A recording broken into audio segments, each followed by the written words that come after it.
Li Jiu, bearing the enigmatic Xuanhuang Breathing Technique bestowed by the King of Hell, reincarnates into the world of Dragon Ball, becoming one of the few Saiyans. Years later, Beerus remarks, "Ah, Lord Li Jiu, I devoted my utmost efforts to nurture you back in the day." Chapter 1. The Saiyan Li Jiu. Atop a barren mountain peak, a solitary figure floats effortlessly, eyes gently closed, their majestic form resembling a pillar of the cosmos, steadfast between heaven and earth. Beneath the mountain lies an endless expanse of forest, yet within that verdant wilderness, clouds of dust rise ominously. A thunderous roar reverberates as a mushroom cloud ascends. The tremendous commotion rousing the individual atop the mountain. Can't that girl remain quiet for just a moment? Li Jiu mutters, reluctantly opening his eyes and glancing towards the source of the disturbance. Countless years prior, the soul of Chu Jiu Li had been mistakenly ensnared in the depths of hell. By the time the King of Hell recognized the grievous error, Chu Jiu Li had languished in torment for centuries. Returning him was no longer feasible. The mistake had been made, and even the King of Hell could not allow such an error to persist uncorrected. Fortunately, Chu Jiu Li possessed a profound sense of righteousness. After extensive discussions, he was granted passage to this new world, reborn as a Saiyan, and adopted the name Li Jiu. As a token of compensation, the King of Hell gifted Chu Jiu Li the Xuanhuang Breathing Technique while preserving the memories of his previous life. Now, 18 years have elapsed since Li Jiu arrived in the Dragon Ball universe. Hey, Li Jiu, the daydreaming again. Look at me. I've just hunted down a saber-toothed tiger. Impressive, right? A young girl hovers before Li Jiu, her slender form shouldering the massive carcass of a saber-toothed tiger, measuring 7 or 8 meters in length. Li Jiu's reverie is disrupted, and he redirects his attention to the girl. The girl possesses a lithe figure, clad in a snug black combat suit that accentuates her graceful curves. Her skin gleams as pure as snow, and her short hair is tidy and sleek, unlike the wild, towering hairstyles of male Saiyans. "Natasha, I must take my leave," he declares, having long harbored the desire to depart to a planet known as Earth. The abrupt farewell leaves Natasha momentarily speechless, her gaze fixed on Li Jiu as she instinctively trails behind him. He had mentioned his intention to leave previously, but had not broached the subject in recent times. Why was he departing so suddenly today? Where are you going? Natasha's voice trembles, her heart racing with anxiety. To a planet called Earth, Li Jiu replies candidly, leaving nothing concealed from Natasha. Silence envelopes Natasha as she carries the hefty saber-toothed tiger, following Li Jiu until they arrive at a cliff. There, Li Jiu shifts a massive stone, revealing his spacecraft, confirming her fears that he truly intends to leave. This was Li Jiu's spacecraft. His parents had fortuitously escaped the calamity that befell planet Vegeta, yet ultimately met their demise. They entrusted Li Jiu to the care of Natasha's parents, who subsequently adopted him. However, tragedy struck again when Natasha's parents were murdered shortly thereafter. As a result, the young Li Jiu and Natasha survived due to their lack of official registration. Is it truly impossible for you to stay? Natasha's voice softens, her reluctance to see Li Jiu depart evident. What will become of me if you leave? Natasha relinquishes the saber-toothed tiger's body and steps forward, her dark, luminous eyes shimmering with unshed tears. "I will return," Li Jiu assures her, moving towards the spacecraft and entering the cabin after opening the hatch. Having undergone memory infusion within the spacecraft, he is well versed in its operation. "No, you're lying. I won't allow you to leave," Natasha cries out, raising her hand to destroy the spacecraft as Li Jiu prepares to close the hatch. Seeing this, Li Jiu's expression darkens. The spacecraft must not be damaged. In an instant, he appears before Natasha. "What are you doing? I'll destroy it." Natasha's eyes glisten with tears, defiantly staring at Li Jiu. Li Jiu contemplates reprimanding her, yet the sight of her on the verge of tears renders him speechless. "This is our only means of escape. If you destroy it, we'll be trapped on this planet forever.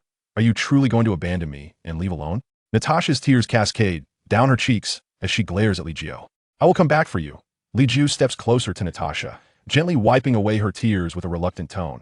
Natasha, her eyes glistening with moisture, gazes intently at Li Jiu. After a long pause, she turns away from his side.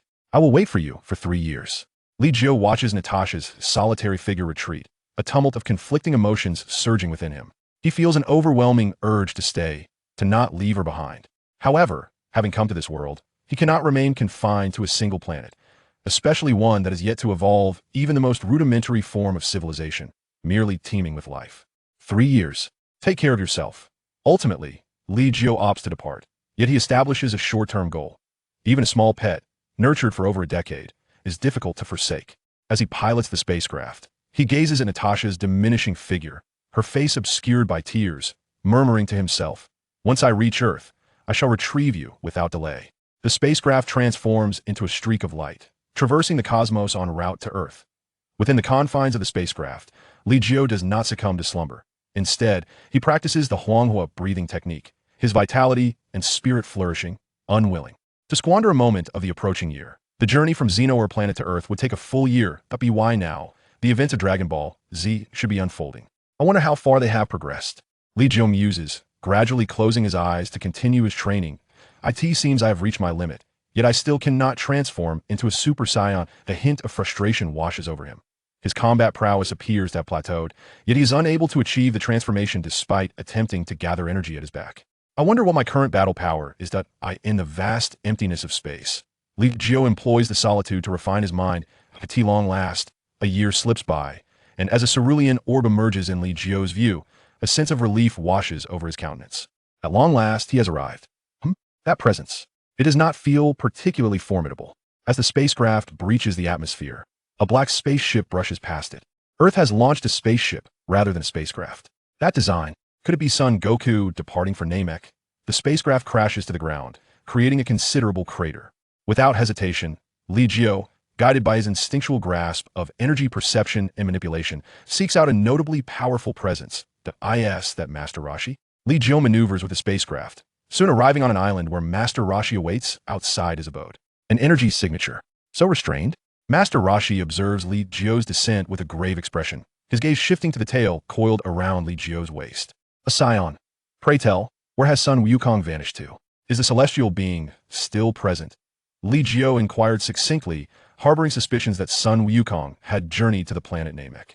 If that were the case, he could partake in the unfolding events. Wukong has departed from Earth, Master Roshi spoke, yet he refrained from disclosing the destination of Sun Wukong or the status of the celestial being. At this juncture, it seems plausible. To Namek, you say? Li Jiu did not hesitate. He promptly boarded his spacecraft, setting his course for Namek. 6 days, time should not lag significantly behind Wukong. He mused.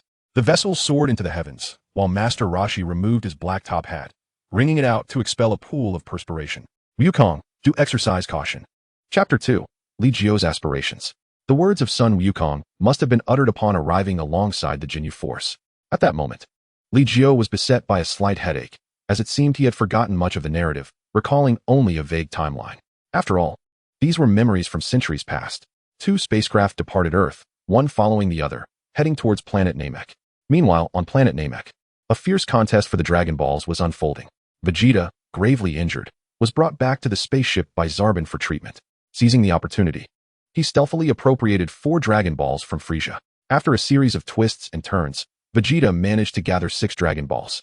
However, the Jinyu force had already arrived, leaving Vegeta no choice but to collaborate with Krillin and Gohan, albeit too late to alter the outcome. At that moment, Sun Wukong's spaceship had also reached the vicinity of planet Namek, poised for landing. Jinyu had taken away 7 Dragon Balls, leaving 4 members of the Special Forces to confront Vegeta and Krillin. Vegeta executed a surprise attack, severing Goldo's head, thus creating a 3-on-3 confrontation. Li Jiu slowly opened his eyes, gazing out at the monotonous expanse of stars and the increasingly proximate planet Namek. 3 wishes awaited him. In the original tale, one was to resurrect Piccolo and transport him to planet Namek. The wish for Earth was to revive all those who had fallen to Frieza and his minions. The final wish of the Dragon Balls on planet Namek was to relocate everyone. Li Jiu gently tapped his temple with his fingertips. His desire was to bring Natasha to his side. Resurrecting Piccolo was feasible, but it would be a waste of opportunity for Piccolo to come to planet Namek. A smile graced Li Jiu's lips. Whether his presence would disrupt the narrative was inconsequential. The vegetation and population density of planet Namek were alarmingly sparse. As Li Jiu's craft landed, he found the area devoid of any detectable life forms within a 100-mile radius. Had they all perished? Li Jiu murmured, glancing at his spacecraft before slowly closing his eyes. A presence was rapidly waning, and he needed to locate the Grand Elder first. He directed his gaze towards a particular direction where 2 faint energies lingered, one seemingly on the brink of expiration. Frieza must be nearby. Should he seize the moment to eliminate him? Li Jiu ascended into the sky, not making an effort to conceal his energy, and sped towards the Grand Elder's location. Above the oceanic expanse, a shockwave erupted into the heavens as Li Jiu soared through the air, swiftly arriving before a beetle-like structure. Grand Elder, Li Jiu gently descended. Beholding the Namekian who towered over him, at least twice his size, a bead of cold sweat trickling down his forehead. Kind-hearted Saiyan, I have little time left. The Grand Elder remarked upon Li Jiu's arrival, seemingly unfazed.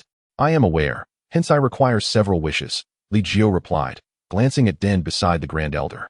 The Grand Elder nodded in understanding and raised his hand. I can help you unlock your potential. Thank you. I hope you can hold on a while longer. Li Jiu approached without hesitation. A tremendous surge of potential erupted from the depths of his being, causing his energy to grow uncontrollably, doubling in mere moments. My current battle power. Li Jiu gazed at his hands, feeling an overwhelming sense of invincibility. Yet, he understood that this was merely an illusion following the surge of power. I wonder how much battle power I possess now, Li Jiu mused internally, having never utilized a scouter to measure his power, leaving him without any reference. First, I must seek out Vegeta, that ambiguous presence, as well as Krillin and Gohan. Li Jiu took Den along, unleashing a fraction of his newfound power as he headed towards the direction he sensed.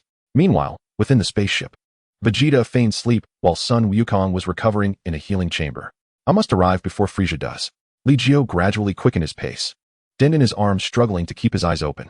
At that moment, the expression on the face of the king grew increasingly grave. As the scouter at his ears suddenly exploded, 1 million? Den, your first wish should be to bring the female Saiyan named Natasha from the distant planet Xenoer to my side. The second wish is to resurrect the Namekian Piccolo from Earth. Time was of the essence for Li Jiu. Would his arrival disrupt the storyline? Would the Grand Elder's assistance in unlocking his potential lead to an untimely demise? Frieza was drawing near. Li Jiu glanced towards another direction but could afford no further delay and accelerated once again. What about the third wish? Den inquired anxiously, eyeing Li Jiu. Li Jiu pursed his lips and replied, the third wish can only be realized after another wish is granted. You too wish for the Namekian slain by evil to be revived, do you not? However, the Dragon Balls of planet Namek can only resurrect one individual at a time.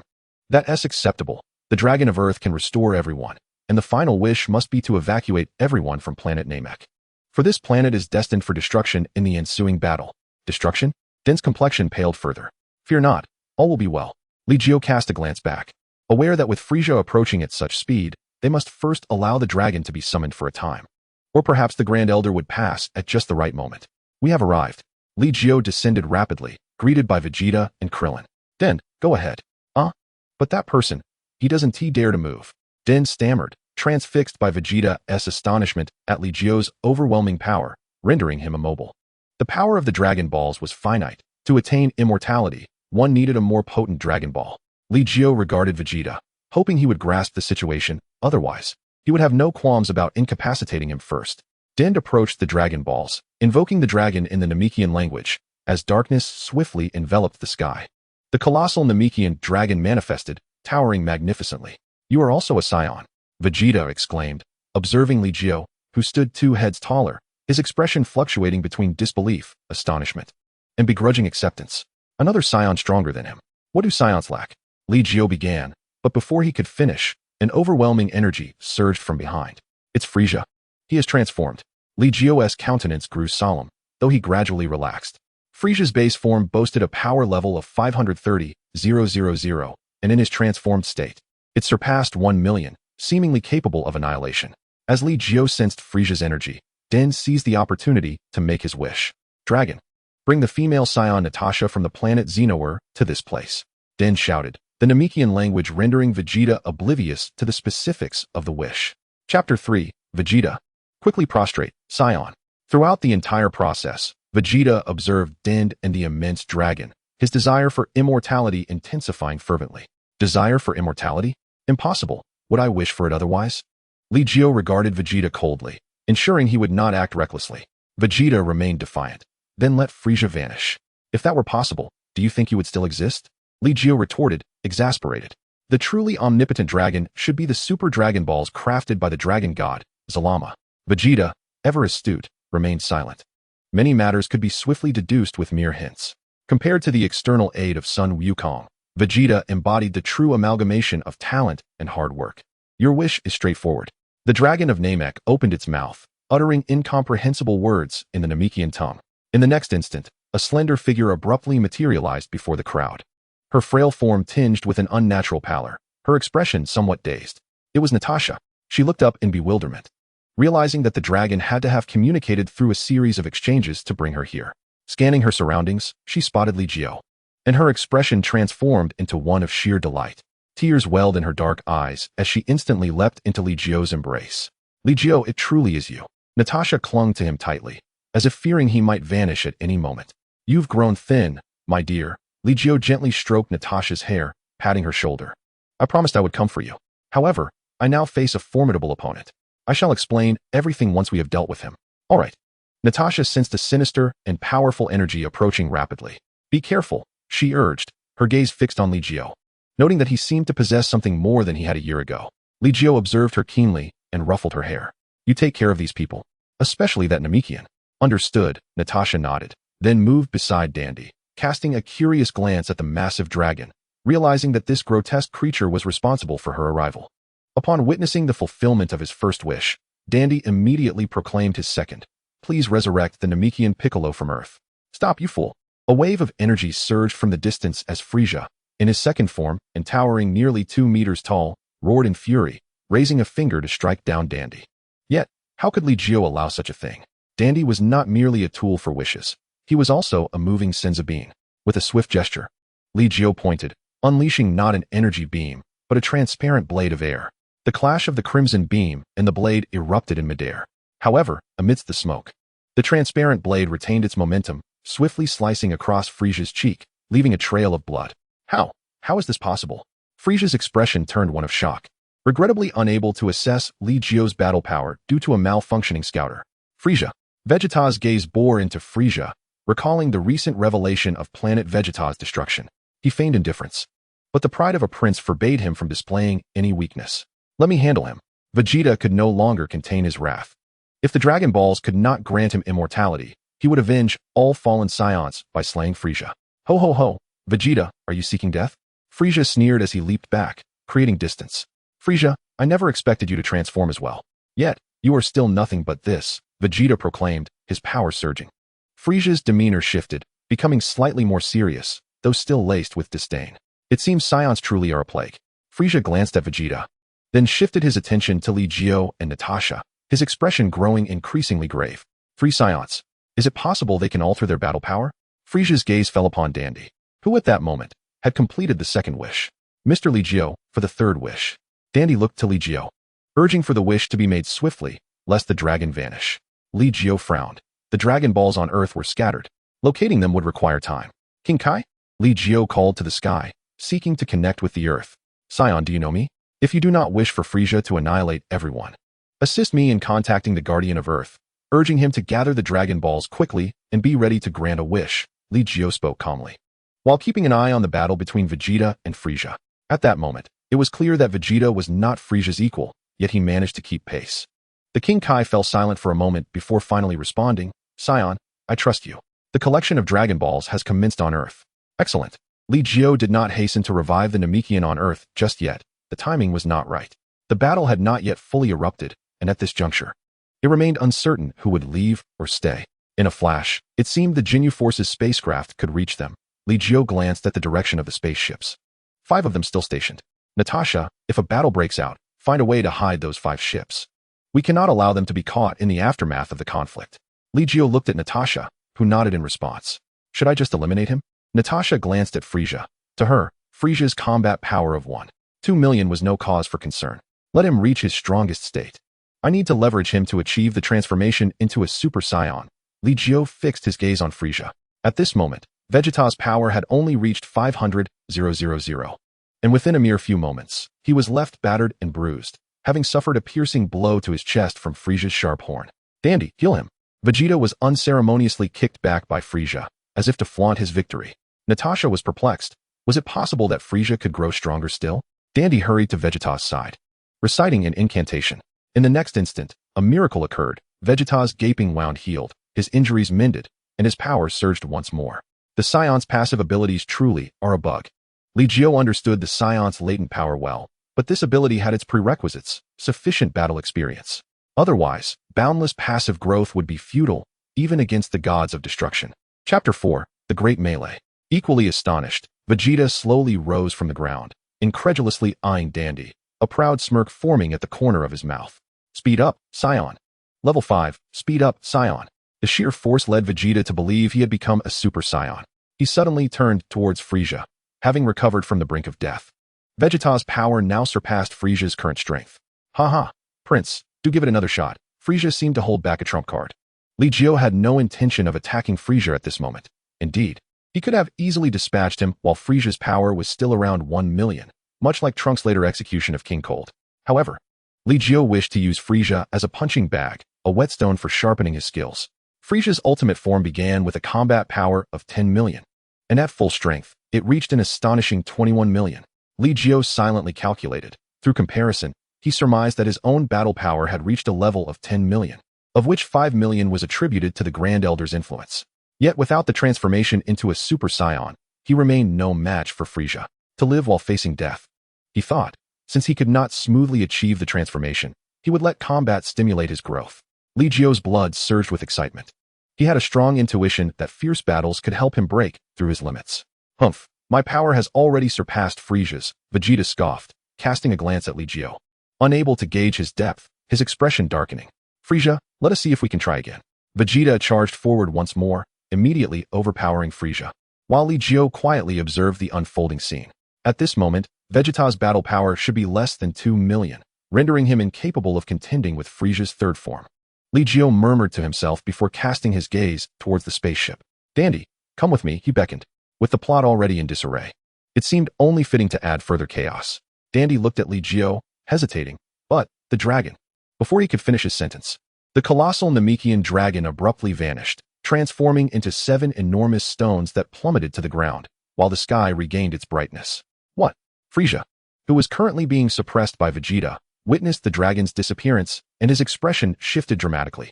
With a flick of his tail, he sent Vegeta flying, roaring in fury. Where's the dragon? Where is it? Steadying himself, Vegeta wiped the blood from the corner of his mouth and sneered. Even if you were granted the chance to have your wish fulfilled, you would not attain immortality. The dragon cannot fulfill wishes that exceed the power of its creator. But how infuriating. Frieza clenched his fists before gradually relaxing them. I see now. Thank you, Vegeta, for enlightening me. Therefore, I shall exterminate all of you as a token of my gratitude. His gaze turned as cold as steel, and his aura began to surge once more. His energy. Natasha's expression grew grave as she glanced at Li Jiu. Frieza's power was rapidly escalating, soon surpassing Vegeta's. Let him transform, Li Jiu remarked nonchalantly.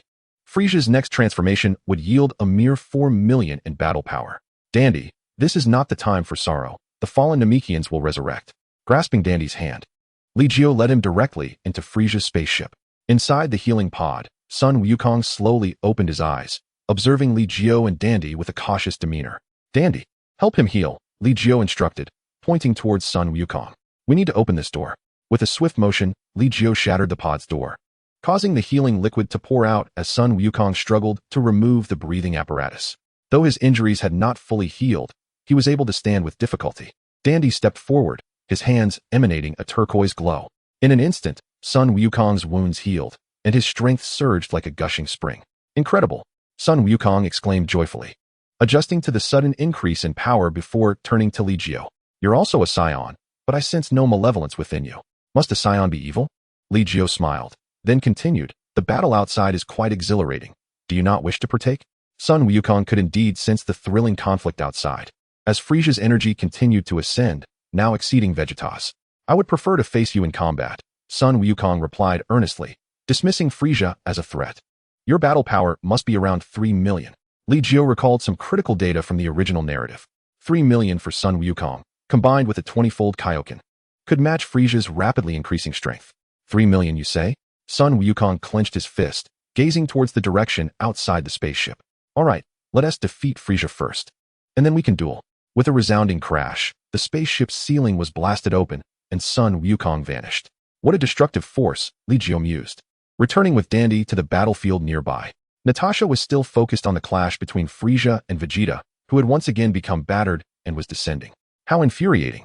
How can he still transform?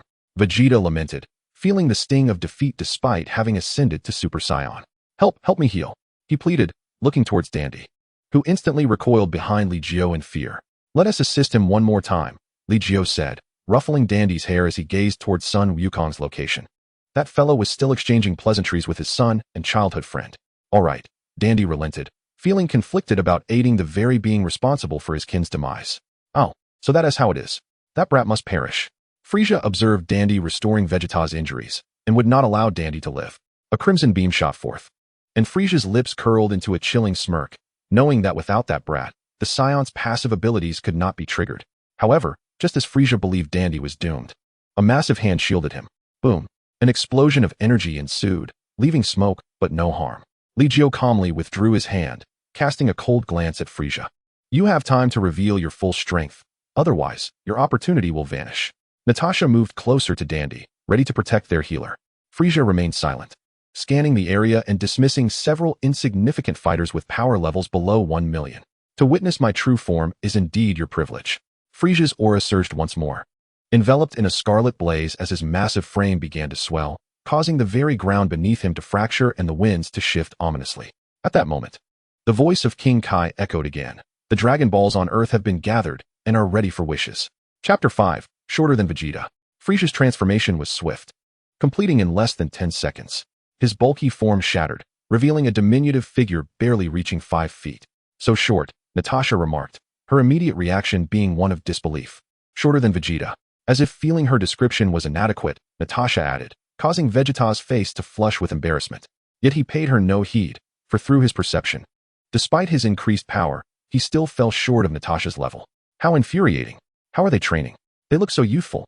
Vegeta seethed internally, glancing at the delicate figure exuding a radiant white aura, his expression betraying a flicker of solace. There exists one shorter than him. Saiyan, are you mocking the mighty Frisia? The tyrant's gaze abruptly fixed on Natasha, who frowned slightly, her lips curving into a subtle arc, little one. But I shall make you feel the terror of hell. Frisia's aura erupted violently, prompting Li Jiu to step protectively in front of Natasha. Whoosh. Frisia transformed into a flash of white lightning, targeting Natasha as his first victim. Humph. Attacking a woman is hardly honorable. Frisia, your opponent is none other than me. Vegeta? Vegeta bellowed, charging forward once more. However, despite his confidence, he returned grievously wounded. Collapsing before Li Jiu with a vacant expression, his heart pierced. No, it can't be. Vegeta's eyes were hollow, unable to comprehend his swift defeat. Unable to fathom that Frisia was so vastly superior. Treat him. Li Jiu ascended slowly, confronting Frisia. Reluctantly, Dandy approached Vegeta, beginning to heal him once again. You dare block my path? Frisia refrained from attacking, sensing the danger emanating from Li Jiu despite his inability to perceive energy. In your current state, you are still no match for me, Li Jiu declared. Frisia paused, unable to believe what he had just heard. Yet, in the next moment, Li Jiu abruptly vanished from Frisia's line of sight, reappearing directly before him. So swift. Sun Wukong had been keenly observing the battlefield, and just moments ago, he was on the verge of intervening, only to be outpaced by Li Jiu. What? Frisia suddenly jolted, a piercing pain radiating from his abdomen, causing droplets of blood to seep from the corners of his mouth. With a crunch, Li Jiu's fist sank deeply into Frisia's form, bending him backward like a drawn bow. How about it? Will you unleash your full strength? I can grant you a single opportunity, just one.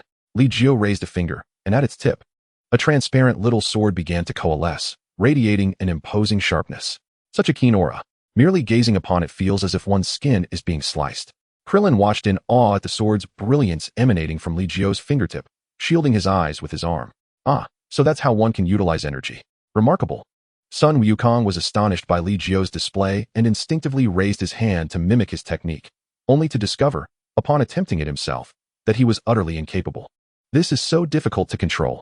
Sweat trickled down Sun Wukong's brow as he stared at the massive sword gradually forming at his fingertips. Boom. The sword shattered, and Sun Wukong sheepishly scratched his head. It seems I'm still a tad short. Just a tad? Ha ha ha. Krillin broke into a cold sweat. The disparity between Sun Wukong's energy and Li Jiu's was simply unfathomable. Having failed to steal a lesson, Sun Wukong redirected his gaze to the battlefield. Li Jiu's energy made Frisia wary of acting recklessly. With a strong man's instinct for danger, Frisia sensed that the energy could easily pierce through his body. After a long, intense stare at Li Jiu, Frisia suddenly let out a cold chuckle. Humph, since you wish to witness my true power, then so be it. Frisia's energy began to surge, the strength hidden within his diminutive form gradually being unleashed. Stronger still, Krillin and Gohan found it difficult to maintain their footing. Frisia's energy was overwhelming, instilling despair in both of them.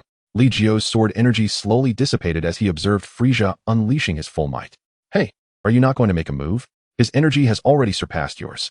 Vegeta wanted to step forward, yet even with his current strength, he would still be no match for Frieza. After yet another near-death recovery, his battle power had not increased significantly. It seemed he had reached a certain plateau. Or perhaps the potential accumulated from years of battle had been fully expended, leaving him unable to further enhance himself. If he continued to push himself, we would all be slaughtered by Frieza. Not at all. Natasha interjected, her complexion appearing somewhat wan, yet her eyes sparkled with determination. Even though Frieza's battle power surpassed Li Jiu's, as long as it wasn't by a vast margin, he would not stand a chance against Li Jiu. Moreover, Li Jiu could transform into a Super Saiyan. Natasha's faith in Li Jiu bordered on blind trust. That girl. Li Jiu heard Natasha's words and turned his gaze toward Frieza, whose energy was still rapidly escalating, now reaching 6 times his limit. Impressive. I want to give it a try. Sun Wukong exclaimed eagerly, glancing at Li Jiu as if seeking permission. Oh ho ho, such formidable power. Even I find it difficult to control, forcing me to seal it away through transformation. At this moment, I could inadvertently destroy the entire planet. Frieza gazed at his hands, reveling in the terrifying power of 60 million. Li Jiu quietly observed Frieza, his heart stirring. Are you sure you're ready for this? Oh ho ho, absolutely. Though this power represents only half of my true strength, it is more than sufficient to annihilate all of you. Frieza's laughter was devilishly enchanting. How could it be? Only half of your true strength. Vegeta felt as though his worldview was collapsing. He had believed that his multiple explosive increases in battle power would render him invincible in a short span. Yet, he had not anticipated the existence of so many freakishly strong beings in the universe. Kakarot, Li Jiu, Natasha, Frieza. Vegeta felt a sense of frustration, yet he was powerless. He had reached a bottleneck. Even if he experienced a few more near-death recoveries, there would be little enhancement. Li Jiu and Frieza began to ascend slowly into the air. Then, as if in perfect unison, moved away from the vicinity of the spaceship. I hope you can provide me with enough pressure to complete my transformation, Li Jiu spoke. And at this moment, Frieza indeed presented ample pressure. Transformation? Can Saiyans also transform? Frieza's expression grew serious. He had a premonition that these Saiyans he encountered today seemed excessively formidable. Chapter 6, Li Jiu versus Frieza. The battle in midair was on the verge of igniting, with both combatants moving at such incredible speeds that their actions were nearly imperceptible. Vegeta's gaze darted left and right, while Krillin and Gohan could not even catch a glimpse of their figures. I can't see them. It's too fast. Krillin's fists trembled. In such a battle, they were utterly out of their depth. Sun Wukong appeared to be faring much better, his eyes sharp as an eagle's, effortlessly discerning the battle's developments without needing to focus on the fighter's movements. Ah, how exhilarating. If only I could join in. Sun Wukong was struggling to contain his excitement. He too wished to partake in the fray, but since Li Jiu had already engaged, forcing his way in could provoke Li Jiu's ire. Hey, if you're tired, let me take over. Sun Wukong shouted, but received no response. In midair, Li Jiu was fully concentrated. His strength and speed were inferior to Frieza's. His only advantage lay in his absolute mastery over energy and formidable mental perception. This allowed Li Jiu to unleash tenfold, even 20-fold, the power of a single unit of energy.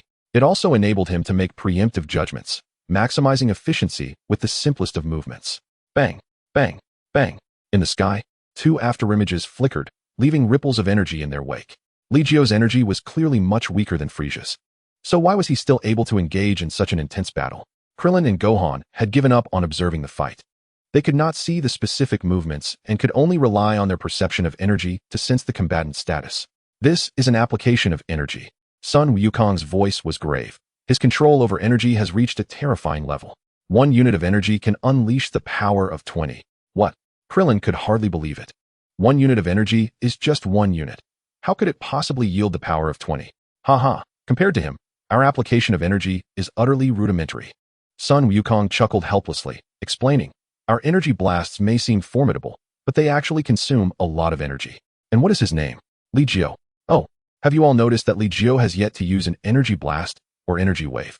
Indeed, his attacking style is quite peculiar, reminiscent of my Chi Blade. Krillin was astonished. The Chi Blade was his signature technique, compressing energy to its utmost limit to form a strike with overwhelming lethality. However, the Chi Blade requires a lengthy charge and is difficult to control. Yes, the Chi Blade. Each of Li Jiu's energy attacks is akin to a Chi Blade. That sword-like energy form possesses immense penetrating power, and once it strikes, it can wreak havoc. Even Frieza would not dare to confront it head-on. As Sun Wukong observed the fierce battle unfolding in midair, he simultaneously imparted his wisdom to Krillin and Gohan. Such opportunities were rare. Although these two were unable to partake in the conflict, they could nonetheless expand their martial arts knowledge significantly. Li Jiu's mastery over energy was truly formidable. If I desire to reach his level, I must learn to control at least 3% of my internal energy. The more Sun Wukong sensed the clash above, the more he felt the weight of Li Jiu's prowess. Yet, this very realization only intensified the combat instincts simmering within him. I can hardly contain myself. Sun Wukong was itching to intervene in the confrontation between Li Jiu and Frieza. Goku, are you really going to intervene? Krillin asked incredulously. Though Sun Wukong's strength was indeed impressive, it paled in comparison to that of Li Jiu and Frieza. Li Jiu, my apologies. Sun Wukong clenched his fists at his waist, energy waves radiating from his entire being. Hey, don't disrupt Li Jiu's good fortune, or I won't hold back. Natasha stood protectively by Dandy's side. With Dandy present, any potential injuries Li Jiu might sustain would be manageable. Thus, the healer was of paramount importance. Sun Wukong's eager spirit suddenly cooled. While he yearned to engage Frieza, he realized that if Natasha were to obstruct him, forcing his way through would be unwise. Defeating Natasha? He gazed at her and felt that she might be even more perilous than Frieza. This instinctive feeling surged within him, seemingly a vestige of his bloodline's heritage. Vegeta remained unusually silent, his gaze fixed on the tumultuous battle above. Frieza's temper was fraying, and his formidable energy blasts caused the ground to cave in, shaking the very foundation of Namek. Boom! With a well-aimed strike, Frieza's tail unexpectedly struck Li Jiu, sending him flying, and taking advantage of the moment, launched a series of energy blasts akin to meteors towards Li Jiu. 100,000, 8,000 swords. Li Jiu steadied himself, gazing at the incoming energy orbs as he raised a hand, palm directed at them, and spoke with intent. A series of razor-thin sword energies materialized, resembling translucent arrows cascading downwards. Whoosh! Boom! One by one, the energy blasts were pierced. Yet the downpour of sword rain showed no signs of abating as it pursued Frieza relentlessly. What? How infuriating! Frieza, moving with lightning speed, found himself momentarily unable to evade Li Jiu's sword energies. Li Jiu's fingertips quivered slightly, and the sword energies pursued with an uncanny precision. Damn it! Frieza, unable to endure any longer, retaliated with a planet-destroying blast, obliterating all the sword energies in an instant. Is that all? Breathing lightly, Frieza wiped a trickle of blood from the corner of his mouth. After such a prolonged engagement, both Li Jiu and Frieza bore their share of injuries. Although Li Jiu's energy was considerably weaker than Frieza's, his mastery over it surpassed Frieza's by a wide margin. Li Jiu subtly moved his body, the joints cracking audibly. I overestimated you, but just barely, it suffices. Li Jiu gradually closed his eyes, feeling that the intensity of the battle had allowed his internal power to find an outlet. Now, Goku, would you care to give it a try? However, be prepared not to be dispatched in an instant. As Li Jiu stepped back, Sun Wukong, already eager to join the fray, was pleasantly surprised by Li Jiu's willingness to make way for him. Thank you, Li Jiu. I will be cautious. Sun Wukong immediately activated his tenfold Kaioken, the crimson aura crackling energetically, his combat power soaring from 3 million to 30 million in an instant. This must be cheating. Vegeta marveled at how Sun Wukong could maintain such proximity and power without mastering the Kaioken himself. Li Jiu slowly withdrew from the battlefield, sitting cross-legged in midair, channeling his energy as he began to break through the shackles of the Super Saiyan transformation. Having found direction, he thought, should I fail to transform now, I would be utterly pathetic. Li Jiu gently closed his eyes, while Sun Wukong positioned himself before Frieza. Greetings, Frieza. Sun Wukong waved, only to be met with a vicious tail strike. Wow, that's dishonorable. Sun Wukong was struck hard, sent flying, blood immediately spilling from the corner of his mouth. A mere insect dares to challenge me? Frieza sneered, feeling a deep-seated frustration in his battle with Li Jiu, akin to striking cotton. Yet with Sun Wukong, bang, bang, bang, like a ball, Sun Wukong was kicked around, utterly lacking the strength to resist. Dad!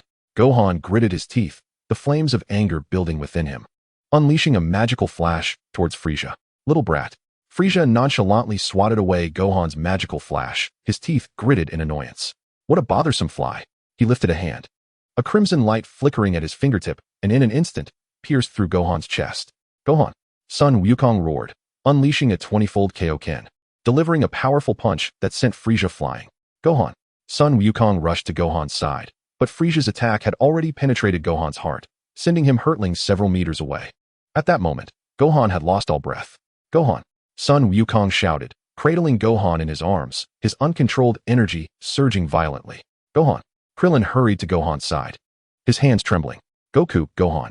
Sun Wukong uttered not a word, his energy rampaging uncontrollably, causing Krillin to hesitate in approaching. Goku! Krillin wished to console him, to remind him that Piccolo had been revived and that Gohan could also be brought back with the Dragon Balls. But Sun Wukong's overwhelming aura rendered him momentarily speechless. Crack! A flash of lightning illuminated the skies, and Frieza stood dumbfounded, staring at the unfolding scene. Natasha also gazed at Sun Wukong in disbelief, her expression filled with incredulity. What could possibly be happening? Natasha thought, as Sun Wukong's energy shift reminded her of herself 6 months prior. Frieza rubbed his face, nearly battered by Sun Wukong's punch, his cold gaze suddenly fixating on Dandy, a scarlet ray shooting forth. Huh, kill that little bug, and let us see how you recover. Frieza's strike was undoubtedly fueled by his true power, arriving in an instant. Natasha reacted immediately, positioning herself in front of Dandy, her raven hair standing on end, suffused with golden hues. Simultaneously, Li Jiu, seated at a distance, abruptly opened his eyes, his dark irises turning emerald green. Golden lightning enveloping him as 2 beams shot forth from his eyes, intercepting Frieza's attack in an instant. The golden energy swirled around him, and Li Jiu glanced towards Sun Wukong, sensing that his transformation might be more challenging, as the energy within him proved difficult to control, powerful currents crackling with electric light. Frieza! Sun Wukong rose slowly, his body trembling with immense power, muscles bulging like rock. Li Jiu also rose, floating beside Natasha, observing her current state. Golden-haired and blue-eyed, her once lustrous black hair now stood defiantly. When did you complete this? Li Jiu inquired. 6 months ago, I missed you, and I was angry. Natasha exited the Super Saiyan state, gazing at Li Jiu. Your control remains exceptional. I have trained for a long time to gradually master the power of a Super Saiyan. Yet you, having just completed your transformation, can almost wield it entirely. You ought to practice the Xuanhuang Breathing Technique diligently. If you neglect your training, can you blame me? Li Jiu had not yet exited the Super Saiyan state. He was still acclimating. Son Goku had also completed his transformation, his golden hair shimmering with electric energy. Radiating an extraordinarily violent aura, his emotions barely restrained. It seemed his accumulation was insufficient, falling short of his typical limits. Natasha observed Goku's current state. The transformation into a Saiyan could almost be achieved effortlessly with adequate accumulation. Natasha had inadvertently transformed while her battle power surged to 5 million, despite being in a less than optimal emotional state. In contrast, Goku's current battle power of 3 million merely met the prerequisites for transformation. Truly, it was remarkable. Li Jiu glanced at Gohan, initially believing that his presence would delay Goku's transformation, yet he was surprised that Goku still managed to transform on Namek. However, this time, the sacrifice was Gohan. It was understandable. Any father witnessing their son perish before their eyes would inevitably be consumed by rage. Of course, the crux of the matter lay in Goku's ignorance of Piccolo's resurrection. Otherwise, while he might feel anger, it would not reach its peak. Unforgivable. Goku slowly stepped forward, an overwhelming aura erupting forth, and in the next moment, Frieza was struck hard in the abdomen. Oh, Frieza was struck, his eyes nearly popping out. His diminutive figure flying backward for 1,000 meters, shattering mountain peaks along the way. Kakarot. Vegeta trembled, his fists clenched tightly, looking at Goku, then at Li Jiu, and finally at Natasha. 3. There were 3. This was Super Saiyan. Vegeta's heart raced with excitement, yet he felt an acute sense of conflict. Your Highness, what shall we do? Li Jiu asked, his lips pursed as he regarded Vegeta, now merely 3 to 5 meters away. Vegeta felt the immense pressure emanating from Li Jiu, akin to a mountain. The intensity of that aura far surpassed his own. Super Saiyan. Vegeta was overwhelmed with exhilaration, yet a profound sense of unwillingness gnawed at him. I believe your Highness can also transform into a Super Saiyan, Li Jiu remarked. Vegeta paused abruptly, then smirked. Of course, I will become a Super Saiyan. You've merely taken a step ahead. Vegeta remained as proud as ever.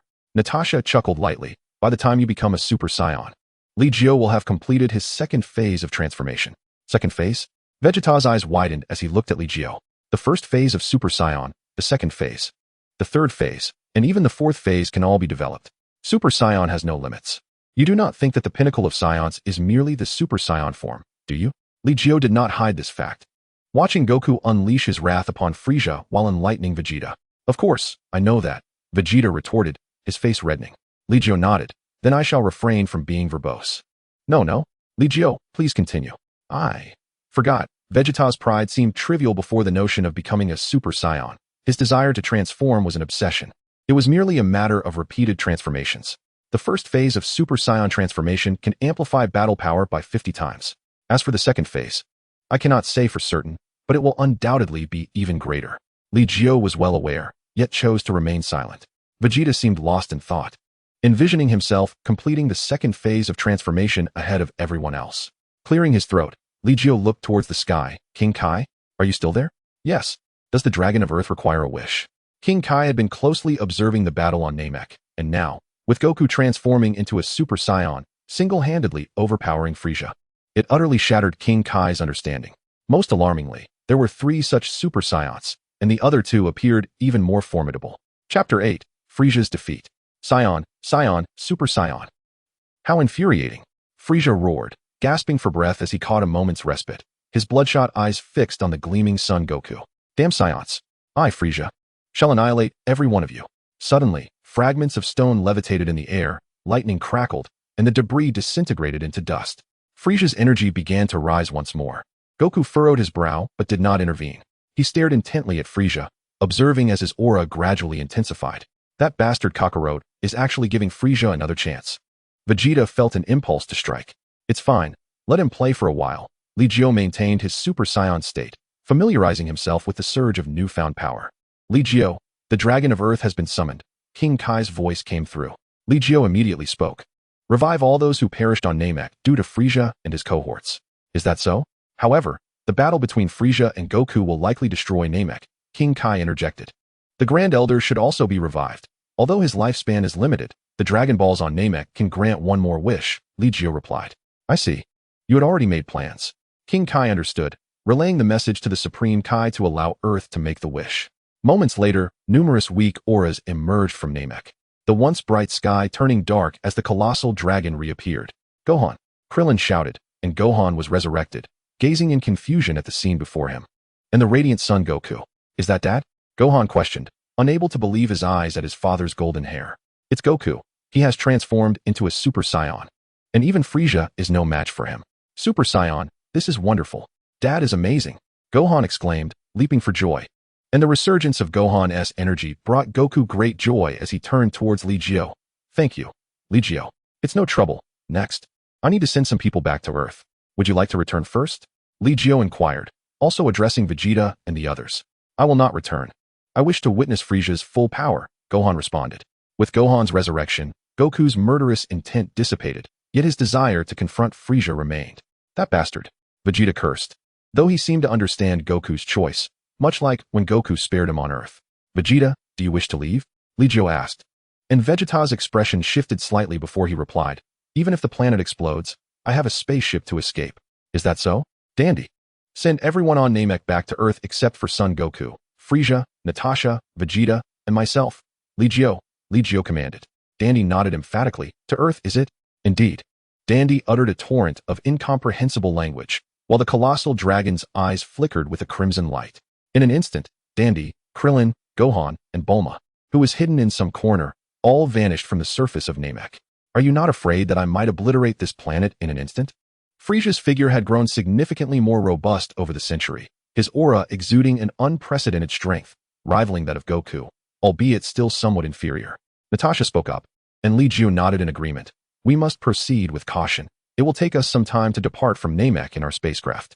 We cannot allow Frieza to destroy the planet before we escape. Understood, Natasha replied, while Vegeta first summoned his spacecraft via remote control. Vegeta, you certainly came prepared, Li Jiu remarked, observing Vegeta's meticulous setting of the destination to Earth.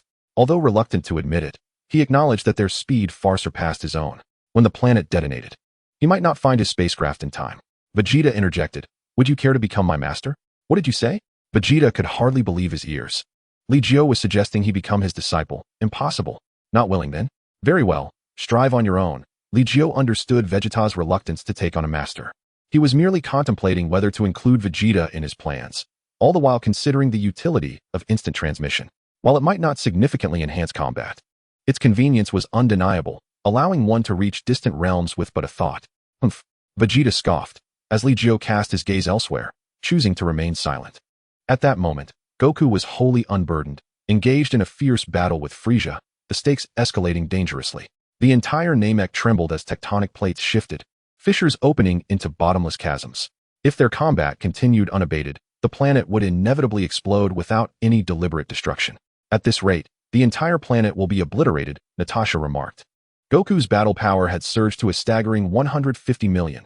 With every movement, the earth quaked and crumbled beneath his might. Vegeta's eyes darted, struggling to catch a glimpse of the combatants, unable to discern their actions clearly. They seemed to be colliding with reckless abandon, leaving ripples in the air, darting to and fro. When they descended to the ground, the white figure plunged like a cannonball, sinking vast expanses of land. Vegeta strained to observe their battle. And though he was loath to admit it, he recognized that Goku and Frisia were far superior to him. Even as a mere spectator, he gleaned invaluable insights from their clash. He had previously watched Frisia's fight with Li Jiu and marveled at Li Jiu's mastery of ki, which sparked a bold notion within him. The earth trembled violently, and Li Jiu and the others began to levitate, gazing down at the deep chasms. As Namek seemed on the brink of shattering apart, Li Jiu appeared near Frisia's spacecraft, safeguarding the vessels that Jinyu and the others had boarded. These ships were their lifeline. Without them, Li Jiu would never allow so many to remain behind. Naturally, he would not provide Frisia with an opportunity to engage in further combat. As the ground became increasingly desolate, torrents of lava erupted skyward, heralding Namek's impending explosion. With a wave of his hand, Li Jiu conjured an energy shield, enveloping the spacecraft in protection. Oh ho ho ho, this planet is about to explode, and you still do not prepare to flee? Frisia wiped the blood from the corner of his mouth, acknowledging his defeat to Goku. Chapter 9. The Awakening of Den's Potential. Despite unleashing all his power, he remained no match for Goku. Ah, indeed, it is time to leave, but you shall remain on this planet forever, Goku lamented, his spacecraft still intact, capable of evacuating everyone. Unbeknownst to him, Li Jiu had already prepared numerous vessels and even designated their next destination. Oh ho ho ho, what a pity. However, I believe we shall meet again soon. Frisia's cold gaze lingered on Goku before shifting to Li Jiu, who maintained his Super Saiyan form. You will not live long. Frisia gathered a crimson energy sphere within his palm and hurled it into the ground. Damn it, he intends to detonate Namek instantaneously. Does he wish for his own demise? Vegeta cursed vehemently, activating his spacecraft and hurtling into the cosmos. Leaving so quickly? Li Jiu's lips twitched as he turned to Goku, shouting, Goku, there are spacecraft here, hurry. He tossed a vessel towards Goku and unleashed a barrage of blades, shredding Frisia into pieces. Curse you, Saiyan. I, Frisia, shall never forgive you. Frisia's resilience was terrifying. Even as his body lay in tatters, he did not perish. Li Jiu disregarded him, delivering a powerful punch that sent Frisia deep into the ground. Natasha, move now? Li Jiu leaped into one spacecraft, while Natasha swiftly entered another. In the next moment, 3 vessels surged in unison toward a common destination, while Namek transformed into a brilliant firework in the cosmos, gradually disappearing into the infinite void. In the desolate expanse of space, the 3 spacecraft maintained a close proximity. Li Jiu gradually retracted his aura, exiting the Super Saiyan state. Hey, Li Jiu, Goku's voice suddenly rang out, causing Li Jiu to momentarily freeze before responding. Goku. What is it? Telepathic communication, a manifestation of one's spirit and energy, was a skill at which Li Jiu excelled, enabling him to execute it with ease. Haha. Thank you, Li Jiu, Goku chuckled, reclining in the spacecraft, his body adorned with wounds, yet seemingly oblivious to his injuries. For what? Li Jiu queried, then added, well, if you truly wish to thank me, do not refuse my requests in the future. Sure, Goku replied without hesitation, then inquired. Was my previous state the Super Saiyan that Vegeta mentioned? I feel as though your form is far superior to mine. Indeed, it is Super Saiyan. Your unstable state resulted from your extreme anger during the transformation, while mine was achieved through a more refined mastery of ki, breaking through naturally, without emotional interference. I see. It appears I have much to improve upon. However, I truly wish to spar with you, Goku declared, his innate desire for combat resurfacing when faced with a formidable opponent. There will be opportunities, Li Jiu smiled gently, reminiscing about the time when this battle enthusiast was once his idol. Humph, though uncertain if I can match you. The mere thought of facing you excites me, Goku grinned, to which Li Jiu responded with a soft smile. The distance from Namek to Yardrat was not great, and the journey would not take long at the speed of their spacecraft. Natasha remained silent, not succumbing to slumber within the vessel, but instead gazing out at the starry expanse. The journey from Zenkai to Earth seemed to take nearly a year. Natasha recalled having inquired about it from Li Jiu, thus retaining a clear memory of the distance. Since Li Jiu's departure, it has only been a little over a year. Reflecting on this, Natasha felt a warmth envelop her heart. He found me at the first opportunity. Natasha turned her gaze towards the nearby spacecraft, 3 vessels soaring in unison, seemingly suspended in time. Li Jiu, having just concluded his conversation with Xuanhuang, responded to Natasha's call with a smile. What's the matter, girl? Are you feeling out of sorts? No, Natasha replied, her voice merely a whisper, as if she were only confirming Li Jiu's presence. How had he fared this past year? The moment the words left Li Jiu's lips, he regretted them. Natasha had once been breathtaking, her long, graceful form, exquisite and vibrant, brimming with boundless energy every day. Yet the Natasha before him now appeared listless, as if she hadn't slept in 3 days. Well, I just miss you, she said, a smile illuminating her face. Although this past year had indeed been rather dismal, she found herself questioning whether, had Li Jiu sought her out 3 years later, she would have been reduced to nothing more than a pile of bones. Foolish girl, Li Jiu thought silently. On this journey through the cosmos, how could he not miss her? On Earth, in West City, within the estate of Bulma, over 100 Namekians had gathered, resurrected by the Earth's dragon, only to be relocated to Earth by the dragon of planet Namek. Bulma, having survived a calamity, was exuberantly singing and dancing, warmly inviting Elder Guru and others to her home as guests. However, before Elder Guru could speak, Dandy's voice rang out, Naru. Naru was on the brink of death, his fate altered by Li Jiu, having managed to hold on until the very end. Wait, Naru, I shall tend to your wounds, Dandy proclaimed, a walking miracle being. And after a chant, Naru's injuries healed as he was supported to his feet by Dandy. Everyone is alive again. This is wonderful, Naru exclaimed with great excitement, acknowledging that, by lineage, they were all brothers and sisters.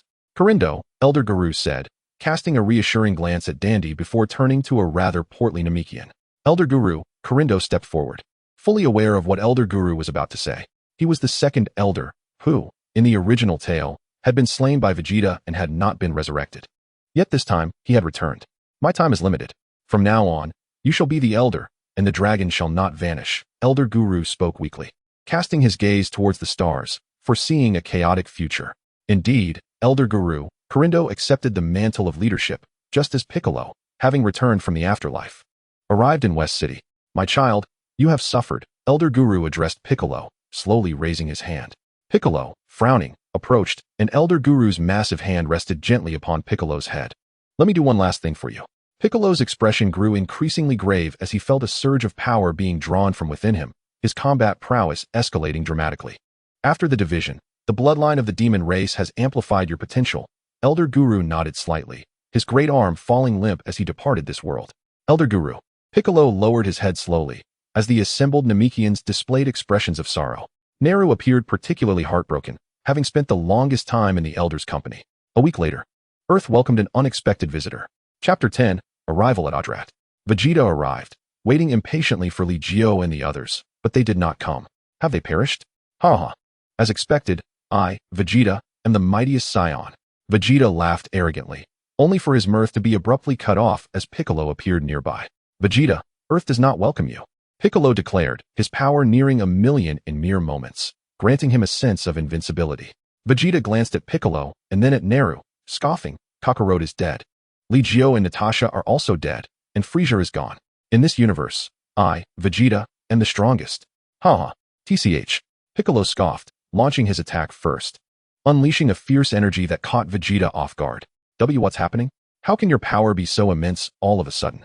Vegeta questioned, grappling with his disbelief. Yet he quickly regained his composure. His power surpassed 2,000,000, and he rapidly turned the tide. Impossible. Kaioken, Piccolo exclaimed, astonished by Vegeta's strength as he tapped into the Kaioken technique. However, Piccolo, lacking the Saiyans' robust physique, could only endure a maximum of 3 times the Kaioken. Once again with this technique, Vegeta roared in fury, his power surging once more as he forcefully suppressed Piccolo beneath the weight of the threefold Kaioken. Naru watched from a distance, unable to intervene. Both Piccolo and Vegeta possessed combat powers far beyond his own. Damn it, the strain of the Kaioken is too great. Piccolo fumed internally, but Vegeta's overwhelming strength gradually sapped his will to resist. Boom. With a single punch, Piccolo was sent crashing into a mountainside. Vegeta sneered. I can't be bothered to kill you. You, don't get too cocky. Do you really think Son would just die? Piccolo retorted, clutching his chest and extricating himself from the rubble. In the distance, 2 figures approached at high speed, with Gohan's voice calling out, Uncle Piccolo.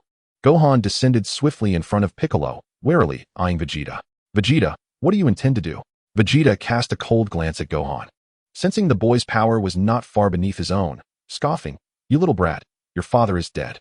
No, your father is the one who is dead." Bang! Vegeta suddenly struck, sending Gohan into the mountainside. "Shut up, kid." Vegeta ground his teeth, spitting in disdain before he took off in a random direction, fortuitously heading towards West City. The journey from Namek to planet Adrat took 10 days. The 3 spherical spacecraft landed roughly, immediately attracting the attention of the local Adrat people. Natasha rushed to Li Jiu's side, wrapping her arms around his, her curiosity piqued by the Adrat inhabitants. "Isn't this Earth?" Sun Wukong looked around in confusion. Waving at the locals, "Hello, I am Sun Wukong. Where's this place?" Natasha quietly inquired, "What is this place?" As she too was uncertain. "A mysterious planet, Planet Adrat."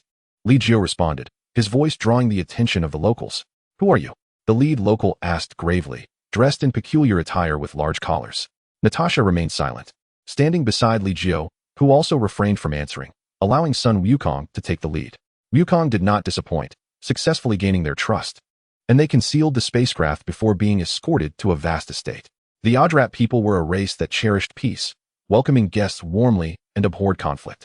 Yet, they possessed many extraordinary abilities and high individual combat strength, refraining from provoking trouble. The humid air enveloped them as Natasha took a deep breath.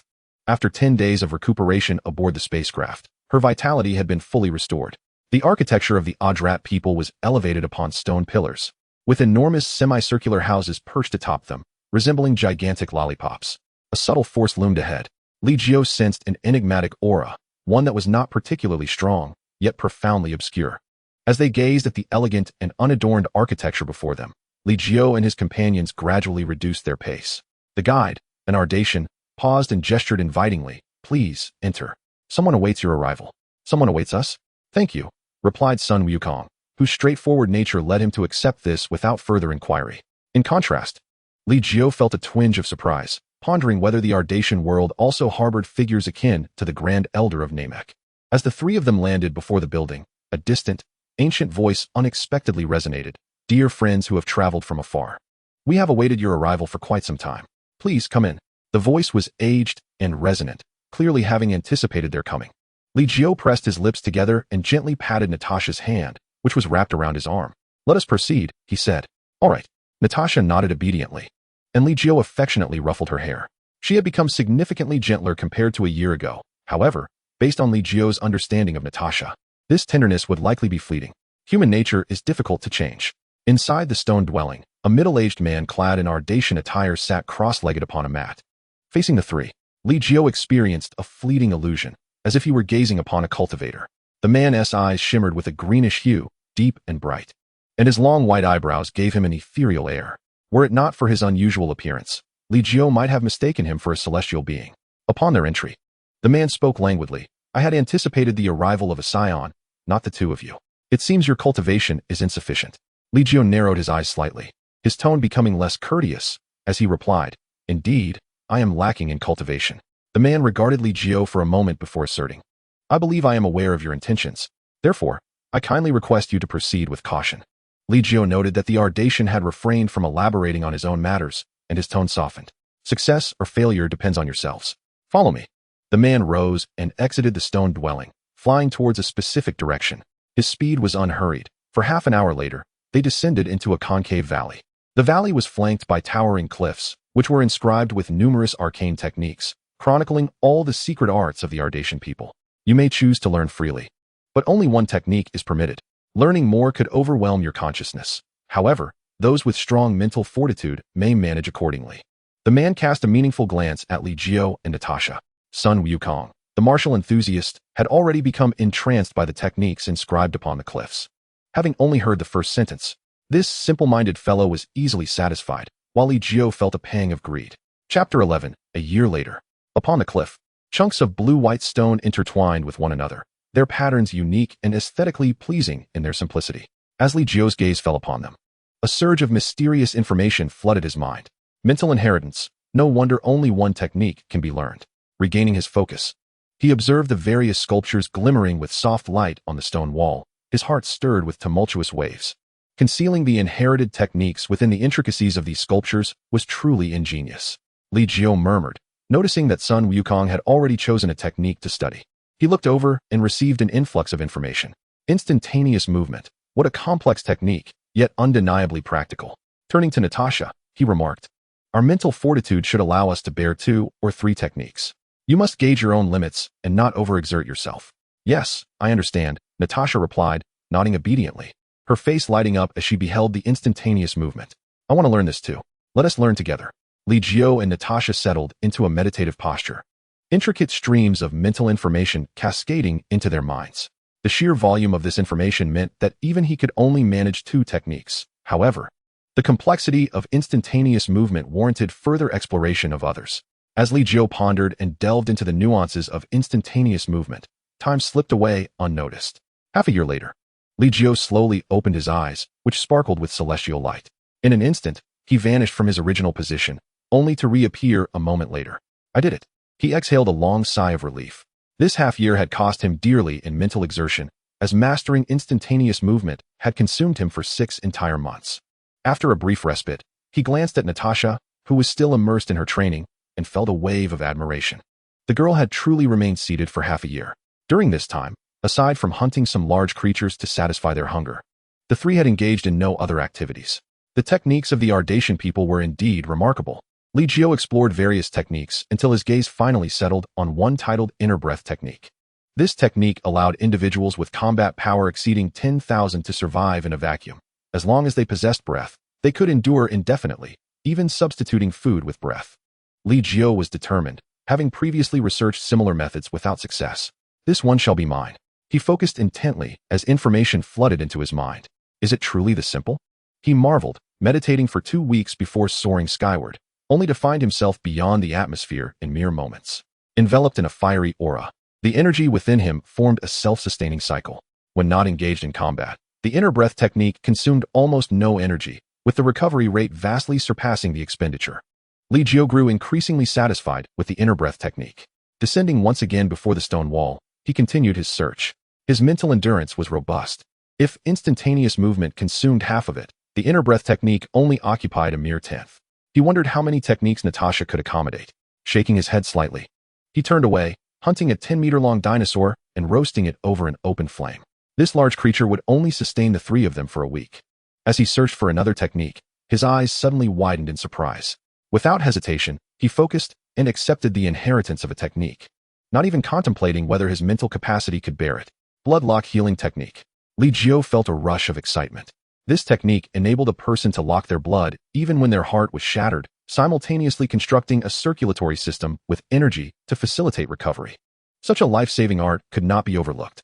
Fortunately, the mental burden of this technique was not as daunting as he had feared.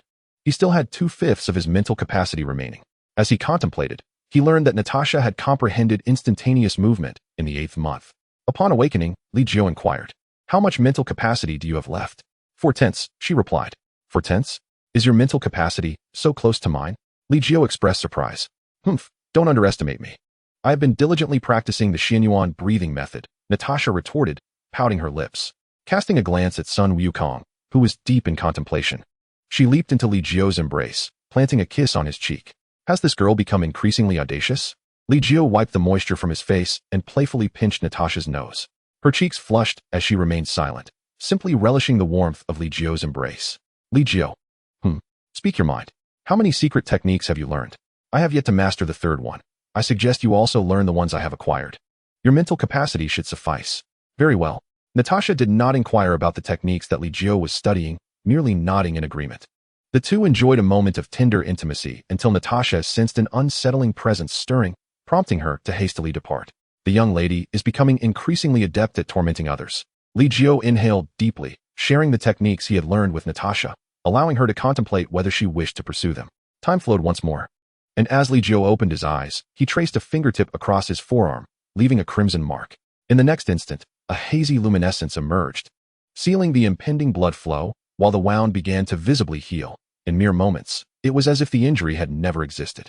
The toll was minimal. How astonishing. I truly wish to learn it all. Li Jiu smiled broadly, his gaze ablaze with fervor as it fell upon the 3 stone walls. There remains a little room. Perhaps I could find a relatively weaker space technique. One for storing items, perhaps? You shall do. Li Jiu focused intently, but was soon met with a sharp pain in his mind. Ouch, perhaps I have overstepped. This space technique is quite formidable. Li Jiu could only endure the discomfort. And though his head throbbed painfully, he nonetheless attained the complete inheritance of the space technique. Li Jiu did not immediately delve into understanding the space technique. He needed to first adjust to the mental burden it imposed.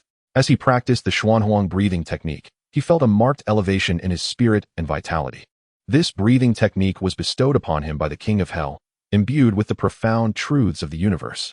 Though Li Jiu had only scratched the surface of its depth, the sharp pain in his mind quickly subsided, allowing Li Jiu to commence his study of the space technique. The essence of the space technique was quite straightforward. It involved creating an independent space into which one could store items, accessible at any time and place. It was indeed a practical treasure, yet it did not seem particularly vital. Li Jiu shook his head in resignation. Having accepted the inheritance, there was no room for regret. Nearly a year had passed since Sun Wukong mastered instant transmission. This instant transmission truly is a headache, but thankfully, I've learned it. Sun Wukong scratched his head and then turned to Li Jiu, asking, Li Jiu, where do you intend to go next? The King of the Universe contacted me. Frisia is still alive and is currently en route to Earth. I must return to Earth at once. Chapter 12. The Astonished Trunks. Li Jiu was not of Earth, and Sun Wukong was uncertain if he would indeed head there. Earth? Natasha and I will also travel to Earth. Li Jiu glanced at Natasha, who nodded and placed her delicate hand upon her brow, stating, I have memorized the essence of Earth's inhabitants, but their presence is so faint that I cannot locate them. Li Jiu attempted as well, his lips twitching.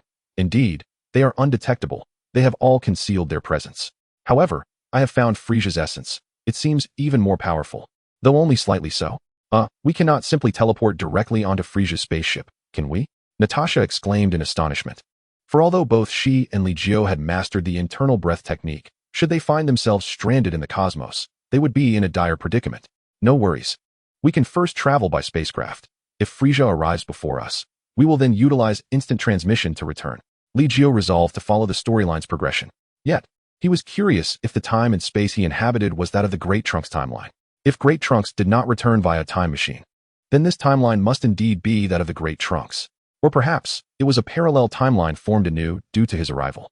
The spacecraft soared into the sky, re-entering the vast emptiness of the universe, and Li Jiu maintained a calm demeanor. The trio exchanged little conversation. After mastering instant transmission, Sun Wukong had set off for Earth without ever having the chance to spar with Li Jiu. Earth. The North King had not only informed Sun Wukong, but also contacted Piccolo, Tian Shinhan, and others. At this moment, on Earth, Vegeta, Piccolo, Krillin, Gohan, Yamchu, Tian Shinhan, Kaiatsu, and Bulma were anxiously awaiting in a designated area. Above the Earth, a colossal spaceship descended slowly. Vegeta, observing the vessel passing overhead, bellowed, everyone, conceal your energy if you do not wish to be discovered so soon. They possess scanners, Vegeta added, then instructed, no flying. We must approach on foot. The group sprinted swiftly toward the landing site of the spaceship. Meanwhile, the massive doors of the spaceship opened, and two figures, one large and one small, emerged first, followed by a throng of henchmen. Excellent, Sun Wukong. If all the Earthlings are slain before your return, you should be quite pleased, no? Frisia waved his hand, and a swarm of extraterrestrials obeyed. However, in an instant, a flash of sword light streaked forth, and the extraterrestrials fell lifelessly. A multitude of presences vanished, replaced by an overwhelming aura that compelled Vegeta and the others to abandon their concealment and rush towards the scene. At that moment, before the immense spaceship, a white-haired youth faced off against King Cold and Frisia. Did you not say that before the Super Saiyan arrived, you would let him experience the agony of the Earthlings being annihilated? Trunks calmly sheathed his sword, coldly regarding Frisia. Frisia responded with a sneer, indeed. I did utter those words, but thanks to you eliminating all my subordinates, it seems I must take matters into my own hands. Humph, your calculations are flawed. Trunks retorted with a scoff. Frisia, perplexed, replied, no matter. It is merely the elimination of some insignificant fish, a waste of time. You have already erred. Trunks corrected Frisia, then declared, there is more than one Super Saiyan. There is another here. As the words left his lips, Frisia's expression shifted to one of shock. Ha ha ha. What a joke. Bluster alone cannot defeat me. Frisia laughed heartily, while King Cold wore a cold smirk. Trunks tightened his lips, his aura gradually intensifying, golden light enveloping him. His purple hair standing upright, transforming into golden locks and azure eyes. Even his presence became formidable. Frisia gritted his teeth, roaring in fury, raising his hand to unleash an energy wave at Trunks. At this moment, Vegeta was drenched in cold sweat. He had witnessed one Super Saiyan, and now another. Li Jiu, Natasha, Kakarot. Who else could there be? It cannot be. Vegeta's veins bulged as he rushed towards the battlefield. Frieza's attack stirred up a cloud of dust, shattering half a mountain. As the dust settled, Trunks stood unscathed before Frieza. How foolish, Frieza. Your arrogance will only lead to your demise. True battles are decided in an instant. Trunks coldly gazed at Frieza, who roared in anger, then revealed a chilling smile. Then let us destroy you along with this entire planet. A colossal planet-destroying blast coalesced at Frieza's fingertips, descending upon Trunks. Yet, the blast did not strike Earth. North Trunks raised one hand, and even upon detonation, he sustained no injury whatsoever. Upon the summit of the mountain, Trunks re-emerged, raising his hand to unleash an energy blast that compelled Frieza to leap and evade. Following this, a series of swift strikes ensued, cleaving Frieza into several pieces, culminating in a key wave that ignited the remnants. Subsequently, Trunks deftly dispatched King Cold and obliterated the spaceship Frieza had commandeered, finally relinquishing his Super Saiyan form. At this moment, Gohan and the others stood in astonishment, bewildered by the sudden appearance of a Super Saiyan on Earth. Yet, before they could voice their confusion, Trunks spoke first. I am off to retrieve Goku. Would you care to join me? Over there, in 3 hours, Goku's spaceship will descend. Follow me. In the vast expanse of the universe, Li Jiu sensed a formidable energy that vanquished both Frieza and another presence, instantly abandoning his intention to teleport back. The storyline unfolded in the primary realm. Li Jiu slowly narrowed his eyes. 3 hours would pass swiftly, and 3 spaceships would arrive simultaneously. This time, it was Trunks who was left in shock, for in the future world, neither Li Jiu nor Natasha existed. What? How could there be 3? Trunks gazed at the 3 figures emerging from the spacecraft, beads of sweat forming on his brow. 3 Saiyans. He unconsciously gripped the hilt of his sword, a powerful aura emanating from him as he scrutinized Li Jiu and Natasha. Oh, why the intense gaze directed at us? Li Jiu remarked with a smile, his eyes falling upon Trunks before gesturing to Vegeta. Your mother's genes are truly remarkable. Even the black hair of a Saiyan has turned purple. You know me. Trunks stammered, casting a furtive glance at Bulma. Chapter 13, Let them die once less. Well, let's say I do. You can call me uncle. Li Jiu chuckled softly, as Natasha blinked in curiosity. Both she and Li Jiu had no siblings, so how could there suddenly be a nephew? Uncle. Trunks was utterly bewildered. He had never heard Bulma mention the existence of an uncle. If there were one, surely Bulma would have mentioned it. You were the one who defeated Frieza, weren't you? Goku, unable to comprehend Li Jiu and Trunks' exchange, interjected with a question he wished to have answered. Yes, indeed. You are Mr. Goku. I came here primarily to meet you, Trunks replied, yet still curious about Li Jiu and Natasha's identities. May I inquire who you are? Best not to delve into our identities. Focus on your tasks and return swiftly, Li Jiu replied, turning to face Vegeta. Vegeta, are you certain you do not wish to take me as your master? Take you as my master? Vegeta's demeanor shifted at the mention of this phrase. Yet, Earth now boasted 4 Super Saiyans, and he was not among them. I shall grant you another opportunity. Once is chance, twice is coincidence, but thrice is folly. Li Jiu remarked with a smile, then playfully winked at Bulma, who was observing him with curiosity. Am I not rather handsome? Huh. And no. Well, yes, quite handsome, Bulma stammered. Her cheeks flushed as she found herself caught in a moment of infatuation. Vegeta appeared to be deliberating, but as a prince, his pride forbade him from becoming a disciple. Very well, it seems you have made your decision. I anticipate our next meeting, where you may ascend to become a Super Saiyan. Li Jiu waved his hand in farewell, utilizing his sensitivity to discern several directions, yet ultimately unable to locate Master Karen. In exasperation, Li Jiu turned to Krillin, inquiring, Krillin, in which direction is Karen Tower? Krillin, still reeling from Li Jiu's proposal to take Vegeta as a disciple, was momentarily caught off guard by the question. What do you need to go to Karen Tower for?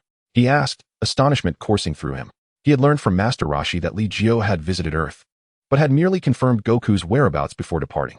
Isn't there something known as a senza bean on Earth? The senza beans are no longer available. They are produced only in limited quantities each year. Krillin's shock intensified. It seemed Li Jiu possessed knowledge of everything. This sentiment was shared not only by Krillin but also by Piccolo, who had been quietly observing Li Jiu. With limited production, can't the dragon be summoned to grant wishes? By the way, I still need a dragon radar.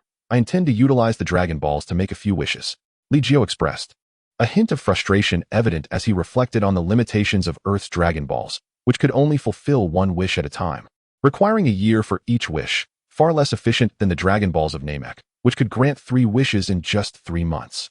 Li Jiu glanced at Bulma, who appeared equally perplexed. Who is this person?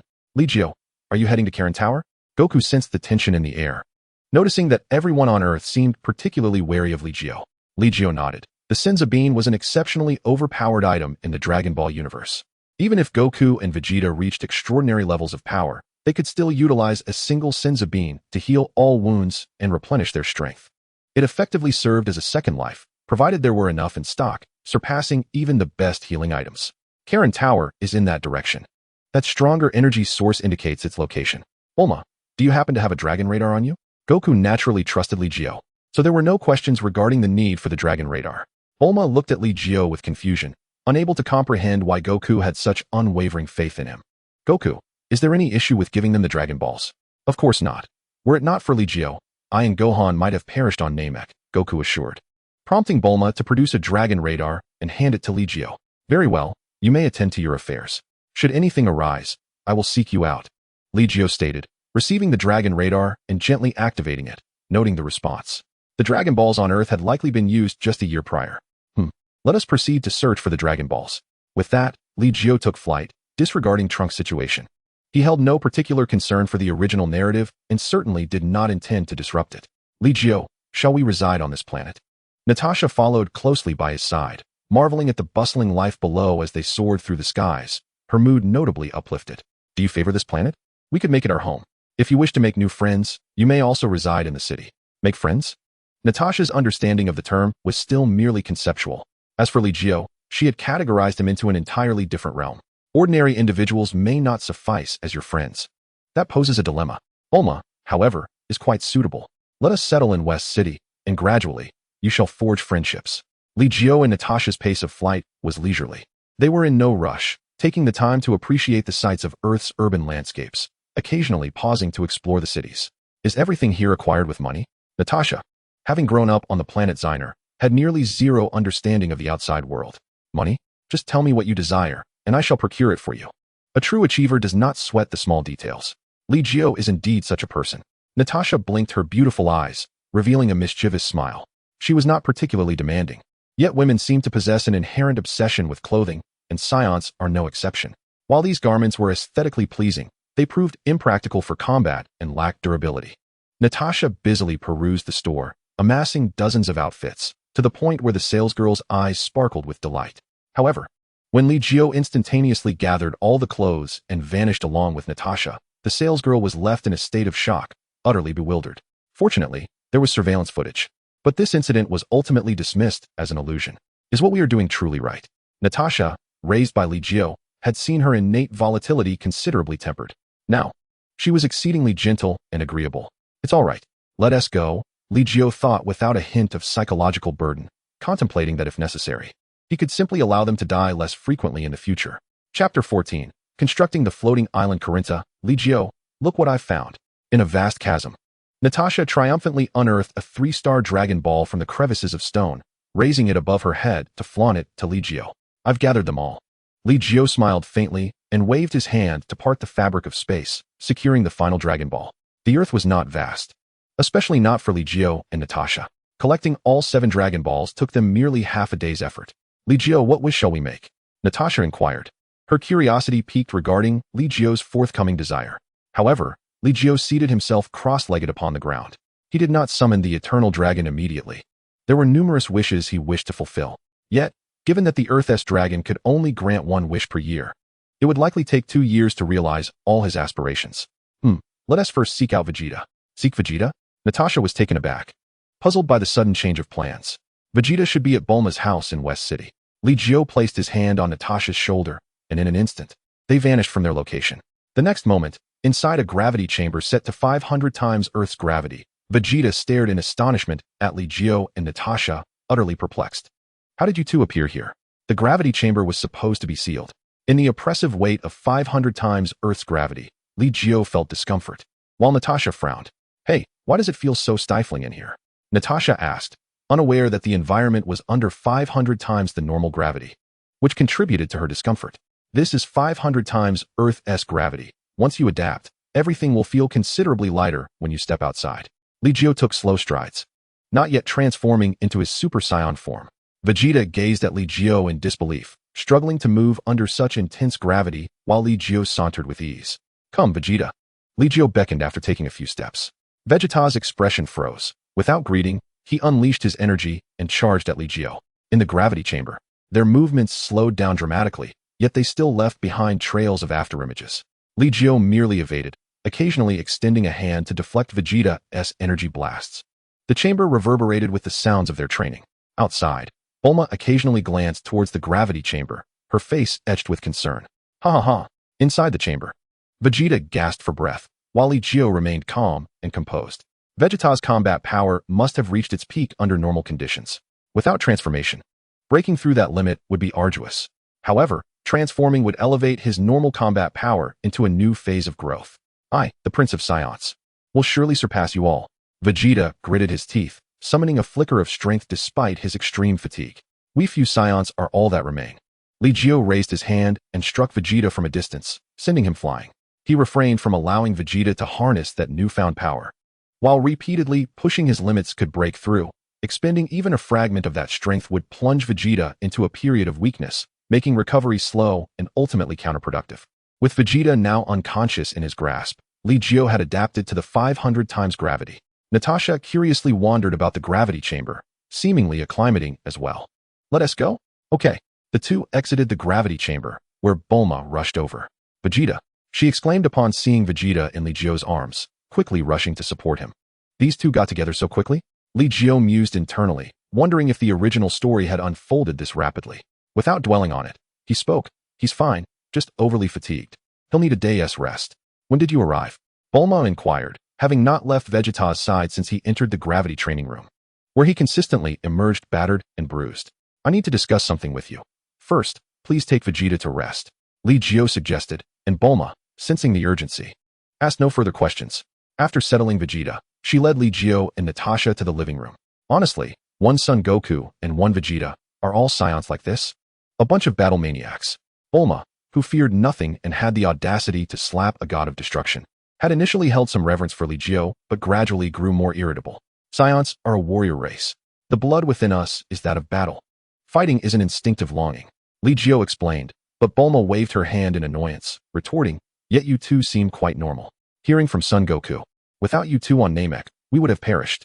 "Not necessarily," Li Jiu shook his head, but Bulma merely interpreted this as modesty. "By the way, you called for me. Is there something you need?" "I should clarify, I will not be participating in any battles. I merely wish for your assistance in designing a blueprint. A construction-related blueprint. If you would." Li Jiu was unsure of Bulma's expertise in architecture. "Construction? Something too complex might be beyond my capabilities. Please explain your requirements." Bulma retrieved a blank sheet of paper and a pen, clearing the clutter from the table. "I need a floating island." "What? A floating island? Are you joking?" Bulma slammed the table, causing it to rattle before she even began to write. "I only require a design that fully expresses my needs. The rest, of course, will be accomplished by the Eternal Dragon." Li Jiu smiled, and Bulma breathed a sigh of relief. "The Eternal Dragon can do that. Have you gathered the Dragon Balls already?" Bulma asked, surprised that they had managed to collect them so swiftly. "Indeed, we have gathered them," Li Jiu affirmed, then continued detailing his requirements. "The floating island doesn't need to be excessively large, just about the size of West City would suffice, with pleasing landscapes. It must be sturdy enough to withstand damage and possess the ability to self-repair. It should float high above, accessed via a spiral staircase, with each step increasing in gravity by 5 times, ultimately reaching 50 times Earth's gravity at the top. Yes, the overall gravity on the floating island should also remain at 50 times. Bulma rapidly sketched, her pen dancing across the paper as she noted the specific requirements. Though the floating island is suspended in the air, it must not impede the illumination of the land below, allowing it to exist in a realm akin to the divine dimension. It suffices to merely connect the entrance to Earth. Divine realm? Bulma questioned, her curiosity piqued, as she remained unaware of its nature. "Oh, just make a note. The Eternal Dragon should comprehend," Li Jiu replied. Bulma nodded, and the outline of a floating island began to take shape on the paper. Next came the architectural designs, the arrangement of mountains and waters, and a training ground. Chapter 15, The Floating Island, Karen Cat. Bulma spent a full 2 hours sketching before utilizing a computer to print a flawless blueprint. Truly, she was the genius girl Bulma. The design was nothing short of perfection. Li Jiu expressed his admiration, and had it been any other occasion, Bulma would have displayed a shy demeanor. However, at this moment, she fixed her gaze on Li Jiu and said, since I have completed the design for you. Could you assist me in return? Oh, do tell, Li Jiu replied, examining the blueprint which detailed an expansive estate, complete with a self-sustaining system of mountains and waters. Notably, a tenth of the floating island was designated as a restricted area for cultivating the mystical beings. Yet, Li Jiu was still unaware of how to cultivate them and would need to seek guidance from Master Karen. The entrance to the floating island was positioned atop a nearby mountain, not far from Bulma's residence. Could you perhaps discreetly guide Vegeta? He seems quite fixated on becoming a Super Saiyan, Bulma suggested, surprising both Li Jiu and Natasha. Bulma's cheeks flushed slightly as she continued. If he doesn't transform into a Super Saiyan, my household will be in turmoil.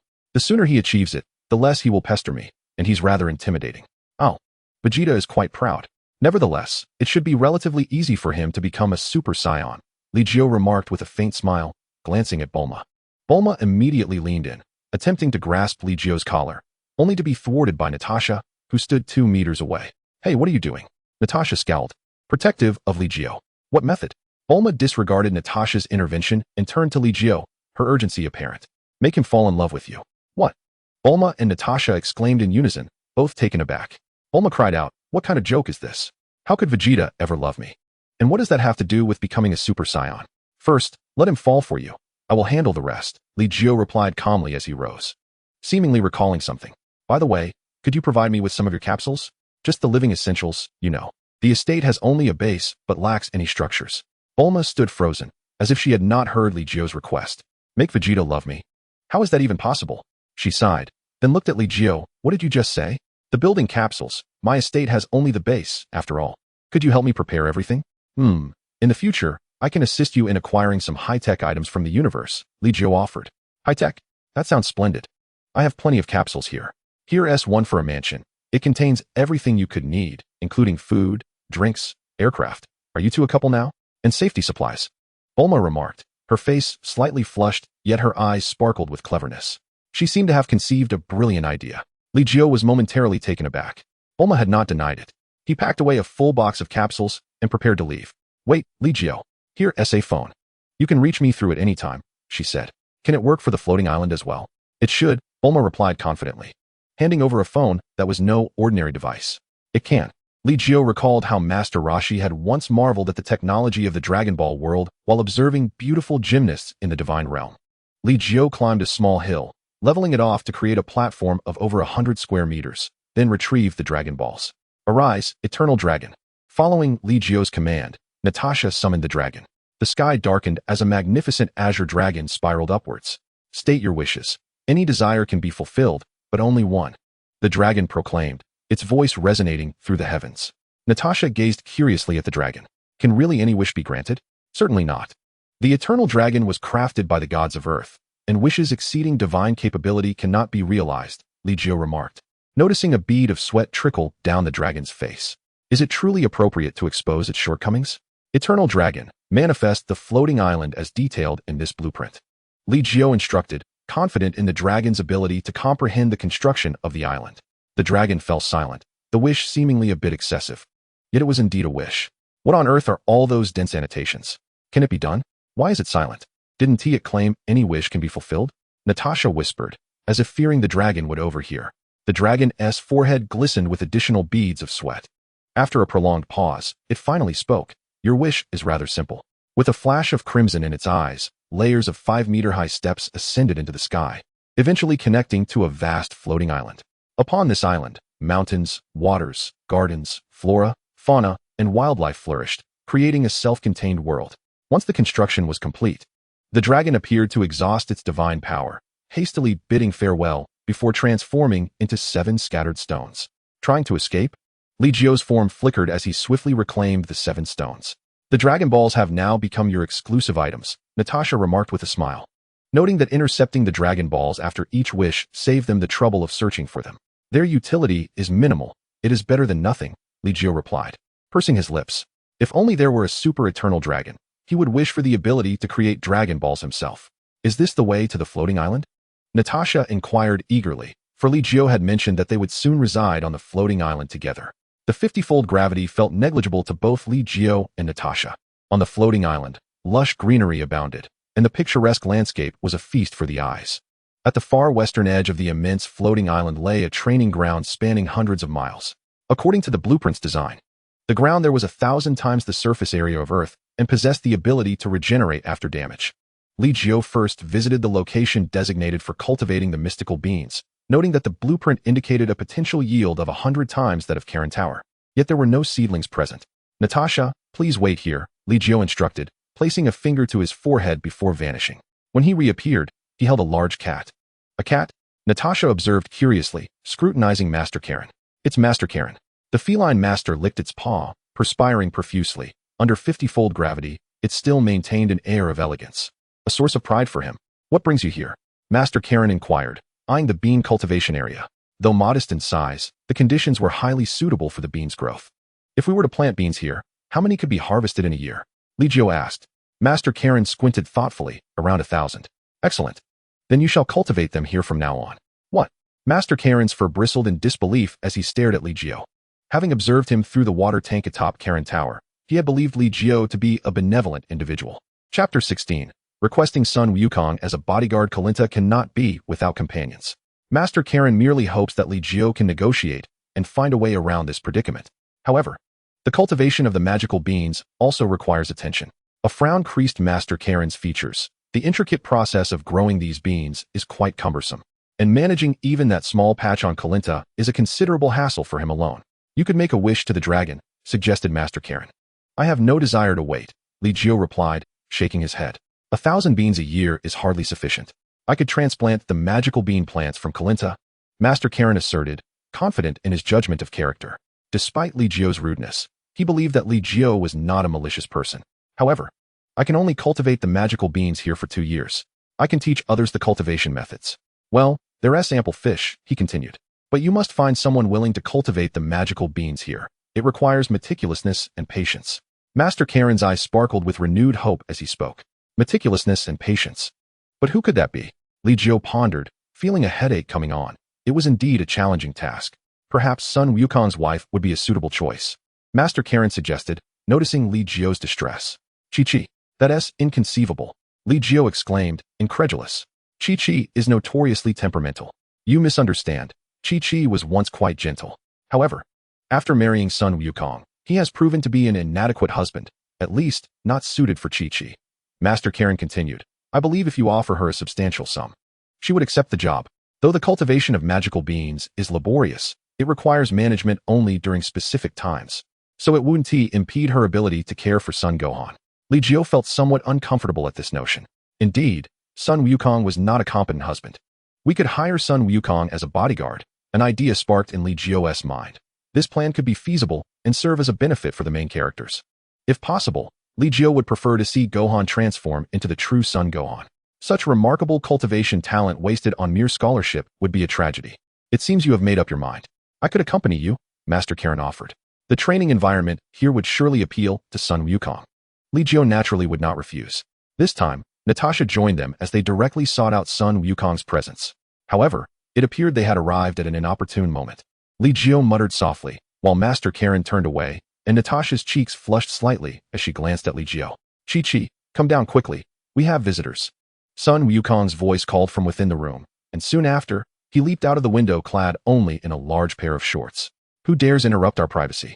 Chi-Chi's irate voice rang out, and Sun Wukong scratched his head as he looked at the three of them. "Li Jiu, what brings you here?" Sun Wukong asked, surprised. Then quickly retreated to change his attire upon noticing his disheveled appearance.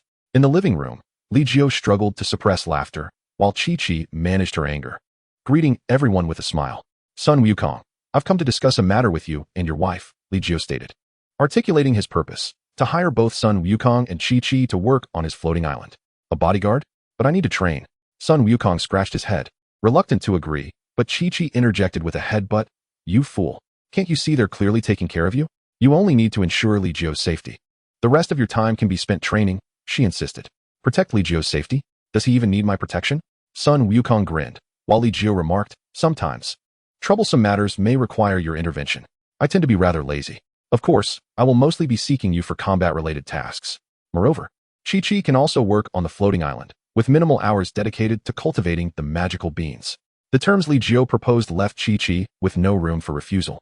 and she immediately affirmed her ability to handle the cultivation tasks. As for the salary, Li Jiu didn't have any at the moment, but assured her there would be compensation. In the vast universe, numerous high-tech items could effortlessly be exchanged for endless riches on Earth.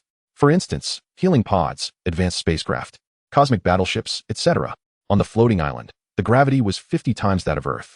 Natasha observed that it would not be difficult for Gohan, Sun Wukong, and Chi-Chi to endure such gravity. However, it posed a significant challenge for Chi-Chi. This is troublesome. I'll need to consult Bulma, Li Jiu sighed, tapping his forehead. Natasha smiled slightly and suggested, I'll guide them to the floating island. You go find Bulma and see if she has any solutions. All right. Li Jiu closed his eyes, focusing his energy. Bulma's aura was faint, but given the relatively small size of Earth, Li Jiu's powerful perception allowed him to sense it, albeit with some difficulty. I found her. In the next instant, Li Jiu vanished, only to reappear where Bulma was feeding breakfast to Vegeta. Li Jiu. Vegeta rose abruptly, but the fatigue of his body caused him to collapse halfway through his motion. Vegeta, your treatment here seems quite favorable, Li Jiu said with a smirk, then turned to Bulma. I plan to have Chi-Chi assist me in cultivating magical beings on the floating island. Could you create an anti-gravity device to allow her to move freely there? Absolutely, Bulma agreed without hesitation, recognizing her need for Li Jiu's assistance. Vegeta, I have another matter to discuss with you later. For now, rest well. Li Jiu waved at Vegeta, who blushed with embarrassment. The mightiest Saiyan reduced to being fed by a woman? And someone witnessed it? How infuriating. Vegeta's forehead throbbed, but his exhausted body rendered him incapable of mustering any strength for the time being. Success. I, Bulma, am indeed a genius. She cheered at her workstation, holding a dozen exquisite watches, which were, in fact, anti-gravity devices. Here, if Chi-Chi uses this, she can move freely under 50 times the gravity. It even has an intelligent adjustment feature. How considerate of you, Bulma. By the way, you should consider modifying the spaceship. Once your modifications are complete, I'll take you on a journey through the cosmos to exchange for some of the advanced technology they're using the universal capsule technology. Before that, you'll need to provide me with some funds. Funds? You, the illustrious Super Saiyan, still require money? Bulma asked, puzzled, but without hesitation. She retrieved a card from her drawer. Here, 1 billion. However, this will be deducted from your future earnings. We agreed that you would handle the safety of transactions involving universal capsules and intergalactic dealings, while I would manage the technical aspects. We'll split the profits 50-50. Of course, Li Jiu accepted the card, murmuring, this billion should suffice for Chi-Chi and Sun Wukong's salaries. What? You intend to hire Sun Wukong? Bulma exclaimed, incredulous but resigned, waving her hand dismissively. Fine, do as you wish. Chapter 17. Sun Wukong's Ultra Super Saiyan King Fist. The convenience of the universal capsules surpassed Li Jiu's imagination. Bulma's collection could fulfill all of his daily needs. Particularly, the manor capsule was equipped with various cleaning robots, and its internal water and electrical facilities were nothing short of perfect. How beautiful! Natasha stepped into the manor, which spanned over a dozen acres and featured not only a lavish main villa, but also several smaller cottages. Chi-Chi, here lies 100 billion, along with some extra anti-gravity wristwatches. From this moment forth, I shall require your assistance in preparing meals for both Natasha and myself. You may employ some help with that money, but the cultivation of the divine beings must remain under your personal supervision. Li Jiu directly handed a bank card containing 100 billion to Chi-Chi, who appeared as if she were lost in a dream. 100 billion? Chi-Chi, in a daze, looked at Li Jiu. Are you certain it's 100 billion and not just 1 million? Indeed, 100 billion. All our necessities are contained within this sum. If it proves insufficient, I shall provide you with more in due time. Li Jiu had no particular use for the money himself, and Natasha did not seem inclined to cook. Thus he entrusted everything to Chi-Chi. 100 billion? How much is that? Sun Wukong, standing nearby, began counting on his fingers, but was promptly met with a light smack from Chi-Chi. That is a sum we could never exhaust in our lifetimes. So much. Wow. Then I must ensure to protect Li Jiu diligently from now on. Well, I must first surpass Li Jiu. Moreover, the artificial beings from 3 years hence require Gohan to train rigorously. Upon hearing that Gohan would also be training, Chi-Chi immediately frowned. Gohan possesses immense potential. Many crises will befall Earth in the future. Li Jiu spoke, and Chi-Chi endured. Do not hinder Gohan's education. Mom, I won't disrupt my studies. Gohan exclaimed joyfully, having matured significantly following the battle on Namek. In light of this, the dragon Shinran seemed to have lost its significance. Li Jiu pondered before turning his gaze toward the terrifying energy waves at the other end of the floating island, where Sun Wukong and Gohan were training. Days later, Gohan's biological father ascended to the floating island via an elevator, ultimately remaining there to train. The training grounds at the westernmost edge were daily left in ruin, only to be restored by morning. Li Jiu harbored some concerns. If these individuals ever lost their restraint and sank the entire floating island, would it ever be able to recover? Half a month later, Bulma's call came through. Hello, is this Li Jiu? The spaceship has been modified. We can embark on our journey to the cosmos for technological exchanges. Bulma's voice resonated from the other end of the line. Li Jiu calculated the time. Very well. I shall visit your home now. You need to prepare a batch of empty universal capsules. Rest assured, I have everything ready. After hanging up, Li Jiu exited the manor. Over the past half a month, everything had progressed smoothly. Chi-Chi's proficiency in planting divine beings had grown remarkably, learning at a pace even faster than Li Jiu had anticipated. Meanwhile, the increase in strength for Sun Wukong and Gohan appeared to surpass expectations. One must have pressure to find motivation. Li Jiu stretched lazily. Of late, Natasha had been transforming into a Super Saiyan intermittently to unleash a flurry of blows upon the trio, and with each bout, even the swiftest of Piccolo needed an entire day to recover. Natasha, Wukong, Piccolo, Gohan. Li Jiu spoke, and the chaotic skirmish among the four came to an abrupt halt. Would you be interested in taking a trip into the cosmos? Is it beneficial for training? Piccolo cut straight to the point, stating that he would not embark on the journey if it did not serve a purpose. I am uncertain. Perhaps we might encounter some formidable opponents in the universe. Li Jiu made no promises. If you would allow us to witness your true strength, we would not be opposed to accompanying you, even if it means merely acting as muscle. Piccolo expressed his disinterest in the powers of the universe. In the cosmos, a battle power of 10,000 would be deemed a formidable force. Frieza, in his initial state, was the cosmic emperor. Rather than banking on the strength of beings in the universe, it would be wiser to focus on Li Jiu before them. My true strength? Is Natasha's pressure not sufficient for you? Li Jiu smirked, yet Wukong interjected. Natasha is indeed formidable, but I sense you are even stronger. At that moment, both Natasha and Wukong were in their Super Saiyan forms, though there remained a significant disparity between them. Natasha's Super Saiyan state was nearing full power, while Wukong had yet to fully master his energy. Oh, would you like to give it a try? Seeing Wukong's spirited demeanor, Li Jiu raised his index finger, instantly completing his transformation. Here, this is my full power. Li Jiu transformed into a Super Saiyan, his golden hair and azure eyes radiant, yet devoid of any outward display of energy or aura. It was as though he had merely dyed his hair and donned colored contact lenses. Incredible, Wukong exclaimed, astonished at the perfect control over his energy. Let me give it a go. I want to test my battle power in this state.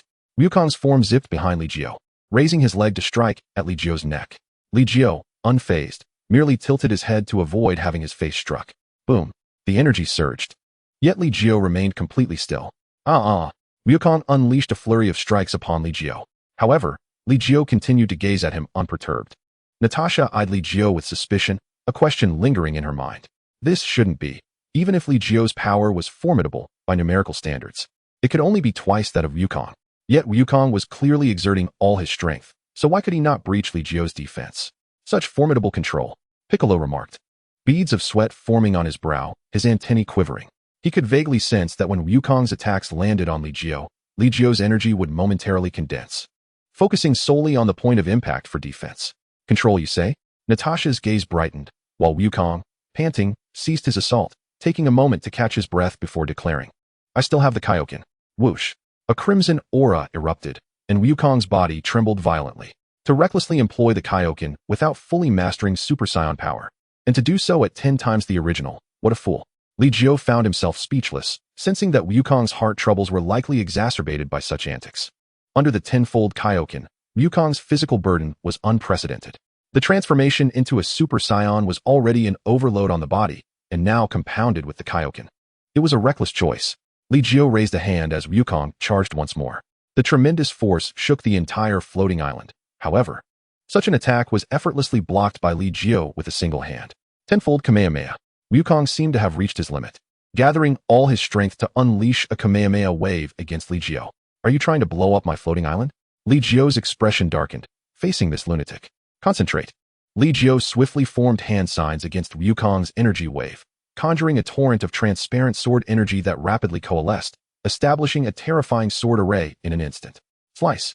Li Jiu commanded, controlling nearly 1,000 sword energies to obliterate Wukong's energy wave, unleashing a series of explosive forces that shook the entire floating island.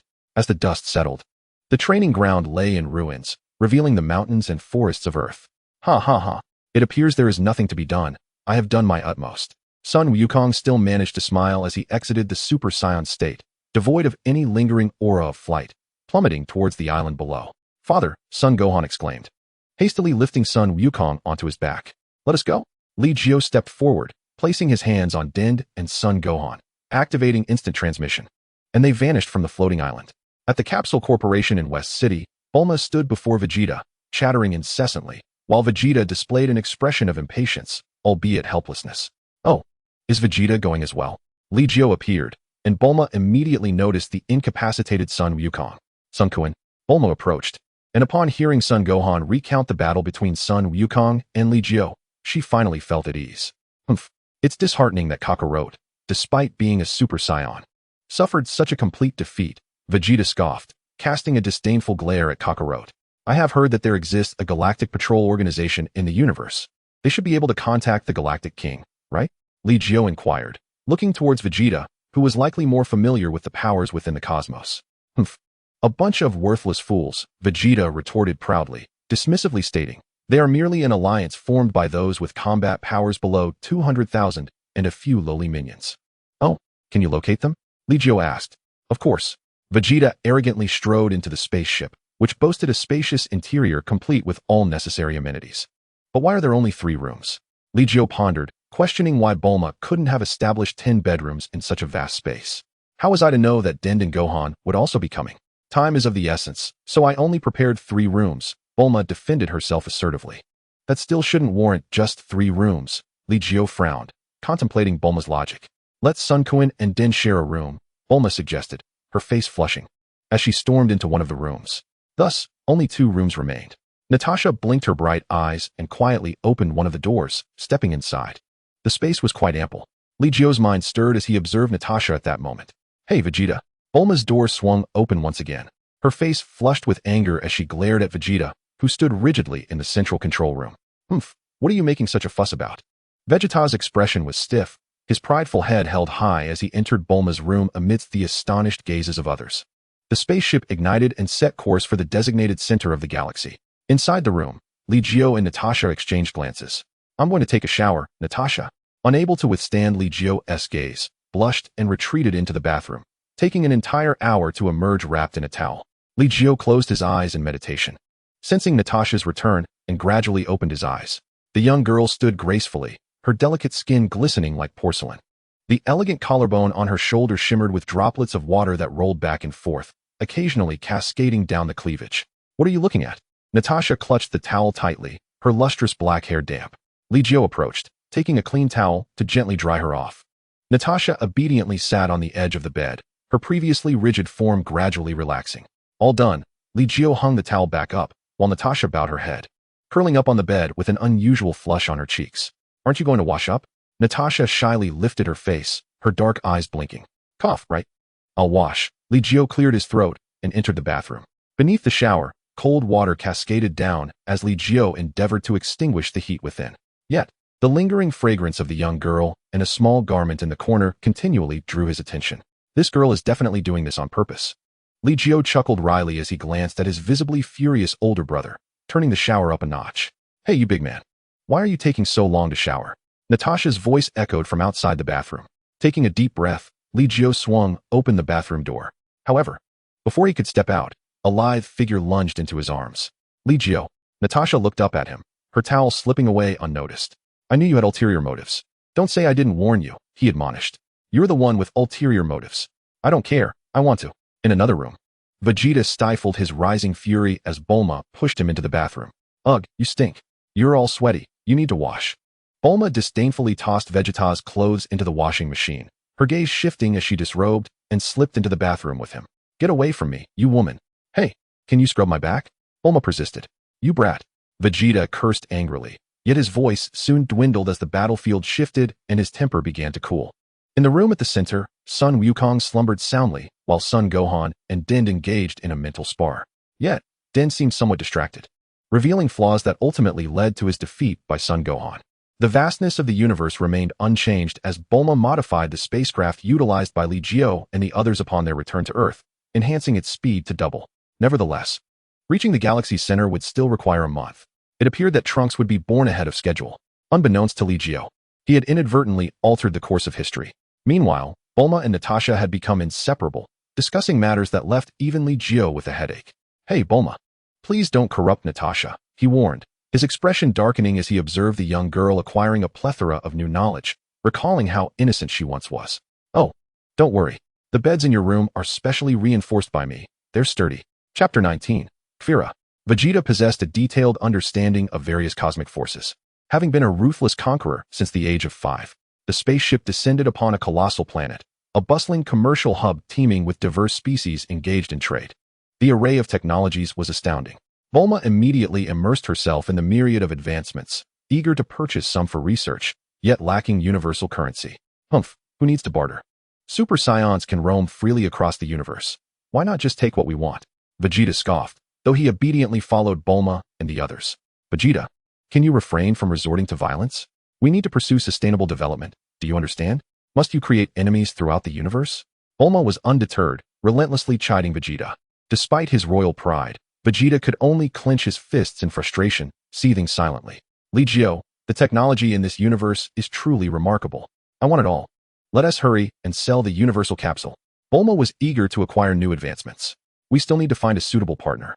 You don't expect me to manage your business here, do you? Li Jiu sighed as the group navigated the expansive commercial planet, heading towards the Galactic Patrol's storefront. Although the Galactic Patrol was reputable, they could only endure silent suffering when faced with formidable foes. Vegeta remained quietly at the back of the group. Ahead lay a massive mall, the property of the Galactic Patrol. Bulma, let me inform you in advance that what we are selling are capsules, not the technology behind them. Are you confident in safeguarding the secrets of the Universal Capsule's technology? Li Jiu inquired, for on Earth, the only noteworthy technological marvel was the Universal Capsule. Of course, the android technology also ranks among the finest in the universe, but that is not for sale. Naturally, I am a super genius girl. The Universal Capsule is my bargaining chip for acquiring technology throughout the cosmos. I will ensure that its secrets remain secure. Bulma was confident, and Li Jiu did not press further, leading them directly into the commercial building. Inside, a variety of spacecraft and advanced combat mechas were on display. They could even see some Galactic Patrol officers repairing warships. Hey, Li Jiu, do we need to find the higher-ups of the Galactic Patrol to finalize our transaction? While Bulma didn't concern herself with the Capsule Corporation's affairs, she was well-versed in matters of negotiation. Li Jiu nodded and then turned to Son Gohan, saying, Gohan, there's an energy signature of approximately 100,000 battle power. Uncle Li Jiu, should I release my energy? 100,000 battle power? Yes. All right. Gohan nodded, and without further ado, his energy began to rise. Beep, beep, beep. Within the mall, a desktop detector began to emit urgent alarm sounds. The staff inside the mall immediately fell into disarray, yet some managed to approach Son Gohan. Excuse me, esteemed guests. Is there something about the service of the Galactic Patrol Mall that you find unsatisfactory?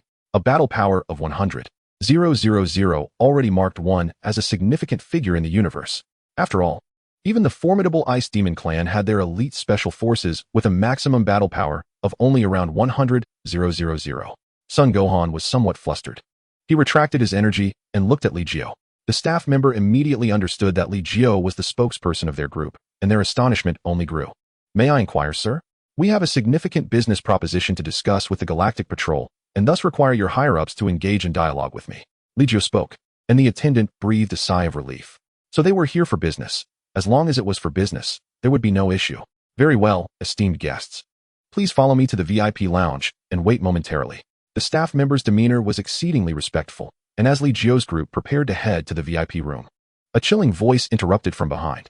Wait a moment. May I ask what business you intend to discuss? I believe our Quila Empire possesses greater strength for collaboration. Quila Empire? The staff member's face turned pale, beads of cold sweat forming as he looked helplessly at Li Jiu and the others, stammering. And may I ask what business you are here for? Perhaps we could discuss it with this gentleman. Li Jiu glanced at the staff member, then turned to face the speaker behind him. The individual was clad in a battle mech suit, emanating a presence far superior to that of Son Gohan's released energy. Who are you? Oh, I am Nez, a member of the mech squad under King Quila. Li Jiu scrutinized Nez, recognizing him from memory. Nez bore some resemblance to the Hulk, but regardless of whether he was Nez or not, and whether his claim of being a mech squad member was true, it was inconsequential. You speak of the Quila Empire? Li Jiu asked. Nez responded with pride, of course. The The territories of Frisia and King Cold have already become the domain of our King Quila. The entire galaxy shall be under the rule of the Quila Empire. Therefore, I would advise you to collaborate with us. Nez was arrogant but also curious, wondering how someone with a battle power of 100,000 could serve as muscle. What could they possibly offer in advanced technology? Well, it seems Quila would indeed be a worthwhile partner, Li Jiu mused, while Bulma tugged at his sleeve and whispered, Li Jiu, this Quila doesn't seem like a good person. Certainly not a good person. He is Frisia's brother, Li Jiu replied with a soft chuckle. Unconcerned whether Nez overheard him, he continued, what we are offering is a universal capsule that can transform anything into a capsule for convenient transport. As he spoke, Li Jiu had Bulma demonstrate the marvelous utility of the universal capsule. If Quila desires this technology, we can discuss the details. Li Jiu glanced at the detector Nez was carrying. You should be able to contact Quila, right? Perhaps we can arrange a meeting. Bulma was puzzled by Li Jiu's intentions, while Vegeta seemed to have an inkling, a cold smirk playing on his lips. Humph, this guy Li Jiu is definitely up to more than just a simple collaboration. Partnering with Frisia's brother? Can he be trusted? Son Goku appeared deep in thought, while Piccolo and Gohan beside him broke into a cold sweat. Frisia's brother would undoubtedly share his nature. How could one doubt his trustworthiness? It was clear he wouldn't honor any agreements. Just look at his underling's demeanor. Chapter 20. Let us get it done. Oh, such astonishing technology.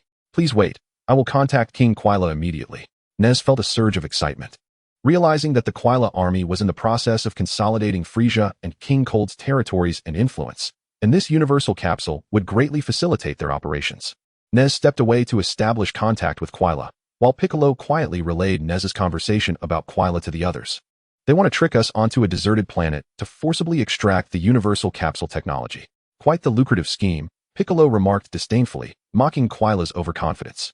However, it seemed that Quila was not inclined to act personally. He intended to have the mech squad leader, Savaiza, oversee this operation. Piccolo shook his head gently.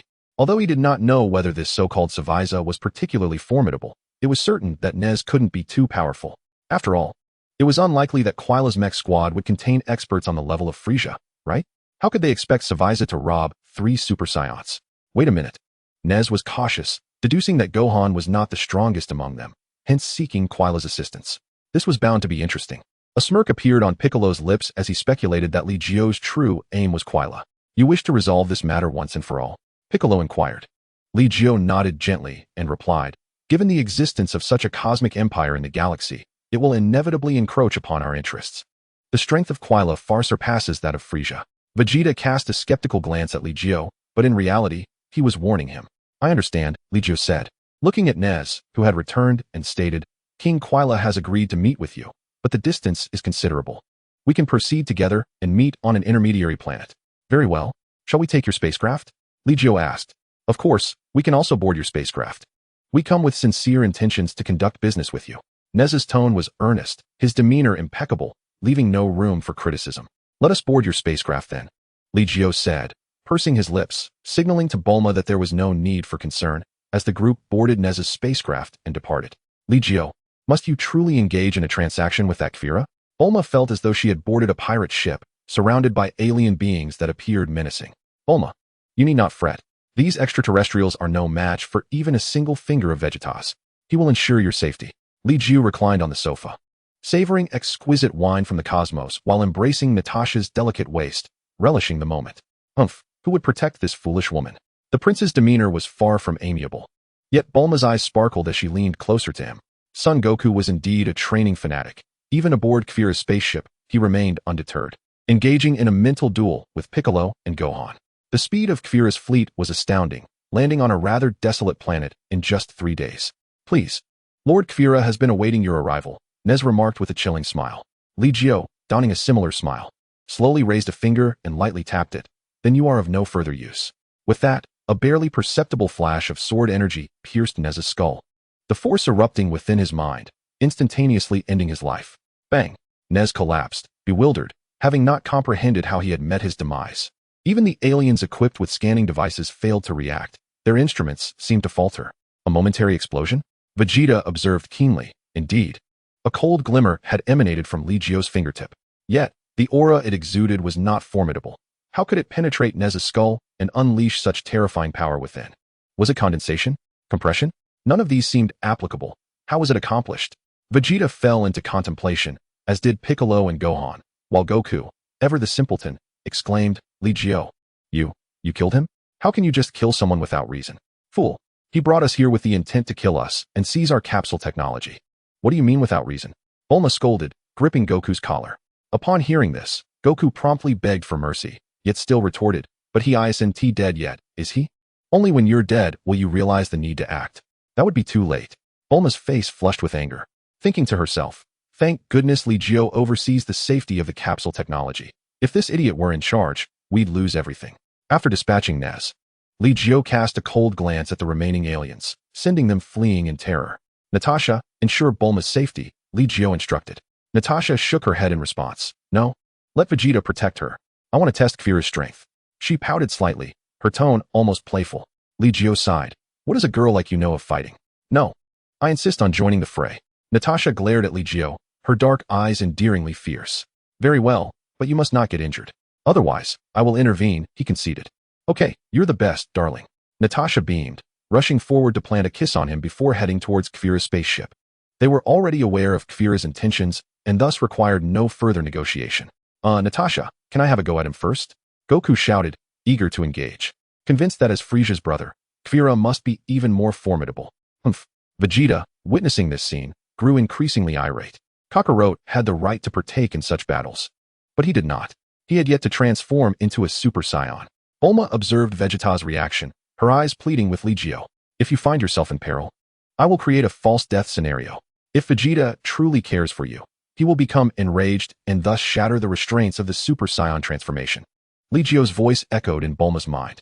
However, you must die by Kefira's hand. Bulma's expression turned to one of shock as she gazed at Li Jiu's earnest smile, her face reflecting a mix of emotions. Why must it be this way? What if I truly die? She feared, her mind conjuring images of Li Jiu not saving her. With a blink, she exchanged silent communication with Li Jiu, who merely nodded in response. Even Piccolo was oblivious to the agreement reached between the two. Bulma glanced at Vegeta once more, ultimately choosing to trust Li Jiu. Of course, she also knew that Earth had the Dragon Balls, allowing for resurrection even in death. Chapter 21, Speedy Encounter with Vegeta. Boom. Natasha's attack was decisive, obliterating Kefira's spaceship. Flames illuminated the sky as Natasha floated mid-air, honing in on the most potent energy signature amidst the inferno. Whoosh. A purple figure suddenly materialized before Natasha. And in that instant, she completed her transformation into a Super Saiyan. Her hair, once dark, now flowed golden, her blue eyes shimmering with intensity. Looks like she has reached near full power, Li Jiu mused, nodding slightly. Natasha's talent was indeed remarkable. However, due to the innate characteristics of Saiyans, Natasha couldn't focus on cultivating the Xuanhuang Breathing Technique like Li Jiu. Yet, she had developed her own training methods, and while not as exceptional as Li Jiu's, her combat prowess was formidable at her level. Kefira had one more transformation than Frieza, yet his power seemed to be just shy of 400 million. Li Jiu calculated silently, knowing Kefira could not surpass the Super Saiyan's full power during the Saiyan saga. Meanwhile, Natasha's battle power had soared to 500 million. Kefira towered over Frieza, his purple skin appearing rather grotesque. Nonetheless, he regarded Natasha with a serious expression, his gaze heavy with concern. Is this what a Super Saiyan truly is? Cold sweat trickled down Kefira's brow as his energy surged. He was determined to complete his transformation and unleash his full power. Natasha, during the battle, allow Kefira's attacks to reach Bulma. Li Jiu's voice suddenly resonated in Natasha's mind. Taken aback, she gradually nodded in understanding as Li Jiu elaborated. Wow, Frieza's brother is indeed much stronger than Frieza. He can even transform. Goku exclaimed, astonished. In his perception, Kefira's energy was beginning to exceed his own Super Saiyan transformation. This indicated that even if he transformed, he would not stand a chance against Kefira. Alright, looks like I need to double my efforts. Goku's fighting spirit seemed indomitable. No matter how formidable the opponent, he would charge forward without hesitation. Li Jiu, what is Kefira's battle power estimated to be? Piccolo, struggling to accurately sense the energies of the two before him, found himself overwhelmed. Well, Natasha's battle power is 500 million. While Kefira's should cap around 350 million, Li Jiu inferred based on his perception and understanding of the characters. Piccolo's complexion turned an ashen green. Whether it was 350 million or 500 million, it was far beyond what he could contend with at that moment. Vegeta's fists clenched ever tighter. His typical battle power barely exceeded 3 million. Even in his Super Saiyan form, he could scarcely be deemed a match for Kefla. The transformation into a Super Saiyan could amplify one's standard battle power by a staggering 50-fold. Natasha's base battle power, astonishingly, reached a monumental 10 million. Vegeta fixed his gaze intently upon the two figures suspended in the air before him. Words were unnecessary. Nez was dead, and Natasha had obliterated the spacecraft. The stance was unmistakably clear. Kafla realized he had struck an impenetrable wall, one that seemed intent on delivering a decisive blow. With a sigh, Kafla completed his ultimate transformation, his form adorned with additional shoulder armor and sprouting several horns. Was it of any use? After her transformation, Natasha's tone grew markedly indifferent. Her icy gaze locked on Kafla as she vanished from sight, reappearing instantaneously behind him. Boom! Her long leg extended, delivering a powerful kick to Kafla's shoulder. Taken by surprise, Kafla was sent hurtling like a cannonball into the earth. Dust and debris filled the air. Yet the notion of merely being unscathed amidst the chaos was soon to be shattered. How infuriating! Struggling to rise, Kafla unleashed a barrage of fine beams of light. Natasha's lips curled into a slight smile as she moved with remarkable speed. Kafla, in a frenzy, fired beams and projectiles incessantly, his hands resembling those of a rapid-fire machine gun. Whoosh! An energy blast hurtled toward Li Jiu and the others, unfortunately directed straight at Vegeta.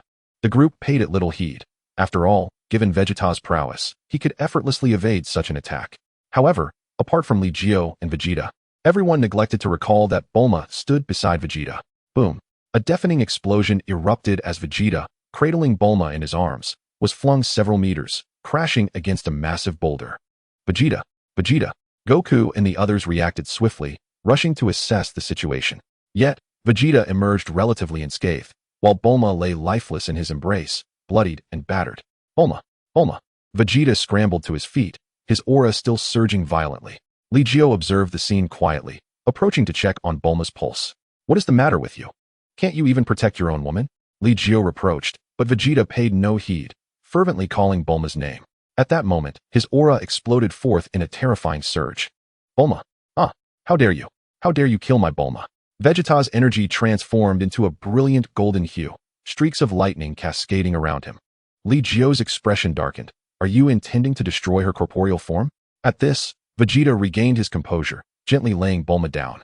His teeth clenched as he turned his focus to Kafla, who was engaged in combat with Natasha, entirely disregarding whether he could indeed contend with Kafla. I will kill him with my own hands. Boom! Vegeta became a streak of light as he charged towards Kafla, forcefully entering the fray.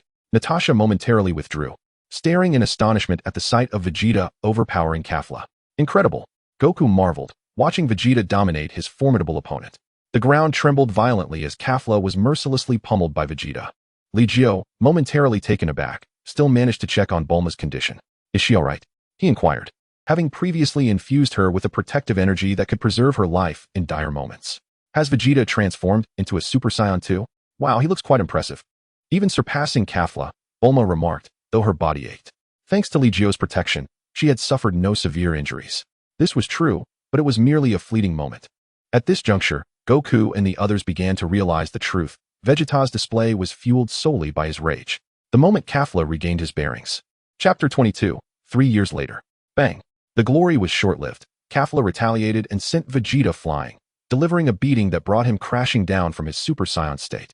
Natasha glanced at Vegeta, a light chuckle escaping her lips. Not bad, keep it up. Your current battle power should be around 170 million. With that, Natasha re-engaged. And Kafla, without hesitation, turned to flee. Yet, with the spacecraft destroyed by Natasha and Kafla lacking her speed, escape was impossible. Natasha, just finish him off, Li Jiu suggested. And Natasha showed no mercy. Behold my newly developed ultimate technique. Natasha swung her arms at her sides, conjuring a Tai Chi diagram with her hands. This diagram, however, was hollow of spirit, merely a semblance of form. The golden Tai Chi diagram's yin and yang swirled, unleashing a terrifying energy beam. The spiraling light coiled and twisted like a tornado, instantly ensnaring Kafla within. Annihilate. The golden Tai Chi whirlwind shattered violently, obliterating Kafla into nothingness. The metallic Kafla had been vanquished. Li Jiu smirked, a permanent solution. Wow, Natasha is truly remarkable. Goku scratched his head, marveling at the complete annihilation of Kafla. Judging by Natasha's exhibited battle prowess, he realized he had a long journey ahead in his training. Meanwhile, Bulma's revival left Vegeta in a daze, staring at her in disbelief. Bulma, you're alive? I thought you were dead. You fool. It is you who nearly met your end, she retorted. But Vegeta, you claim not to care for me. If you truly didn't care, would you have transformed into a Super Saiyan in a fit of rage? Bulma's pride shone through. In truth, before this plan was set in motion, Bulma had no absolute certainty. Vegeta's behavior often left her perplexed, and she was uncertain whether his fury would be ignited by her death. Thankfully, everything had turned out well. Congratulations, Vegeta. Goku learned from Li Jiu the backstory behind the events, realizing it was all a ruse to provoke Vegeta's transformation into a Super Saiyan. TCH, I could become a Super Saiyan without your help, Vegeta scoffed, disdainfully pushing Bulma away as he slowly stood. Li Jiu, how do we deal with these extraterrestrials? Natasha hovered in midair, pointing decisively at a fleeing alien, swiftly eliminating it. Li Jiu surveyed the surrounding aliens who had narrowly survived the spacecraft's explosion, his gaze locking onto one individual. That person bore a striking resemblance to a human, with golden hair and a scouter affixed to his face. You come here. Why yes. Please spare me. I am willing to serve you. The alien scrambled forward, kneeling before Li Jiu and his companions. You are Zaviza, Li Jiu stated, identifying the individual before him. Why yes, I am Zaviza. I can assist you in consolidating Kafla's remaining forces. The entire galaxy will become your dominion. Zaviza hurriedly showcased his utility. Upon hearing this, all eyes turned towards Li Jiu. With Shavia's presence, it was exceedingly effortless for Li Jiu to consolidate the remnants of Quira's forces. So, does Li Jiu aspire to become the Emperor of the Universe? I have no interest in such lofty ambitions. I have noted your aura, and I shall proceed to disband Frisia, King Cold, and all of Quira's troops. In this galaxy, the existence of an emperor is intolerable. Do you understand? Li Jiu regarded Shavia with indifference, stating, if I discover any organization akin to an emperor of the universe, I will seek you out without delay. Yes, my lord. Rest assured, I shall disband all of Quira's forces immediately upon my return. There shall be no more cosmic legions. Do not play tricks. I can eliminate you at any moment, Li Jiu remarked, giving Shavia a pat on the shoulder before turning his gaze towards Bulma, who was affectionately nestled against Vegeta. Bulma, it's time to go. Huh. Oh, right. Are we off to conduct business with the Galactic Patrol? Indeed. A capsule fell to the ground, transforming with a resounding pong into a spaceship, which soon departed into the heavens. According to their prior agreement regarding profit sharing, Li Jiu's 50% of the net profit would cover the security issues of the universal capsule trade. Now that Quira was deceased, the Galactic Patrol swiftly received the news, and the one responsible for Quira's demise was within their very establishment. This revelation stirred the Galactic King. However, Li Jiu had no time to engage in discussions with the Galactic King regarding peace in the galaxy. After concluding their trade, Li Jiu and his companions lingered on the commercial planet for several days, allowing Bulma to procure some technology before they finally returned to Earth. Master Karen had already transplanted all the Senza bean plants to the floating island. The cultivation space for the beans was essentially an island within an island. Even a magnitude 13 earthquake would not affect the Senza beans. This was far superior to the conditions at Korin Tower. Let me make it clear. I shall only be here for 2 years, Master Karen emphasized repeatedly. Of course, he did not forget to recall Li Jiu's words. Fish aplenty. In the westernmost training grounds, Piccolo effortlessly countered Gohan's attacks, while Goku watched from the sidelines, occasionally joining the fray. Such training occurred daily, with Li Jiu and Natasha occasionally indulging in the thrill of delivering a good thrashing to the trio under the guise of instruction.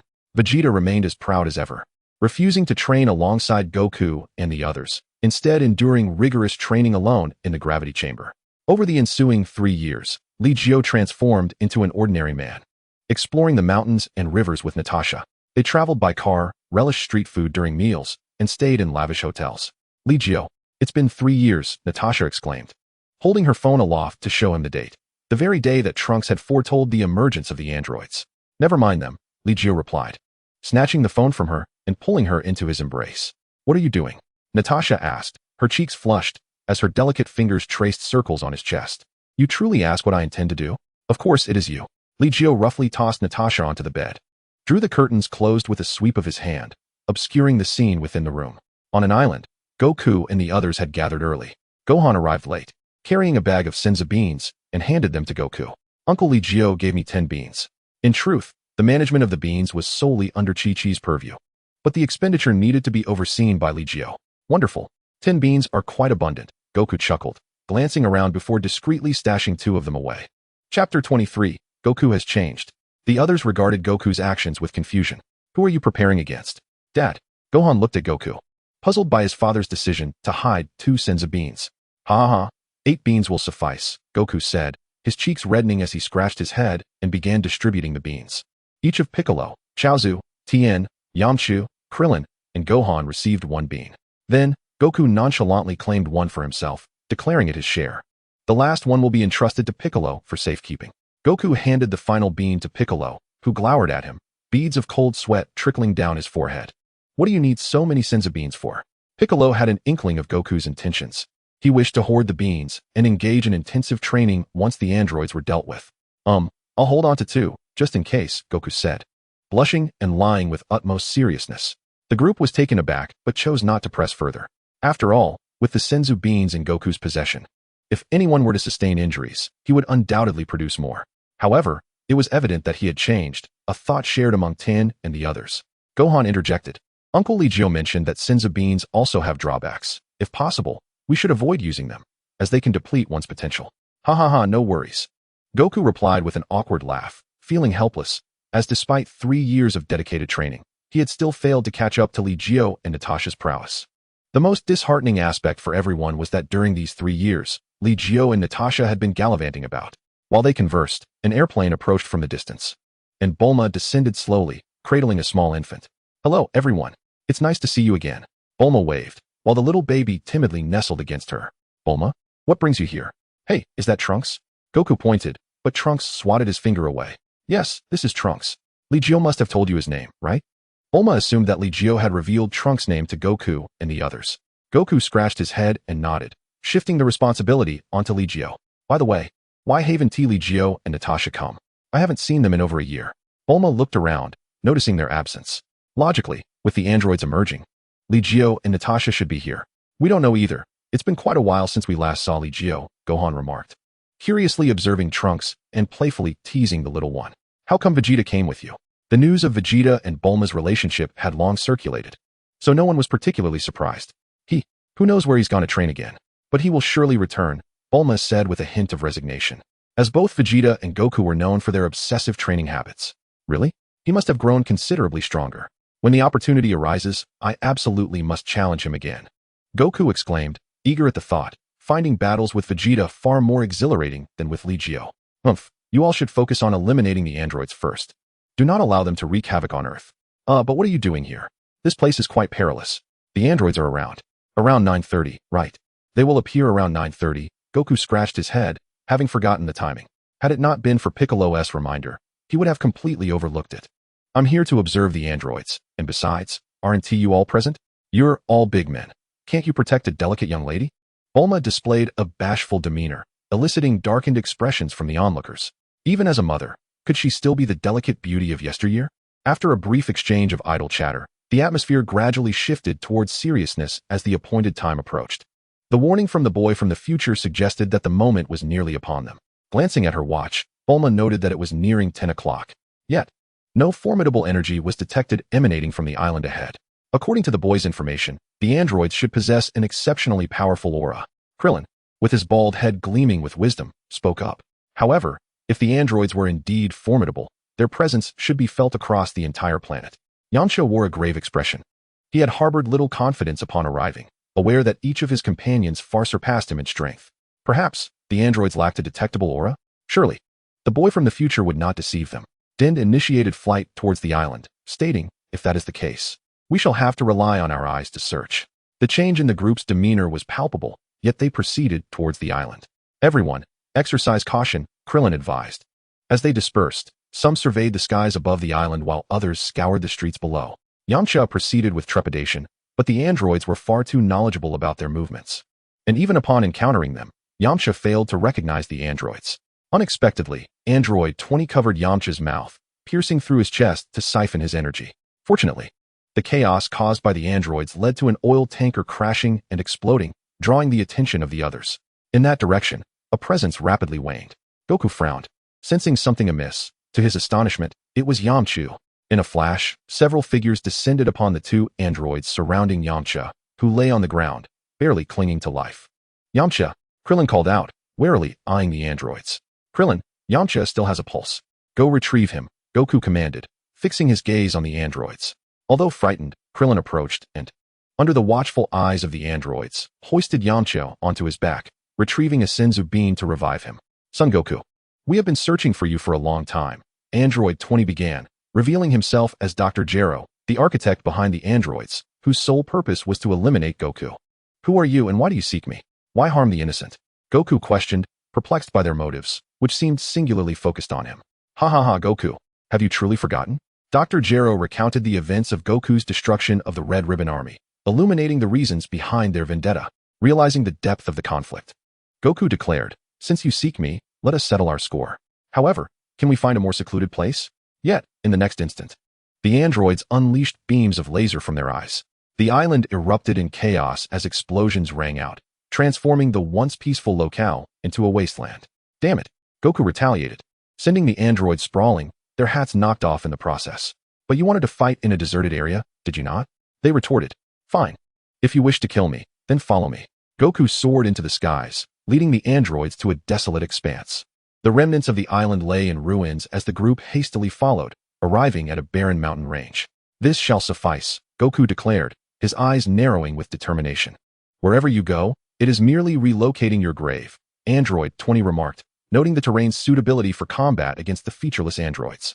Very well, let it be here, Goku replied, a mocking smile gracing his lips. You seem quite confident in yourselves. Of course, every move you make is recorded under my scrutiny.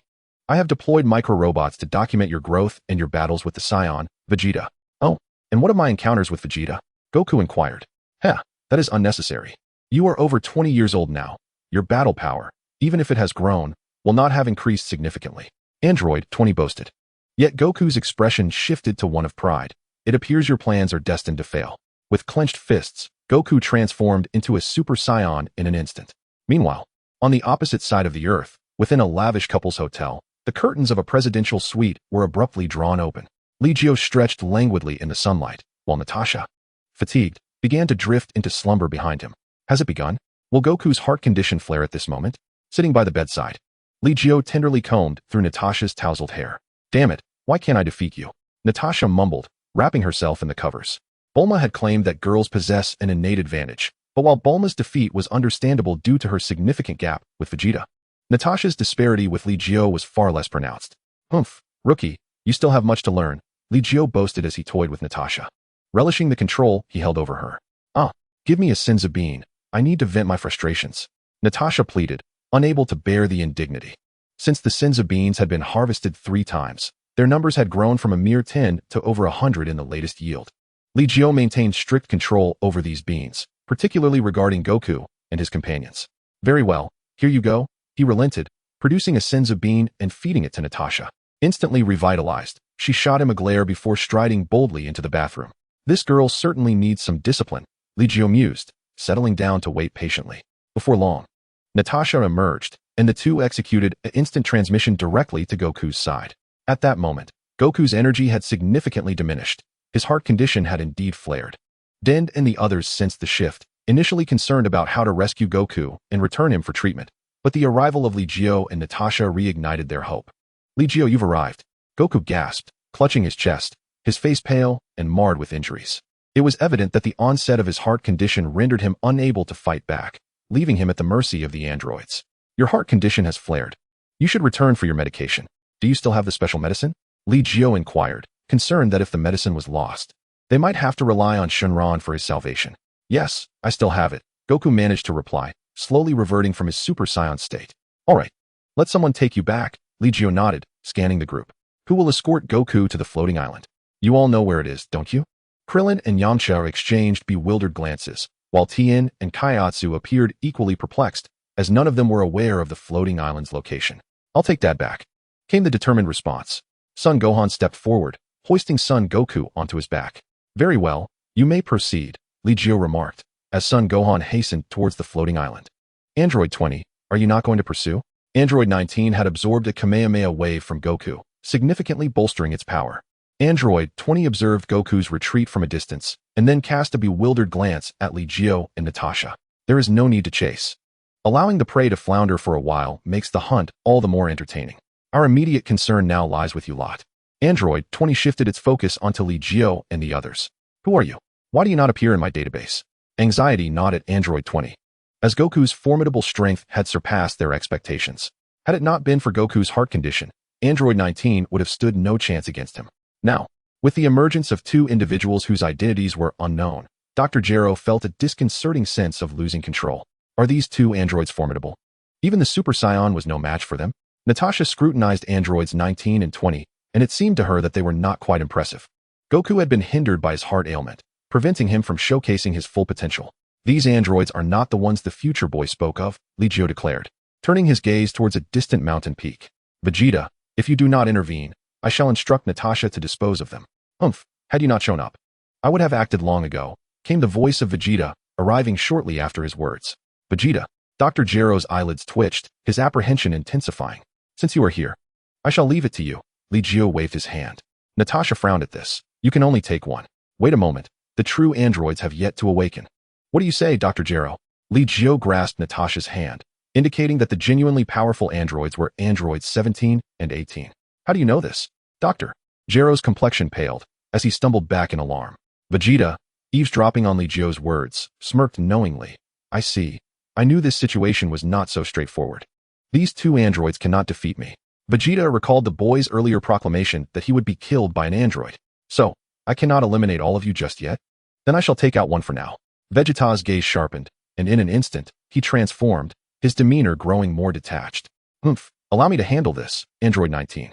Unyielding, Android 19, having tasted the sweetness of Goku's energy, readied for battle. Chapter 25, The Death of Dr. Gero. Ha ha ha, greedy fool, Vegeta is yours. But the rest shall be mine. Dr. Gero feigned calmness, yet Li Jiu suddenly raised a hand, deftly flicking his fingertip to unleash a slender blade of light. The blade swiftly severed a membrane from Dr. Gero, sparks flying as his mechanical arm fell to the ground. I grant you an opportunity. Release androids 17 and 18. Li Jiu lightly tapped his shoulder with his fingertip, smiling at Dr. Gero. Meanwhile, Vegeta regarded Li Jiu with unease before redirecting his attention to Android 19. If I am not mistaken, your energy absorption device is on your hands, correct? With that, Vegeta vanished, reappearing to deliver a powerful punch to Android 19's abdomen. Your reflexes are quite slow. Confidently, Android 19 found himself once again on the receiving end of a beating, as Vegeta, now aware of a more formidable opponent, dispatched him in less than 30 seconds. Trash. Vegeta, returning to his normal state, had expended minimal energy in eliminating Android 19. How is this possible? Dr. Gero retreated silently. Yet neither Li Jiu nor Vegeta had any intention of finishing him off. This is your doing. Androids 17 and 18 will surely kill you all. Dr. Gero turned to flee, with Li Jiu and the others leisurely following. Li Jiu, you must allow me to have one of the two, Android 17 or 18. Natasha interjected, here to confront her own discontent. Android 18 is yours. Li Jiu nodded slightly, while Vegeta added, Android 17 is mine. You are all forbidden from contesting. Agreed. Li Jiu smiled lightly, noting that Vegeta's strength now surpassed that of the original timeline, though not by much. Whether he could indeed contend with Android 17 remained uncertain. Shortly after their departure, Future Trunks returned via time machine, discovering Android 19's head, filled with confusion. Nevertheless, he pursued the group, accompanied by Bulma, who was excitedly flying in her aircraft. With the group's tacit approval, Dr. Gero successfully awakened androids 17 and 18. Trunks arrived late, oblivious to the fact that he had merely missed a critical moment, and was astounded to witness the events unfold. Why? Why release them when they could remain in eternal slumber? Trunks seethed through clenched teeth, only to be shoved aside by Vegeta in disdain. Step aside, I will handle them.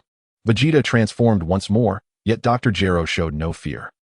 Androids 17 and 18, quickly, kill them. They are friends of Son Goku. Oh, friends of Son Goku? Android 17 approached, positioning himself behind Dr. Gero, while his peripheral vision caught sight of the termination remote in Dr. Gero's grasp. In the next moment, Android 17 swiftly snatched the controller, destroying it in the process. Without this remote, you can no longer control US, can you? Android 17 smirked, leaving Krillin and the others in shock. Dr. Gero was equally astonished, but he bellowed in rage. I can create another.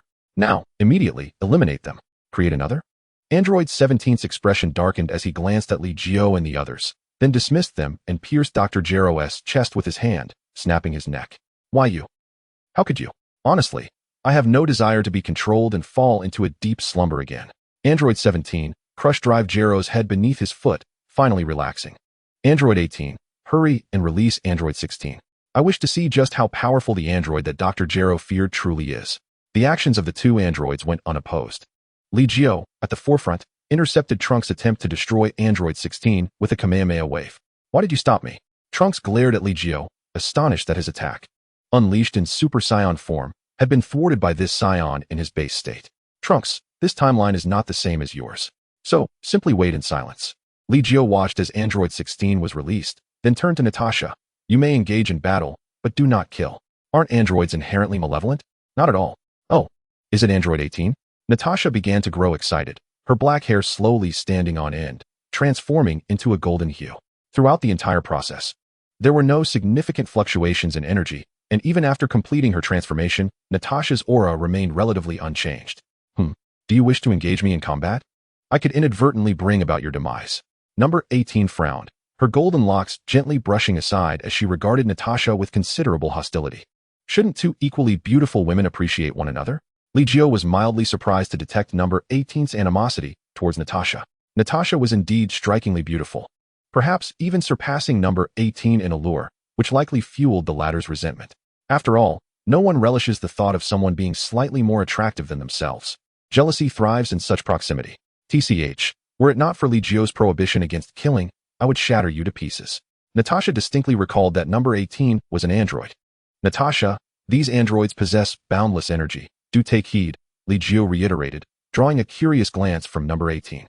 She tossed her golden hair and, with eyes as cool as water, spoke in a voice that was unexpectedly gentle.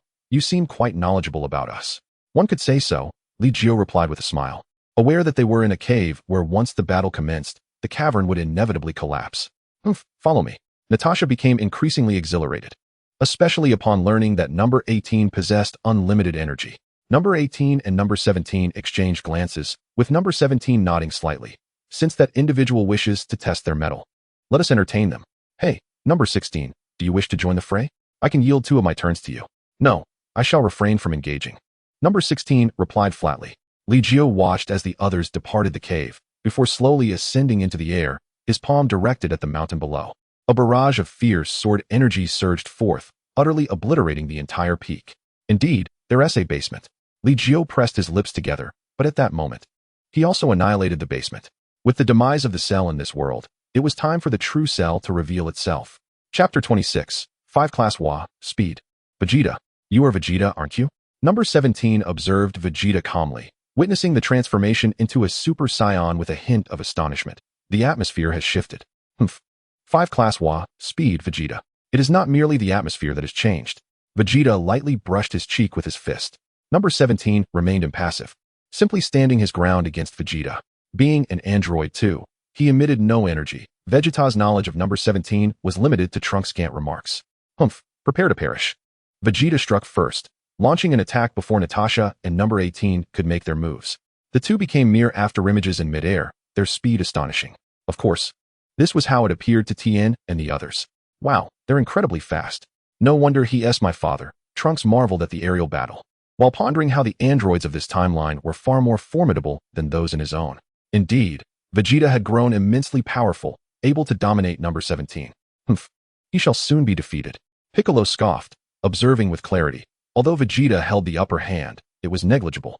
In essence, Vegeta's strength was nearly equal to that of number 17. However, one must not overlook the fact that number 17's energy was inexhaustible. Maintaining peak combat power was nearly impossible for Vegeta. While Vegeta had made significant strides in recent years, it was still insufficient to vanquish number 17.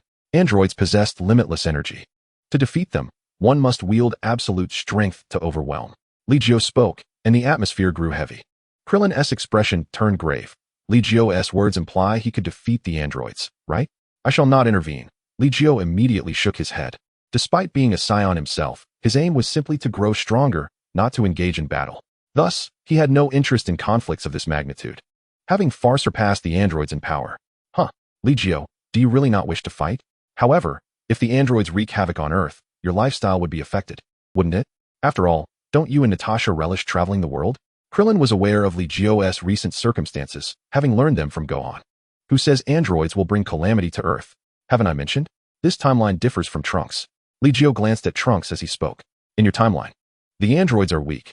Even with your current strength, you could easily escape them. However, this timeline is different. Any one of them could easily eliminate you. Moreover, The androids here do not harbor malevolent intentions. At least, they do not indulge in indiscriminate slaughter. Li Jiu's gaze shifted slightly, while Natasha and number 18 remained locked in their standoff. The confrontation between the two women did not seem likely to ignite into a fierce battle just yet. Natasha, why haven't you made a move?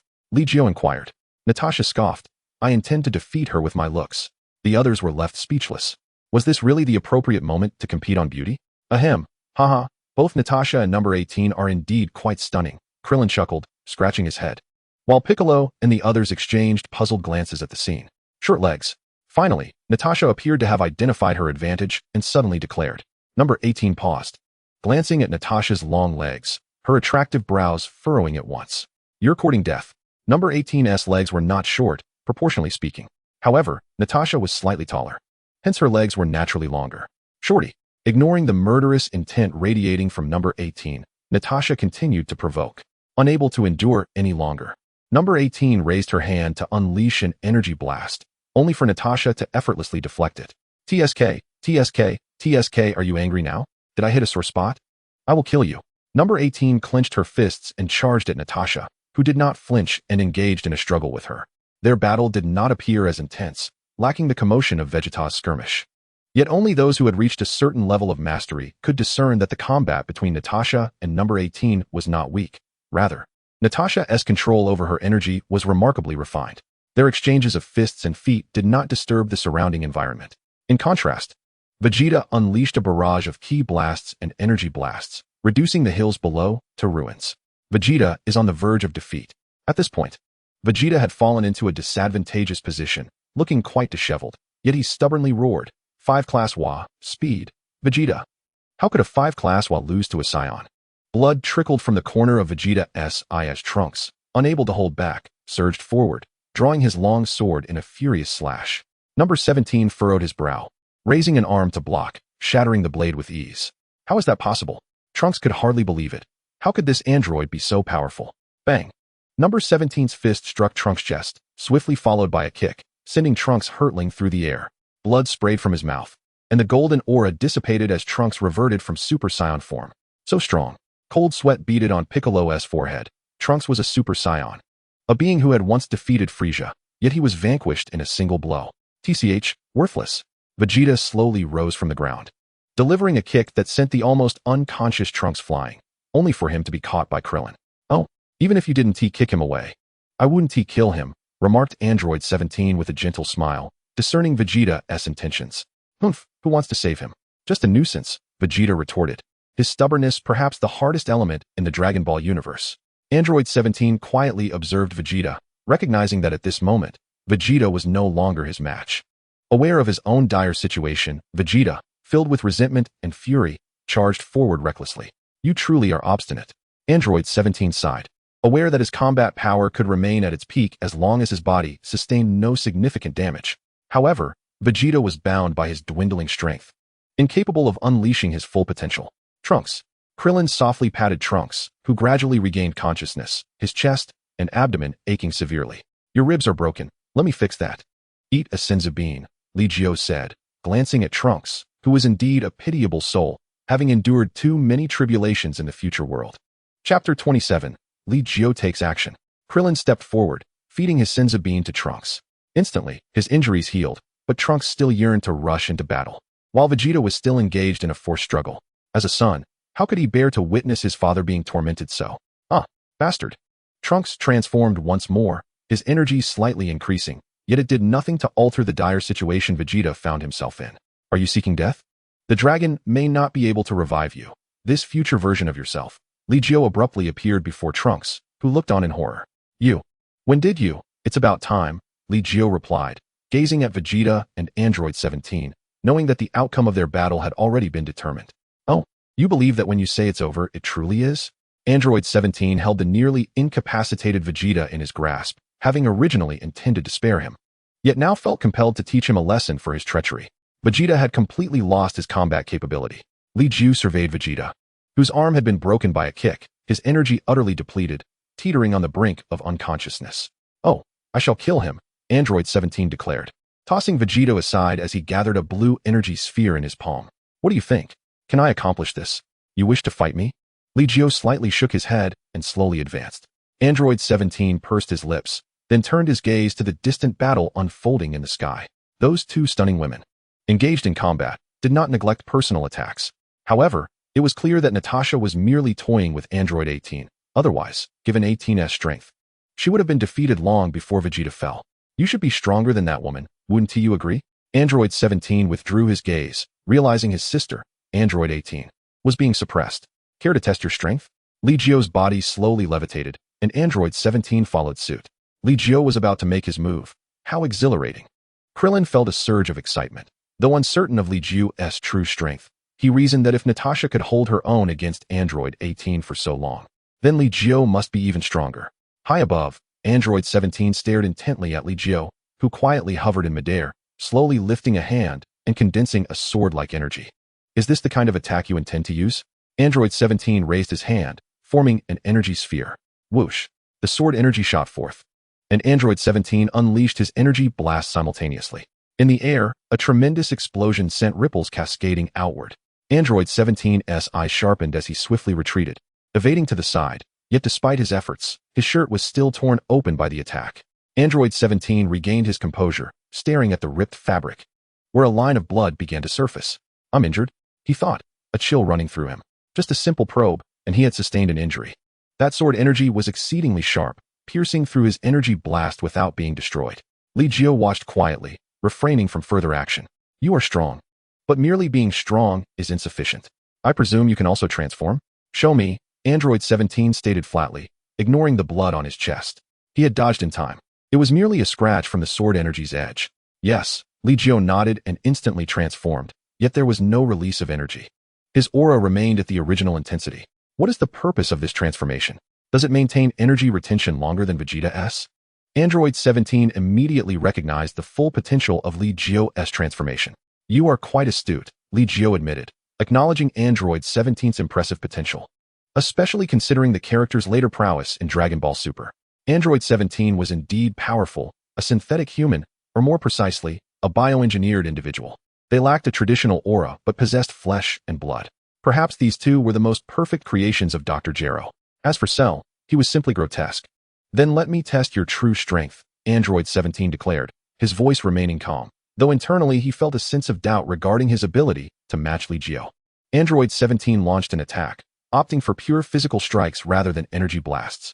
Li Jiu stood his ground, using one hand to block and deflect every attack from Android 17. Remarkable. During the battle, Li Jiu's aura could not be concealed. Even though he did not unleash his full power, the energy he did release was enough to leave others in awe. This guy Li Jiu has surpassed me by so much. Natasha sensed Li Jiu's energy and felt a surge of anger. We trained together, and yet during my training, he was merely playing around. How infuriating. I must also diligently practice the Xuanhuang Breathing Technique. Li Jiu's foundational combat power far exceeded her own. Natasha split into two, and Android 18 seized the opportunity to deliver a kick, sending Natasha crashing into a pile of rocks. Bastard, you dare to sneak attack me? Natasha seethed, brushing off the dust from her clothes and soaring back into the air. Now, Android 18 found herself unable to even maintain parity, thoroughly suppressed by Natasha, who slammed her into the mountainside multiple times, leaving her attire in tatters. How infuriating. Android 18 stood amidst the ruins, her injuries not severe. Yet she could tell Natasha had been holding back. It was precisely this that fueled her rage further. Android 17, come and kill her. Android 18 called out to the distant Android 17, who broke into a cold sweat. What a joke. Even under my full assault, I couldn't budge Li Jiu an inch. Why is it that, despite being a Super Saiyan, Li Jiu's power is so formidable? Android 17 stepped back, overwhelmed by an array of helpless feelings. Android 18 had not even noticed the struggle between him and Li Jiu, seeing no visible injuries on Android 17. She assumed he had the upper hand. But in reality, was Li Jiu indeed stronger than Android 17? In the distance, Natasha also shouted, eager to engage. He should be. Li Jiu spoke, one hand clasped behind his back as he directed his gaze towards number 17. Shall we switch opponents? Number 17 felt a sense of embarrassment. Switch to whom? Number 18's combat prowess was inferior to his own, and against Li Jiu, he possessed not a shred of hope. And could he truly be a match for that woman? Number 18 had battled her for an extended period without witnessing her even slightly out of breath, indicating she must still possess considerable stamina. Chapter 28. Number 16 takes action. Switch. Of course, we must. The two men hesitated, engaging in mutual testing. Number 18. Having faced humiliation at Natasha's hands, sought to reclaim her dignity against Li Jiu. Without waiting for number 17 to intervene, she lunged at Li Jiu, unleashing a flurry of punches and kicks. Yet, none connected. In the air, the speed of number 18 and Li Jiu was dazzling. Tien Shinhan had given his Senzu beans to Trunks, who fed them to Vegeta. At that moment, Vegeta felt his heart shatter. Why had they awakened him? How infuriating. Li Jiu's foundational combat power must have far surpassed his own. Vegeta was acutely aware of the amplification of a Super Saiyan's power, a 50-fold increase. Ultimately, Li Jiu's strength stemmed from his formidable base power. Though Vegeta was loath to admit it, both Li Jiu and Natasha had transcended him by leaps and bounds. The state of a Super Saiyan was beyond his current capabilities. The mastery with which Li Jiu controlled that power was astonishing. As shock coursed through him, he felt severely impacted, especially with his son watching nearby. How infuriating. Unconsciously, Vegeta's aura flared, having strengthened since his injury. Yet the gap between himself and Li Jiu remained insurmountable. It was too fast, he was struggling to keep up. Krillin's tiny eyes were fixed on the battle unfolding in midair. Li Jiu, without even shifting his stance, evaded number 18's attacks effortlessly. You coward, can you only dodge? The sensation of punching at nothing further fueled number 18's frustration. When battling Natasha, at least she could retaliate occasionally, even if it inflicted no real damage. But against Li Jiu, was he not a man, merely evading? Number 18 cursed angrily, while Li Jiu furrowed his brow. Under her watchful gaze, he raised a hand and, with a single finger, gently flicked her forehead. Ping! The crisp sound resonated, and in an instant, number 18 plummeted into the ground. Boom! The earth trembled and erupted. Number 18's rage surged as she ascended rapidly, a noticeable bump forming on her smooth forehead. Does it hurt? Li Jiu inquired calmly, observing number 18. This woman was indeed beautiful, each possessing their own unique charm, just like Natasha. Number 18 was furious, yet powerless to speak, keeping a wary eye on Li Jiu. This man was far more terrifying than Natasha. No wonder number 17 bore no injuries. It was clear he couldn't inflict harm on Li Jiu, who had not retaliated. However, number 17 was not faring well. Faced with a man, Natasha showed no gentleness as she toyed with number 17 like a ball, sending him crashing through mountains. Number 17 could only barely muster enough energy to fire off small energy blasts in a meager attempt to counterattack. Number 18 and number 17 were both astonished, gazing at Natasha in disbelief. That woman was unbelievably powerful. Humph. Don't blame me. It was number 18 who insisted on switching with you. Natasha deflected responsibility while continuing her assault. Number 18 momentarily lost her composure but quickly regained her focus, turning to the ever-silent number 16. Number 16, are you not going to make your move? Number 16 remained silent, glancing at Natasha in the distance before shifting his gaze to Li Jiu, seemingly contemplating something. They won't kill you. Ultimately, number 16 offered this statement. Number 18 was momentarily stunned, then noticed Li Jiu's faintly mocking smile, as if ridiculing her. What are you laughing at? Number 18 retorted angrily, swinging her fist again, only for Li Jiu to envelop her fist with one hand. Do you still wish to be struck? Li Jiu regarded number 18 with an indifferent expression, raising his other hand in a gesture to flick. Number 18 hastily withdrew her fist, and Li Jiu did not press her further, releasing her. Number 16, what is your true strength? Li Jiu inquired with curiosity. According to his memories, number 16's power should surpass that of both number 17 and number 18. Number 16 was a pure robot. I'm not sure how to explain. He replied honestly. Li Jiu chuckled softly. In that case, let us find out. Li Jiu was certain that number 16's combat power was somewhat weaker than that of a Super Saiyan 2, since Cell's strength was merely that of an initial Super Saiyan 2. At present, Li Jiu's base combat power was only 20 million, and in Super 1 form, it was merely 1 billion. I should not be your match, number 16 answered sincerely.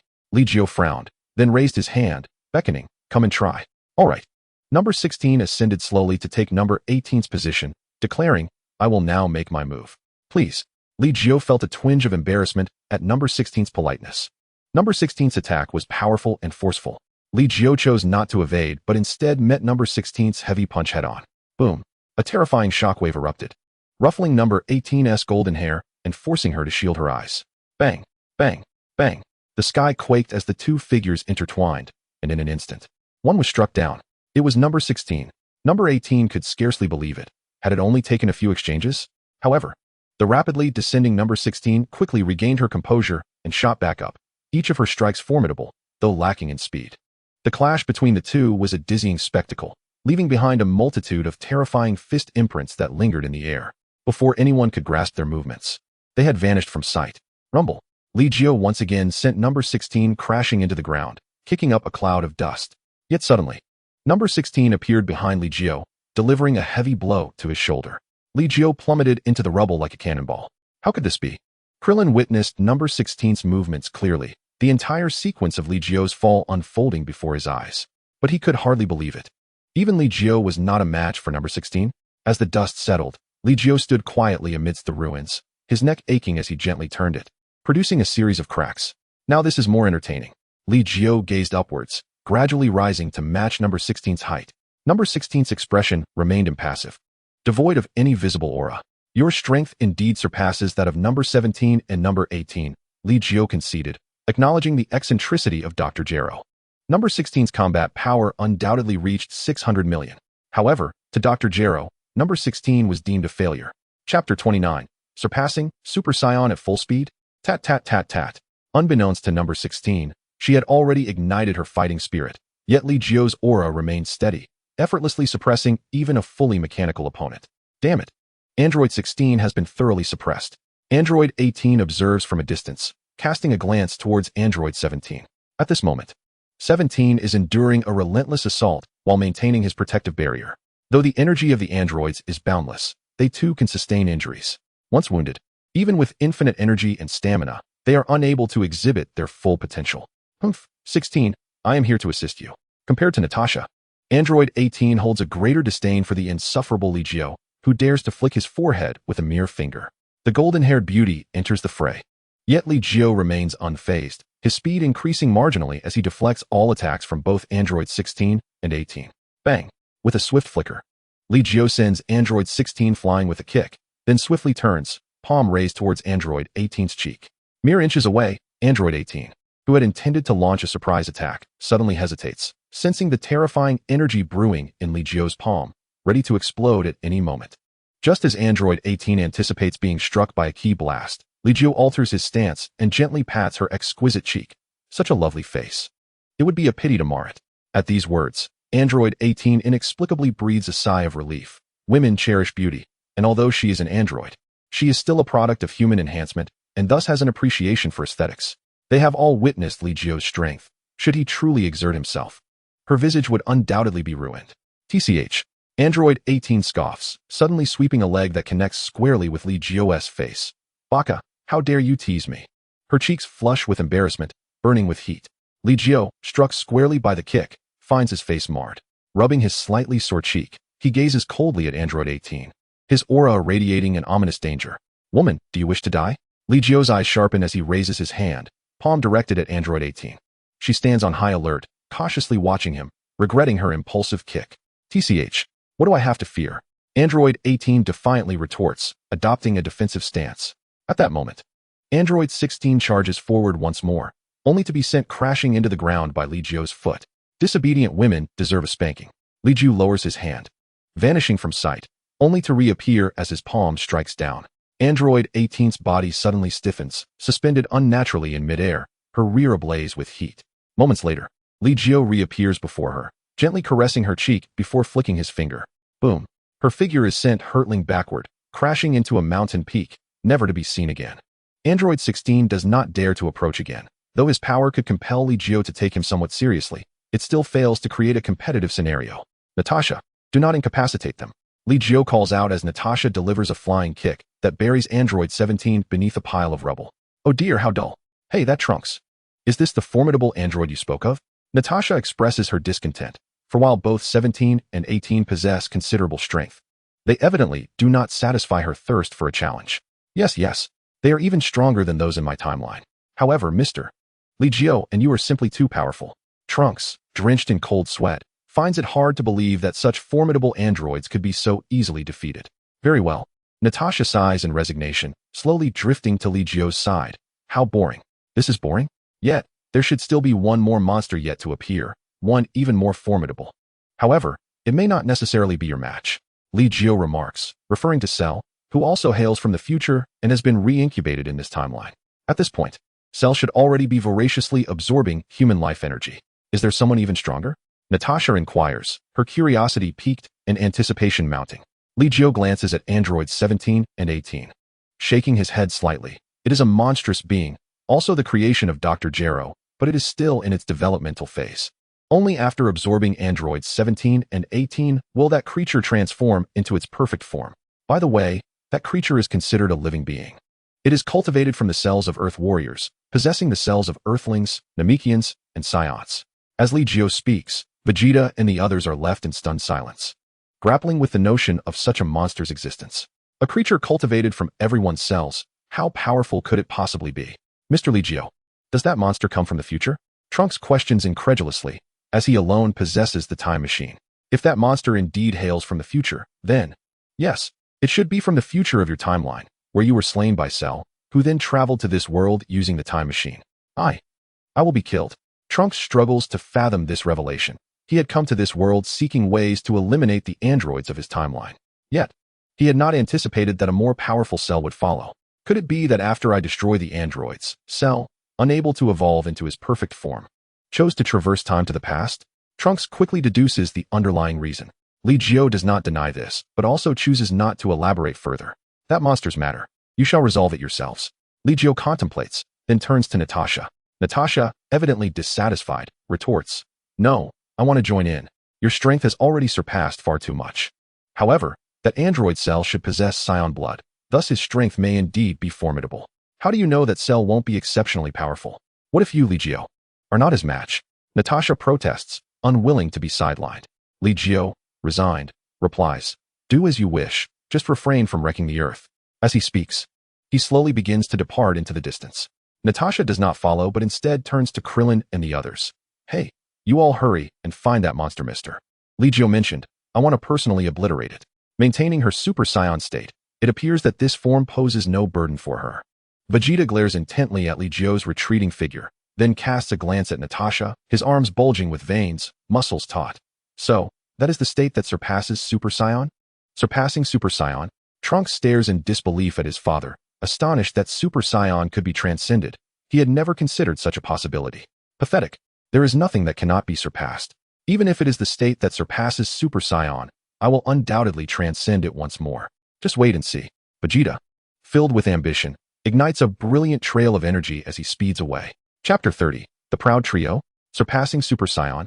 Why did I not think of this? Super Saiyan is already so formidable. If one can surpass it, then the androids would no longer pose a threat to me, even Cell. Trunks feels a surge of excitement within, gazing towards the direction Vegeta departed, then addressing Krillin and the others. "Mr. Krillin, I wish to train alongside my father. Please, all of you, seek out the monster Mr. Li Jiu mentioned first." "All right." Trunks must become even stronger. Krillin nods, the responsibility once again resting upon their shoulders. However, as mere foot soldiers, even if they were to locate that monster, they would undoubtedly be no match for it. What should we do? Krillin felt a throbbing headache as he watched Din witness Vegeta and Trunks depart, his complexion growing increasingly sallow, sharp claws digging into his flesh. A profound sense of resentment swelling within him. Haha, thankfully, we have Din with us. Otherwise, we would truly have to pack our bags and head home, Krillin chuckled. However, Din suddenly erupted in fury, seizing Krillin by the collar and unleashing a torrent of indignation. "Baka, what nonsense are you spouting? I am not aligned with you fools." Din forcefully hurled Krillin into a heap of rubble. "You naive simpletons, do you really think I, the mighty Din, am with you? You are merely tools for my quest to unify the world." With a disdainful smirk, Din shot a scornful glance at the group before soaring away into the distance. Seated amidst the ruins, Krillin began to laugh once more under the bewildered gazes of his companions. "You can still laugh?" Tien Shinhan was at a loss, incredulous that Krillin could find humor at such a time. "Oh, I almost forgot. Din is different from us." Krillin shrugged off the dust from his clothes and rose from the debris. "Different?" Tien was perplexed. Krillin stroked his wise, bald head and replied, "Of course, Din, Vegeta, and Goku are of a different ilk. Their pride is strikingly similar." "Pride indeed. They are all quite proud," Tien acknowledged, nodding in agreement. Whether it was Goku, Vegeta, or Din, each possessed their own sense of pride. Yet, theirs was overshadowed by their overwhelming strength. In the face of absolute power, their pride was rendered inconsequential. Ultimately, our strength is simply too lacking. Unbeknownst to us, we have already fallen too far behind Goku and the others. Yamcha felt a sense of helplessness. It wasn't long ago that Raditz had arrived on Earth, and their power had not been so disparate from Goku's. Yet, in just a year, that gap had widened exponentially. Following their journey to Namek, they had borne witness to Goku's astonishing growth. The Super Saiyan's power was now beyond their reach. Since then, their appearances seemed to serve merely as background characters. I too feel a sense of powerlessness. Goku's progress is too rapid. Or perhaps, the Saiyan bloodline is simply too formidable for us to rival. Even as I strive to catch up, I cannot even touch their shoulders. Krillin's expression grew distant as he reminisced about the days when he trained alongside Goku, the times they battled fiercely in the martial arts tournament without falling behind. Yet, those days were merely a memory now. Even Gohan, who had just begun to blossom, had already surpassed him. Hey you lot, aren't you supposed to be searching for that monster's whereabouts? Once you find it, elevate your energy to its peak. I will arrive shortly, Natasha noted. Taking account of everyone's energy levels, the group fell silent. They were indeed facing a formidable opponent, and they hadn't even had the time to release their energies. How embarrassing.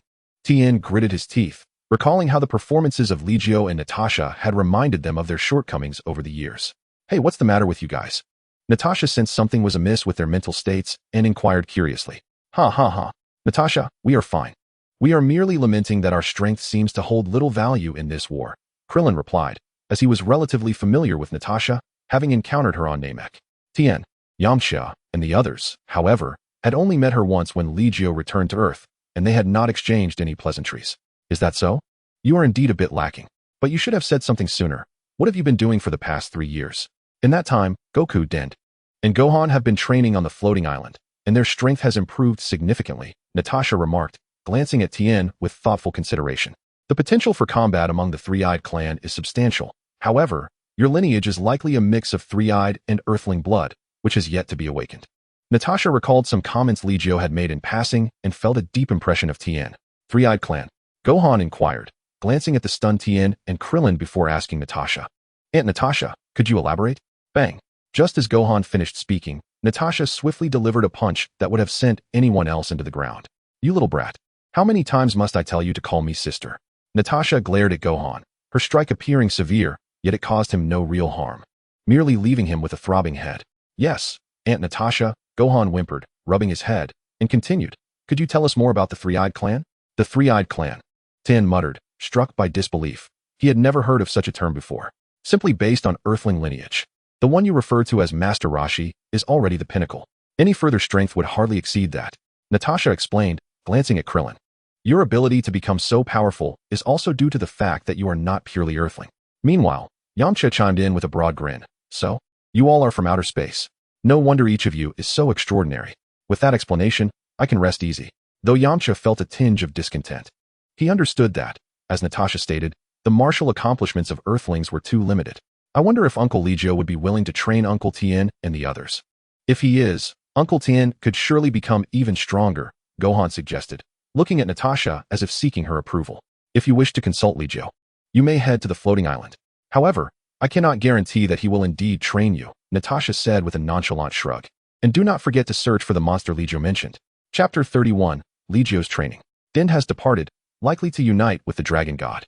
Let us wait for Dend. In the meantime, shall we attempt to visit the floating island? Krillin proposed, glancing at Natasha. Natasha furrowed her brow before nodding. Li Jiu has already arrived at the floating island. I will take you there. Natasha placed her hand on Krillin's shoulder, and upon seeing this, Krillin quickly reached out to grasp the others. In the next moment, they all vanished from their location, leaving androids 17, 18, and 16 exchanging bewildered glances. Damn it, I am the most powerful android in history. 17 muttered resentfully. Though Natasha's actions were measured and did not inflict significant harm, he still felt excruciating pain coursing through him. Android 18 appeared lost in thought. A swollen spot on her otherwise smooth forehead, but her attention was evidently focused elsewhere. Even now, her rear ached fiercely. Where are we headed next? Android 16 asked with his usual calm demeanor, seemingly unaffected by his defeat at Li Jiu's hands. I don't know. The 3 androids were enveloped in confusion. Having initially aimed to surpass Goku, but now feeling lost after their encounter with Li Jiu. Once, it was astonishing to discover that number 16 was indeed an entirely mechanical being. Number 17 cast a glance at number 16 while adjusting the tattered remnants of his clothing. Number 18 disdainfully surveyed her disheveled attire and remarked, I must first find myself a proper outfit. The trio exchanged glances before ultimately setting off towards a remote island city. Upon floating island, Li Jiu was leisurely basking in the sun when Natasha unexpectedly returned with a group of individuals, startling him momentarily. Natasha, were you not meant to confront that monster? Li Jiu inquired, puzzled by her sudden reappearance. Well, the strength of these individuals is rather lacking, and I was too lazy to seek out stronger allies. So I brought them back instead. Would you care to train them? Natasha suggested, her gaze fixed on Li Jiu, who in turn scrutinized Krillin and the others. I am not particularly versed in training individuals, but if you wish, I could attempt it. At the very least, it would be more effective than your solitary training. Li Jiu replied, observing the group. Tian Xinhan then spoke up, Mr. Li Jiu, I would like to know more about the three-eyed aliens. Three-eyed aliens? I do not possess extensive knowledge on that subject, but such a race certainly exists. Perhaps we could inquire of the dragon. Casually, Li Jiu gestured and retrieved the Dragon Balls from the dimensional space. The 7 Dragon Balls were currently in a state of usability, yet Li Jiu felt that their time was limited. Soon, they would no longer be operational, especially given that Piccolo and Kami were about to merge. With the disappearance of Kami, the Dragon Balls would cease to function. Consulting the dragon? No need for that, Tian Xinhan exclaimed, astonished that Li Jiu would consider such a thing for a trivial matter. If you are seeking your kin, the dragon would indeed be a commendable choice. However, if you wish to unlock the latent potential within your bloodline, I can assist you with that, provided you allow me to examine your physique. Examine my physique? Tian Xinhan glanced at Krillin, to which Li Jiu nodded. It merely entails assessing your bloodline and physical strength. Li Jiu then turned to Krillin and Yamcha, stating, if you wish to train with me, that is also possible. However, be forewarned that it will be exceedingly arduous. Li Jiu's demeanor was serious. While Krillin and the others exchanged glances at the icy beverage and the beach chair beside Li Jiu. If it means becoming stronger, a little hardship is certainly acceptable. The desire to grow stronger was present in Krillin and the others, and any subsequent fatigue could be attributed to their newfound strength. Very well then, from here, each of you shall carry a large stone and run to the western training grounds of Floating Island. I shall fetch some capsules for you, and you can reside there henceforth. Li Jiu slowly rose, raising his hand to carve the mountain beneath into 4 unevenly sized stones. The smallest one for Doria, the largest for Krillin, and the second largest for Tian. Thus, for massive stones, each weighing at least 1,000 pounds, were designated, with Krillin's stone weighing no less than 2,000 pounds. Considering the island's gravity, which was 50 times that of Earth, transporting these stones to the western training grounds would undoubtedly prove to be a formidable challenge. Oh, and please, do not utilize your energy while walking, Li Jiu added. Then return to the estate with Natasha. Left behind, Krillin and the others exchanged glances, acutely aware of the gravitational disparity upon their arrival at Floating Island. Now, they were to carry such heavy stones across the island, which felt akin to a grueling trial. If we cannot even pass this first hurdle, Tian Xinhan stepped forward. Addressing Krillin, on Namek, the Elder activated your potential, significantly boosting your strength. However, I won't allow you to maintain your lead indefinitely. Krillin chuckled, scratching his head. Tian, I won't make it easy for you to surpass me either. Though there was a considerable gap in strength between the two, Li Jiu assigned stones of similar dimensions. As the 4 of them hoisted the enormous rocks, their legs trembled under the weight. Yamcha, who had struggled to even walk, found it nearly impossible to bear the burden of the large stone. This is infuriating. The gravity here is 50 times that of Earth. Yamcha roared, veins bulging as he exerted himself to lift the stone. Doria fared even worse. His strength was primarily derived from his abilities, leaving his physical power lacking. Doria, you can do it. Tian Xinhan extended a hand, helping Doria to his feet. Thank you, Tian. I will do my utmost, Doria replied earnestly, his small frame laboriously bearing a stone larger than himself, moving ahead step by painstaking step. Tian Xinhan followed closely behind, occasionally assisting him. As their journey to the western training grounds required traversing hills and valleys, an uncertain distance ahead, the expanse of Floating Island was comparable to the entirety of West City, far surpassing the size of the Sacred Land. Why not allow them to enter the hyperbolic time chamber? Natasha inquired, glancing at Li Jiu. First, we should test their mettle. Although the hyperbolic time chamber can accommodate multiple individuals at once, the cooldown period is quite lengthy. If they cannot reach the western training grounds within 3 days, there would be little reason for them to remain on Floating Island, Li Jiu explained, one hand cradling the 7 Dragon Balls, contemplating whether he needed to make another wish. The hyperbolic time chamber was a creation of Li Jiu's wish upon the Dragon Balls, yet it was not located on Floating Island. Rather, it resided within the spatial rifts. Akin to the cultivation base for the Senzu beans, the chamber could only manifest upon Li Jiu's permission. What shall I wish for? Chapter 32, Natasha's Thoughts. Natasha pouted, her dark eyes shimmering softly. How about a child? What? Li Jiu instinctively nodded, then quickly realized, glancing at Natasha's flushed cheeks, feeling somewhat speechless. Having a child requires effort on your part. It takes at least 2 attempts daily. How could one conceive? Li Jiu looked at Natasha with disdain, who defiantly retorted. Whose fault is it that you are so insatiable? 3 times a day, without respite? Blushing, Natasha expressed her reluctance to have just one. However, the difficulty of a single attempt was exhausting, and the extended duration made conception a challenge. Is it my fault? Li Jiu shrugged and pouted. Perhaps I should wish for a spaceship, a vessel that is the fastest in the universe. There is little left to entertain on Earth. Li Jiu resolved, and Natasha naturally had no objections. In an instant, the dragon emerged, plunging the entire Earth into darkness.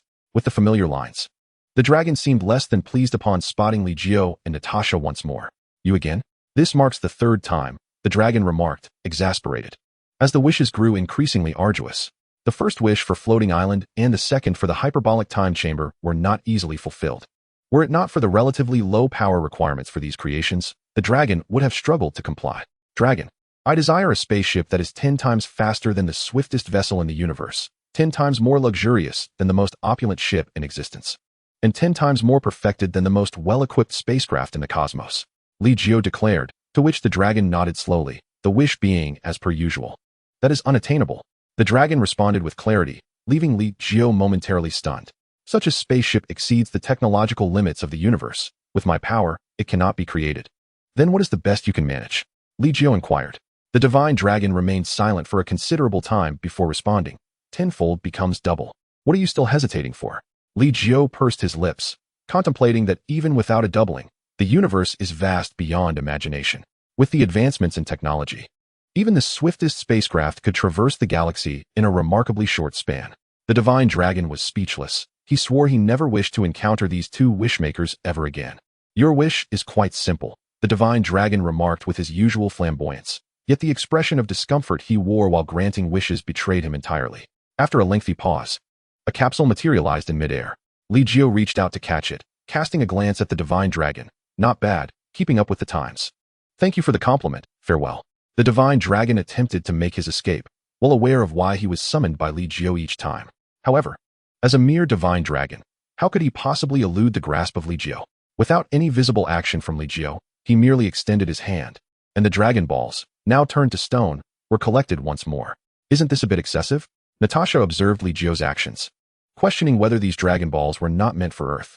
Ever since Li Jiu arrived, they seemed never to have left. Excessive? In what way? Li Jiu countered, fixing his gaze upon Natasha. Natasha smiled with pursed lips. Oh well, we aren't at a loss here. Indeed, Li Jiu tossed the capsule in his hand, pressing it lightly before launching it into the air. With a bang, smoke dispersed, revealing a small spacecraft before Li Jiu and Natasha. The vessel appeared exquisitely crafted, yet was undeniably compact. So small? Natasha turned to Li Jiu, who offered no explanation as he led her toward the ship's entrance. Beep. The spacecraft acknowledges its master, recognition successful. An electronic voice announced as the hatch opened, and both stepped inside, only to be greeted by a small sprite that fluttered forth. Greetings, esteemed masters of the ship. Please bestow names upon the spacecraft and its intelligent sprite. Let us call it the Peace. And you shall be named Ping Ping.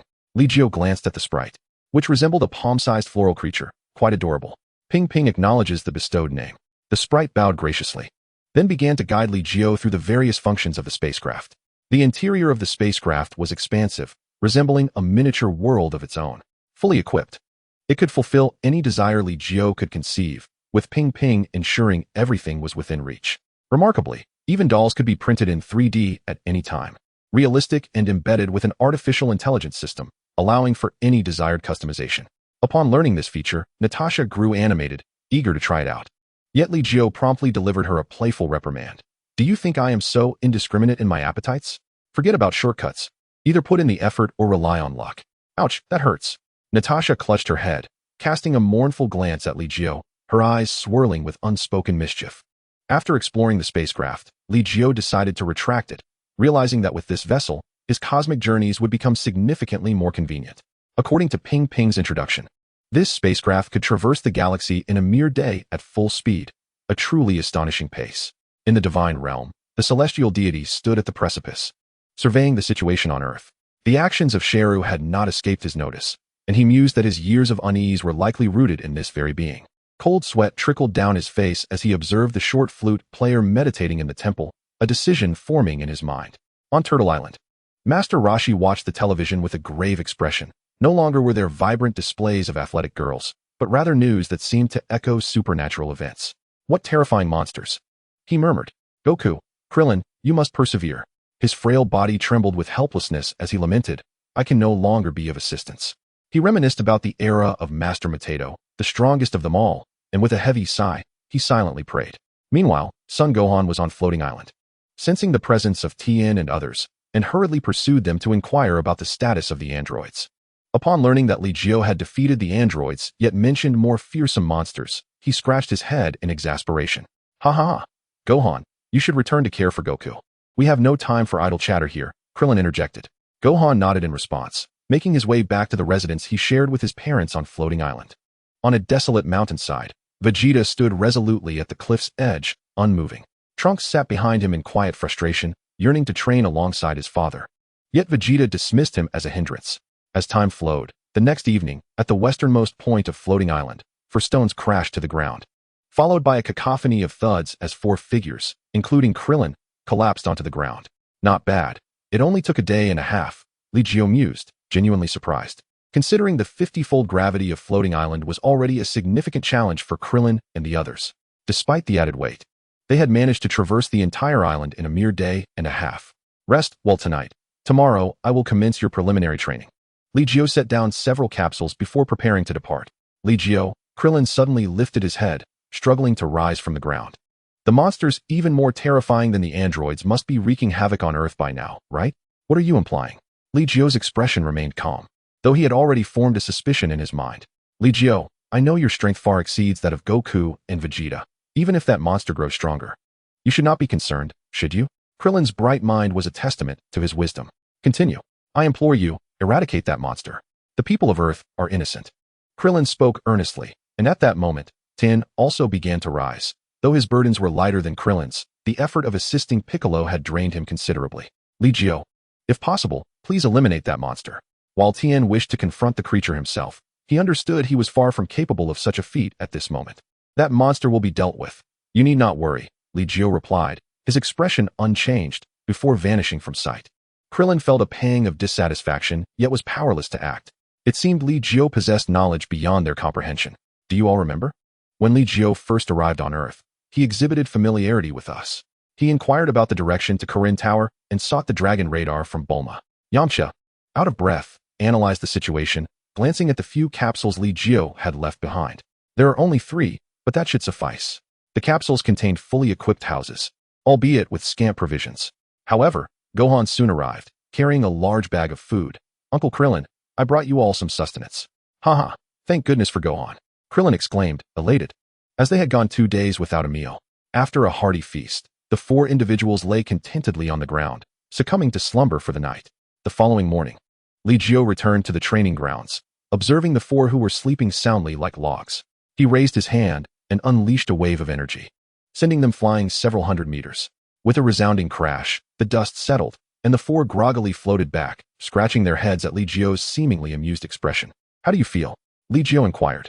The 50-fold gravity of Floating Island may be unfamiliar, but it should not be unbearable for you, right? Of course.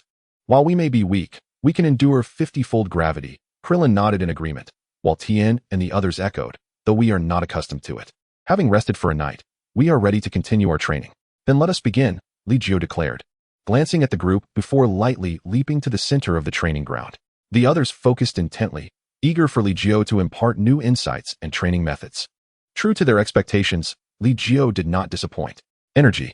Li Jiu extended a finger, coalescing a sphere of energy the size of a ping-pong ball at its tip. You can all do this, right? He asked, and the group nodded in understanding, each raising their hands to similarly manifest their own energy spheres. This is simple, yet it merely scratches the surface of energy manipulation. Even a beast, provided it harbors sufficient energy within, could accomplish this. Li Jiu retracted his hand and addressed them, stating, your grasp of energy and your understanding of it are only marginally superior to that of a beast. You comprehend how to contain energy, sense it, compress it, and unleash it. However, these applications are not difficult. You can do them, and so can others. Indeed, Vegeta mastered the sensing of energy in a remarkably short time. And techniques akin to the Kamehameha are quite easy to learn, Krillin acknowledged.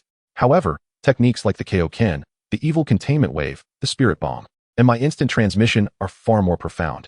The more intricate the technique, the greater its power, Li Jiu continued, observing the reactions of his audience.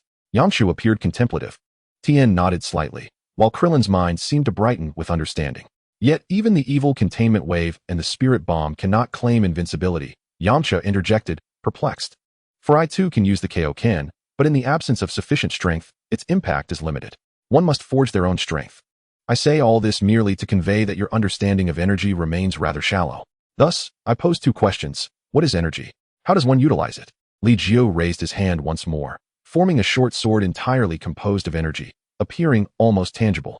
If I compress energy to its utmost limit, can this sword truly become a physical entity? As he spoke, the short sword dissipated, transforming into a sphere that abruptly ignited into a fierce crimson flame. In the next moment, with a mere thought, Li Jiu extinguished the flames, and a chilling aura emanated from his palm. With a flicker of energy, Li Jiu showcased various forms, radiant as the blazing sun, searing like the midday heat, frigid as ancient ice, sharp as a blade, and heavy as a mountain. What a fascinating application. Is this not akin to superpowers? Yamcha's eyes sparkled as he turned to Dend, asking, surely you can achieve this? I cannot. That is not a superpower, Dend replied, shaking his head. His abilities lay in telekinesis, the force of thought that allows him to manipulate others and objects. Not a superpower. Yamcha questioned incredulously, while Tien pondered aloud. Energy is a form of power. Flames, ice, hurricanes, and so forth are also forms of energy, suggesting that these can be transformed into one another. Transformed into one another? Tien remarked, recalling that his solar flare technique manifested energy into blinding light. It seems to follow this logic. Krillin slowly raised a hand, releasing a wave of energy that did not condense into an energy blast.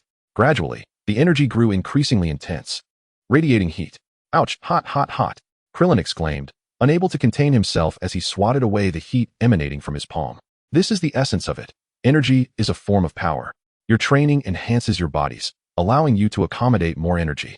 However, have you considered utilizing energy to refine your physical forms, thereby augmenting your strength? Have you contemplated how to mobilize energy to utilize it more swiftly? Chapter 34, Dend vs. Cell. What is energy? How does one wield it?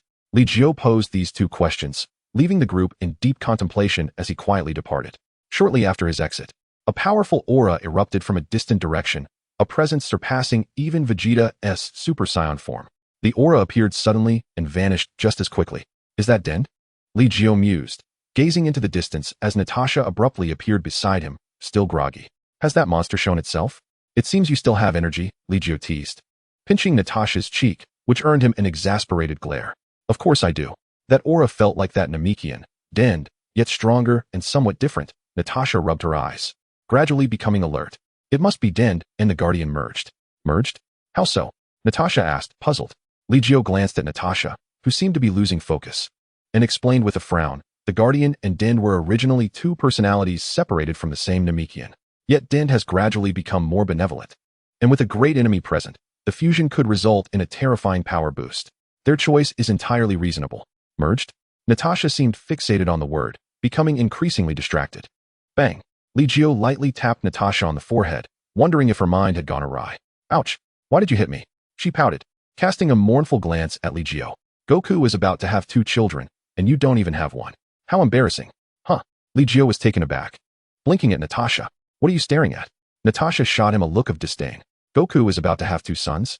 Li Jiu queried, perplexed. How do you know this? Kiki mentioned it herself.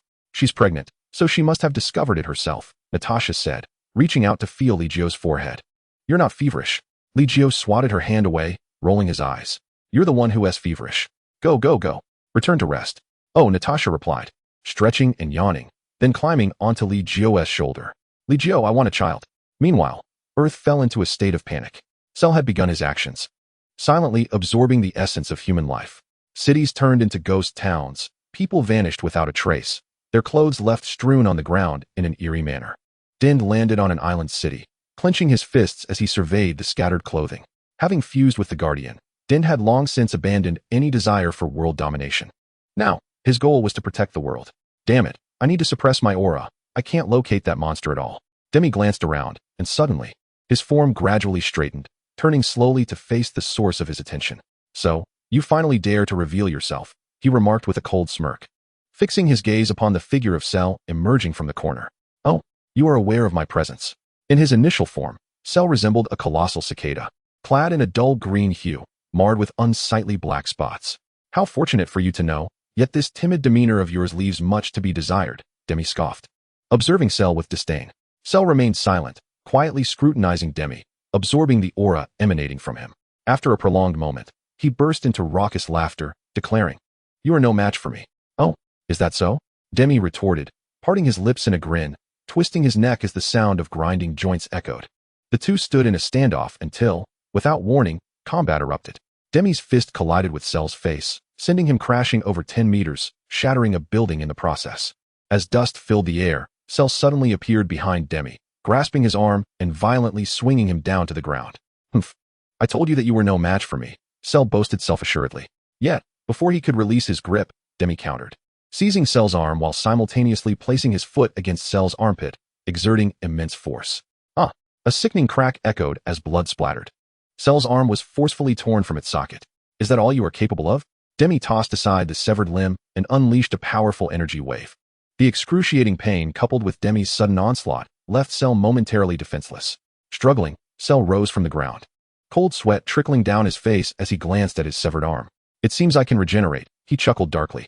With a grimace, the wound began to writhe, and in an instant, a new arm sprouted forth. "Ah-ha-ha! Demi, did you not anticipate this? I possess your cells within me, as well as those of the Super Saiyan." With that proclamation, a golden aura enveloped Cell, his power surging dramatically. Demi's expression turned grave. Although he had been informed of Cell's traits by Li Jiu, the sheer intensity of Cell's abilities took him aback. After all, if Cell possessed the cells of Namekians and Super Saiyans alike, his potential for growth was incalculable. While his regenerative abilities could be countered, the characteristics of a Saiyan were undeniably formidable. The combination of both was utterly terrifying. Yet what of it? Demi remained vigilant in his thoughts, but refused to underestimate Cell. Even if Goku were to return to his full strength, he might not be a match for Demi. Let us see," Cell exclaimed, his tail whipping around like a scorpion stinger.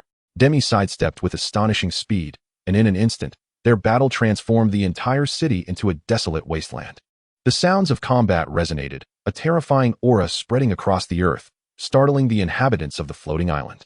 "Yes, it is Uncle Demi," Gohan exclaimed, delivering meals to the training grounds.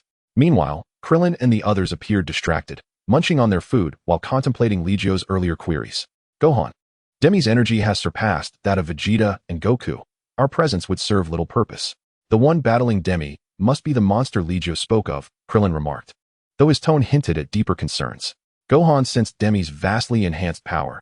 Has Uncle Demi merged with the Supreme Kai? He pondered, closing his eyes to feel the intertwining energies. Meanwhile, in the Eastern Estate, Natasha found herself in a precarious defeat. Although she sensed the energies of Demi and Cell, she lacked the strength to intervene. Chapter 35, Cell's Retreat. Boom. The entire island city was gradually consumed, reduced to ruins, then submerged beneath the waves, only to be hurled skyward. Cell's energy began to wane. He was ultimately no match for Demi. After merging with the deity, Demi had become a true Super Namekian, his combat prowess exceeding 500 million. At this moment, Demi's energy remained potent, and he had yet to shed his burdens. Gasping for breath, Cell cautiously regarded Demi, perplexed by the disparity between what he had recorded about Demi and the overwhelming power he now exhibited. Why has Demi transformed so drastically? Submit. Demi coldly fixed his gaze on Cell, harboring doubts about Li Jiu's assertions. While Cell possessed the combat strength of a Super Saiyan, that alone was insufficient. Should Goku regain his strength, he would undoubtedly be able to defeat Cell. Yet why did Li Jiu hold Cell in such high regard? The comparison to Natasha was particularly striking. How formidable was Natasha? Before Goku fell ill, he could only contend with her in Super Saiyan form using Kaioken. Humph, do not grow complacent.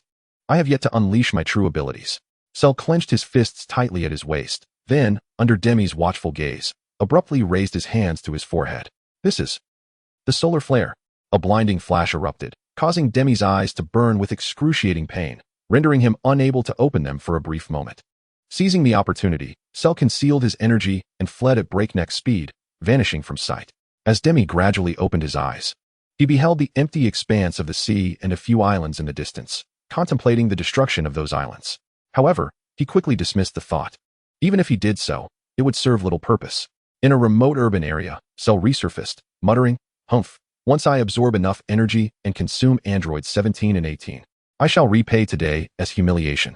On the floating island, The battle concluded, and Natasha kicked Li Jiu off the bed. "Leave me be, I wish to sleep." Discarded after use?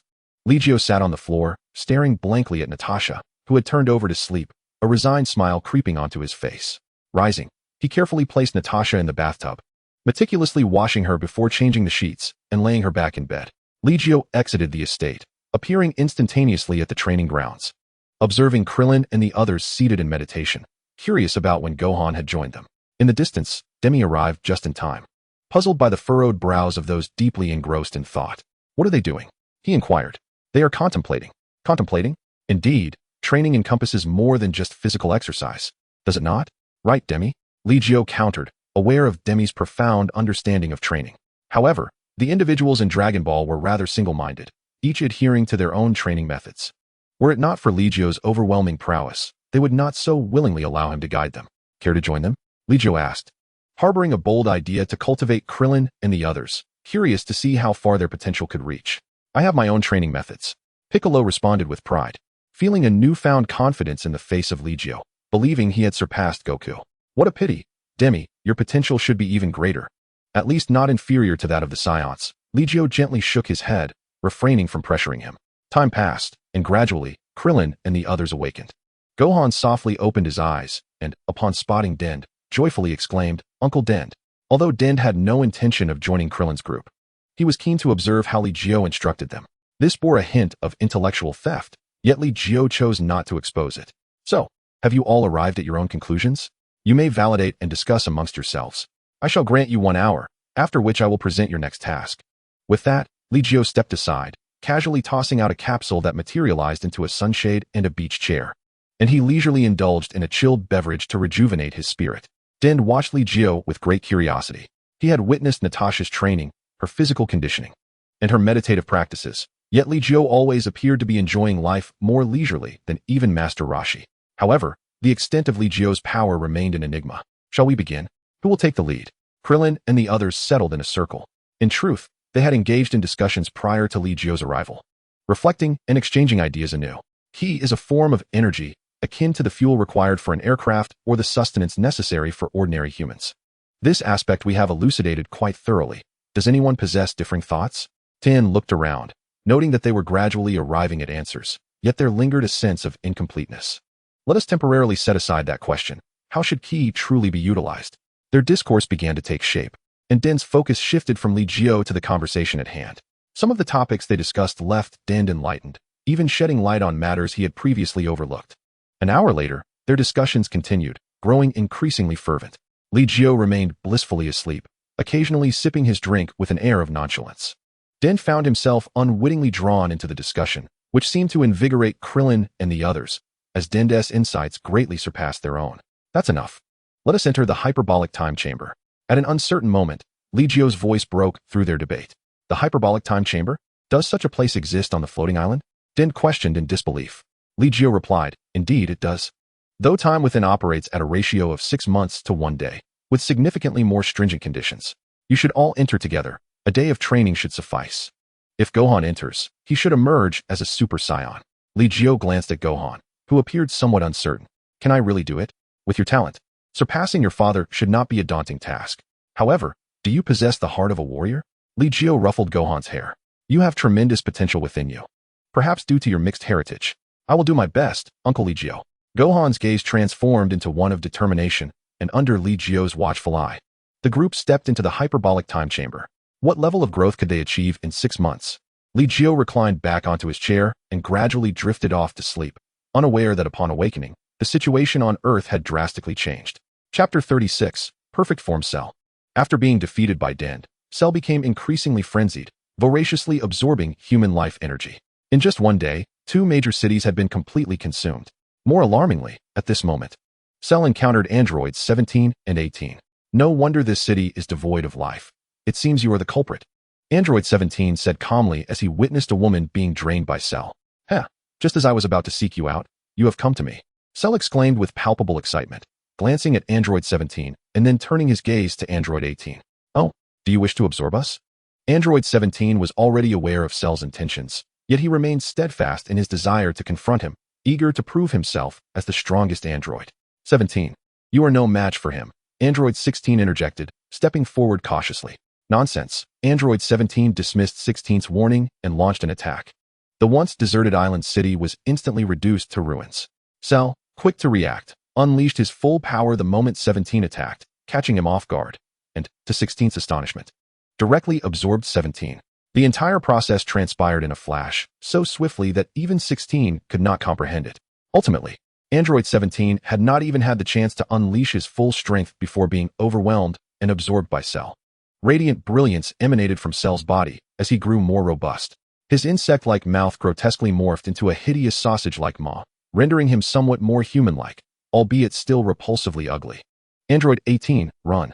Android 16 shouted in alarm, ripping off his two hands to reveal mechanical cannons, unleashing a torrent of devastating energy. However, Cell's battle power, having absorbed Android 17, far surpassed both Android 16 and 18. Android 16 suffered severe damage to his head, and Android 18 was effortlessly absorbed, culminating in the emergence of Cell's perfect form. With a thud, Cell descended, gazing at his hands and reveling in the power of his perfected state, unleashing a maniacal laugh. I, Cell, have finally attained my perfect form. The entire world shall be under my dominion, and the cosmos will bow before my might. A terrifying wave of energy surged across the island as Cell sensed formidable auras but found nothing of value. The Z fighters had concealed their energies, rendering them undetectable to Cell. I refuse to believe you can remain hidden forever. Cell levitated, heading towards a city. Soon, horrifying news spread like wildfire. The Cell Games were imminent, set to occur in 1 week. Hello, Li Jiu.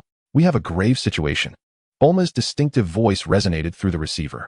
Cell has evolved into his perfect form, and he intends to commence the Cell Games in 1 week.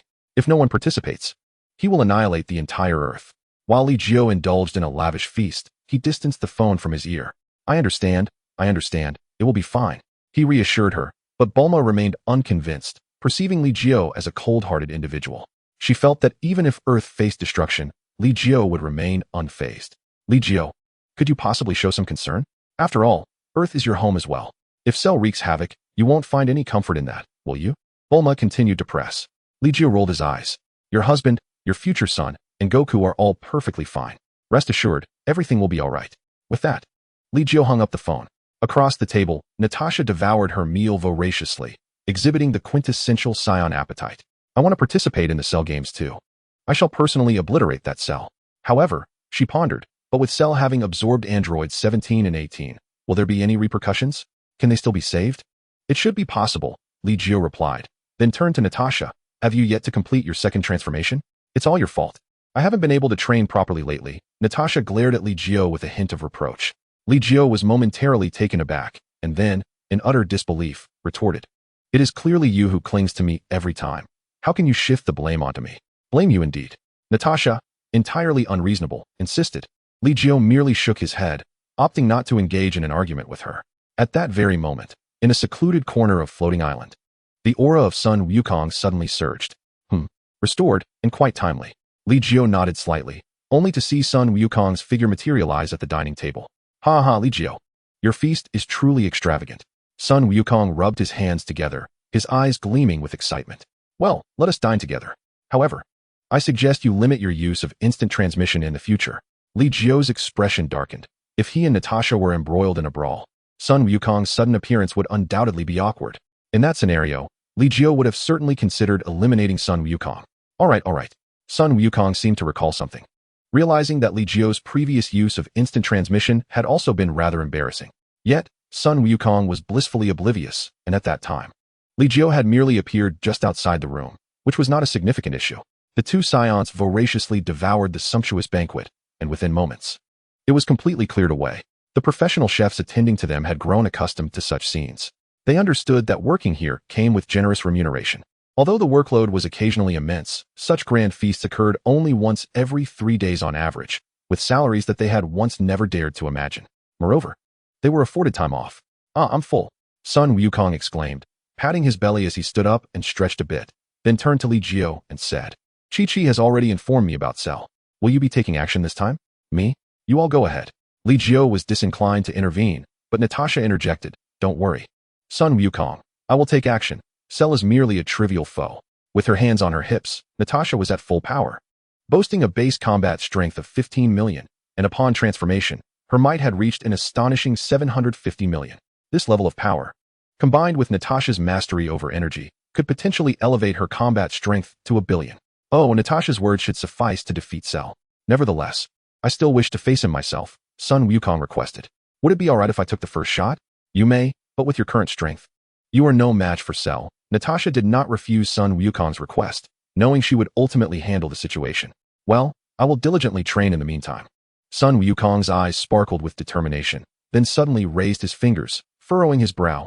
I sense Gohan's energy. It's Chapter 37, Dimensions. Before Sun Wukong could finish his thought, he vanished, followed by Li Jiu and Natasha, leaving the servants to clean up the aftermath. In the training arena, Piccolo and the others emerged from the hyperbolic time chamber, with Gohan being the last to exit, still in his Super Saiyan form. Gohan. Sun Wukong appeared suddenly, and upon seeing Gohan's golden hair and stern emerald eyes, he was filled with excitement. Not bad, Gohan, you can transform into a Super Saiyan now. It seems you are almost catching up to me. Sun Wukong's base combat strength was nearing 5 million, reaching 250 million in Super Saiyan form, which was not far from Android 17's power. At that moment, Gohan's combat strength had also reached 200 million. His base was only 400,000, but achieving such progress in merely half a year was quite impressive. Not really. I still have a significant gap compared to Dad. Gohan scratched his head and then eagerly inquired, Dad, have you recovered from your illness? Yes, sorry for worrying you, Sun Wukong said, ruffling Gohan's hair, only to notice that Gohan's hair had been cut shorter. Did Den give you that haircut? Sun Wukong glanced at Den, causing everyone to freeze momentarily. Den's face darkened as he replied, the Namekian is merely an aide. I am still myself. Oh, then we should still call you Den, Sun Wukong remarked, sensing Den's aura, and then turned to Li Jiu. Li Jiu, do you also have a hyperbolic time chamber here? May I train in it? Sun Wukong was eager, then noticed the changes in the others and exclaimed, Krillin, Tien, how have you trained? The progress of Krillin and Tien was remarkable. At least their combat strengths had surpassed 100,000. Additionally, both Tien and Krillin possessed a latent energy within them, seemingly yet to be fully tapped. Once unleashed, their growth would undoubtedly exceed everyone's expectations. Hee, Wukong, we want to share our training methods with you. Otherwise, how can we hope to keep pace with you? Krillin joked. Sun Wukong scratched his head, while Li Jiu interjected, their training methods may not suit you. Also, you won't be using the hyperbolic time chamber here. You should go to the one in the sacred world. What? Li Jiu, don't be so stingy. How about I become your disciple? Sun Wukong was flexible, clasping his hands together and looking at Li Jiu with a pleading expression. If you truly wish to try, you may ask Krillin and the others. But it may not suit you. Li Jiu understood Sun Wukong's personality well. How could someone who struggles with simple arithmetic possibly calm down to ponder other matters? Gohan can join you in training at the sacred world if you want to learn their methods, Li Jiu suggested to Gohan. Yes, Uncle Li Jiu, Gohan nodded earnestly. And upon seeing this, Sun Wukong grinned widely. Thank you, Li Jiu. Well, train hard. You are all too weak, Li Jiu yawned, stretching lazily. And then looked at Krillin and the others. The results of your training appear satisfactory. Why not spar a bit? Li Jiu gestured towards the empty space in the training arena, wishing to observe the fruits of Krillin and the others' efforts. Then let me and Chaozu demonstrate first. Yamcha tightened his belt. After half a year of training in the time chamber, Yamcha seemed to have regained his confidence in martial arts. Yamcha's eyes sparkled with determination, and Sun Wukong watched him with curiosity before bursting into laughter. Ha! Yamcha, I feel like I see the old you. Of course, I must thank Li Jiu for guiding me, helping me find my own path in training. Yamcha slowly walked to the center of the arena, his energy unbidden, yet emanating an air of profound mystery. Li Jiu nodded slightly, sensing that Yamcha had discovered a shortcut, a path leading to unparalleled strength. If he could continue along this path, his achievements would be immeasurable. Even as a mere mortal, he could stand shoulder to shoulder with the divine. Yamcha's aura feels quite weak. Sun Wukong's expression grew serious. Despite Yamcha being right in front of them, his aura remained faint and barely detectable. Li Jiu slowly rose, scrutinizing the battle between Yamcha and Chaozu. Chaozu's psychic abilities seemed to have made significant strides, yet Yamcha appeared to be quite familiar with Chaozu's powers, or perhaps had a strong resistance, thus forcing Chaozu into a passive position, responding only with physical combat. Chaozu had also grown considerably stronger. This energy surpassed even Krillin's previous levels. In half a year, the progress of these individuals astonished even Li Jiu. With Sun Wukong, Vegeta, Gohan, Tien, Piccolo, Krillin, Yamcha, Chaozu, Android 17, and Android 18, their numbers had reached a total of 10. Li Jiu quietly calculated the impending crises facing Earth, yet he felt no apprehension. His sole concern lay with that fool. Should his butterfly effect bring unhappiness to him, it could lead to the annihilation of the entire universe, which would be a calamity indeed. Presently, the god of destruction, awakens, was also a fool, unreliable, and it seemed they would have to wait for the emergence of the Magian. Strengthening himself was imperative, possessing the Xuanhuang Breathing Technique. Li Jiu naturally had his own cultivation system. However, at this juncture, his understanding of the Xuanhuang Breathing Technique remained confined to the realm of practice. The duel between Yamcha and Dumpling was nothing short of spectacular.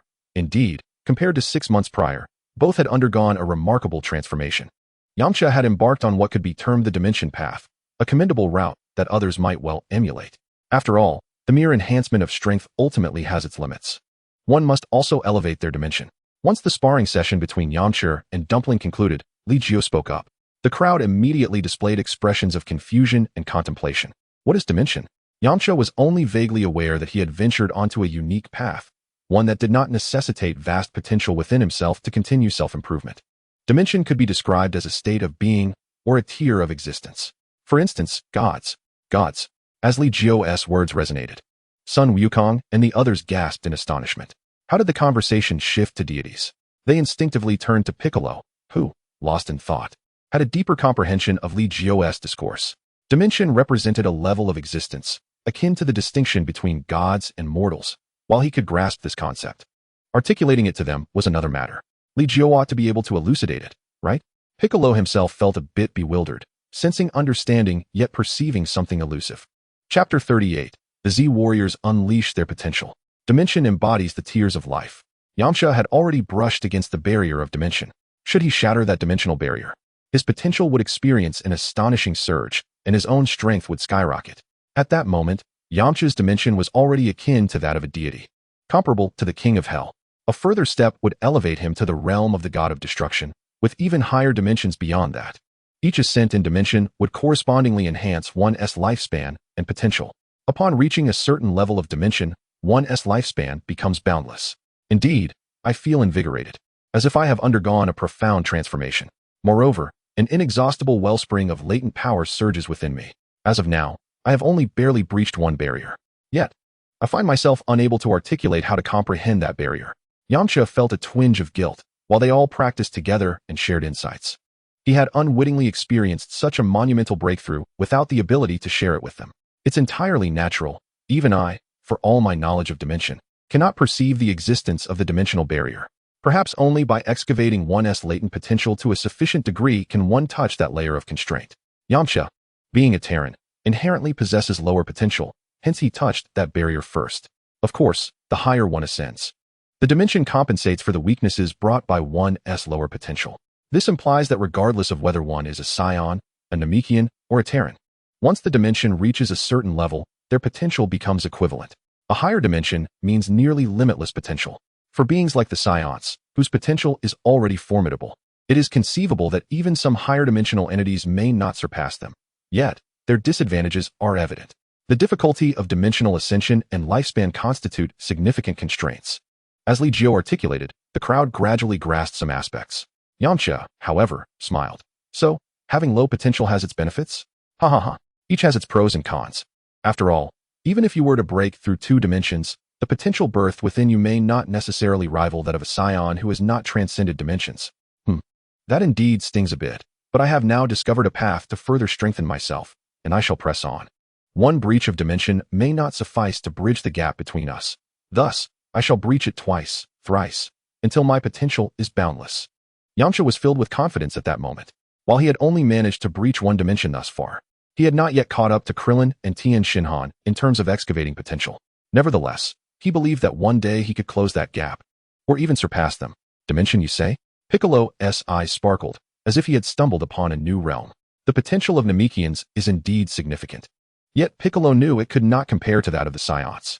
Moreover, having fused with the Supreme Kai, he possessed an inherent advantage in understanding dimensions. Son, I suspect you will soon find yourself trailing in my wake. Piccolo pursed his lips, while Sun Wukong remained in a state of confusion, unable to grasp Li Jiu's mentions of dimensions and potential. The only thing he understood was that accessing this dimension might require the excavation of one's latent potential. I will not allow you to catch up to me. Gohan, let us go? Sun Wukong beckoned Gohan over, and then sensed Vegeta's energy. Vegeta was also a formidable fighter. If Li Jiu did not intervene, he would have to step in. In the next moment, Sun Wukong and Gohan appeared above a cliff. Hey, Vegeta. Sun Wukong waved his hand. Vegeta glanced at the suddenly appearing Sun Wukong, envious of his instant transmission. What do you want? Cell has already appeared. You must have sensed that powerful energy, right? Come, let us train together.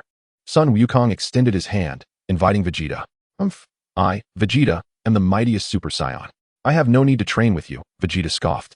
Sun Wukong scratched his head and then glanced at Gohan. Gohan, transform. Huh. Oh, okay.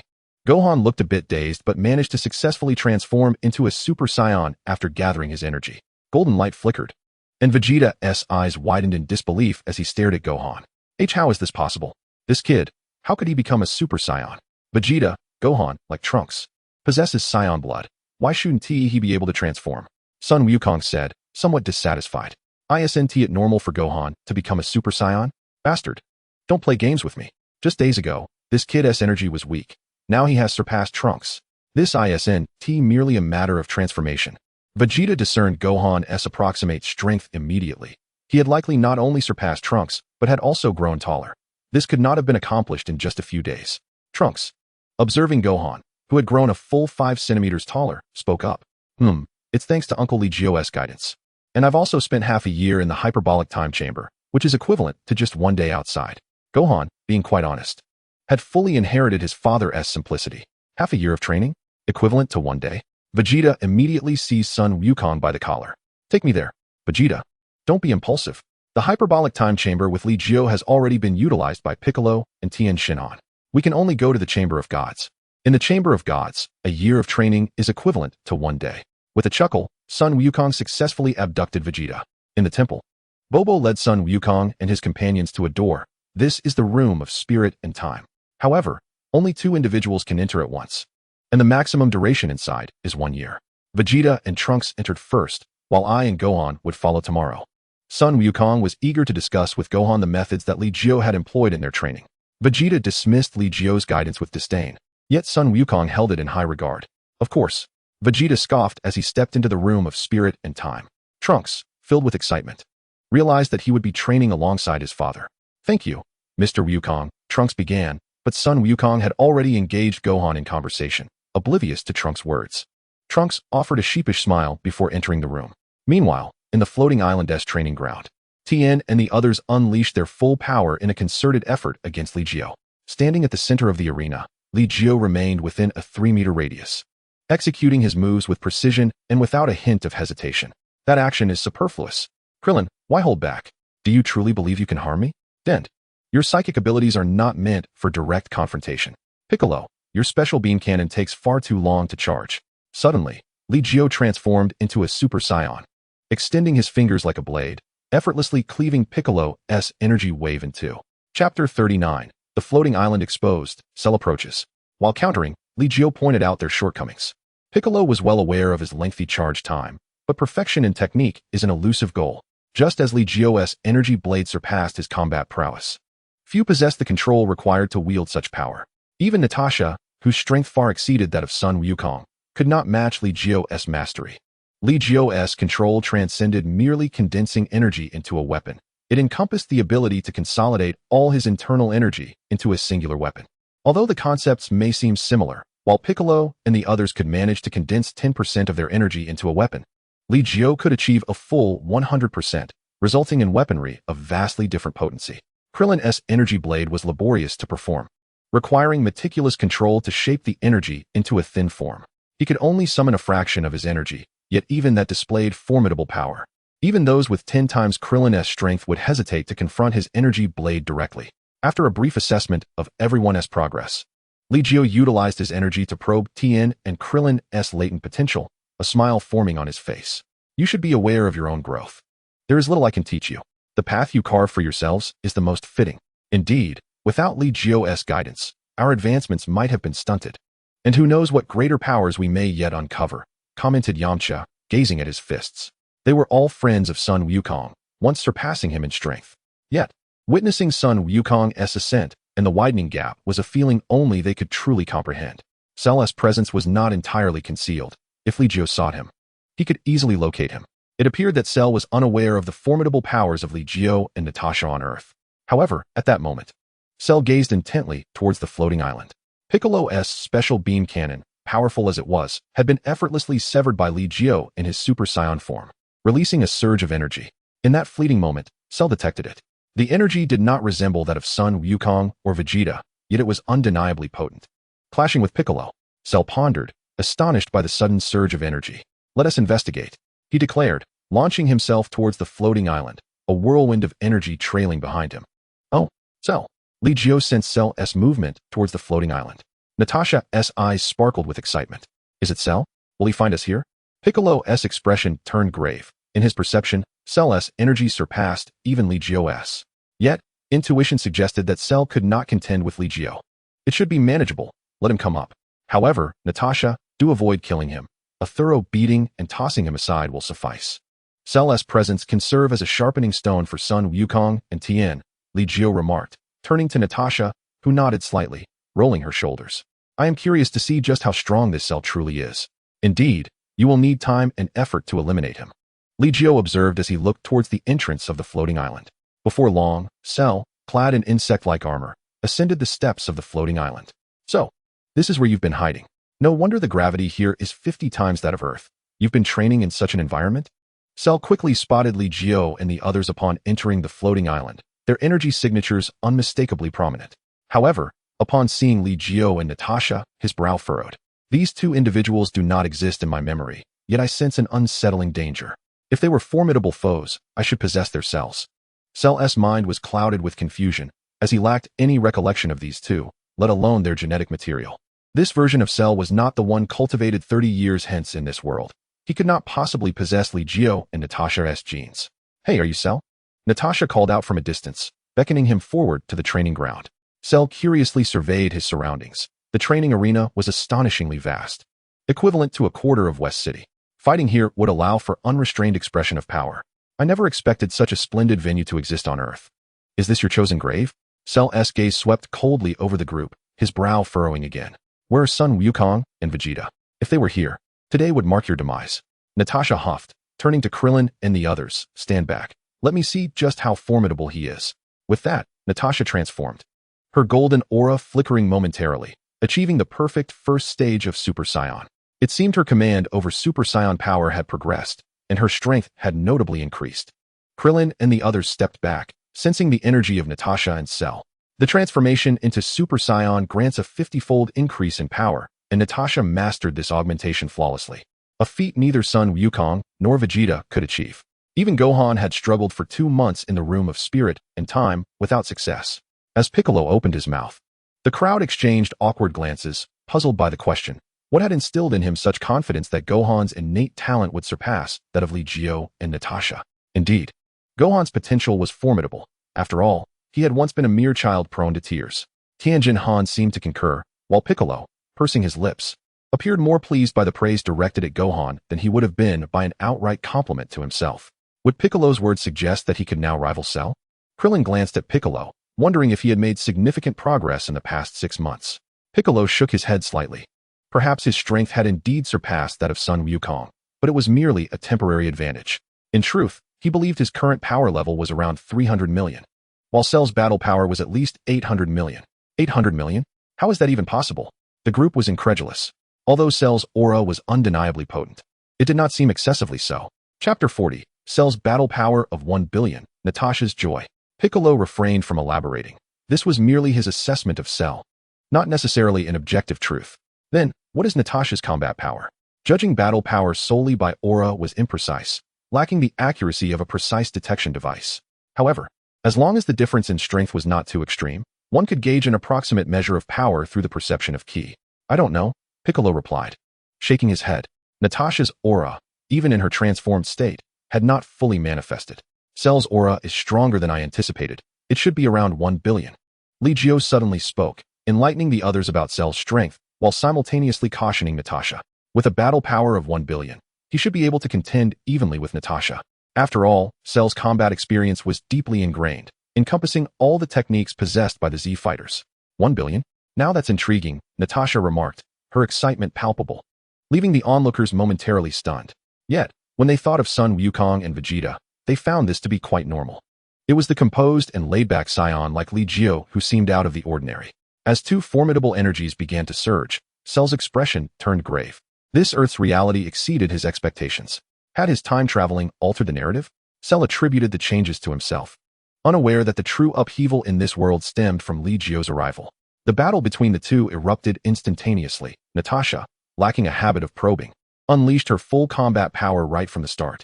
If it were Sun Wukong, it would take at least half an hour of testing to coax out all his strength. Their clash escalated to extraordinary heights, and Cell was caught off guard by Natasha's ferocity, quickly finding himself at a disadvantage. She has the upper hand. Piccolo was astonished. According to Li Jiu, Cell possessed a battle power of 1 billion. Could Natasha's strength possibly exceed that threshold? If so, what was her base power? Did it surpass 20 million? Gohan's base power was only 4 million, right? Krillin found it hard to believe. The transformation into a Super Saiyan was already astounding. And if Natasha's base power exceeded that by such a margin, it would be utterly despairing. Natasha's base combat power is 15 million, Li Jiu stated. 15 million, multiplied by 50, would yield 750 million. Why, then, could Natasha still maintain the upper hand? It appeared that her dominance was not merely a fleeting advantage. The crowd was perplexed, but Piccolo interjected. Just like Li Jiu, even with only 1 million in strength, one can unleash several million in battle power. Natasha should also be capable of exerting combat power that transcends her own physical limits. Piccolo perceived clearly that both Li Jiu and Natasha possessed fighting capabilities far exceeding their inherent strength. Thus, even with an aura of only 750 million, Natasha could still overpower Cell. As 2 billion-level warriors clashed, the arena was ravaged, fissures appearing as paving stones were uprooted, revealing the rocky surface beneath. The ground here was 10 times harder than that of Earth, yet it could not withstand the destructive aftermath of their battle. Boom! The entire floating island began to tremble. Natasha, her face alight with excitement, felt invigorated. In the past, she had been thoroughly dominated by Li Jiu. No matter the location, she had always been the loser. Today, she finally had a worthy opponent to vent her frustrations upon. I'll strike. Natasha teleported, suddenly appearing behind Cell, delivering a heavy blow that buried him deep into the ground. Watch me. Tuyin light killing cannon. Natasha swung her arms, tracing an abstract taiji symbol, as the black and white energy waves converged, clashing and repelling each other, yet forcibly merging into one. Boom! The Tuyin light killing cannon surged forth like two entwined black and white divine dragons, howling with power. The terrifying force resonated through the void, striking the very spot where Cell had been entombed. Oh no, it will pierce through the earth.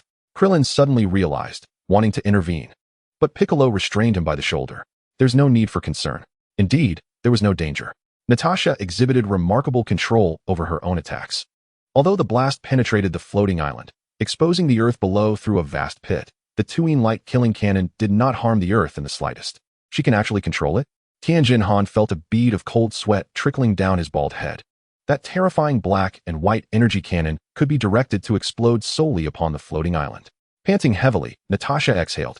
As that powerful strike seemed to have drained a significant amount of her strength, beads of sweat glistening on her smooth forehead. What is happening? Piccolo's expression grew grave, as did the faces of Krillin and the others. Why had Natasha's aura suddenly become so chaotic? That shouldn't be the case. Yamcha was incredulous.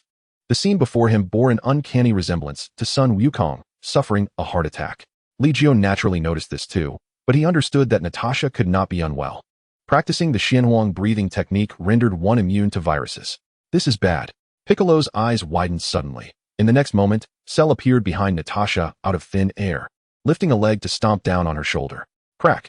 Natasha was caught off guard, but an arm intercepted Cell's leg. Li Jiu, don't interfere, Natasha said, somewhat disgruntled, casting a slightly apprehensive glance at him.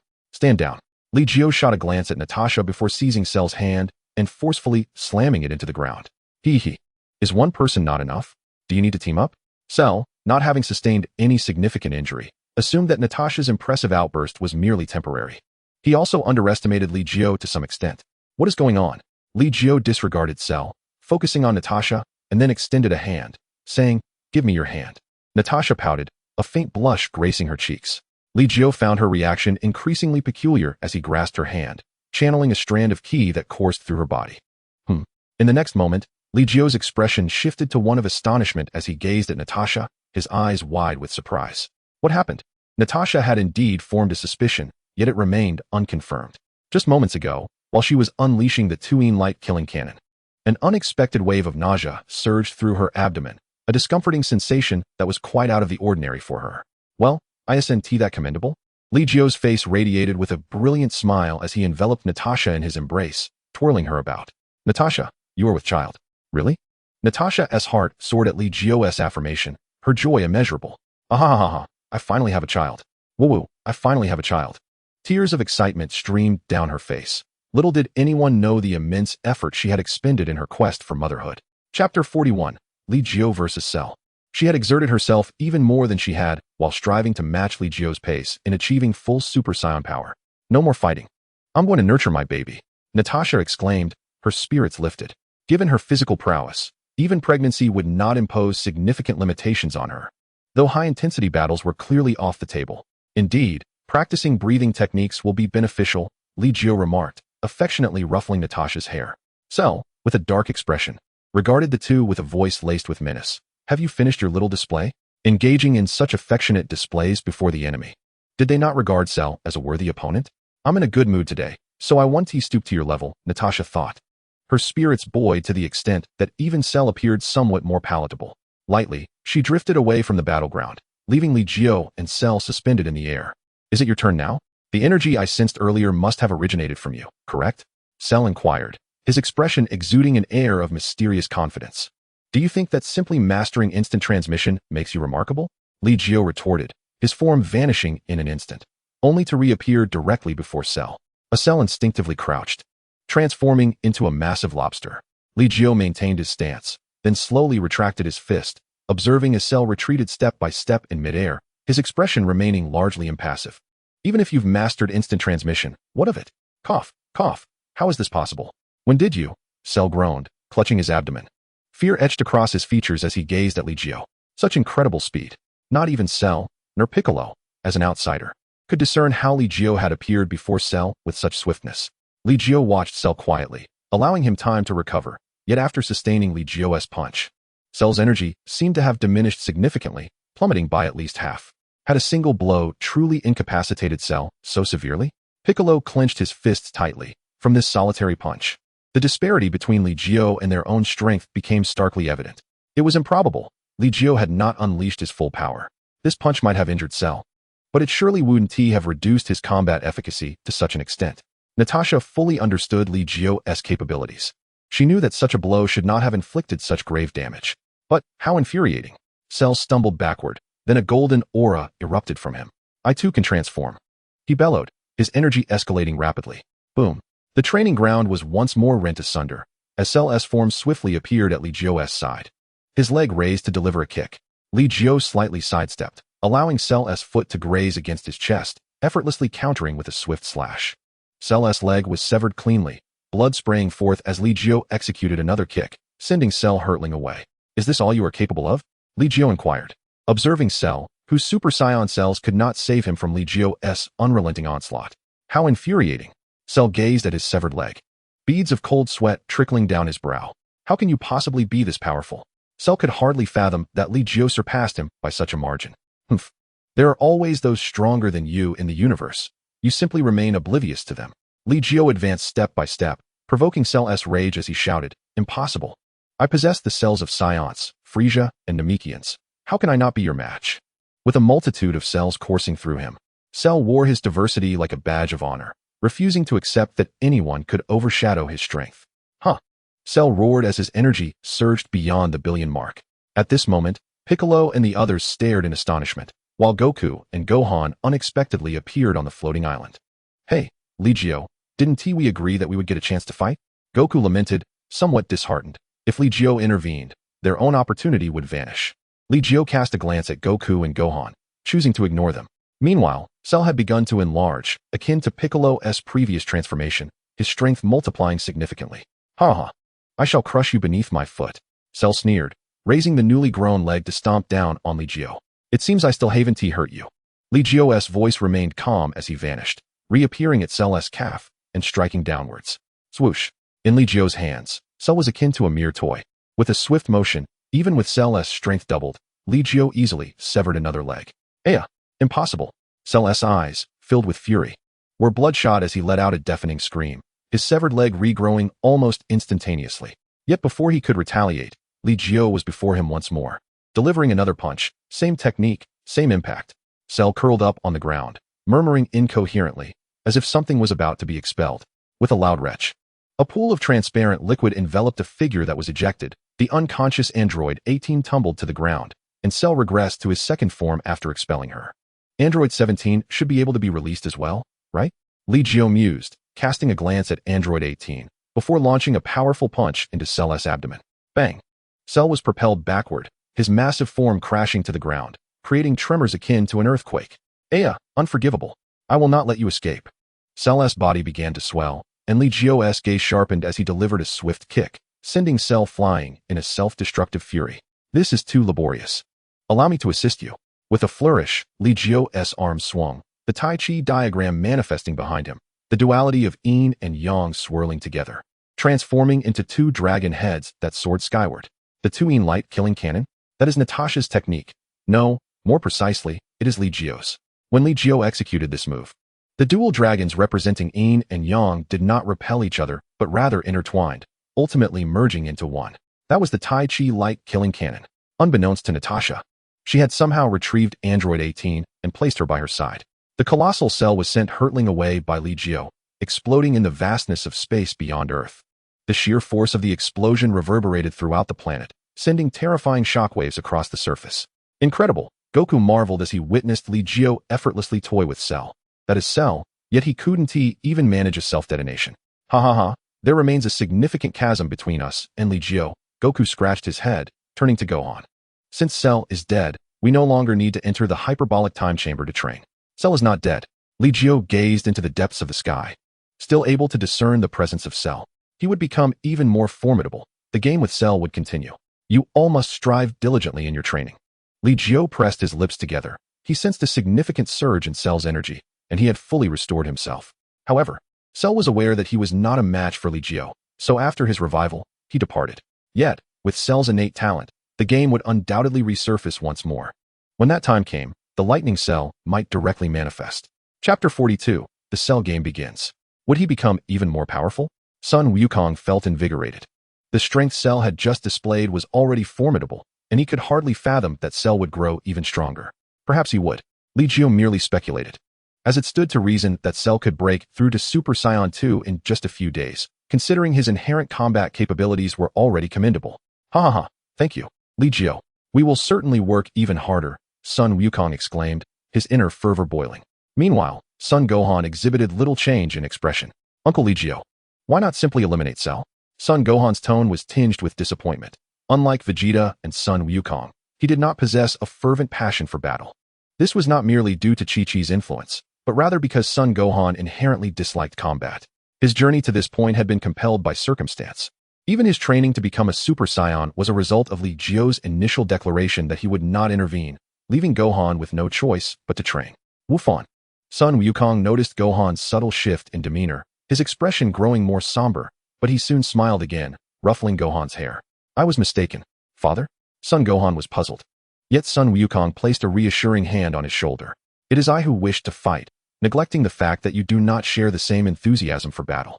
I saw the incredible potential within you, wanting to ignite it, yet I overlooked your own desires. Son Gohan slowly lowered his head, murmuring, Father, am I truly useless? Not at all, Wufan.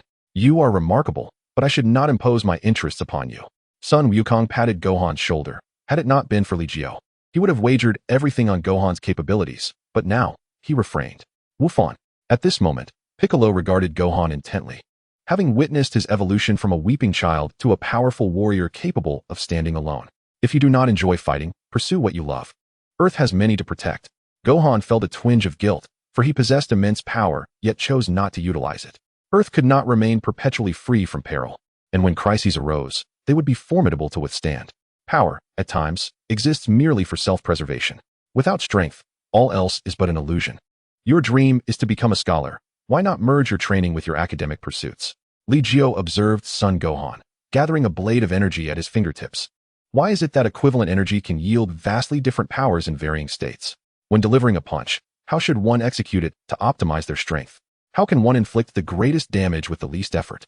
The energy in Li Jiu's hand shifted continuously, while Son Gohan's eyes began to shine with newfound understanding. He appeared to be awakening to a new realm, as Li Jiu's succinct words opened a fresh academic gateway for him. At times, knowledge itself is a form of power. Just as Dr. Gero's androids, who dare say they are not formidable. No one contested Li Jiu's statement, yet Gohan was overwhelmed with excitement.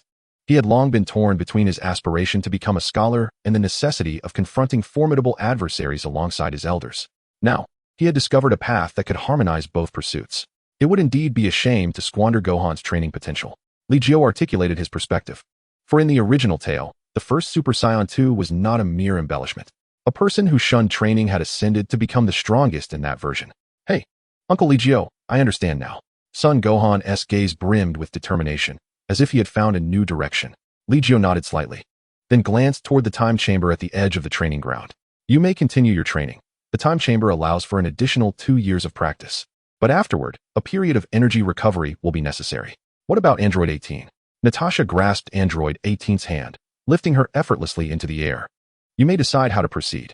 Li Jiu paid little heed to these matters, instead feeling anticipation for the strength cell would bring in 5 days. In the blink of an eye, 5 days passed. As Li Jiu had anticipated, the Cell game commenced as scheduled. Cell's arrogant visage appeared on television, manipulating blocks of stone with his telekinetic abilities to construct a makeshift arena. Naturally, this arena was merely for show. A mere 100 square meters could hardly accommodate a battle of Cell's caliber. Concurrently, numerous oblivious martial artists from Earth gathered, some genuinely eager to challenge Cell, while others sought merely to bask in the limelight. Yet, these individuals were not but distractions, and it could even be said that they merely added to the chaos. On the mountainside outside the arena, the Z fighters had assembled, and in comparison to their original counterparts, they had grown significantly stronger. While they might not yet rival Cell's current strength, their battle powers had all exceeded 10 million. Among them, Yamcha's power had surged to 20 million during the 2 years in the time chamber, and Tien's had also reached the same mark. Though he now found himself at a plateau, Krillin maintained the highest power level among them at 25 million. Such strength, while insufficient against the Super Saiyans with powers in the hundreds of millions, marked him as a formidable figure in the universe. Sun Wukong and Son Gohan did not retain their Super Saiyan forms as they had in the original tale.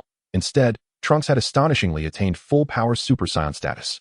It seemed everyone's training had yielded impressive results. Li Jiu arrived fashionably late, accompanied by Natasha and Android 18. After awakening, Android 18 had become close friends with Natasha, much to Li Jiu's delight, for Natasha generally lacked companionship, and her bond with Android 18 alleviated her boredom. Li Jiu's sudden appearance drew the attention of the crowd, as without him, they would have little chance of success in the Cell game. It appears you all have made breakthroughs, he noted. If Trunks had reached full-power Super Saiyan, then Vegeta must have surpassed that level. Li Jiu turned his gaze to Trunks, who was maintaining his Super Saiyan form, exuding a calm and controlled aura without a trace of agitation. Full-power Super Saiyan.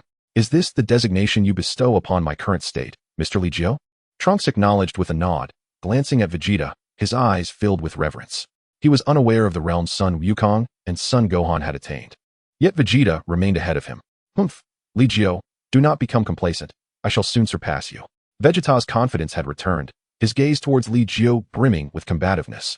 Chapter 43. Son Wukong disregards martial virtue and strikes first. Is that so? Then I must extend my congratulations to Prince Vegeta. Li Jiu offered a faint smile, which incited an irate roar from Vegeta. You scoundrel. Do not call me Prince Vegeta. Cease your sarcastic tone.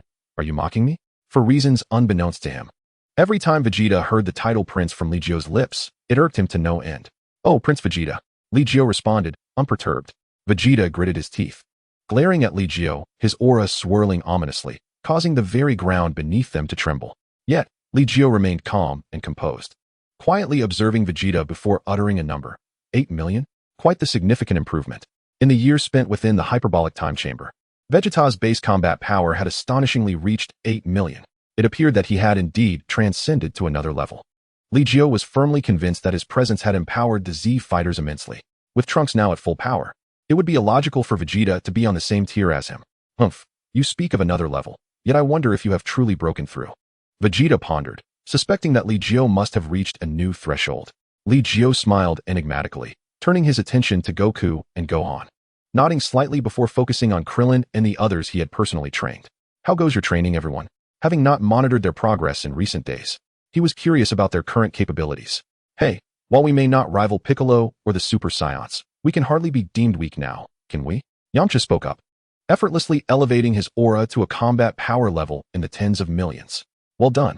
In your training, have you encountered any uncertainties?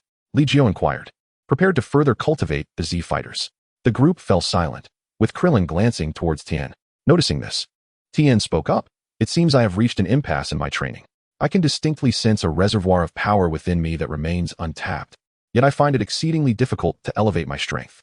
I wish to attempt Yamcha's dimensional training, but I cannot locate the dimensional barrier. An unexploited potential within you? Li Jiu raised an eyebrow, and at that moment, Vegeta displayed a flicker of intrigue. When we Saiyans transform, we too feel a tremendous force within that remains dormant. It is only when we reach the pinnacle of fury that this power surges forth. Vegeta remarked, eyeing Tien with interest. You're not suggesting you can transform as well, are you? Super Tien?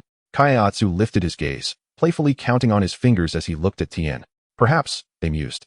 If Tien could indeed transform, and his power surged 50-fold, that would mean 2 million multiplied by 50, reaching a staggering 1 billion. Krillin calculated, astonished at the thought of Tien's latent strength. Hearing Krillin's calculations, Vegeta scoffed. What nonsense. Even if the bloodline of the three-eyed race were activated, it could never contend with a Super Saiyan. With a base of 2 million, if he were to amplify his power 50-fold, his body would simply implode. Vegeta's reasoning was indeed sound. Perhaps it stemmed from an overconfidence in the Super Saiyan lineage, but given Tien's current physical condition, an instantaneous 50-fold increase in aura would undoubtedly result in catastrophic consequences. Transforming, you say? Tien mentally noted. Perhaps transformation was a promising avenue. May I investigate the power within you? Li Jiu inquired, seeking Tien's consent. Investigate? How would you do that? Tien questioned, curious if Li Jiu could truly discern the latent strength within him. Allow my aura to traverse through your being. Do not resist. I can then explore the potential within you and ascertain certain conditions, Li Jiu explained, emphasizing the necessity of Tien's complete trust in him. Is that so? Very well. Tien acquiesced without hesitation, extending his arm for Li Jiu to place his hand upon his wrist. Do not resist. Li Jiu focused intently, channeling a wisp of his aura into Tien's body, allowing it to meander slowly. However, even with utmost caution, Tien's aura instinctively repelled the intrusion. Had Li Jiu's essence not been exceptionally refined, he might have barely commenced his exploration before being obliterated by Tien's internal force. Remarkable potential, Li Jiu withdrew his hand. Noting that the essence he had infused could not be reclaimed, yet his objective had been fulfilled. Approximately 20 times, he speculated, then added, akin to the bloodline power of a Super Saiyan, it requires a catalyst to be unleashed. Of course, one can always continue training to enhance physical capabilities, allowing it to manifest naturally. 20 times. Indeed, it pales in comparison to the Saiyan bloodline, falling short of even half of what a Super Saiyan can achieve. Vegeta felt an increasing sense of pride, inwardly smirking. The second stage transformation of a Saiyan is 100-fold. 20 times. That would equate to 400 million. Wouldn't that surpass Goku? Krillin gazed at Tien in disbelief, astonished by the strength of Tien's bloodline. Currently, Goku must be even stronger. Tien shook his head, acknowledging that his bloodline had yet to be fully awakened, and that Goku's year of training would undoubtedly yield significant advancements. My bloodline power remains dormant, Tien remarked, uncertain about how to activate his latent abilities. Was it also through rage? As they awaited the arrival of Cell, who had yet to make an appearance since the arena was constructed, the group remained silent, observing martial artists beneath them with combat powers below 50. Beads of cold sweat forming on their brows. These individuals truly lack awareness of their own mortality, Vegeta sneered.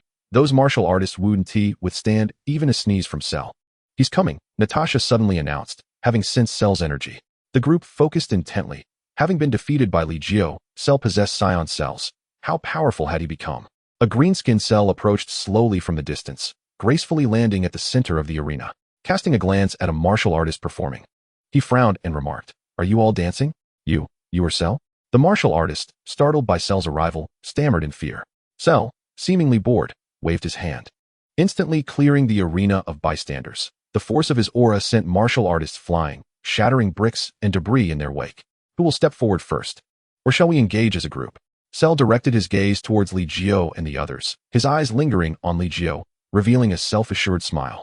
All right then, let me test Cell's strength. Without any prior warning, Sun Wukong appeared directly on the arena. Vegeta glared in disbelief. You bastard, cockroach. Why do you get to strike first? Chapter 44, Sun Wukong. Super Saiyan 2. Ha ha. Indeed, my father can be a bit of a rascal, Son Gohan chuckled. Scratching his head, his laughter caught Vegeta's attention. At this moment, Gohan donned a cloak akin to Piccolo's, looking remarkably dashing. This kid, Vegeta frowned, unconvinced that Sun Wukong had yet to reach full power. Moreover, the faint aura surrounding Gohan instilled in Vegeta a sense of inadequacy. Li Jiu chose not to focus on the arena below. If all went as expected, Sun Wukong would have achieved the transformation into Super Saiyan 2. Thus, even if Cell had grown stronger, Super Saiyan 2 should suffice to preserve Sun Wukong's life. On the arena, Sun Wukong slowly raised a finger, instantly transforming into his Super Saiyan state. A golden aura flickered and vanished, revealing Son Goku in his full-powered Super Saiyan form upon the arena. Oh, a Super Saiyan, Cell remarked with a calm demeanor, having grown accustomed to this transformation. Super Saiyan 1. Goku emphasized the numeral with a slight shake of his outstretched finger. 1. Cell pursed his lips, then gradually assumed a stance, his energy steadily rising to the level of a Super Saiyan's first stage. 500 million. Quite impressive, Natasha assessed, gauging Goku's approximate combat power at this moment. 500 million? But isn't Cell's power said to be 1 billion? During their last encounter on the floating island, Cell's power was indeed 1 billion, and surely he must be even stronger now. Who says Goku's power can only reach 1 billion? Natasha thought, her lips pressed together. Goku's full power state had yet to unleash its full potential. His true combat strength would surely exceed 500 million. If he were to transform again, it would be at least 1 billion. Humph, come on, Cell. Let me experience your might, Goku proclaimed, taking a standard fighting stance before vanishing in an instant. Appearing before Cell. Ah-da-da-da-da. The sound of fists striking was as swift as lightning, while Cell remained unfazed, occasionally blocking with his hands, but mostly dodging the attacks. Goku, so powerful. Tien could clearly perceive the movements of both Goku and Cell, fully appreciating their strength. However, it was evident that Goku was currently no match for Cell. Tien observed that Cell was not exerting his full power at this moment. The battle waged on without regard for the arena beneath them, and by the end of their first exchange, the stage lay in ruins. As the clash intensified, Cell's energy began to overpower Goku, gaining the upper hand. Boom. The arena gradually disintegrated, leaving not a trace behind, while nearby mountains crumbled under the force of their combat. In the distance, a camera continued to operate steadfastly. A dedicated reporter crouched between two boulders, capturing the scene of the crumbling mountains and the fierce battle between Goku and Cell. Such overwhelming power, Cell could shatter mountains with mere gestures. This force surpassed human comprehension. Remember, if someone were to defeat Cell, it would undoubtedly be one of these faces. And that one, the boy who once vanquished Demon King Piccolo, has grown and now stands against the malevolent Cell. Though he finds himself on the defensive, believe that justice will prevail over evil. At this moment on Earth, nearly every television was broadcasting the same scene. That was the only functioning camera, operated by a brave journalist risking his life to relay the truth of Cell's game, reminding everyone of the superheroes who could save Earth's fate. Goku rose from the debris, brushing off the rubble, tearing away his tattered shirt, his expression becoming increasingly grave. If this is all there is, then let someone else take my place. Cell observed Goku's disheveled state, noting the bloodstains across his body, yet his spirit remained undeterred. Of course, this is not the end. There are even more formidable transformations. Goku's gaze sharpened, his energy fluctuating violently. Arcs of electricity flickering as the golden aura crackled around him. The ground trembled as Goku's energy soared. Bolts of lightning descended from the heavens, his golden hair standing on end, a defiant lock falling across his forehead. What is this? It was different, unlike the transformation of a Super Saiyan. What kind of transformation is this? His power had significantly escalated. Goku's transformation astonished Piccolo and the others, for it was their first encounter with such a form. Although he still had golden hair and blue eyes, the overwhelming aura he exuded was far superior to that of a Super Saiyan. His demeanor had shifted, becoming more formidable. TCH, Kakarot has indeed reached this stage. What's so surprising? He is merely the fastest among the Super Saiyans. Super Saiyan 2. Vegeta's expression remained haughty, his meaning unmistakable. If Kakarot could achieve this transformation, so could he. Super Saiyan 2. The crowd gasped. The Super Saiyan form was already immensely powerful. Yet there was a possibility for further transformation. Humph, our Saiyan bloodline cannot be compared to that of a mere three-eyed alien, Vegeta declared with pride, for to him, the Super Saiyan was the highest honor. Whether it was he or Kakarot, as long as the Super Saiyan remained invincible, it did not diminish Vegeta's pride. Of course, if the invincible Saiyan were Vegeta himself, that would be even more delightful. Super Saiyan 2. Does this mean Goku can defeat Cell? Haha. It seems there's no need for Li Jiu to intervene any longer, Krillin exclaimed, excitement surging within him. The experiences of their youth had led them to trust Goku to the utmost. It's not that simple. Although Goku had achieved the transformation of Super Saiyan 2, it was clear he had only just begun to tap into its potential with a foundational combat power of merely 10 million. The chances of defeating Cell now seemed slim. Natasha interjected, shattering the hopes of the onlookers. Has Cell's progression been too drastic? In the arena, Goku and Cell had already engaged in a renewed battle, the intensity escalating further, yet Goku still struggled to gain the upper hand. However, Cell could no longer face Goku with ease. During Goku's several bursts of energy, he had sustained some injuries. This form of yours should be a newly developed transformation of the Super Saiyan, correct? Cell panted slightly. While Goku was in an even worse state, his clothing reduced to mere tattered pants, covered in wounds, his face marred by bruises and blood. Are you referring to Super Saiyan 2? This is another transformation atop the Super Saiyan form. Chapter 45, Gohan's appearance. Goku exhaled deeply, his body gradually relaxing. Honestly, I thought that by developing a new transformation, I could defeat you, but I didn't expect you could grow stronger as well. Cell was now in a peculiar state, akin to a complete lightning cell, yet this version was far beyond the lightning cell of the original narrative. Are you conceding? Cell gazed at Goku without any intention of stopping him from leaving. Well, it seems it's time for someone else to take my place in this battle. Goku slowly ascended, leaving the battlefield. This scene was also broadcasted by the camera. That young man with golden hair is about to fly away. But I believe he does not intend to flee. Look, someone is stepping forward. Good heavens, it's a child. Could that child possibly defeat Cell? The battlefield reporter diligently narrated. But the tense atmosphere had swept across the globe. The Z fighters understood Li Jiu's strength, so they were not overly concerned about Cell. But the viewers at home were unaware that such a powerhouse existed on Earth. When the people of Earth beheld a child stepping forward, they erupted in disbelief. What is going on? Is there no one else on Earth? They are sending a child to confront Cell? Is it fair for the fate of our Earth to rest upon the shoulders of a mere child? Let us remember those faces. Upon their shoulders rests the destiny of our entire planet. Should they falter, our Earth may meet the same fate as those desolate cities. Extinguished by the hands of the malevolent Cell. He has been found, the boy who once vanquished the demon King Piccolo. His name is Son Goku. My heavens. This youth bears an uncanny resemblance to a young Son Goku. Could he be the offspring of Goku? At such a tender age, he must engage in battle against the demon Cell? Truly, a tiger's offspring cannot be a mere dog. Let us unite in prayer. The formidable Earth's super warriors shall surely defeat the demon Cell. On the television screen, faces flicker by, each bearing a solemn and dignified expression, each exuding an extraordinary aura. Among them, the information of Yamchu, Tien, and others has been unearthed, revealing their stature as luminaries from the martial arts tournaments of yore. It appears that true martial artists often remain hidden, only emerging when Earth is in peril. This time, I implore everyone to remember these faces. They are heroes. The internet buzzes with various discussions, and the profiles of Goku and his companions have been revealed. Even the enigmatic Piccolo has been somewhat vindicated. Only the likes of Li Jiu, Natasha, Vegeta, and Trunks have been shrouded in the aura of mysterious hermits. Kakarot, who permitted you to let that boy be the second to appear? At that moment, Vegeta's fury was palpable. Goku, scratching his head, spoke apologetically. I'm sorry, Vegeta. Gohan has recently received guidance from Li Jiu and has gained new insights into his training. Please allow him to try. With hands clasped in supplication, Goku beseeched Vegeta. Vegeta restrained his ire until a small figure was unexpectedly thrust into his arms, which finally quelled his rage. Trunks? Bulma? What made you come here? Are you unaware of the danger? Vegeta glared at the infant Trunks in his embrace, gritting his teeth as he suppressed the urge to toss him aside while directing his anger at Bulma. Oh, why are you shouting? Natasha is pregnant and can come to watch. Why can't I? Bulma retorted. Besides, you're still here, so Trunks and I will be fine, right? Bulma could be considered Vegeta's nemesis at that moment. Despite his simmering anger, he could not bring himself to abandon Trunks, who was adorably babbling incoherently for his father. Damn it, you're such a nuisance. Vegeta indignantly turned his face away, though he couldn't help but cast a sideways glance at Trunks. The older Trunks gazed enviously at the little one, realizing that this timeline had altered, and even he was happier than he remembered. Trunks, your timeline needs your protection. After all, you are the last Super Saiyan.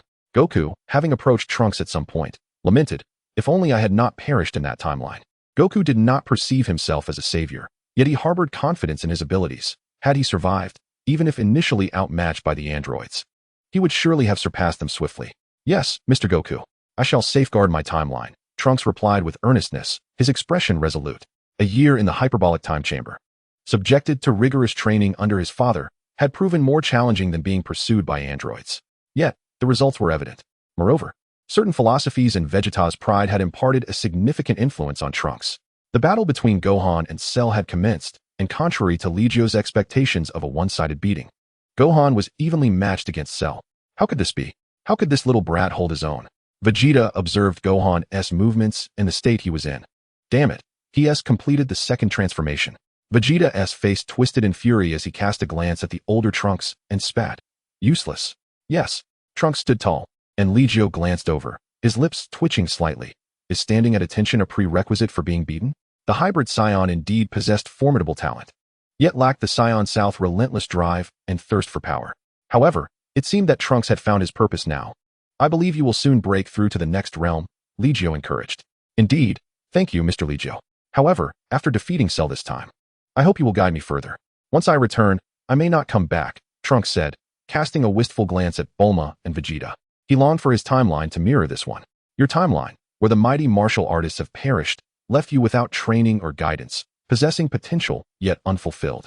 Defeat Cell first, then seek me out, Li Jiu nodded, inciting Vegeta's discontented glare. What? Is your teaching superior to mine? No, father, I merely Trunks attempted to explain. But Vegeta dismissed him with a scoff. No need to say more. Decide your own path. Trunks fell silent, while Li Jiu wore a triumphant smile. Vegeta, are you certain you want to train with me for a while? I could help you surpass Goku. Chapter 46, The Demon Sealing Wave. Li Jiu sealed? Unnecessary. Vegeta flatly refused, having gleaned some of Li Jiu's training methods from Goku and Gohan, combining them with his own insights, rendering further guidance unnecessary. What a pity now. Aside from Natasha and me, it seems Gohan is the strongest, Li Jiu sighed, gently wrapping his arm around Natasha's waist. It appeared that Gohan was not Cell's equal. Although their strengths were comparable, Cell's physical prowess surpassed Gohan's. Natasha observed keenly. While Gohan could indeed hold his ground against Cell for a time, Cell's attributes were too balanced, his recovery, resilience, and relentless fighting spirit. With cells from the Ice Demon, Saiyans, and Namekians within him, the longer he fought, the more advantageous it became for Cell. Haim. Seizing an opportunity, Gohan unleashed the Kamehameha wave, aiming to inflict severe damage on Cell. However, Cell's reaction speed exceeded Gohan's expectations, retaliating with his own Kamehameha wave. The two powerful energy beams collided, sending a whirlwind of debris and blinding light into the air. Hiya! Gohan continued to exert himself, his energy still rising. But Cell's wave persisted towards him. What of the second stage of Super Saiyan? You are still no match for me, the lightning Cell. Cell laughed maniacally. Let Earth be destroyed alongside you. Suddenly, Cell erupted with a terrifying power, his body crackling with electricity, his energy surging once more. This is bad. He intends to destroy the Earth. Piccolo shouted, rushing to aid Gohan. Yet, a figure moved faster than he. Gohan, you are quite impressive. Li Jiu appeared beside Gohan. Uncle Li Jiu. As Sun Wukong gazed upon Li Jiu, a sense of relief washed over him. He had exerted every ounce of his strength. Yet he was compelled to withstand the onslaught of Cell. Otherwise, the Earth would have been utterly obliterated by that devastating energy wave. Henceforth, there should be no relaxation in training. Li Jiu nodded, then gradually took the energy wave from Sun Wukong's hands. Leave it to me. In an instant, Li Jiu transformed. Vegeta, clutching Trunks tightly in his arms, thrust him into Bulma's care. His fists clenched in irritation. You intend to face Cell with the first stage of a Saiyan transformation? Vegeta acknowledged Li Jiu's formidable strength, under similar combat prowess. Li Jiu could easily overpower him.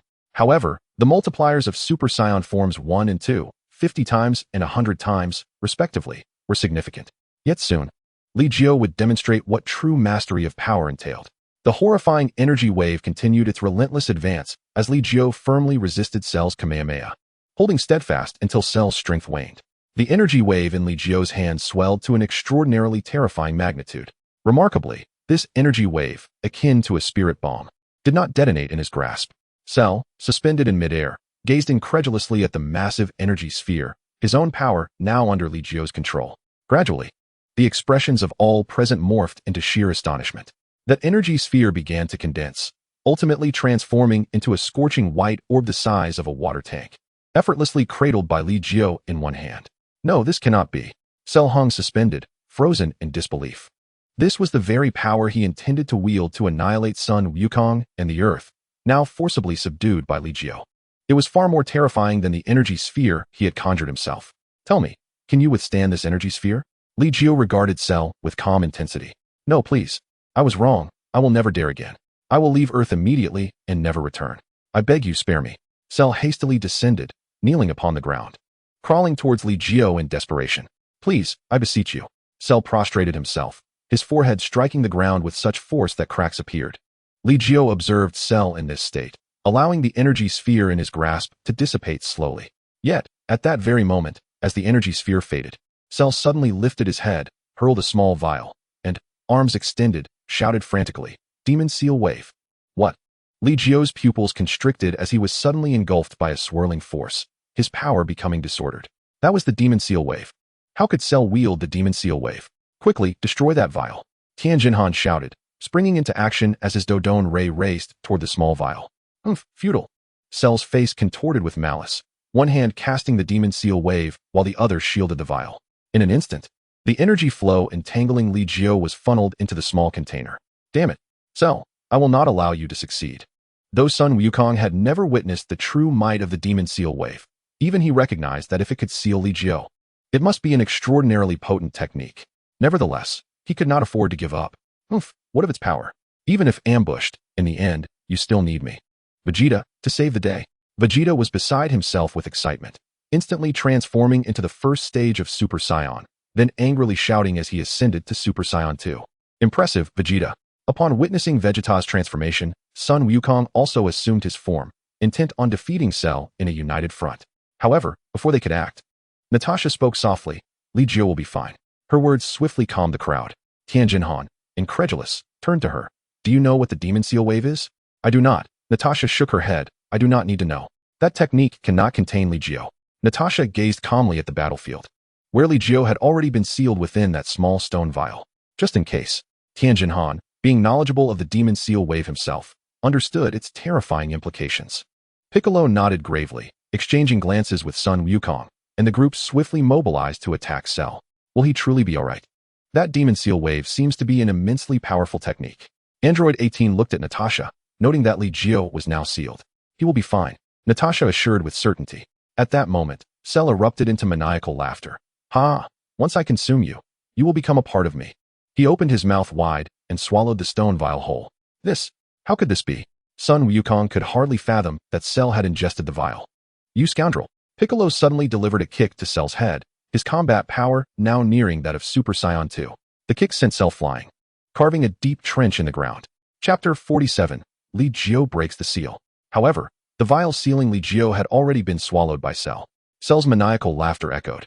Without Li Jiu, he felt invincible, confident that even against Sun Wukong, Sun Wufan, and the others combined, he would emerge unscathed.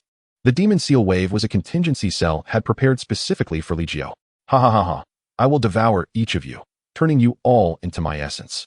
Cell laughed with abandon, his body expanding in size, an ability reminiscent of Piccolo's techniques.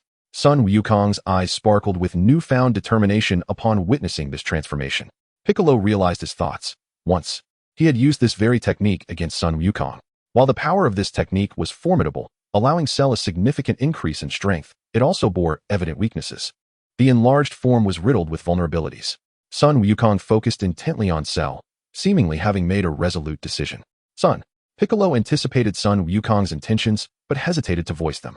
Cell was not the same as before, and Sun Wukong was no longer the Sun Wukong of the past. Piccolo, create an opening for me. Sun Wukong was the first to charge forward, only to be swatted into the ground by Cell's enlarged hand. What? Piccolo stared in disbelief. How had Cell's strength escalated so drastically? Even with his size increase, this was unexpected. I was merely conserving some power. Did you truly believe that Lightning Cell was limited to just this? Cell boasted with arrogant confidence. Vegeta scoffed, crossing his arms as he observed from a distance. Then let me, the speedy Saiyan, show you what I can do. A self-assured smile adorned Vegeta's face. As quick as his approach, swift in retreat, Cell's enlarged form had surpassed Sun Wukong and the others in strength, and while his speed was somewhat lacking, it was still sufficient to contend. In that moment, even facing the combined assault of the Z fighters, Cell remained unfazed, casually swatting Tianjinhan aside. Annoying little insects. Tianjinhan's Kamehameha was still troublesome. The overwhelming pressure was something even Cell struggled to withstand. After several exchanges, the Z fighters found themselves overwhelmed, each one succumbing to Cell's might. Their gazes filled with disdain. Is there truly no way out? Sun Wukong, now out of his transformation, sought to infiltrate Cell's body and locate the vile sealing Li Jiu. Yet, opportunities were scarce. Had Cell truly advanced so rapidly in mere days? Even I am on the verge of being outmatched. Natasha, with a look of astonishment, was somewhat taken aback by Cell's strength. Yet, that was all there was to it. She simply gazed, patiently awaiting the emergence of Li Jiu. At this moment, Li Jiu found himself ensconced within a swirling tempest of verdant winds, the rapidly rotating energies disrupting the equilibrium of his own aura, rendering him unable to marshal sufficient power. Is this the principle at play? Li Jiu observed the surrounding green whirlwind, maintaining his transformation into the first stage of Super Saiyan, as his energy began to coalesce. Under normal circumstances, one would be utterly incapable of controlling their strength in such an environment, but Li Jiu was different. Although he could not perfectly harness his power, he was still able to command a significant portion of it, surpassing even the likes of Sun Wukong in his mastery. The Demon Seal Wave, nearly a misstep into the abyss. Li Jiu chuckled wryly. He had anticipated Cell's sudden assault, but had not expected the technique prepared for him to be the Demon Seal Wave, catching him completely off guard. To escape, he would first need to transcend the power of this seal entirely. Gradually, he gathered his energy, the golden radiance enveloping him growing ever more intense. In the next instant, as electricity crackled, Li Jiu transformed into the second form of Super Saiyan. Yet even in this state, his control over his power remained formidable. The golden lightning flickered briefly at the onset of his transformation before quietly fading away. Simultaneously, Cell, intent on delivering a finishing blow to the Z fighters, found his movements abruptly stilled. The Z fighters, too, bore expressions of incredulity. That was Li Jiu's aura. It was indeed Li Jiu's aura, Krillin exclaimed, his voice tinged with excitement as he struggled to lift his head, summoning a flicker of spirit. Impossible. Absolutely impossible. How could one sealed by the Demon Seal Wave possibly escape? Cell's expression turned frantic, instinctively retreating 2 steps. Yet, the aura emanating from Li Jiu was coming from within him. How could he evade it? Cell. Li Jiu's voice resonated like a divine decree. Cell scanned his surroundings with a panicked expression, finally confirming that Li Jiu was still within his own being. Humph, don't feign bravado. I shall digest you. Cell attempted to maintain his composure, but the next moment, his voice fell silent, for he sensed that the vessel sealing Li Jiu within him had shattered. And a flash of golden light revealed Li Jiu's form suddenly materializing before him. Without uttering a word, Li Jiu struck with a single punch, instantly piercing through Cell's chest. Cell, how dare you swallow me whole? Li Jiu remarked with an indifferent tone, levitating in midair, his form dwarfed by Cell's immense size. Nevertheless, despite the significant disparity in their physiques, Li Jiu's presence firmly suppressed Cell. In the distance, amidst the chaotic rubble, a camera crackled with electric sparks, broadcasting fragmented images.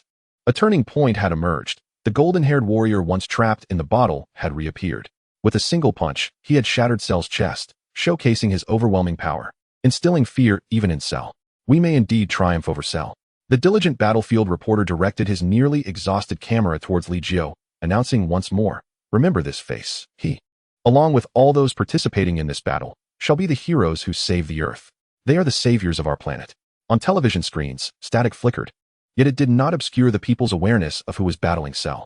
While the Z fighters' swift movements might have eluded the camera, their forms could still be captured when they paused. The onslaught of potent, world-destroying attacks had ultimately been accepted as reality, no longer mere illusions. Cell, suppressing his rising fear, roared in defiance, mending his chest wound. Observing this, Li Jiu raised an eyebrow, slowly lifting a finger from which coalesced a shimmering small sword, barely an inch long. The blade expanded in the wind, transforming into a 3-foot-long sword, which Li Jiu grasped with ease. The sword appeared as solid as reality itself. Cell's expression grew grim, uncertain of Li Jiu's intentions. If the chip in your brain remains intact, you will not perish, correct? Li Jiu murmured, watching Cell's expression shift with intrigue. How do you know? What are you planning? Confronted by Li Jiu, Cell found himself devoid of the will to resist, even in his first transformation. Li Jiu could overpower him entirely, let alone in his second. You will find out soon enough. Chapter 48, The Demise of Cell. Li Jiu swung the long sword, unleashing a torrent of sword energy that swiftly severed Cell's body beneath the head into numerous pieces. With a mere gesture, the fragmented remains of Cell were propelled into the air, where the sword energy erupted, casting brilliant sparks in the skies. Cell trembled in fear, his remaining head gazing at Li Jiu, suspended in the air. Regenerate. Li Jiu spoke with an emotionless demeanor, eager to witness just how resilient Cell's life force truly was. No, you cannot do this. Cell's mental state had crumbled. Li Jiu was a demon, more diabolical than any fiend. Disobedient? Then perish. Li Jiu suddenly declared, effortlessly cleaving Cell's head in two with the long sword, followed by streams of sword light slicing the head into countless fragments. Li Jiu raised a hand, enveloping the numerous pieces of flesh with an energy sphere, within which a tempest of sword energy erupted, extinguishing Cell's presence entirely. We won. Gohan squinted towards Li Jiu's figure, an overwhelming sense of longing swelling within him. Vegeta, laboriously rising from the ground, bore a rigid expression, wishing to escape this humiliating place. Yet, in his severely weakened state, merely standing was an achievement, let alone flying away. It is over. Truly, I was inadvertently sealed. I apologize for worrying everyone. Li Jiu's voice was devoid of emotional fluctuation, though not as merciless as when addressing Cell. He retrieved several sins of beans from the dimensional space, distributing them among the group. Fortunately, I had intended for Cell to challenge you. Amidst the chaos, my objective was achieved. Li Jiu observed the revitalized Z fighters, a slight smile gracing his face. Oh, I initially believed we had made significant progress, yet in the face of Cell, we still felt utterly powerless. Krillin spoke, a hint of despondency in his tone, yet his gaze remained resolute. We must strive even harder moving forward. Tien Shinhan approached with Kaiatsu. Li Jiu regarded Tien Shinhan with a flicker of change in his expression. Your aura has strengthened once more. Indeed, through this battle, I discovered a method to awaken my bloodline's power. Tien Shinhan nodded, then turned to Yamcha and the others, saying, everyone must train diligently when we gather next time. Do not allow yourselves to be left behind. The hyperbolic time chamber on the floating island would not be available for some time. And without the pressure of Cell looming over them, the group was unlikely to utilize it. After all, that was an act of draining one's lifespan. Now, we have all discovered our own paths to cultivation. The next time we meet, let us not have anyone lagging too far behind. Krillin, too, was filled with confidence. Previously, they may not have aimed to match Sun Wukong, but now they were all striving to emulate the Saiyans. Krillin, are you all preparing to depart? Sun Wukong gazed at Krillin and Tien, inquiring, rest assured, we are merely venturing to other locales on Earth for training. If time permits in the future, we shall also journey to the floating island. He added, we hope Mr. Li Jiu does not find us a bother. Upon hearing this, Li Jiu smiled and nodded. The floating island is vast. Should you desire, you may take up residence there. Furthermore, Li Jiu retrieved letters from the dimensional space, distributing them to everyone. My child with Natasha will celebrate a full moon banquet in 10 months. Please do not forget. Li Jiu, are you to become a father? Sun Wukong remarked, handing the invitation to Gohan for safekeeping. After all, he would be training on the floating island, so he need not worry about losing track of time. We shall remember. Thus, let us reconvene in 10 months. In 10 months, you say? It seems there will be a martial arts tournament held then. Perhaps I shall participate. Yamcha interjected, storing the invitation and gazing into the distance. So, until we meet again in 10 months, everyone. With that, Yamcha was the first to depart, embarking on his own path of training. I, too, must take my leave, Tien said, waving goodbye to the group. At that moment, a war correspondent, burdened with a camera, trudged forward, calling out, wait. Tien glanced at the reporter, smiled faintly, and with Kaiatsu, they simultaneously ascended, creating a whirlwind of energy, swiftly vanishing into the horizon. Well, at least you all have not departed yet. Greetings, esteemed heroes. I wish to whoosh. Whoosh. Whoosh. Figures began to vanish, leaving the bewildered war correspondent behind. Fortunately, Li Jiu had not yet taken his leave. You are the one who vanquished Cell. May I interview you briefly? The reporter was exceedingly respectful. Yet his respect did not compel Li Jiu to acquiesce to the interview. At this juncture, Li Jiu lacked for money. Why stir trouble by seeking publicity? He waved at the reporter amidst his expectant gaze, and then exited his Super Saiyan form, disappearing in an instant. In the distance, Natasha and Android 18 had also departed. With the conclusion of the Cell games, Earth entered a period of peace. However, due to the havoc wreaked by Cell and the androids, the planet had suffered greatly. Moreover, the many souls lost to Cell's wrath required resurrection. On the floating island, Sun Wukong continued to feast heartily, as though reborn from starvation. Gohan, though slightly more restrained, also had his cheeks stuffed with food, devouring a hefty portion of meat. To resurrect those who perished, the dragon must be summoned.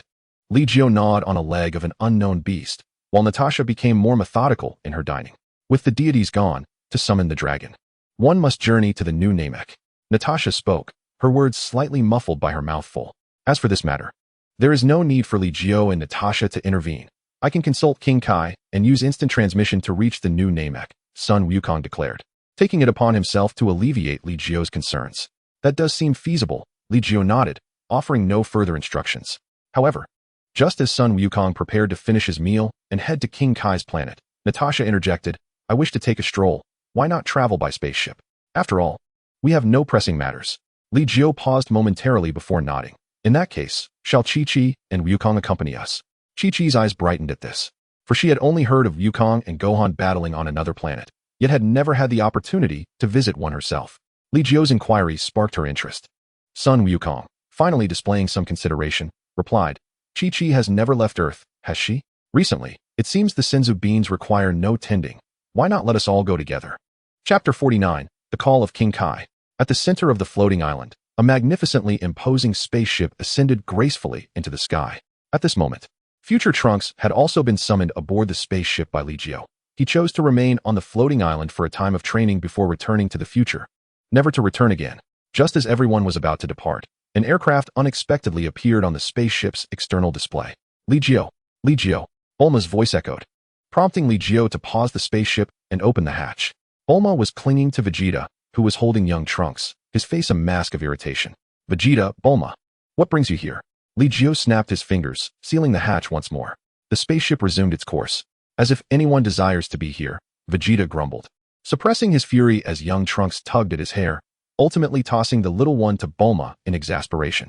Oh, ignoring Vegeta's haughty demeanor, Li Jiu turned his attention to Bulma. This collaboration between Capsule Corporation and the Galactic Patrol has been ongoing without incident. Thus, the Galactic Patrol wishes to invite us to a banquet, Bulma explained, soothing young Trunks as she spoke. I see. Let us join then. Li Jiu had initially planned to journey to the new Namek. Although it was not on the way, with the speed of the peaceful ship, it would not take much time, and it would provide Natasha a chance to unwind. Oh, Chi-Chi is here too. Bulma waved to Chi-Chi, then smiled at Natasha and Android 18, adding, glad we caught up. Otherwise, it would be quite difficult to reach you. Let us proceed to the Galactic Patrol first. After all, if we have the Dragon Balls, those on Earth can wait for their resurrection, Li Jiu stated, directing his gaze toward the spaceship's little sprite. Without needing further instruction, the spaceship naturally set its course toward the Galactic Patrol's headquarters. This journey was remarkably brief, taking less than half a day to reach the Galactic Patrol's headquarters, an extraordinarily opulent cosmic city. Those who had left Earth, like Sun Wukong and his companions, were unfazed by it. Only Chi-Chi and Android 18 were curious, though Android 18 maintained a calm demeanor, merely observing and pretending to understand, while Chi-Chi was less composed, peppering Sun Wukong with questions, to which he scratched his head in confusion. That must be the spa technology from Bulma Annie's place. Was it purchased back? She pondered. But why hasn't it been mass-produced on Earth? At this moment, Gohan showcased his exceptional knowledge. Although he was not entirely versed in these matters, he could make some fundamental judgments, proving far more adept than Sun Wukong. Their arrival was met with the presence of the Galactic King, an entity resembling an octopus-like cabbage. For this, Li Jiu and his companions merely shared a simple meal. However, due to their defeat of Kawaira, the Galactic King treated them with the utmost respect. The collaboration between Capsule Corporation and the Cosmos had never encountered any mishap. After all, without the Frost Demons, the Galactic Patrol's strength remained formidable. After leisurely exploring the commercial planet for 3 days, the group had successfully engaged in a cosmic-scale shopping spree, acquiring a plethora of fine goods. On this day, Li Jiu suddenly turned his gaze towards a certain direction, a grave expression manifesting on his brow. Following closely, Sun Wukong, Son Gohan, Vegeta, and Trunks also sensed an unusual aura. What is happening? Natasha furrowed her brow in inquiry. The aura was distant yet intensely volatile, imbued with destructive power and formidable strength. It was so overwhelming that even Li Jiu displayed a solemn demeanor. Who could it be? Li Jiu gazed into the starry cosmos as the others slowly rose, abandoning their meals. Such a potent aura. Why does it evoke a peculiar sense of oppression? Vegeta, attuned to the formidable energy, felt a deep-seated pressure from his bloodline, leaving him quite uneasy. Oppression? Natasha, do you sense it as well?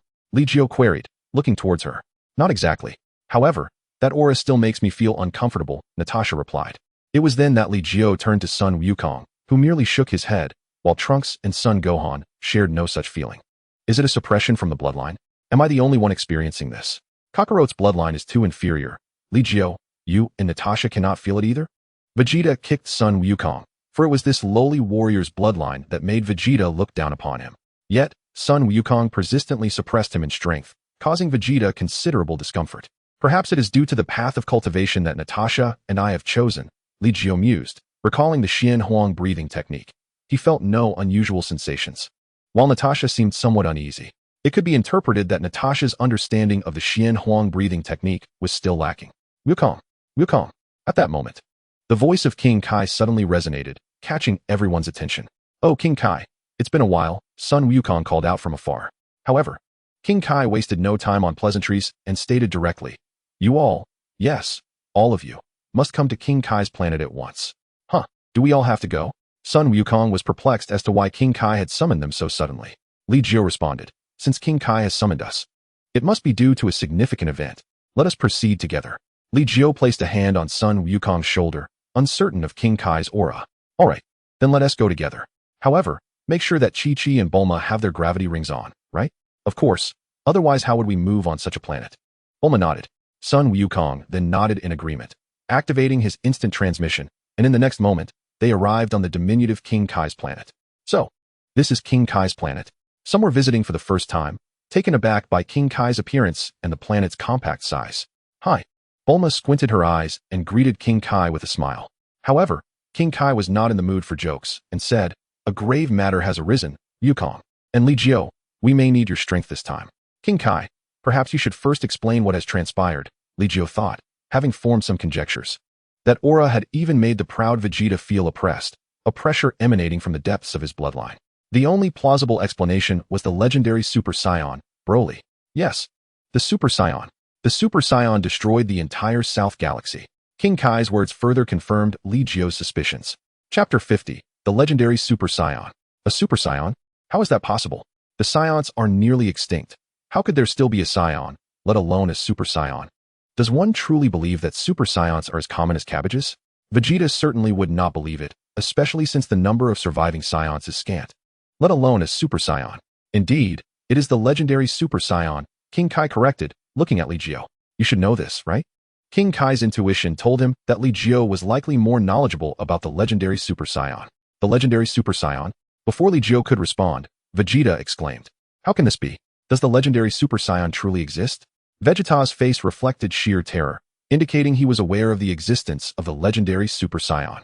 Vegeta seems genuinely frightened, Sun Wukong remarked, clueless about what the legendary Super Saiyan was, yet feeling inexplicably excited at Vegeta's fear.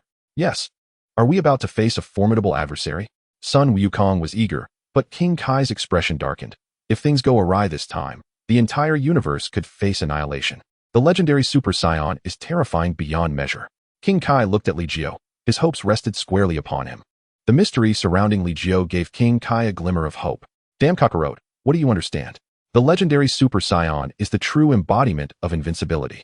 It is impossible to defeat. Vegeta trembled. Merely the name of the legendary Super Saiyan sent shivers down his spine. This is not just any Super Saiyan. It is the Super Saiyan, the truly invincible Saiyan warrior. An ancestral bloodline, one that has not seen the light of day for eons. That is why it is called a legend.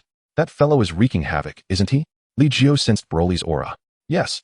He is being controlled by his father and is currently in an uncontrollable state, King Kai responded. Then let us investigate. Li Jiu nodded slightly, understanding King Kai's implication, and then said, Natasha, you all should remain on King Kai's planet. Alternatively, you could head to Namek. Li Jiu did not intend to let Natasha accompany him on this perilous adventure. After all, this opponent was far more formidable than encountering Majin Buu early on. The legendary Super Saiyan was akin to an overpowered existence. In the theater, Sun Wukong had only managed to defeat Broly with the help of an external power. It was uncertain if Sun Wukong still had that advantage after his intervention. If by chance Sun Wukong's advantage were to vanish, dealing with Broly would become exceedingly difficult. I want to go as well. Natasha could sense the terrifying nature of this adversary and was thus uneasy about Li Jiu facing it alone.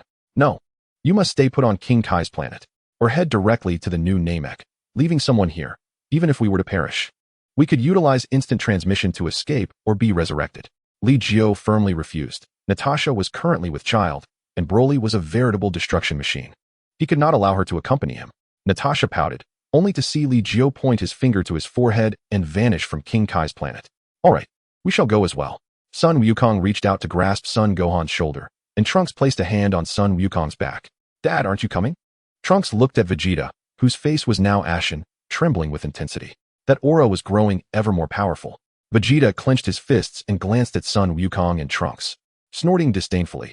"You have no idea how powerful the legendary Super Saiyan truly is." He was reluctant to go, yet seeing Kakarot, a lowly warrior, displaying no fear, stirred a sense of unwillingness within him. Struggling to raise his hand, Vegeta placed it on Trunks' shoulder. "All right, then let us depart." Sun Wukong's instant transmission was noticeably slower than Li Jiu's, and in that brief moment, a delicate hand rested upon Son Gohan's shoulder. "Android 18, I will go take a look." The voice of number 18 resonated with a chilling tone, only to vanish into thin air moments later. Natasha shook her head in resignation, lamenting, "What a pity, I cannot partake in the battle." Expecting a child, Natasha recognized the need to avoid injury, choosing instead to patiently await the victorious return of Li Jiu and his companions. Bulma, cradling young Trunks, began to wander curiously around King Kai's planet. Yet, judging by Vegeta's reaction, the so-called legendary Super Saiyan appeared to possess formidable power. One could only wonder if Li Jiu would be able to contend with him. For the first time, Natasha felt a pang of concern for Li Jiu. Bulma, noticing the shift, inquired, "Is there any distinction between this legendary Super Saiyan and a regular Super Saiyan?" Until now, Natasha had been entirely confident in Li Jiu's abilities. Could it truly be that Broly was more powerful than Cell? "I'm not entirely certain," she replied, "but based on Li Jiu's demeanor, he seems uncertain as well." This was the first instance Natasha had observed Li Jiu exhibiting a serious expression, lacking substantial knowledge about the legendary Super Saiyan. Natasha had not received a formal education on Vegeta's planet. Her understanding was merely derived from basic information acquired through her spacecraft. "Should we venture to Namek?" Bulma proposed, wishing to secure the Dragon Balls there just in case. "No need. Li Jiu will not perish," Natasha asserted with unwavering confidence. She turned to King Kai and asked, "Might we witness the battle between Li Jiu and the legendary Super Saiyan?" "Certainly," King Kai replied, producing an old-fashioned television, which displayed Li Jiu and his companions appearing on a desolate planet. At that moment, Li Jiu and the others observed a robust figure wreaking havoc across the landscape. The planet had been reduced to ruins under Broly's onslaught, while Paragus watched from a distance, manipulating Broly's power with a remote control. The sudden appearance of Li Jiu and his companions immediately captured Broly's attention, much to Paragus's surprise. "Prince Vegeta?" Paragus exclaimed upon spotting Vegeta among the crowd, his expression shifting as he approached respectfully. "Prince Vegeta, Broly and I have been searching for you for quite some time." However, before Paragus could reach Vegeta, a blade of energy pierced through his heart. Li Jiu regarded Paragus with indifference, raising his hand to unleash a cold flash that obliterated the remote control in his grasp. "No, why?" Paragus stared in disbelief at Li Jiu, unable to comprehend why he had suddenly turned against him and destroyed his control over Broly. Chapter 51. Vegeta conquers fear. Li Jiu merely cast a fleeting glance at Paragus, offering no explanation as he turned his gaze toward the imposing figure nearing 3 meters in height. He pondered the implications of eliminating Broly at this juncture. Where would the Dragon Balls lead him? After all, Broly had made his debut in the official Dragon Ball Super series, not in the films. If Broly were to be slain now, would he still exist in Dragon Ball Super? Witnessing his father's demise, Broly revealed no trace of sorrow. He harbored an intense hatred for the man who had treated him as a mere tool. Saiyans were cold-blooded, and the legendary Super Saiyan was even more so. Yet, the fact that someone else had taken his father's life ignited a furious rage within him. His power continued to swell. Was there no limit to it? Vegeta was drenched in sweat, feeling the immense pressure emanating from Broly's overwhelming aura. "You should be grateful to me, should you not?" Li Jiu remarked, staring down Broly, who grinned maniacally. "Huh? Thank you. As a token of my gratitude, I shall eliminate all of you." Gohan and Trunks were taken aback by Broly's brutality, while Goku innocently questioned, "Hey, your name is Broly, right? Why are you destroying this planet? There are many lives here." Kakarot. Upon hearing Goku's voice, Broly's eyes turned void and white, his energy spiraling into a frenzy. Kakarot. Broly went berserk, unshackled by any limiter, causing his power to surge exponentially. The planet trembled, and Li Jiu gradually levitated. Has he lost his sanity? It seems he cannot control this immense power. Goku cautiously assumed a defensive stance, unusually transforming into a Super Saiyan before the battle had even commenced. Kakarot. Broly disregarded Li Jiu, fixating entirely on Goku. Recognizing the threat, Goku urged Gohan and Trunks to distance themselves. Number 18 leaped away from Goku, discerning that Broly harbored a peculiar obsession with him. Goku, now locked onto by Broly's aura, chose not to flee but instead continued to amplify his energy. breaking through the limits of the first stage of Super Saiyan to ascend to Super Saiyan 2. Dad. Gohan's gaze intensified, lightning crackling as he completed his transformation. In that moment, Gohan had unconsciously matured into a competent warrior, his potential fully ignited. Trunks also transformed, albeit still unable to surpass the first stage of Super Saiyan, achieving only full power. Vegeta stood frozen, beads of sweat trickling down his forehead. Bibaka, we will die? He warned. If you cannot overcome even this level of pressure, you shall never surpass Goku. Li Jiu's voice resonated, having silently completed his own transformation to Super Saiyan 2. This is the first time. It marked the first occasion Li Jiu confronted an enemy as a Super Saiyan 2. Mr. Li Jiu. Trunks glanced at him. Increasingly concerned. Was even Li Jiu compelled to exert himself to such an extent? Perhaps I am not a match for Broly. Then, Gohan, Trunks, let us unite. Goku's energy surged as he initiated the attack. At this juncture, mercy was not an option. Thus, when Li Jiu eliminated Paragus, Goku refrained from questioning the motives behind it. There was no need for inquiry. This planet had been ravaged by Broly and Paragus. If they were not vanquished, the entire universe would succumb to Broly's destruction. Kakarot. Broly's energy remained in a state of relentless escalation, his grass-green hair and aura starkly differentiating him from ordinary Super Saiyans. The furious energy disrupted Goku's focus even before he could engage. Yet Goku's combat experience was unparalleled. Assuming Super Saiyan 2, he faced Broly, managing to exchange blows for several rounds. Dad, I'm here to assist you. Gohan only recognized Broly's terrifying power. Mr. Goku, I'm joining too. Trunks leapt into the fray, yet without transforming into Super Saiyan 2, he struggled to withstand even a single blow from Broly. Even with Goku in Super Saiyan 2 form, they could barely endure Broly's relentless onslaught. Together, they remained in a state of absolute suppression. How dare a mere low-class warrior challenge the legendary Super Saiyan? Vegeta continued to wrestle with the overwhelming influence of the legendary Super Saiyan's bloodline. Overcome it, Vegeta. Is the legendary Super Saiyan truly that terrifying? Li Jiu maintained his Super Saiyan 2 state, his breath gradually calming, reminiscent of the full power of Super Saiyan 1. Vegeta observed Li Jiu's current state. Unable to suppress his astonishment, the second stage of Super Saiyan is indeed achievable. There are no limitations. Li Jiu nodded, affirming that Super Saiyan 2 could indeed harness full power. But is there anything beyond Super Saiyan 2? Vegeta slowly straightened his posture, Li Jiu's transformation instilling a sliver of confidence in him regarding Super Saiyan. Beyond Super Saiyan 2, there exists an imperfect transformation. Li Jiu nodded, prompting Vegeta to inquire. An imperfect transformation? It enhances power across the board, yet the energy becomes exceedingly volatile and difficult to control, with a significantly increased consumption, making it unsuitable for prolonged combat. Is that so? Vegeta contemplated, then shook his head. He was well aware of his own mastery over his abilities, having yet to fully grasp Super Saiyan 2, let alone Super Saiyan 3. Boom. A figure was once again kicked out of the battlefield. Trunks struggled to rise from the rubble, blood trickling from the corner of his mouth. Damn it, I can't possibly join in. Trunks bellowed, faint sparks of electricity flickering around him. I refuse to be a burden. I must grow stronger. Gohan, I want to let you down. Gritting his teeth, Trunks' energy surged rapidly, lightning cascading from the heavens, stirring the winds and clouds. Trunks' hair stood more erect, crackling with electricity, a stubborn lock falling over his forehead. This is Super Saiyan 2. Trunks felt exhilarated. The difference between full-power Super Saiyan 1 and Super Saiyan may second seem but a step, yet it represents a disparity of 50-fold to 100-fold. Boom. Gohan was blasted away, and Trunks swiftly moved to catch him. Gohan. Trunks, you've achieved it. Gohan exclaimed, clutching his painfully kicked chest, delighted for Trunks.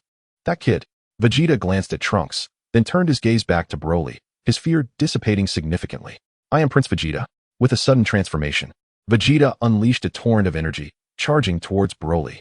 Chapter 52. The conclusion of battle? Kakarot.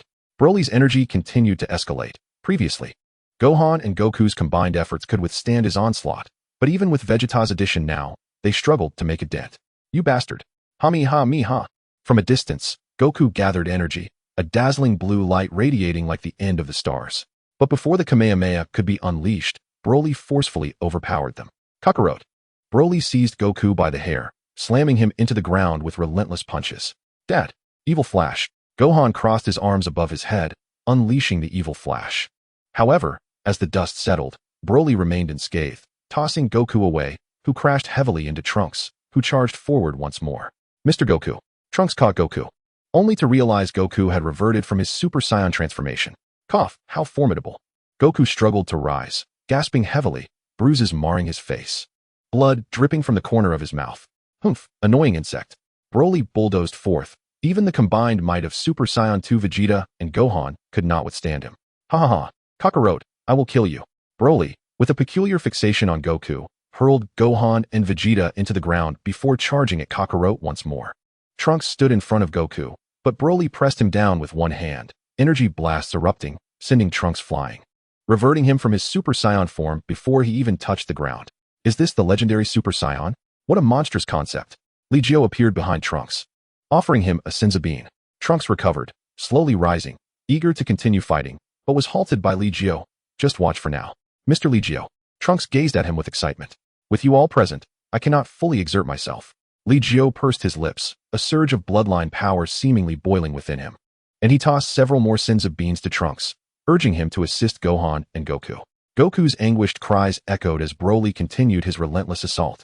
Hey Broly. Li Jiu raised his hand, unleashing a flurry of sword energy directed at Broly. Upon seeing this, Broly flung Goku towards Li Jiu. Frowning, Li Jiu dispersed the sword energy, redirecting Goku toward Trunks. Now, your opponent is me. Li Jiu advanced slowly towards Broly, halting 3 meters away. You shall die? Broly's eyes turned completely white, his grass-green energy still rising at a remarkable rate. Is that so? Li Jiu pressed his lips together, his gaze sharpening, and struck first. His punch landed. Broly did not bother to defend, yet he underestimated Li Jiu's power. Despite enduring multiple attacks without significant injury, Broly finally sustained a wound. One punch from Li Jiu caved in Broly's chest slightly. However, for Broly, this was merely a minor discomfort. Uncle Li Jiu. Gohan's eyes brightened. He could observe the trajectory of Li Jiu's punches, feeling the precise manipulation of his energy. It was an application of strength so precise, it was almost unbelievable. 1 unit of force could yield 2 or even 10 units of damage. Is that all? Broly's emotions began to escalate again, feeling the pain from Li Jiu's attack. And what more?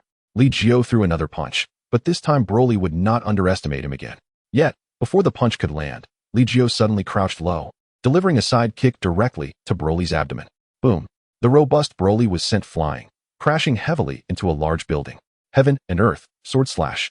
Li Jiu brought his hands together, raising them high, conjuring a gigantic sword. The sharp energy sliced through space, creating fissures that quickly healed. Flash. Li Jiu's energy locked onto Broly. Even buried in the ruins, he could strike accurately. Huh. A grass-green energy shield rose, the building instantly disintegrating as the giant sword struck Broly's shield, emitting a sizzling sound. Break for me. Li Jiu pressed down, the giant sword erupting with brilliant light, descending to cleave through Broly's energy shield. Incredible. Goku watched in astonishment at Li Jiu's attack. Had Broly been in his place, he would undoubtedly have been sliced in two. Uncle Li Jiu concentrates his power on the blade, allowing him to easily breach Broly's defenses. Yet, Broly had managed to withstand for so long. He was entirely beyond what we could endure. Gohan once again recognized the terror of Broly. Meanwhile, Broly's energy surged once more. Li Jiu's giant sword descended slowly. Broly strained to resist, yet it still left a deep wound visible to the bone on his chest. Blood gushed forth, and Broly's emotions finally spiraled out of control. His energy swelling violently, shattering Li Jiu's giant sword. His massive body carved a path, forcefully barreling towards Li Jiu. He actually shattered it. Li Jiu could hardly fathom that his earthly sword slash had been shattered by Broly with such ease. Boom. A fist the size of a sandbag struck directly at Li Jiu's face. He managed to turn his head aside just in time, but still took a solid hit to his chest. Yet, he was not sent flying. Instead, he wrapped his arms tightly around one of Broly's limbs. With a powerful thrust of his legs, he swung Broly down forcefully to the ground, creating a massive pit with a radius of 100 meters. TSK. Li Jiu clutched his chest, feeling the sting from Broly's punch. From within the deep crater, Broly slowly rose to his feet, seemingly unscathed except for a foot-long gash on his chest. I will kill you. Broly's bloodthirsty gaze fixed on Li Jiu, evoking the sensation of being preyed upon by a ferocious beast. Li Jiu's expression turned grave, while Broly's strength did not exceed his expectations. It proved to be far more resilient than he had imagined. Who kills whom is yet to be determined. Li Jiu's aura began to rise steadily. The previous skirmish had merely served as a warm-up. Broly, emerging step by step from the pit, towered over Li Jiu. Yet, unexpectedly, Li Jiu drove a fist into Broly's abdomen, his entire hand sinking in. Broly gritted his teeth, glaring fiercely at Li Jiu, refusing to take a step back. Huh. Li Jiu unleashed another kick, landing it on Broly's head, but Broly merely tilted it slightly, regarding Li Jiu with disdain. Li Jiu's brows furrowed as Broly suddenly swung a fist at him. He deftly sidestepped, dancing his hands in a graceful motion, redirecting Broly's momentum before driving his knee forcefully into Broly's face. This time, Broly was finally shaken, his body leaning backward and flying off. Seizing the opportunity, Li Jiu conjured numerous energy swords, retreating swiftly as the blades descended mercilessly, slicing through Broly's form. Is it done? Vegeta watched eagerly as Li Jiu's assault unfolded. The sheer ferocity of the energy blades sent shivers down his spine, their cutting power undeniable. At such close range, it seemed impossible for Broly to evade his fate of being cleaved apart, or so he thought. Chapter 53, The Speedy Showdown of Super Saiyan 3. However, as the shattered sword lights dissipated, Broly's bloodied form re-emerged before everyone, shocking them anew. Astonishingly, he had merely sustained superficial injuries. Li Jiu's final attack with the energy blades paled in comparison to the earthly sword slash. The gashes on Broly's body were merely superficial flesh wounds. Humph. Li Jiu pursed his lips, having never expected to eliminate Broly so easily. If the legendary Super Saiyan were truly so easily vanquished, the tale of his prowess would not have persisted through the ages. I will kill you. Broly had now redirected all his fury toward Li Jiu. His aura continued to escalate, and the rate of increase was alarming. How is this possible? Trunks could hardly believe his eyes. How could someone continually amplify their power? Unless Broly's strength had not yet been fully unleashed. But could that truly be the case? Initially, Goku and Gohan had managed to resist him, and later, even 4 Super Saiyan 2s were no match. Then Li Jiu had entered the fray, and Broly's power had only continued to grow. According to legend, the Super Saiyan possesses limitless potential, which is precisely why I forbade your involvement. Vegeta could now speak normally, having partially overcome the weight of his lineage. The clash between Li Jiu and Broly had shattered half the sky, forcing Goku and the others to retreat to a safe distance. Meanwhile, Android 18 watched in disbelief at the battle between Broly and Li Jiu, a flicker of yearning gracing her otherwise cool visage. Once, her strength had ranked among the top on Earth. Now, she found herself surpassed by Vegeta and the others. Androids can train too, can't they? She murmured to herself. Just as she lost herself in thought, a figure suddenly appeared beside her, wrapping her in an embrace before vanishing from sight. Boom. A mushroom cloud erupted. An 18 stared at the spot where she had been standing, her heart racing. Be cautious standing next to Goku. Li Jiu set 18 aside before re-engaging with Broly. Broly's aura continued to surge, and the pressure on Li Jiu grew more intense. Rumble. The entire planet began to tremble violently. Vegeta's expression changed as he exclaimed, "This planet is about to explode. Goku, take them away." Li Jiu felt his blood burning within him, exhilarated as he had never been since the day of his birth. Even during his battle with Frieza, he had not experienced such excitement. "Mr. Li Jiu, the planet is about to explode," Trunks shouted, knowing that if the planet detonated, Li Jiu would perish as well. "Do not worry, I will be fine," Li Jiu roared, delivering a punch that sent Broly crashing into the ground. With arms outstretched, he manifested the Taiji diagram. Taiji, light kill cannon. The convergence of yin and yang in the Taiji light kill cannon obliterated everything in its path, hastening the planet's demise, which was already on the brink of collapse. In the distance, a spaceship sped away, carrying the indigenous people of the planet who had seized the opportunity to escape. The battle between Broly and Li Jiu raged on, intensifying with each passing moment. "All right, everyone hold on to me. I will take everyone away at the moment of the planet's explosion. Before that, I want to witness Li Jiu's true strength." Goku, ever the thrill-seeker, seemed unfazed by the impending destruction. "Ahaha, are you hoping to use the planet's explosion to kill me? Do you think that's possible?" Broly roared, a dome of green energy forming around him to deflect Li Jiu's intermittent sword attacks. Those energy blades were razor-sharp. A moment's carelessness could leave Broly wounded. Each individual wound might seem trivial, but to Broly, the legendary Super Saiyan with his formidable physique, they would heal swiftly. However, Li Jiu's sword energy was overpowering. Even a minor blade could inflict a wound that stubbornly clung to Broly, making healing arduous. Only when Broly completely extinguished the sword energy could the injuries begin to mend, resulting in a body marred with numerous scars. While these injuries were not life-threatening, they rendered Broly's appearance quite disheveled. Li Jiu, too, was in a precarious state. Broly's immense strength rendered the pain he inflicted almost negligible. A moment's lapse in vigilance could lead to a fierce onslaught from Broly. At this juncture, Li Jiu's battle attire had become tattered, with only his pants remaining relatively intact. "This planet is on the verge of destruction. Are you not leaving?" Broly sneered. His emerald aura enveloping him as his already robust form surged to 3 meters tall, towering over Li Jiu by a significant margin. What does the planet's demise matter? If I do not eliminate you, the consequences will be dire. The aura of Li Jiu remained formidable. The battle between the two was so ferocious that, unbeknownst to them, the planet was left in utter ruin. Molten lava surged forth from the depths, the sky darkened, and the air was thick with dust, resembling an apocalyptic scene. Humph, you cannot kill me. Rather, it is you who will surely perish. Broly scoffed, launching another attack. Aiming to grasp Li Jiu by the neck and thrust him into the erupting magma, Li Jiu defended with both hands, locking Broly's wrists and delivering a kick to his chest. Yet, Broly's growth was alarmingly monstrous at this juncture in their battle. Li Jiu's strikes were proving increasingly ineffective against him. Broly retaliated, seizing one of Li Jiu's arms and flinging him towards the lava, while simultaneously conjuring 2 energy blasts to add insult to injury. As the lava surged, it seemed Li Jiu was destined to plunge into its depths. But an energy shield emanated from him, causing the molten rock to recede. Li Jiu's aura erupted once more, a terrifying gust of wind deflecting Broly's energy blasts. Broly, this ends here. With his back to the lava, Li Jiu's golden aura surged higher, arcs of electricity dancing across his form. His body began to tremble, a manifestation of the overwhelming power he was struggling to contain. The transformation into Super Saiyan Stage 3 was a feat even I found challenging to master completely. Sparks crackled, golden hair flowing down to his waist. Is that the transformation into Super Saiyan Stage 3? Son Goku gazed in awe at Li Jiu's new form, realizing that while they were still grappling with Super Saiyan Stage 2, Li Jiu had already achieved the 3rd stage. Super Saiyan 3. Vegeta's eyes narrowed, filled with an insatiable yearning. In this state, there were indeed certain drawbacks. The strain on the body was immense, and the efficiency of power usage was suboptimal, rendering it unsuitable for prolonged combat. Vegeta mused that, on balance, the full power of Super Saiyan 2 was more refined.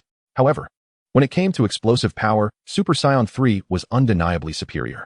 As Li Jiu completed his transformation, even Broly involuntarily took 2 steps back. The tremors of the planet intensified, deep fissures beginning to spread. Goku hastily activated instant transmission, whisking everyone back to King Kai's planet. The energy from the planet's explosion nearly obscured Natasha's aura, Goku exclaimed with relief. Meanwhile, the television screen erupted with dazzling flashes of light. The planet had exploded. Mr. Li Jiu, Trunks exclaimed, scanning the surroundings, failing to catch sight of Li Jiu. Impossible. If Kakarot could return via instant transmission, Li Jiu should have been able to do the same, Vegeta asserted, unwilling to believe that Li Jiu could not return. He simply chose not to. The planet exploded. But it cannot kill him, Natasha interjected. Just then, as the brilliance of the planet's explosion faded, 2 figures emerged on the screen. The two continued their battle, though Broly appeared considerably weakened. The residual energy from the explosion was insufficient to claim Broly's life. Without air, he would not perish immediately. This was the essence of the legendary Super Saiyan. As for Li Jiu, he had mastered the arcane secrets of survival in the cosmos on planet Yardrat. The duel raged on, with Li Jiu mercilessly overpowering Broly in his Super Saiyan 3 state. Blades of light flickered, carving deep gashes into Broly's flesh. Cursed it, Broly seethed, unable to accept that while Kakarot had spared him, Li Jiu would be the one to end him. I will not die, Broly roared, his power surging once more.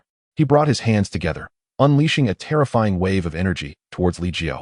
In response, Li Jiu merged his hands, forming a colossal sword that pierced through Broly's Kamehameha wave and impaled his chest. It is over. Behind Li Jiu, the cycle of yin and yang spun, the Taiji symbol radiating brilliant light. A towering beam of energy engulfed Broly, propelling him towards a fiery red star.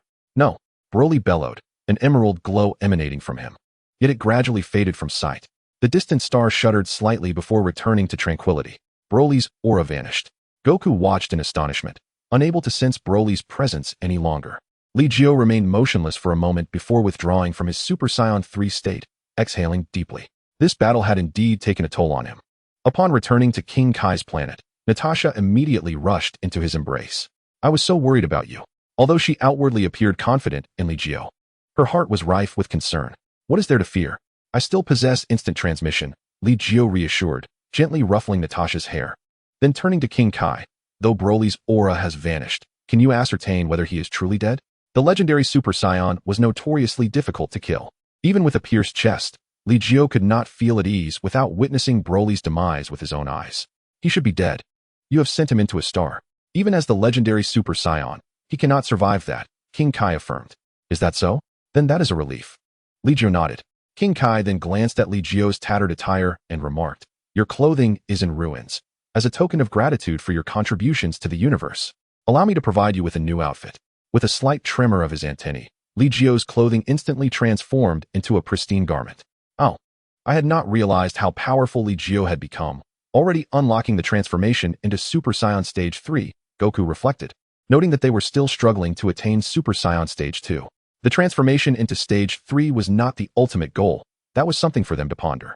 There must be a transformation more perfect than Super Saiyan Stage 3, Li Jiu contemplated, glancing at the tail coiled around his waist. After practicing the Xuanhuang Breathing Technique, he could now freely control whether or not to transform into a great ape upon gazing at the moon. Natasha could not manage such feats. After her transformation into a great ape, Li Jiu had severed her tail, and she later transformed into a Super Saiyan, making it difficult for her to regrow it. I wonder if I can achieve Super Saiyan 4. Li Jiu had a premonition that if he could transform into Super Saiyan 4, his strength would certainly rival that of Super Saiyan Blue. Well, after such a battle, everyone must be famished. I shall prepare a meal. The North Kai, recognizing the debt of gratitude owed to Li Jiu and his companions, found it no trouble to offer a meal. After feasting, Li Jiu's injuries were completely healed. He still possessed a significant supply of senza beans. Floating islands produced over 100 each year, and unused beans piled up. However, Li Jiu was judicious in their usage, as senza beans effectively drained potential. Although a mere trifle for a Saiyan, he preferred to avoid their use when possible. Li Jiu, possessing the bloodlock healing technique, found minor flesh wounds inconsequential. The new Namek planet is rather remote. Let me see if I can locate it. The North Kai's antennae quivered, and shortly thereafter, he pinpointed the coordinates of the new Namek planet. Li Jiu and his companions boarded a spaceship, and it took a full day to journey from King Kai's planet to New Namek, a testament to its seclusion. Certainly, this remarkable feat was accomplished within a single day, contingent upon the piece's absence of activation in interstellar navigation mode. I am already aware of your purpose. The Dragon Balls of Namek have been prepared for you. However, it must be noted that the Dragon Balls of Namek can resurrect only one individual at a time. Given that the original deity was a Namekian, one might ponder, if we seek a Namekian as the deity once more, could the dragon be summoned to resurrect? Li Jiu's intent is rather straightforward, to bring Dandy back, re-establish him as the deity, and subsequently maintain dominion over the dragon. Certainly, Dandy is the most exceptional Namekian, his veins coursing with the blood of dragons, endowed with the capability to create Dragon Balls. At this moment, Dandy has grown significantly taller and is joyfully reminiscing with Gohan. The prospect of journeying to Earth intrigues Dandy. To become a deity represents a form of cultivation for him. Would Dandy be inclined to visit Earth? Li Jiu inquired, to which Dandy readily nodded, indeed. I would be delighted to go to Earth. In light of this, we shall not squander the opportunity to wish upon the Dragon Balls of Namek. It suffices for Dandy to resurrect the Dragon of Earth, Li Jiu announced, and the others expressed no dissent. If Dragon Balls exist on Earth, we would be prepared for any formidable adversary that may arise in the future. Although the Dragon Balls of Namek possess immense power, their limitation of reviving but one person at a time is rather inconvenient. After all, death occurs frequently on Earth, often claiming more than one life at a time. Chapter 55, The Legendary Bloodline. With the assistance of Li Jiu and the others, Dandy successfully ascended to the position of the deity, simultaneously resurrecting the dragon and enhancing its capacity to grant 2 wishes, allowing even those who have previously perished to be revived once more. The heavens abruptly darkened, but as dawn broke anew, the devastation wrought by the androids upon Earth was restored to its former glory. Can number 17 be revived as well? 18 expressed concern for her brother. Although Dr. Gero's modifications had sought to erase their humanity, they still retained a semblance of it as bioengineered beings. As for number 17, he lacks vital signs. Perhaps he can indeed be revived? Natasha suggested, turning to Li Jiu with a question. 17 can be revived, right? He should be able to be revived. We can go and search for him, Li Jiu affirmed. After a moment's hesitation, 18 leaped down from the realm of the gods, determined to find number 17, her only kin in this world. It appears that androids are not entirely devoid of emotions. Piccolo observed this scene with a slight smile. Yes, it seems that our world's androids are not inherently malevolent. Throughout their existence, they have not taken lives. Although their conduct has been somewhat unsavory, having pilfered numerous garments. This may be attributed to various factors, for our presence in this world certainly influences their behavior. When immense power can be restrained, it is not so lawless after all. Piccolo understood this well. When an individual's power remains unbound, one should not be surprised at what they may become. Li Jiu resonated with Piccolo's insights, nodding in agreement. Indeed, Piccolo perceives these matters quite astutely. Speaking of which, what kind of adversaries have you encountered this time? Even from the depths of the vast cosmos, their aura instills fear within us. Krillin sat cross-legged on the ground, stroking his chin in contemplation. It seems that Li Jiu must have been the one to confront the enemy, for that formidable aura should belong to him. Piccolo glanced at Li Jiu, pondering if such power truly reflects Li Jiu's true strength. Ah, indeed. It was Li Jiu who transformed into a Super Saiyan at the 3rd level to defeat the foe. We remain far from that level, Goku remarked, rubbing his hands together. His expression eager. Li Jiu promptly declined. If you wish to train without my involvement, I shall not serve as your sparring partner. Ha ha ha. Uncle Li Jiu's prowess surpasses us by leaps and bounds. Battling with us would yield him no benefit. Gohan scratched his head, then clenched his fists earnestly, stating, nevertheless, we shall strive to train. I too can reach Super Saiyan at the 3rd level. Is Gohan also pursuing the path of martial arts? Does he no longer aspire to be a scholar? Chi-Chi observed Gohan, sensing a shift in her son's ambitions. No, mother. I shall become a scholar of martial arts. I aim to integrate the knowledge within my mind into martial arts, forging a path that is uniquely mine. After all, there are still unknown threats lurking within the universe. While Uncle Li Jiu and father are formidable, we cannot afford to become complacent, can we? Gohan's gaze was resolute. Chi-Chi looked at Gohan, gradually revealing a warm smile. Regardless of the path you choose, as long as it brings you joy, mother will support you. Previously, Chi-Chi's aspirations for Gohan revolved solely around academia, believing that scholars earn substantial wealth without risking their lives in battle. Of course, the primary reason was that Gohan himself wished to be a scholar. However, things have changed. Gohan's ambitions now extend beyond mere scholarship. Regardless of whether Chi-Chi is in need of money, she will support him unconditionally.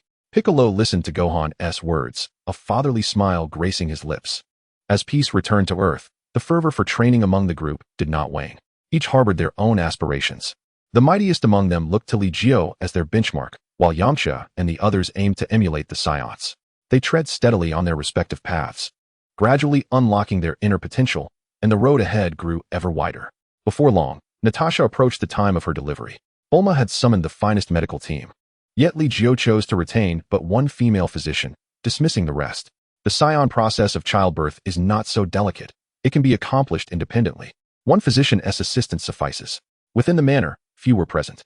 Li Jiu glanced at the medical team and stated directly, there is another individual in labor within the manor. You may proceed. He directed the medical team to the villa where Goku resided, for Chi-Chi's pregnancy had preceded Natasha's, yet their delivery dates coincided. This discrepancy likely stemmed from the differing physiologies of Saiyans and Earthlings. The birthing process unfolded smoothly, yet suddenly, boom, a surge of grass-green energy erupted, shattering the roof. Li Jiu stared in disbelief at the plump, white infant suspended in midair.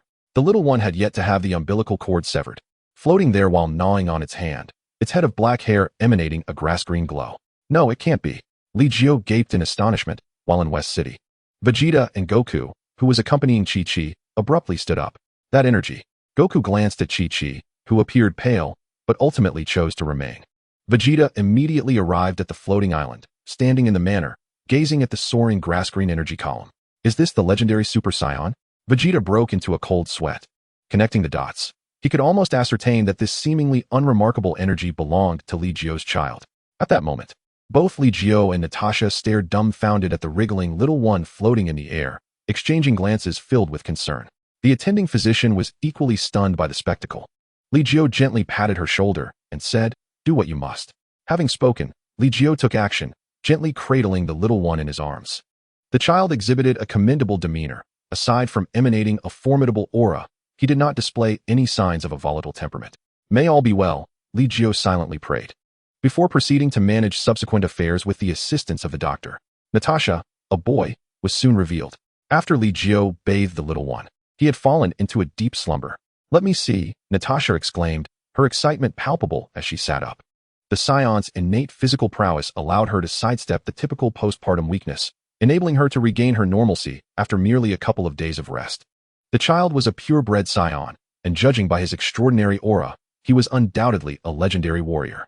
Chapter 56, The Incident of Barunga's Displeasure. Natasha, perceptive as ever, recognized that the child's aura was indeed uncommon. It bore a striking resemblance to Broly's energy. Watching the peacefully sleeping child, Natasha voiced her concern. Li Jiu, is our child destined to be a legendary Super Saiyan? Li Jiu nodded and replied, this aura, along with that incredible energy, undoubtedly signifies a Super Saiyan of legend. Then, will our child be like Broly? Natasha expressed her apprehension. The legendary Super Saiyans are known for their ferocity. Their immense power often leads them to lose their rationality. I will find a way. Our child shall not become a mindless harbinger of destruction like Broly, Li Jiu reassured her, gently stroking Natasha's head, which eased her worries considerably.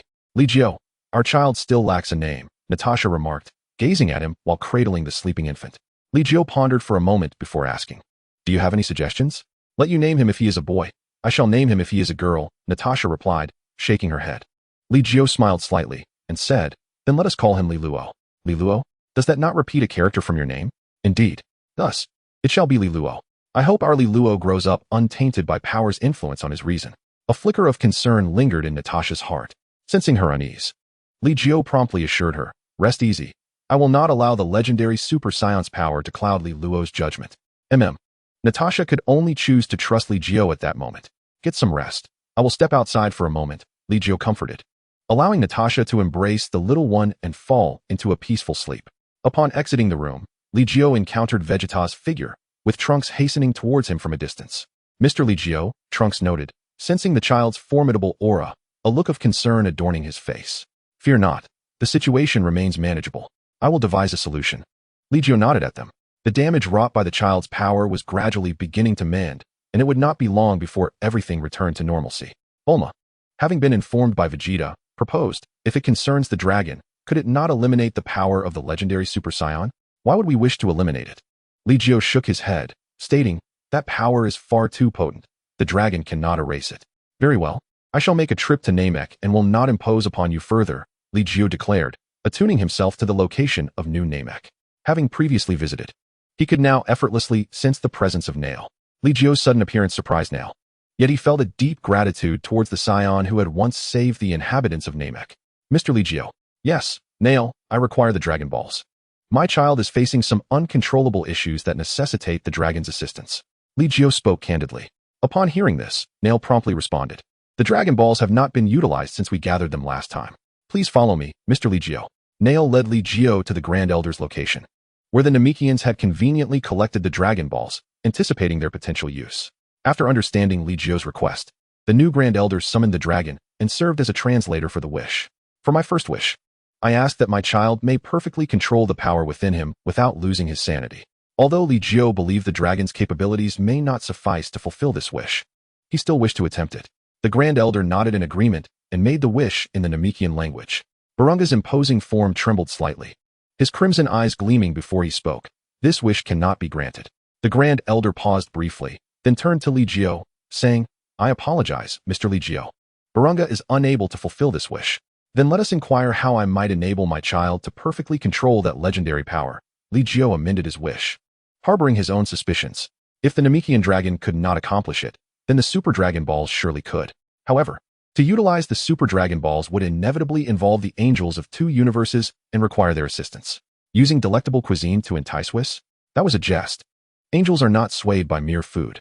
To manage the power of the legendary Super Saiyan necessitates an extraordinarily strong will and mental fortitude, alongside a sufficiently elevated personal realm. Given your child's current state, it is impossible for him to control the legendary Super Saiyan's power solely through his own strength. To ensure your child's rationality remains unaffected, you may use the Super Dragon Balls to wish for control over the legendary Super Saiyan's power. Alternatively, you could wish for the disappearance of the legendary Super Saiyan's bloodline using the Super Dragon Balls. Barunga's response aligned closely with Li Jiu's conjectures, both paths requiring the Super Dragon Balls. With my power, how can I possibly gather the 7 Super Dragon Balls? Li Jiu inquired, probing for a means to collect them without alarming the angels and destroying gods. Beads of cold sweat began to form on Barunga's forehead, as Li Jiu's question proved quite challenging to answer. You may travel to the Kaishin realm, where you can gain the Kaishin's approval, and then have him take you to the Destroyer realm to seek the angels and destroyers. If they are willing to assist you, you may gather the Super Dragon Balls.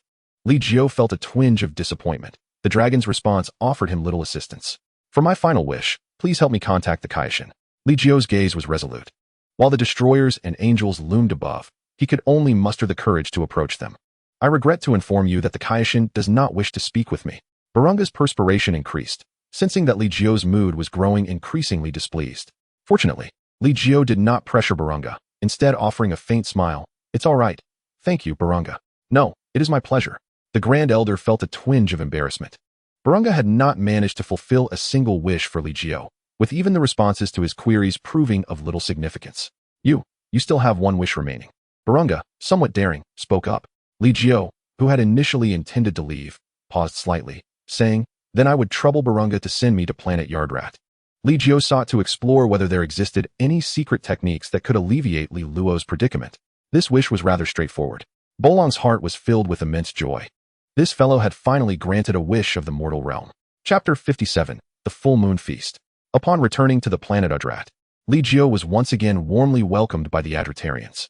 Upon learning of Li Jiu's intentions, he was escorted to the Adratarian sanctum, a place where even we Adratarians do not fully grasp the profound techniques contained within. Whether it holds the secrets you seek, I cannot say, the guiding Adratarians remarked. Li Jiu nodded appreciatively, expressing his gratitude. No need for such formality, esteemed guest. Should the Adratarians encounter an insurmountable foe in the future, we hope you will lend your assistance. Without hesitation, Li Jiu agreed. As he re-entered the sanctum, Li Jiu's selection of techniques became decidedly more targeted. No, not suitable. This is not appropriate. He lamented, as Li Luo was still merely a child, and with the nature of Saiyans, it was improbable that he would practice such a technique. Might it be that only the Super Dragon Balls could suffice? An inexplicable frustration welled up within Li Jiu, a sentiment he had not experienced in many years since arriving in the Dragon Ball world. Was there still nothing? After 3 relentless days of searching, bloodshot veins began to appear in his eyes. 2 more days passed, and just as Li Jiu contemplated giving up, a minor technique presented itself before him. Calming technique? He mused, scanning its details. Without a moment's hesitation, he chose to learn it. This technique, while not overly complex, could place the practitioner's mind in a state of relative tranquility. Moreover, it could also be applied to others, proving to be quite useful for Li Jiu at this juncture. The learning of this technique consumed merely 3 days of Li Jiu's time, after which he promptly returned to the floating island. Upon his return to the estate, he beheld the little sprite Li Luo flitting about chaotically. The small one giggled heartily, oblivious to his surroundings, and collided directly into Li Jiu. Oh! Li Luo clutched at Li Jiu's clothing with his tiny paws, peering up at him with curiosity. Then, smack! His small paw slapped Li Jiu's face. Li Jiu blinked in astonishment, while the little one narrowed his eyes and burst into laughter. Hee hee ha ha! Li Jiu, Natasha, now fully recovered, looked on with a hint of exasperation as she observed Li Luo's erratic flying. The little rascal was incessantly active, refusing to settle down for even a moment apart from sleeping. Natasha, has Li Luo caused any issues these past few days? Li Jiu allowed the little one to frolic upon him, content as long as he remained in control. No unforeseen events, save for the fact that when Sun Wukong brought his child son Wutian yesterday, the latter cried. Li Jiu's lips twitched slightly, and he then heard Natasha continue. It seems he disturbed Li Luo, who retaliated with an energy blast that startled Sun Wukong. Ha ha ha, who told him to disturb our Li Luo, right little one? Call me daddy. Li Jiu playfully lifted Li Luo by both arms. The little one danced with delight, then opened his mouth. Ha! A grass-green energy blast struck Li Jiu squarely in the face. Li Jiu was momentarily speechless. Did this little one hold a grudge against him? Ha ha ha, Li Luo. You mustn't be disrespectful to your father. Natasha chuckled, observing that Li Luo's current strength was not too formidable, at least. Any attacks landing on Li Jiu and Natasha felt like mere tickles. However, entrusting Li Luo to an ordinary person would be a different story. Should he cause even minor destruction, not everyone could withstand it. In the future, if any children cry, we must ensure Li Luo does not hear them, Li Jiu cautioned, gently tapping the little one's head. Natasha gazed at Li Jiu, her thoughts unspoken. Seeing her expression, Li Jiu smiled reassuringly. Do not worry, even Broly, before reaching maturity, will not exhibit uncontrollable power. Furthermore, I have learned a calming technique on Yardrat that should help pacify our little one. Once he matures a bit more, I will impart the breathing technique to him. With it, he should be able to harness the legendary Super Saiyan's power. And if he cannot, Li Luo is also a Saiyan. It may be unlikely to expect him to quietly practice the breathing technique. Wouldn't you agree? Natasha mused, aware of her own struggle to concentrate on the breathing technique, let alone for Li Luo. Yet Li Jiu was an anomaly. He could first teach him the calming technique, and then the breathing technique. At the very least, it would mitigate the chaos, preventing him from spiraling out of control like Broly. As for achieving complete mastery, a solution would present itself in due course. It would not be long. During this period, Li Jiu would strive to enhance his own strength. Should the breathing technique prove insufficient for Li Luo to control the power of the Super Saiyan, he would have no choice but to seek the Super Dragon Balls, even if it meant rousing the angels. Of course, the foremost consideration remained that both Bruce and Whis appeared eager to cultivate a few extraordinary warriors. Otherwise, Sun Wukong and Vegeta would not have received Whis' guidance in the first place. On this day, the floating island was bustling with activity. The cause was the celebration for Li Luo and Wu Tian's full moon feast, set for this very day. Below the floating island, figures occasionally soared upward. Hey, Li Jiu Wukong. Congratulations. Krillin arrived aboard a plane with Master Roshi, and Li Jiu gave him a brief nod after scanning him. Krillin had evidently made significant progress lately, and had likely surpassed the Super Saiyan level. Sun Wukong, cradling Sun Wutian, circled Krillin, playfully prodding and poking him. Wukong, is this how you check someone's strength? Krillin remarked, rubbing his bald head in bemusement. Sun Wukong, however, paid little mind to this, instead turning to Li Jiu. Li Jiu's training methods are indeed effective. Otherwise, Krillin's advancements would not have been so pronounced. Indeed, were it not for Li Jiu, I might never have achieved my current success, Krillin affirmed earnestly, then turned his gaze to Li Jiu's arms, asking, what is your child's name, Li Jiu? And Wukong, what is your child's name? Li Luo, Li Jiu replied, smirking as he gently rubbed Li Luo's nose. Li Luo seemed a tad displeased but refrained from retaliating with an energy blast. This is Wu Tian, Sun Wutian, Sun Wukong declared, tossing the child playfully. Recently, it had mostly been Sun Wukong carrying the baby, as Chi-Chi remained preoccupied with the Senzabine business. Moreover, although Sun Wutian was not as tempestuous as Li Luo, his occasional bursts of power were enough to overwhelm even Chi-Chi. Ha ha ha, truly the offspring of Saiyans, exhibiting such formidable energy at such a tender age, Krillin remarked, eyeing Li Luo intently, who eagerly reached out to touch Krillin's shiny head. Seeing this, Krillin chuckled and leaned forward. The next moment, boom! Ha ha ha! Li Luo jubilantly flailed his arms, while Krillin clutched his head, grinning through the pain as he rose from a distance. Chapter 58, The Search for the Super Dragon Balls. Ouch! That hurts! Krillin exclaimed, cradling his head, gazing in disbelief at Li Luo, though his irritation was minimal. Even without any defenses, Li Luo's attack did not cause Krillin significant harm. Incredible! Such power surpasses even that which Vegeta exhibited when he first arrived on Earth, Krillin remarked, feeling an involuntary shiver run down his spine. Do not compare me to others. Vegeta's voice resonated as his gaze settled on Krillin, a frown adorning his brow. Haha, Vegeta has arrived too, Krillin chuckled, scratching his head, his embarrassment seemingly absent. Vegeta let out a cold huff, casting another glance at Krillin, and remarked, it seems that Li Jiu's training methods are indeed effective, as even you have managed to reach the realm of an ordinary Super Saiyan. Krillin's aura remained somewhat elusive. Yet with a deeper understanding of Ki, Goku and the others could discern the underlying power within him. He was likely stronger than Goku was during his first transformation into a Super Saiyan, perhaps even on par with the original Android 17. The combat prowess of Android 17 had been under 300 million, and Krillin now found himself within that threshold. However, Krillin had not transformed. His strength was entirely in its normal state, following a similar path as Yamcha, enhancing his own dimensions and continuously unearthing his potential. Apologies for my tardiness. Two figures soared into view, Tien and Kaiatsu. Tien appeared somewhat leaner, yet his aura was significantly more robust. Kaiatsu's energy was somewhat obscure, weaker than Krillin's, yet still formidable. Welcome, Tien and Kaiatsu, Li Jiu greeted, and the two nodded in acknowledgement, presenting carefully prepared gifts for Li Luo and Goten.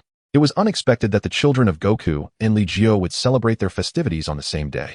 Tien glanced at Li Luo, then at Goten, a bead of cold sweat trickling down his forehead. The offspring of the Saiyans were astonishingly powerful. Not to mention Li Luo, even Goten's aura was not to be underestimated, and he was merely a month old. Li Luo was particularly remarkable, her strength increasing daily, and fortunately, there had been no signs of uncontrollable power thus far. All right, everyone. Please come in, Li Jiu invited, as Trunks, who had been training on the floating island, busied himself. It had been ages since the floating island had been this lively, albeit with a modest gathering.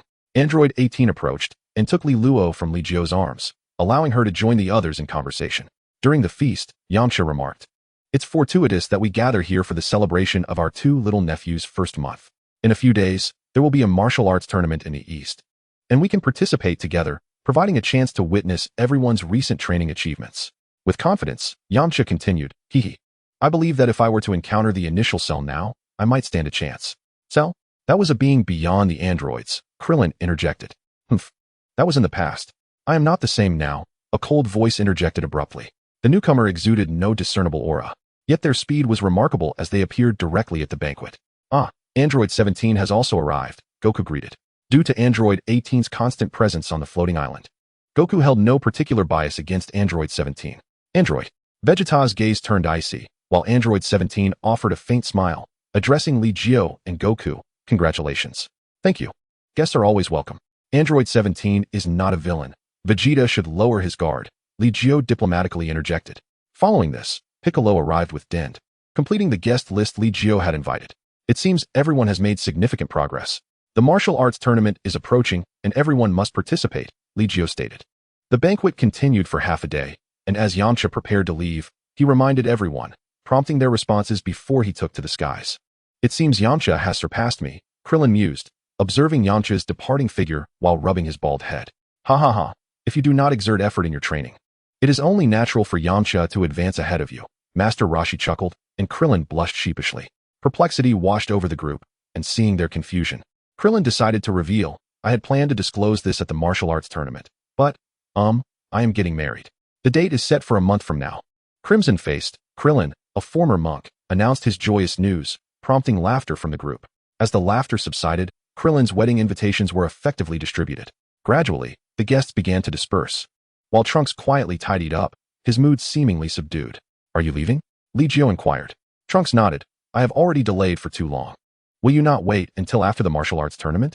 Vegeta approached, causing Trunks to stiffen slightly as he responded. Then I shall wait until after the tournament to depart.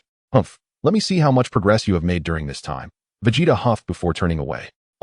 Li Jiu, will you participate in the martial arts tournament? Goku asked, stepping forward. Li Jiu pondered for a moment and replied, I will not be participating. I must leave today. Leaving? Where to? Goku and Vegeta turned their attention to him. For Li Jiu's departure surely implied more than a mere outing. It was likely a departure from Earth. As you have seen, Li Luo's aura is akin to Broly's. Although she is only a month old, her energy is already formidable in its normal state. I fear that if any unforeseen circumstances arise, she may struggle to control her legendary powers. The strength of the legendary Super Saiyan is indeed challenging to manage. This power is invincible, yet exceedingly ferocious, capable of leading one to lose their sanity. Uncontrolled power equates to boundless destruction. Vegeta's gaze fell upon Li Luo who, while still obedient, radiated a powerful aura. Thus, I must seek out ways to help Li Luo harness this strength, Li Jiu affirmed. Goku, scratching his head in exasperation, remarked, That sounds rather troublesome, but if you require our assistance, do not hesitate to ask. I will, Li Jiu replied. The following day, Li Jiu departed from Earth aboard a spaceship, placing a powerful energy source on a desolate planet. This energy source, crafted by Bulma to mimic human ki, would enable Li Jiu to teleport using his ki perception. In search of the Super Dragon Balls, even if it roused the angels, it was of no consequence. This was the essence of Li Jiu's plan, to cultivate while seeking the Super Dragon Balls. Chapter 59, Stirring Whis. The peaceful ship scoured the cosmos at remarkable speed. With Bulma's research on the Super Dragon Ball radar capable of probing the entirety of the galaxy and even a star domain. However, the universe was vast, filled with countless galaxies, and locating the Super Dragon Balls would require considerable time. Within the peaceful ship, Li Jiu sat in meditation. He had maintained the Super Saiyan second stage for 7 days, fully realizing its potential. Although the full power of this state did not surpass the ordinary, it was far more enduring, and his mastery over strength was more refined. Very well, the next step is the third stage. Li Jiu's brow furrowed slightly, and in the next moment, he transformed into Super Saiyan third stage. Bolts of lightning danced within the ship's cabin as Li Jiu endeavored to suppress his aura. The energy of Super Saiyan third stage was still too tempestuous, yet Li Jiu's extraordinary control over ki was not mere rhetoric. Gradually, the electrical currents diminished, and the atmosphere within the cabin became increasingly tranquil. The burden imposed on the body by the Super Saiyan third stage far surpasses that of the second stage. Should I achieve the full power of the Super Saiyan third stage, my base battle power would undoubtedly experience a significant leap. Nearly a year has elapsed since the Cell Games, during which Li Jiu's base battle power has ascended from 20 million to 25 million. However, this growth is evidently insufficient for Li Jiu. Merely relying on transformations to acquire immense strength is inadequate. A state akin to that of mystic Gohan is the epitome of perfection. Li Jiu reminisced about the mystic form of Gohan in the original narrative, a state so close to divinity that it allowed one to possess strength rivaling that of Super Saiyan 3 in their base form. The goal is to thoroughly integrate the power of the Super Saiyan into his base state. With this aspiration in mind, Li Jiu resolved to harness the full power of Super Saiyan 3. As time flowed, 6 months passed, during which Li Jiu gradually adapted to the load of Super Saiyan 3. His current battle power has reached 50 million. Exiting the transformation, Li Jiu savored the strength within his base form. Yet, how could he infuse the power of the Super Saiyan into his normal state? Li Jiu found himself at a loss. Additionally, his training in breathing techniques seemed to have hit a bottleneck, leaving him unable to progress further. What was the way forward? Furrowing his brows in contemplation, he was suddenly approached by the small fairy in the control room. Master, I have detected a signal from the Super Dragon Balls.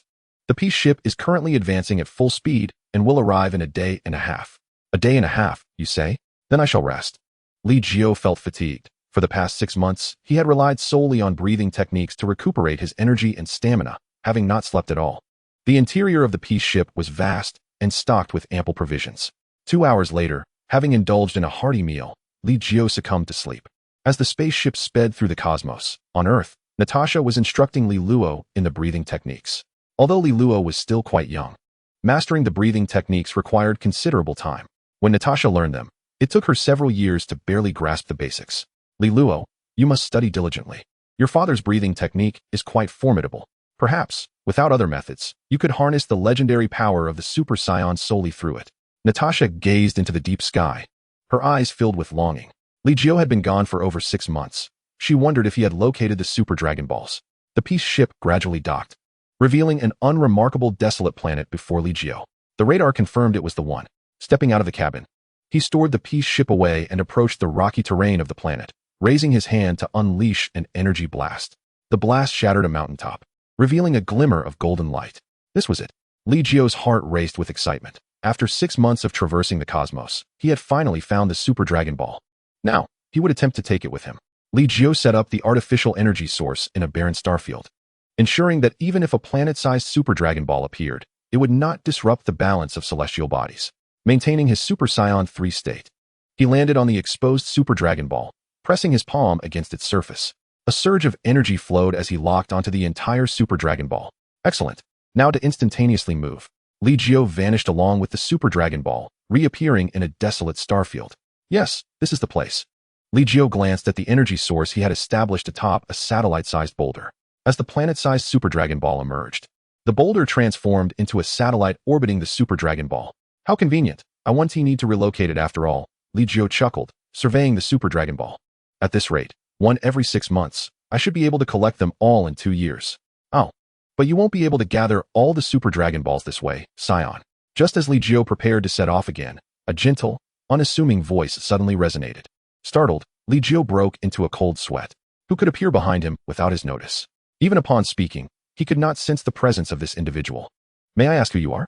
Li Jiu slowly turned around, and upon seeing the speaker, a flicker of astonishment crossed his eyes.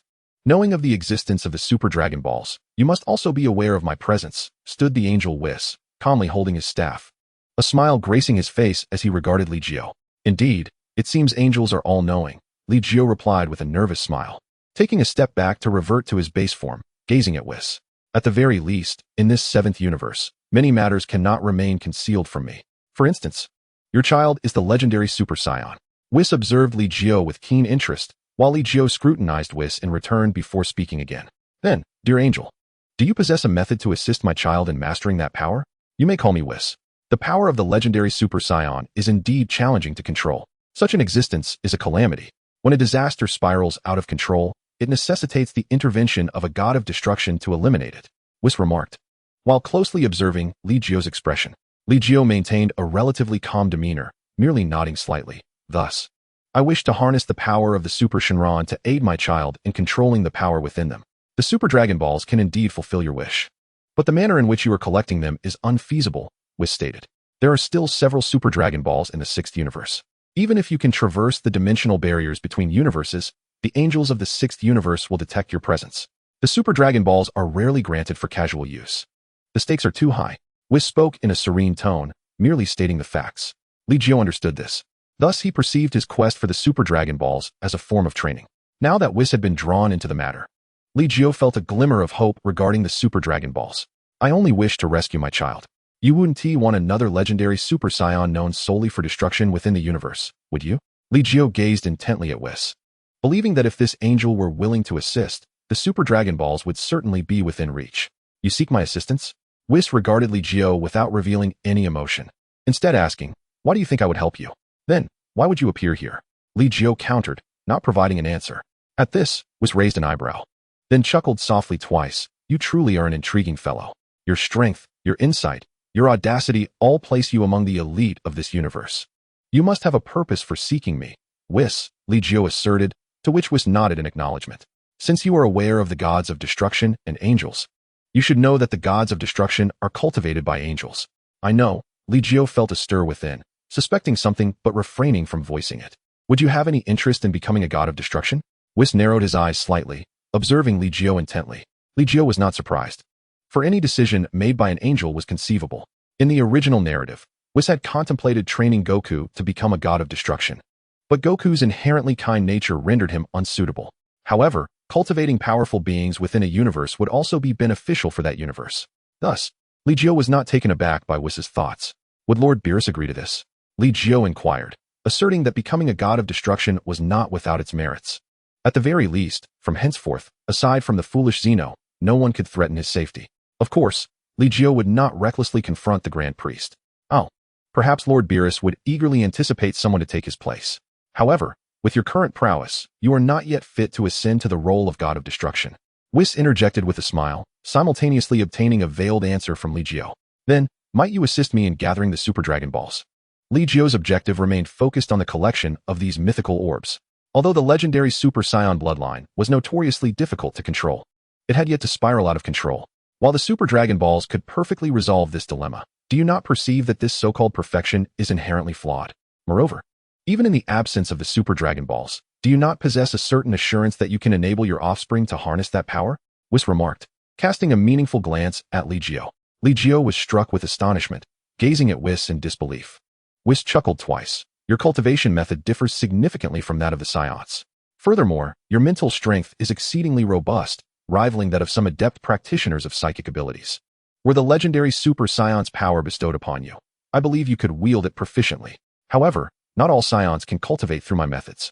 Therein lies a certain opportunity. Mastery of oneself is essential to fully realize the legendary Super Saiyan's power. Perhaps, your progeny will astonish the entire universe. Whis' words gradually transcended Li Jiu's comprehension. Yet, within Li Jiu's heart resided a daring notion. Did the ancient Saiyans not hold a significant status throughout the universe? Might this status be akin to that of the Grand Priest? Thus, the next step is undoubtedly cultivation. Your strength already stands atop the cosmic hierarchy. Yet there are many formidable beings throughout the universe, some having even attained levels surpassing that of a god of destruction. Therefore, prepare to diligently enhance your strength. Whis established a target for Li Jiu, then glanced at the Super Dragon Balls. When the time truly demands it, I shall assist you. Thank you. Li Jiu bowed respectfully. Whis nodded before saying, now, tell me about the cultivation path you intend to pursue. I sense you have discovered a method that belongs to you.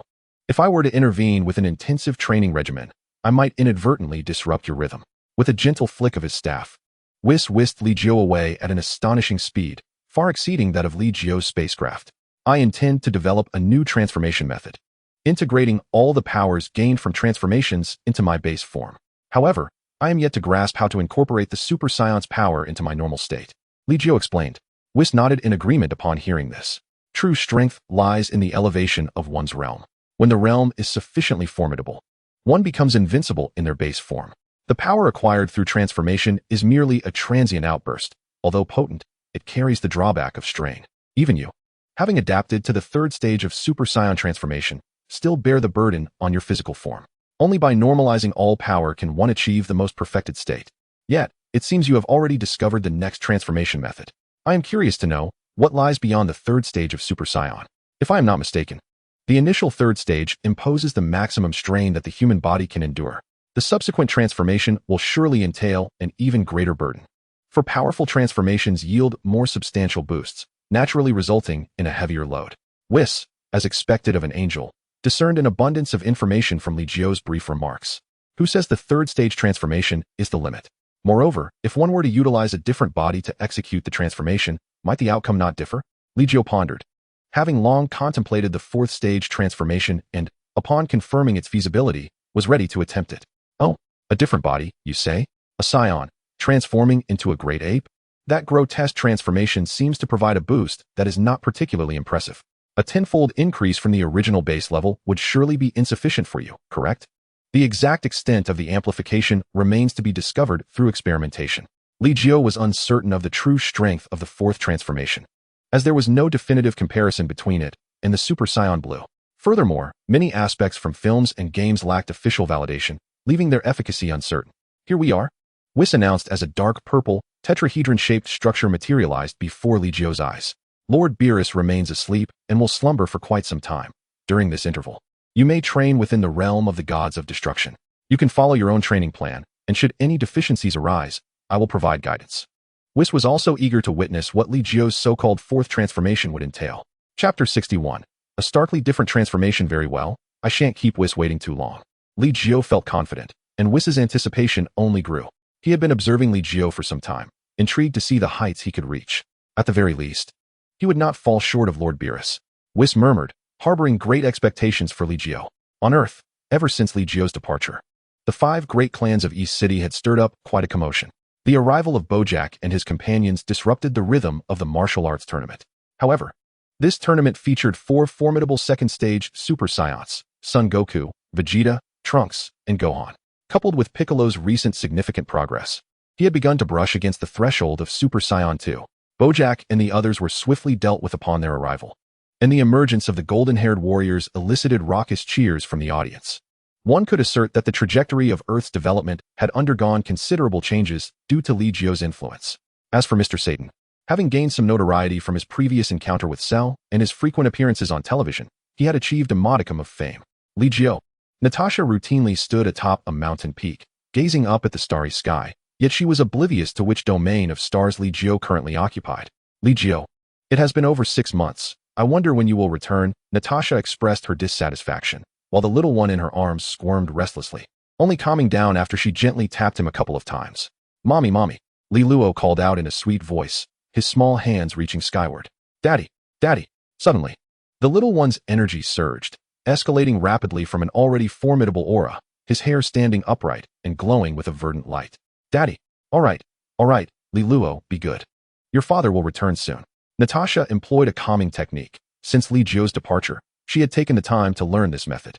This small secret art proved immensely beneficial for Li Luo, gradually soothing his turbulent heart. At last, Natasha breathed a sigh of relief, increasingly eager for Li Jiu's return. Regardless of whether he found the Super Dragon Balls, what mattered most was that the little one always yearned for his father. Little Lilo yearns to grow up swiftly. Her father has ventured out in search of the elusive Dragon Balls that may aid her. If Lilo diligently practices the Xuanhuang Breathing Technique, her father might not need to embark on such a quest, though Natasha remains oblivious to the appearance of the Dragon Balls. From the expression on Li Jiu's face back then, it was evident that gathering them would not be a simple task. The realm of destruction is too distant from Earth. Even Li Jiu cannot sense the aura that Lilo has unleashed. If he could, he would undoubtedly return to check on her. He had instructed Natasha that when the time came for him to return, she should unleash a powerful aura, which he would then detect and come back. Beneath a towering tree in the realm of destruction, Li Jiu has been seated cross-legged for half a month, mentally simulating the transformation into Super Saiyan 4, striving to achieve it in one attempt. Yet, no matter how many times he practices in his mind, the true test must come from actual experience. In the distance, Whis idly observes Li Jiu. With Beerus in deep slumber and having entrusted the management of the universe to him, Whis finds himself in a predicament. With such a destructive god, he can only diligently search for a successor. Finally, Li Jiu rises slowly, gazing at the stars above, furrowing his brow. There are no celestial bodies resembling the moon.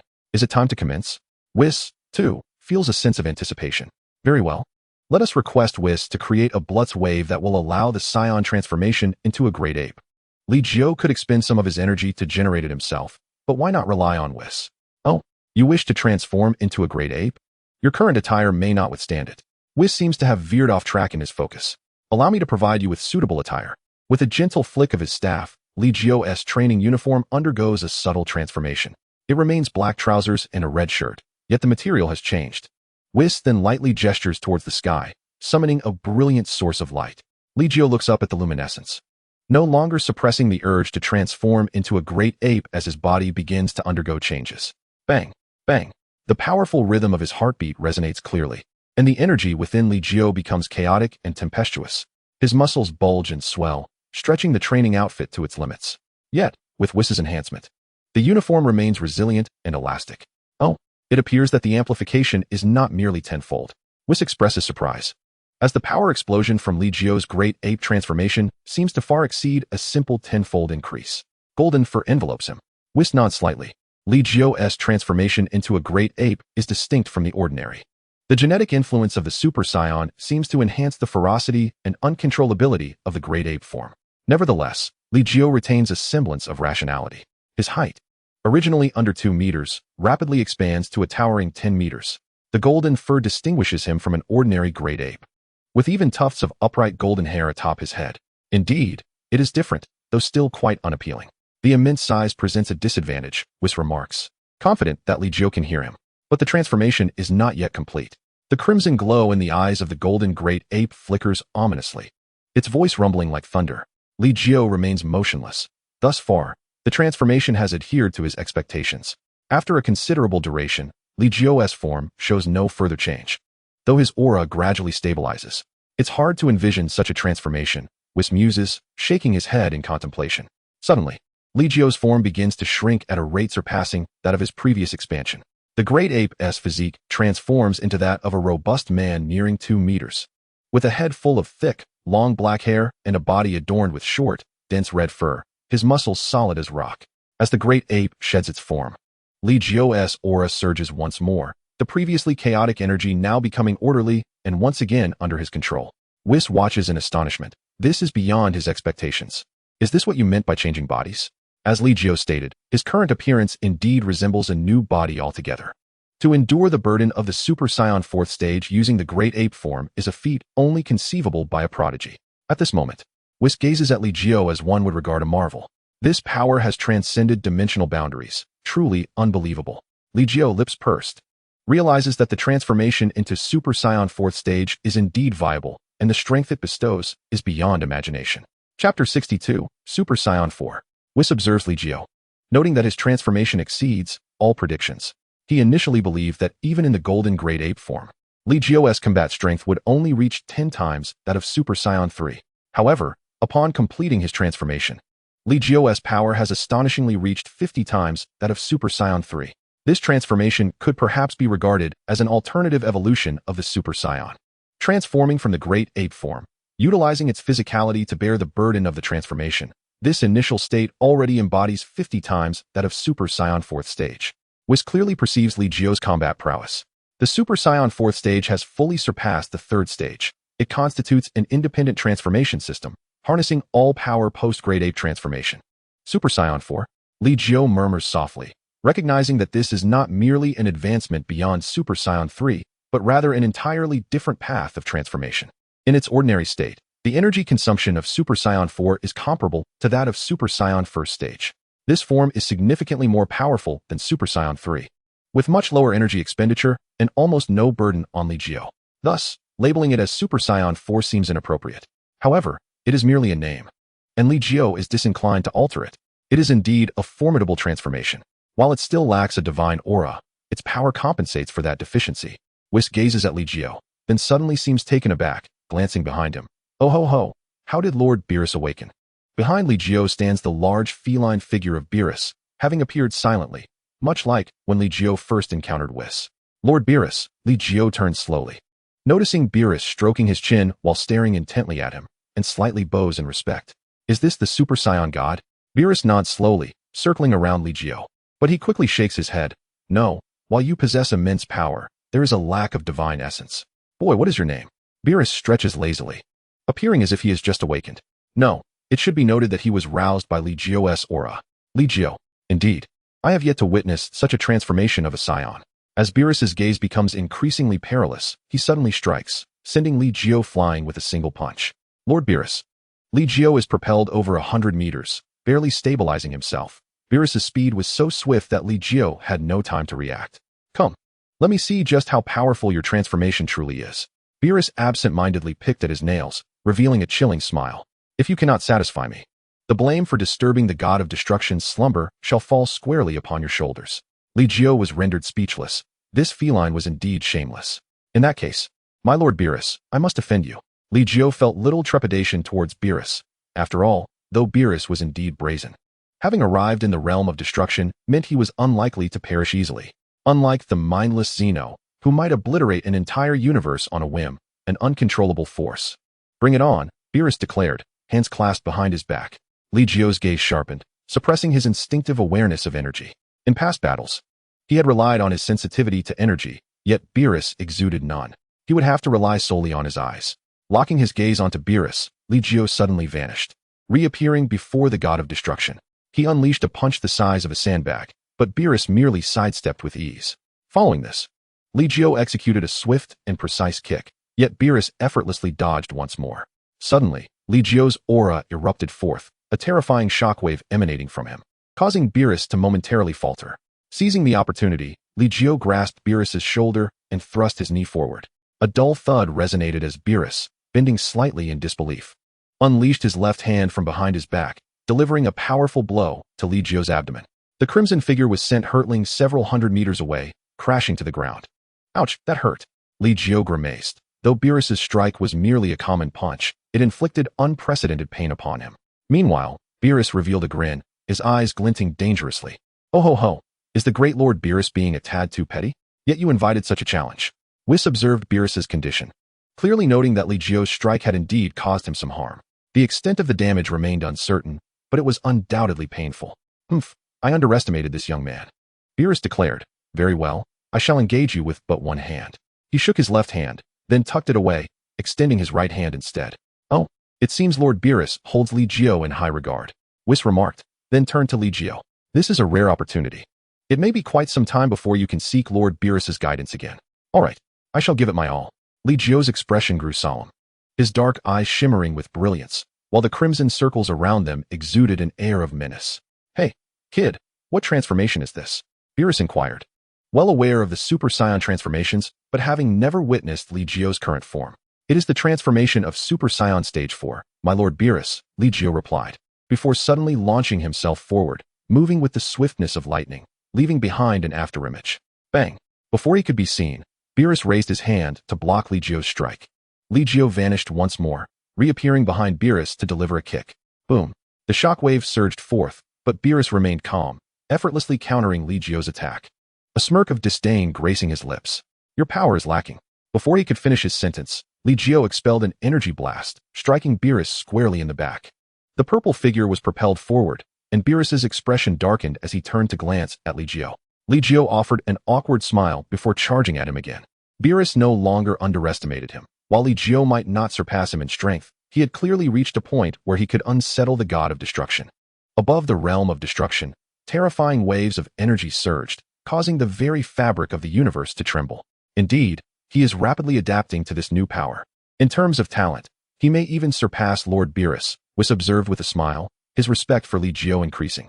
On Earth, in the western part of the floating island, the training grounds were in disarray as Goku and Vegeta found themselves in tatters, their clothing in shreds, panting heavily. Bloodied and bruised, they sparred every 6 months under normal conditions, opting for the floating island to avoid damaging Earth. At that moment, their battle reached a fever pitch when Goku abruptly halted. Kakarot, Vegeta screeched, narrowly avoiding disaster as he froze in place, mirroring Goku's bewilderment. What an overwhelming aura. Cold sweat trickled down Vegeta's forehead as he gazed incredulously at the sky. Goku felt the same. This presence is far away. Indeed, there are formidable beings in this universe. Vegeta. Goku was thrilled, while Vegeta cursed, Baka, do you not recognize that this aura feels strangely familiar? Familiar? Goku scratched his head, then resumed his focus. Yes, it's Li Jiu, he exclaimed in disbelief. Could it be that Li Jiu has grown even stronger? But this time, it feels incredibly potent, stronger than his previous Super Saiyan Stage 3. Super Saiyan Stage 3 was a flawed transformation to begin with. Li Jiu must have developed an even more powerful form. However, this aura, he seems to be engaged in an intense battle. But why can I not sense his opponent's energy? Vegeta rapidly analyzed the situation, while Goku mischievously pulled out 2 senzu beans, offering one to Vegeta. Senzu beans? Where did you get those? Vegeta accepted the bean, then seemed to recall something, his lips twitching. This isn't like you. Hey, Vegeta, I didn't steal them. I received 10 from Li Jiu back when we dealt with the androids. This is the last of them. After this, I will only have one left. Humph. You want to check it out, don't you? Vegeta snorted, understanding Goku's intentions. He consumed the Senzu bean, and all of his injuries were miraculously healed. Let's go, Vegeta. Goku extended his hand, and Vegeta placed his hand on Goku's shoulder. In an instant, they vanished. Meanwhile, in the eastern manor of the floating island, Natasha held the excited Li Luo in her arms. All right. Have you sensed your father's energy, Li Luo? Mommy will take you to find Daddy. The next moment, Natasha disappeared. Simultaneously, Goku and Vegeta arrived in the realm of destruction. Abruptly, two figures appeared, and with no time to react. Li Jiu and Beerus were each sent flying by a kick. What was that? Beerus felt as though he had kicked something away, but did not see clearly what it was. Meanwhile, Li Jiu disregarded Goku and Vegeta. As he was gradually entering his state, the power of Super Saiyan Force surging forth, his combat prowess on a steep upward trajectory. Cough. That hurt. Goku shielded his face, having been struck squarely by Li Jiu's kick, crashing heavily to the ground. Vegeta fared no better, having received a kick to the waist from Beerus. Now curled up, unable to rise. Oh ho, we have two guests. The Angel Whisk displayed little surprise. He had been keeping an eye on Goku and Vegeta as well. In the midst of the tumultuous battle, the fierce conflict raged on, with Beerus, unbeknownst to himself, employing both hands, his expression growing increasingly grave. The power of Super Saiyan 4th stage was not something Li Jiu could master with the same perfection as in his normal state, yet as the battle progressed, his control over this power became ever more refined. Furthermore, the unique nature of Li Jiu's techniques, vastly differing from the conventional combat styles of the Dragon Ball universe, compelled Beerus to adopt a more cautious approach. Well done, kid, but it's nothing extraordinary, Beerus remarked, licking the back of his hand before wiping away the blood from the corner of his mouth. He was injured, something that had become a rarity since he ascended to the role of God of Destruction. Lord Beerus, my limits extend far beyond this, Li Jiu asserted, sensing that he had yet to reach his full potential, with boundless power still waiting to be harnessed. Oh, are you implying that I should unleash my full might? Beerus retorted with a cold smirk, abruptly vanishing from sight. Li Jiu's gaze sharpened, a shiver running down his spine. He instinctively formed his fingers into a blade and struck backwards without hesitation. Clang. The metallic sound echoed, a bead of cold sweat trickling down Beerus's forehead, while Li Jiu's complexion paled in an instant. At that moment, Beerus effortlessly countered Li Jiu's sword strike with a single finger, and beside him, Natasha appeared abruptly. In the profound silence, a droplet of heavy purple blood fell to the ground. Injured again?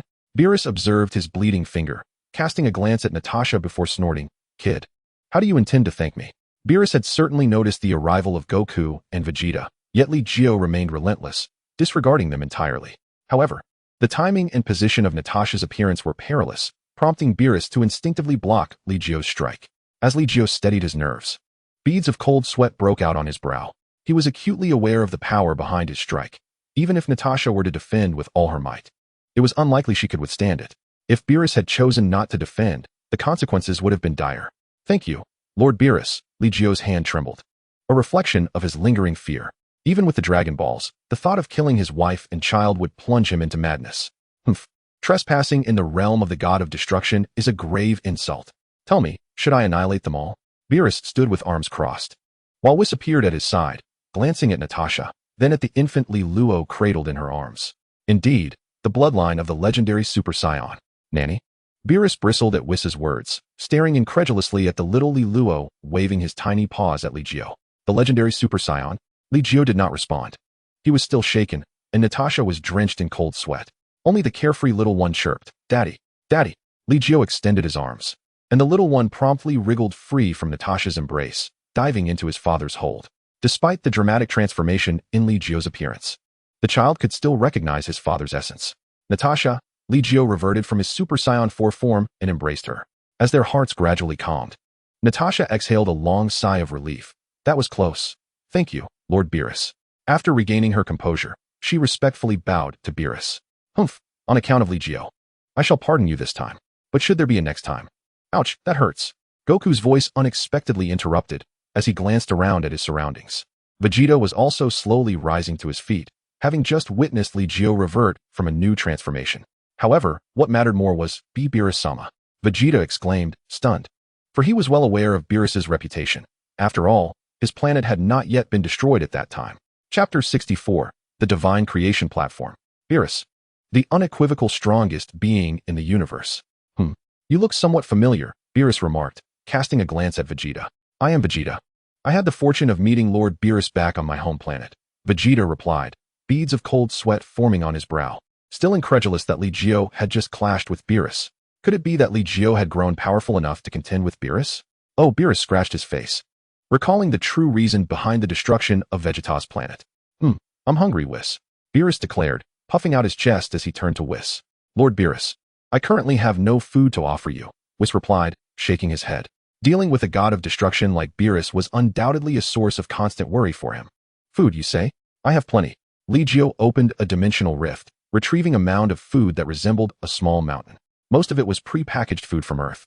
Yet it was more than sufficient to satisfy Beerus's palate. If it's tasteless, I shan't eat it, Beerus raised an eyebrow, picking up a chicken leg and biting into it without even tearing off the packaging. Ugh, what is this? It has no flavor. Beerus spat out a piece of plastic wrap, discarding the entire chicken leg in disgust. Li Jiu found himself at a loss, and in a moment of desperation, he grabbed a pack of spicy strips, opened it, and offered 2 pieces to Beerus. Lord Beerus, you cannot eat the takeout bag. I obviously know that. I could tell from just the smell that the chicken leg was inedible. Beerus snapped, but upon tasting the spicy strips, he transformed into a different being. The spicy flavor is just right, soft yet chewy, delicious. Whis also indulged without reservation.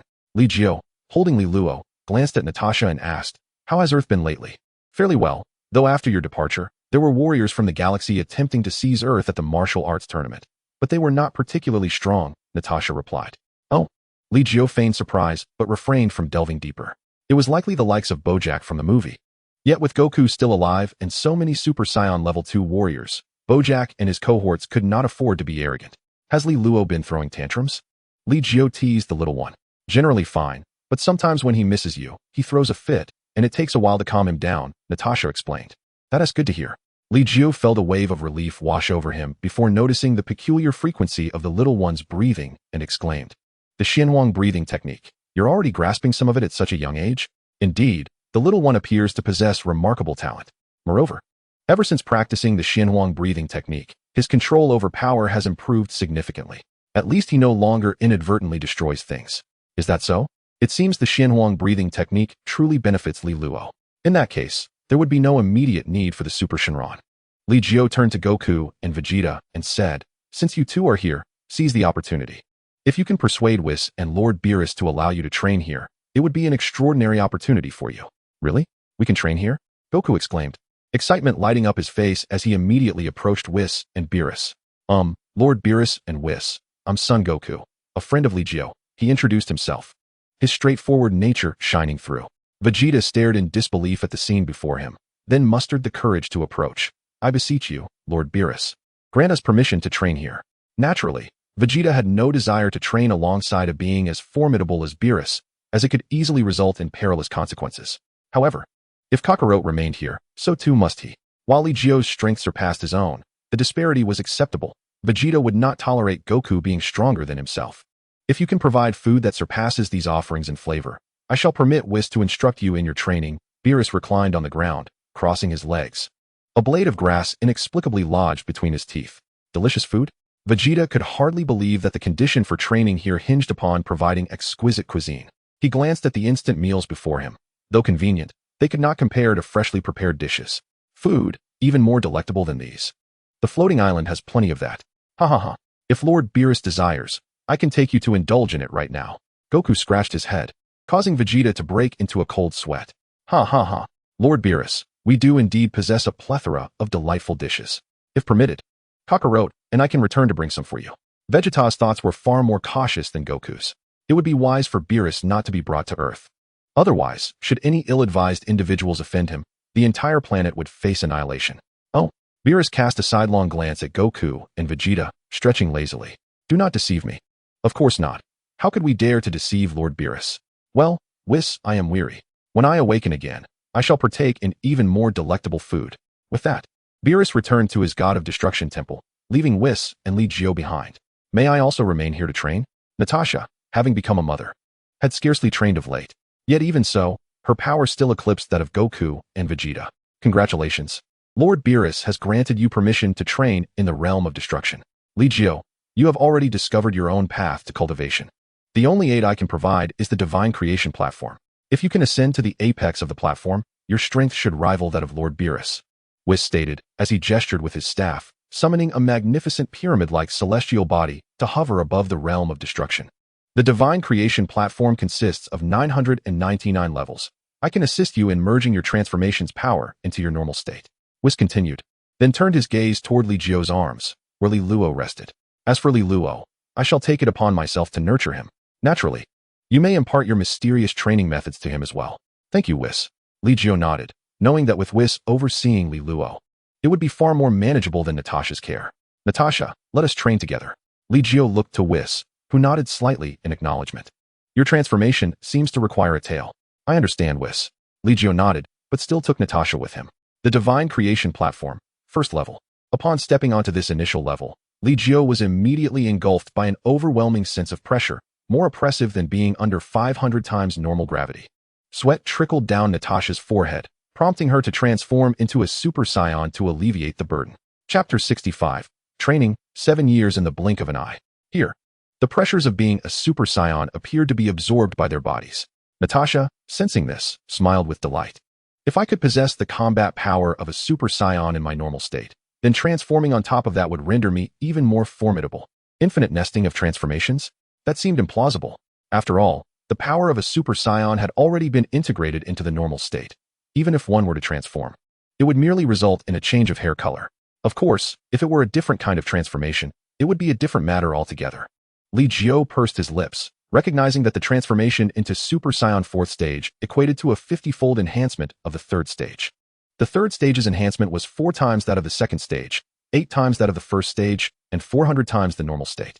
Thus, the amplification of Super Saiyan 4th stage reached an astonishing 2,000-fold. What a terrifying figure. This was precisely why Super Saiyan 4th could stand shoulder to shoulder with Super Saiyan Blue, which bore the essence of a god. The most crucial factor, of course, remained the fact that the Super Saiyan 4th state was entirely distinct from the transformations of a Super Saiyan. They were 2 divergent paths. It was indeed possible to attempt a nesting of transformations. However, my tail? Natasha cast a forlorn glance at her own tail, shooting a resentful look at Li Jiu. When she had transformed into a great ape, it had been Li Jiu who severed her tail. That should be capable of regrowing, right? If not, then I suppose I could try the 100,000-fold bursts of light. Li Jiu turned his gaze toward the pinnacle of the divine creation platform. First, let us integrate the power of Super Saiyan into our normal state. The higher we ascend, the greater the pressure will be. But the efficiency of our training will also increase. My recent training has been neglected, and I can barely manage to reach the 3rd stage of Super Saiyan transformation. And even then, I can only maintain it for a brief moment. It's exhausting. Natasha expressed her dissatisfaction, then once more gathered her energy, transforming into Super Saiyan 2nd stage.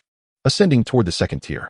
The pressure of the 2nd tier was slightly greater than that of the 1st, yet the increase was not exceedingly substantial. After a moment's hesitation, Natasha pressed onward, halting only upon reaching the 10th level, for any further ascent would render her unable to remain for long. Natasha was quite discerning. Li Jiu nodded and continued his ascent. At this moment, he still maintained the 1st stage of Super Saiyan. After climbing 5 more steps, he finally settled into a meditative posture, quietly focusing on his training. Natasha, engaged in a dynamic balance of movement and stillness, allowed them to train without disturbing one another as time drifted by unnoticed.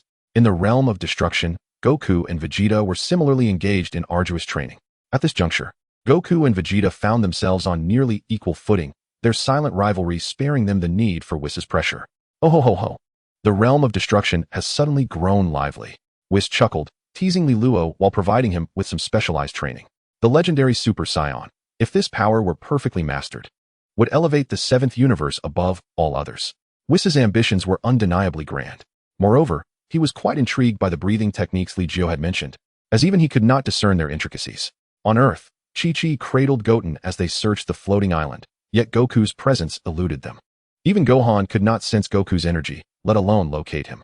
It's been a year since Goku-san has returned. Chi-Chi lamented, gazing at little Goten, who was now capable of running about. Mom, Aunt Natasha, and Li Luo haven't returned to the floating island either. They must have left Earth with Dad and the others. Gohan reassured her, but there should at least be some news. The universe is so perilous. Chi-Chi covered her face, her mind conjuring images of Goku falling victim to extraterrestrial foes. Gohan chuckled awkwardly. Mom, there might be individuals in this universe even more powerful than Dad. But there's still Uncle Li Jiu, isn't there? Gohan had his suspicions. When Li Jiu's energy had reached Earth, he had sensed it as well. As he contemplated seeking out Sun Wukong to inquire about the situation, both Sun Wukong and Vegeta's auras gradually faded from the Earth. Shortly thereafter, Natasha also vanished from the planet.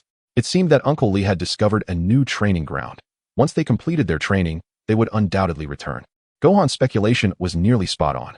Sun Wukong truly was something, leaving home for such an extended period without even placing a phone call. Moreover, he and T brought Gohan along. Gohan was now pursuing a balanced path of both scholarly and martial development, making steady progress in his training, with Chi-Chi's unwavering support. Rubbing his head, Gohan remarked, Mom, everyone has their own method of training. I am doing just fine training here on Earth. Uncle Piccolo was also aware that his father and the others had departed from Earth, yet he remained on the floating island to train, not venturing away. Additionally, Uncle Krillin, Uncle Yamcha, Uncle Tien, and even Chaozu were all diligently training on Earth, and their progress was far from slow. Gohan had established his own training regimen and found little need to push his potential to the limits like Sun Wukong and Vegeta did. That was a path meant for those lacking refinement. Time passes unmeasured in the mountains, and training transcends the constraints of years. Uncle Li was only aware of his continual improvement, as his battle power steadily escalated from 30 million to 100 million, then to 200 million. At present, it seemed that Li's combat prowess could no longer be quantified. At that moment, the golden hair cascading down Li's back began to fade, revealing his usual appearance. His breath, a melodious ebb and flow, fluctuated in rhythm, and his features matured somewhat, no longer resembling the youthful visage he bore when he first arrived on Earth. One day, Li slowly opened his eyes, and his obsidian pupils burst forth with a piercing brilliance, shattering the space before him. Upon reflection, Li found himself standing on a mountainside. The divine creation platform comprised a total of 999 steps, and Li had ascended to the 500th step. The path grew increasingly arduous, requiring more time. Yet such progress astonished the angel Whis. After all, it had taken Beerus centuries to reach the same point Li had achieved. Natasha's advancement was considerably slower. She was currently situated on the 300th step, her Super Saiyan third stage power having stabilized to the point where it could be maintained for extended periods. On the 50th step, two Super Saiyans trained in harmony, their transformations not blending into their usual state, but rather honing their third stage powers to near full capacity. Moreover, their base battle powers had undergone remarkable transformations. As Li descended into the God of Destruction realm, a diminutive figure darted into his embrace with such swiftness that even the former Cell would have struggled to keep pace. Chapter 66, Return to Earth Father, exclaimed Li Luo, his eyes sparkling with vitality, glimmering with the light of intelligence. At this moment, Li Luo practiced the Xuanhuang Breathing Technique alongside his own meditation method, successfully avoiding any recurrence of uncontrolled power surges. It was also possible that Li Luo had not experienced excessive anger recently, keeping his power growth well within manageable limits. Though he had yet to touch the divine realm, his strength was already formidable.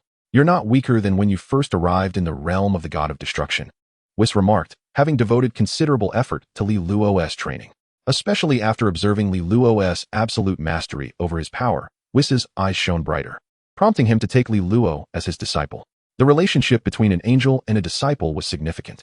Even if Beerus awakened, Li Luo could confidently refer to him as senior brother. Have you perfectly integrated the power of Super Saiyan into your base form? What of the power of Super Saiyan 4th stage? Whis inquired, observing that Li was now entirely different from the Li who had first transformed into Super Saiyan 4th stage. The disparity in their strengths was as vast as heaven and earth. The transformation into Super Saiyan 4th stage cannot be integrated into my base form. Li shook his head, a hint of regret in his tone. Nevertheless, even so, his base strength could easily surpass that of the former Super Saiyan 3. What about the amplification effect? Is it still 2,000 times in your base form? Whis's primary concern was the amplification Li received upon transforming. If it retained the 2,000-fold increase, it would be truly terrifying. Not anymore, Li replied with a smile. It's only 1,000 times now. 1,000 times. So your current strength has increased 20-fold compared to 7 years ago, Whis exclaimed, taken aback. Even 1,000 times was an impressive feat, Li nodded, his gaze sharpening momentarily as he instantaneously transformed into Super Saiyan 4. His robust frame towering over Whis. However, his once black hair now radiated a dazzling crimson glow, harmonizing beautifully with the thick red fur adorning his body.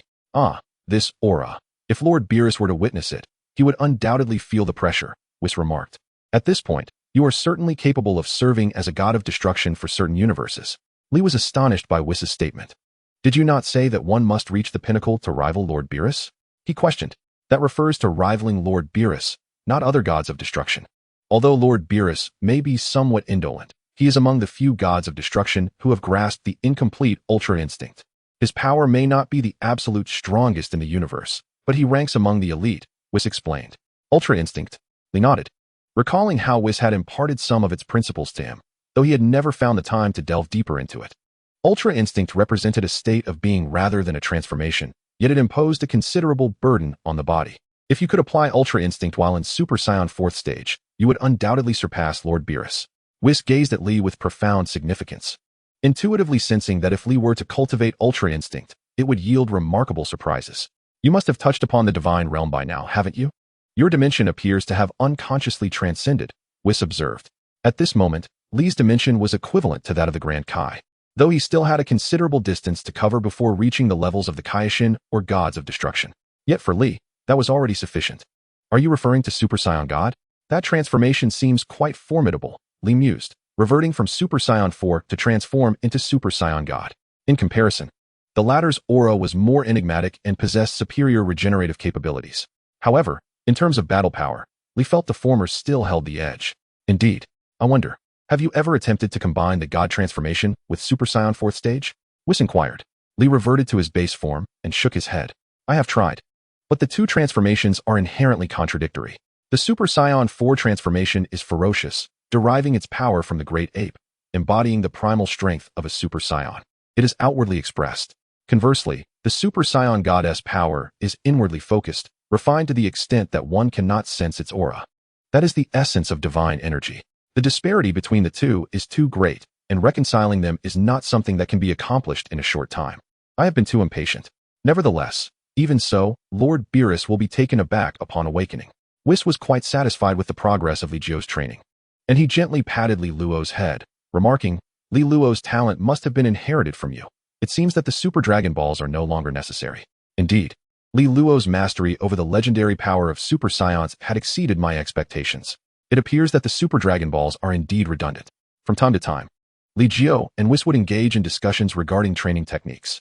Nowadays, Li Jiu's rapid growth and strength often led him to encounter numerous perplexities during his cultivation. As Li Jiu delved deeper into the Xuanhuang Breathing Technique, his desire to explore the universal truths intensified. In this regard, Whis was more than capable of enlightening him. At some point, Vegeta and Goku, who had been training on the God creation platform, emerged from their meditative states. Though their appearance remained largely unchanged, the latent power within them was undeniable. Even these two training enthusiasts recognized the need for rest. Li Jiu chuckled, observing that these two had sensed his energy and had come over, having touched upon the realm of the divine many years prior. Humph. And you dare to speak of us? Vegeta scoffed. Li Jiu has been seated on the God creation platform for an entire year. Each time he descends, his strength sees a tremendous enhancement. 7 years have passed. Perhaps we should return to Earth? Li Jiu calculated the time since he had departed, realizing that it had indeed been 7 years. While Earth might not have any significant issues, Li Jiu felt a yearning to return and show off a bit. Moreover, Majin Buu should be making an appearance soon. 7 years, huh? Goku scratched his head before glancing at Li Jiu and then at Vegeta, exclaiming with a hint of dread. Oh no, Chi-Chi will kill me. Are you all going back? He continued, but Lord Beerus is still asleep. So I won't be joining you on your trip to Earth. However, if you do return, be sure to bring back some delicious treats. Li Jiu's supplies had been unknowingly depleted by Whis. Rest assured, Whis, I won't forget, he replied. Yet, I must establish an energy source here, otherwise returning could prove troublesome. As Li Jiu spoke, he took out a spherical metallic object and tossed it near the colossal tree in the God of Destruction's realm. Upon impact, the metal sphere transformed, extending metallic claws to anchor itself to the ground and sprouting several antenna-like rods. Seeing this, Whis made no objections, deeming it a trivial matter. However, when Li Jiu prepared to use instant transmission to return to Earth, he found himself momentarily perplexed. What is the matter? Whis inquired, as Li Jiu offered a sheepish smile and asked, could you help me contact Gohan on Earth? Gohan, what do you need to contact Gohan for? Goku, who had been preoccupied with how to explain things to Chi-Chi, now felt a surge of curiosity. You fool, it's to have Gohan release his energy. Otherwise, how will you perform instant transmission? Vegeta remarked, beads of sweat forming on his brow, utterly baffled by Kakarote's occasional bouts of idiocy despite his prowess and training. I see, Goku said, scratching his head, while was focused on the crystal orb atop his staff, successfully locating Gohan. At that moment, Gohan appeared to be engrossed in his own training. All right, Li Jiu, you can speak with him now, Whis announced, prompting Li Jiu to call out, Gohan. On a mountaintop of the floating island, Gohan had clearly matured into a young man, with his short, neat hair complementing his white attire and black pants, simple yet elegant. Uncle Li Jiu? Gohan looked up, puzzled, sensing Li Jiu's energy but gaining no further insight. Gohan, I'm speaking to you from a distance. Please release your energy. I need to utilize it to return to Earth with your father, Li Jiu stated directly. Okay, Gohan nodded, his heart brimming with joy as he instantly transformed into a Super Saiyan, releasing his energy, which caused the entire floating island to tremble slightly. That is sufficient. Li Jiu's voice resonated, and in the next moment, he and Li Luo materialized beside Gohan. Li Luo curiously observed Gohan, blinking as he felt a sense of familiarity yet struggled to place it, having spent only a little over a year on the floating island, with the rest of his time spent growing up in the God of Destruction's realm. Is this Li Luo? Gohan inquired, noticing the striking resemblance to Li Jiu, though with noticeably longer hair. Yes, Li Luo, greet Brother Gohan, Li Jiu encouraged. Brother Gohan, Li Luo responded somewhat awkwardly, yet without fear, as Gohan's energy did not pose any threat to him. Hello, Li Luo, Gohan greeted, scratching his head. Shortly thereafter, Goku and Vegeta joined them. Hey Gohan, you've grown quite a bit, Goku noted, feeling a bit sheepish yet merely so. Yes, Dad. Uncle Vegeta, Gohan exclaimed, his joy evident upon seeing Goku. However, his expression soon shifted to one of concern as he said, Uncle Li Jiu, I have a friend. Is it the energy climbing the floating island now? Li Jiu surmised, sensing someone ascending the staircase connecting the floating island to Earth. Yet, enduring 50 times the gravity was no easy feat for just anyone. Do you want her to come up? Have you revealed your identity on Earth? Li Jiu asked with a smile, watching as Gohan awkwardly nodded without hesitation. Go ahead. Gohan is old enough now. Huh. Gohan was momentarily taken aback before turning red and departing. All right, let us return to our respective homes, Li Jiu said, ruffling Li Luo's hair. This is our true home. Let us go. Yes. Under Whis's guidance, Li Luo had developed a remarkably composed demeanor, at least outwardly devoid of the impulsive and violent tendencies characteristic of a Saiyan. Along the way, Li Luo asked numerous questions, quickly familiarizing himself with his surroundings. Li Jiu paid him no mind, and within half a day, Li Luo had somehow befriended Goten.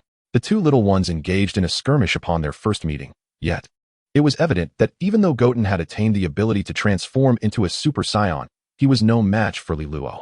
Their battle left Chi-Chi utterly bewildered, while Gohan scratched his head, trailing behind Chi-Chi, who, equipped with gravity training cuffs, could now move freely on the floating island.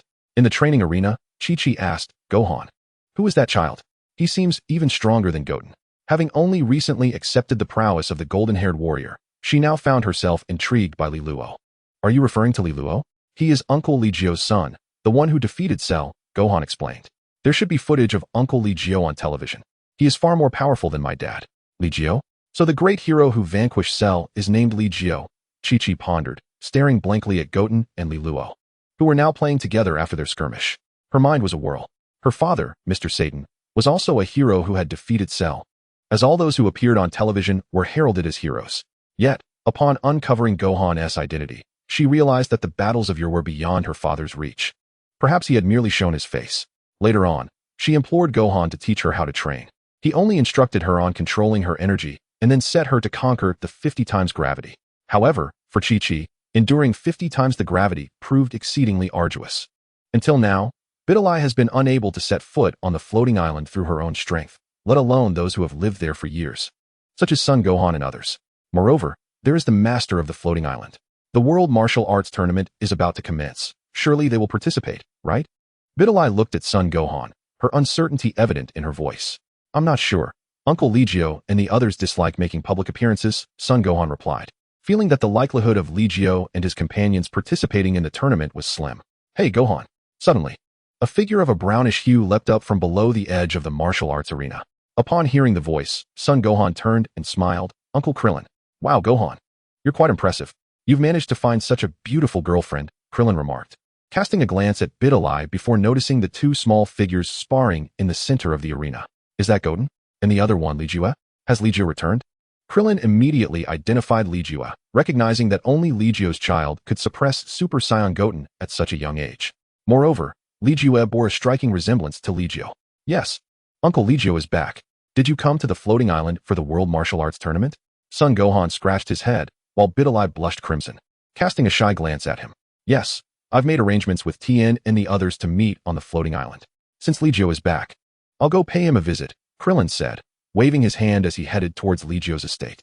After Krillin departed, Son Gohan turned to Beerus. Noticing her face was flushed to the point of resembling crimson, he quickly explained, Beerus, Uncle Krillin tends to joke around, so don't take it to heart. But Gohan, don't you need to climb stairs to reach the floating island? Beerus pointed out, clearly having seen Krillin fly directly up from beneath the island. That's because the 50-fold gravity is inconsequential to Uncle Krillin and the others, Son Gohan whispered. You still need to train harder, Beerus. Upon hearing this, Beerus stood up decisively. Then, Gohan, let us start my training now. Son Gohan looked at her with a hint of reluctance, but ultimately nodded in agreement. In the following 2 days, the floating island grew increasingly lively. Yamcha, Tien, and Kaiatsu arrived one after another, each brimming with confidence. Believing that their 7 years of training had surpassed others and eager to take this opportunity to compete in the World Martial Arts Tournament. The venue for the World Martial Arts Tournament is not large enough for all of you to showcase your skills, Li Jiu stated during a gathering. Haha, well, there's nothing we can do about that. Everyone should just control themselves. The emphasis is on participation, and it's bound to be interesting, Krillin chuckled. Li Jiu nodded and added, I'll participate as well. What? The group looked at Li Jiu in disbelief, astonished that he would join the World Martial Arts Tournament. Don't worry, I won't transform, Li Jiu said with a knowing smile. I will contact the organizers of the tournament and have the venue expanded 10-fold, with the prize money increased 100-fold. Those who place in the top 10 will receive rewards. Li Jiu's wealth and generosity instantly excited everyone. Although Krillin and the others were powerful, they lacked substantial funds. They might not worry about food and drink, but purchasing luxury items posed a challenge. Ha ha ha, so the top 10 will get money? That means Li Jiu is handing out cash to us, Yamcha exclaimed, his enthusiasm palpable. After finding his own path, Yamcha had devoted himself entirely to martial arts training and had reached a remarkably high level of power. Let me think. For the top 10, we have Li Jiu, Goku, Vegeta, Gohan, Piccolo, Tien, Yamcha, Kaiatsu, and will Nataza participate? Krillin counted. He hadn't seen Nataza since arriving at the floating island. She is focusing on training and want to participate in this tournament, Li Jiu replied, then added, don't forget. There are still formidable fighters on Earth who might attend the World Martial Arts Tournament. Are you referring to Android 18 and Android 17? If that's the case, it does seem rather dangerous, Krillin said, scratching his bald head. If we have 10 spots, it would be embarrassing to be pushed out. Also, we have 3 little ones. Li Jiu gestured towards Son Gohan, Li Jiu, and Trunks, who were indulging in a feast. Right, but don't the kids have their own separate competition? Yamcha pointed out, glancing in Li Jiu's direction. If any of the little ones posed a threat, it would undoubtedly be Li Jiu. All right, we have Li Jiu, Goku, Vegeta, Piccolo, Tien, Gohan, Yamcha, Kaiatsu. 17, 18, Li Jiu, Trunks, and Goten. Krillin counted again, realizing they had a total of 14 participants.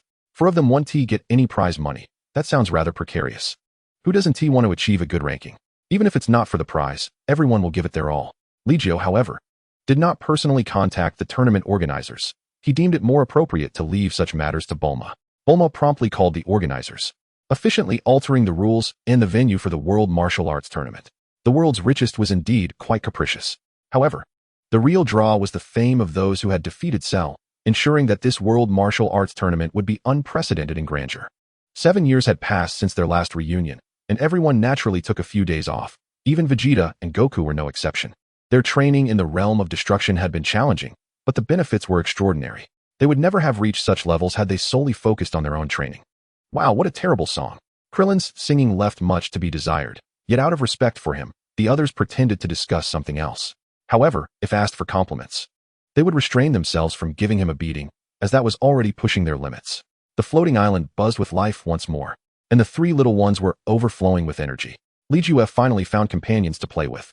Meanwhile, Li Jiu sensed a very subtle energy approaching Earth. It was a divine presence. Vegeta, can you sense it? Son Goku's expression turned serious, while Vegeta's demeanor was one of skepticism.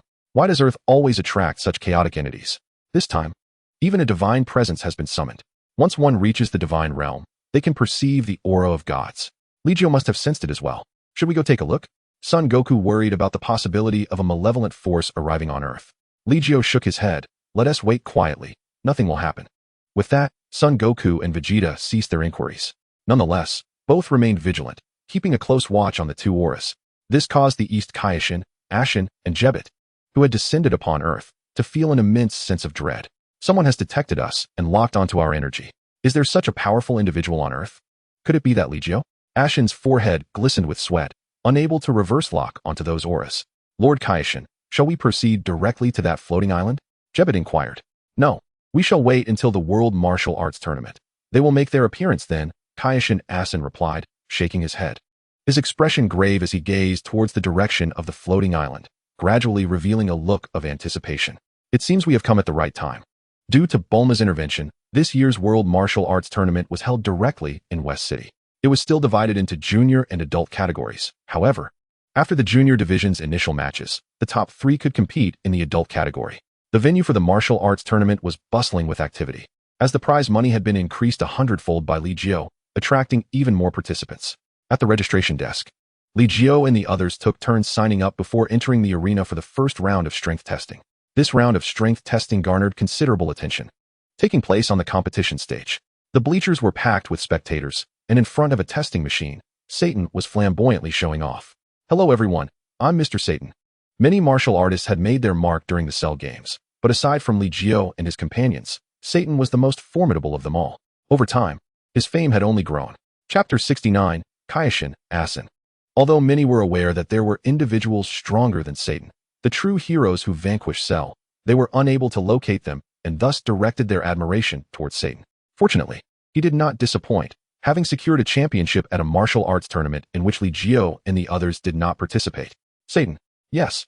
Satan, yes. Fool, yes. The audience was filled with banners, yet discerning eyes would notice that these banners were not dedicated to Satan. The names inscribed prominently were Li Jiu, Sun Wukong, and Vegeta. Biddy and Sun Wufan stood together, watching the shameless antics of Satan from a distance, covering their faces in embarrassment. So far, the highest strength recorded was from a sumo wrestler, at 106 pounds.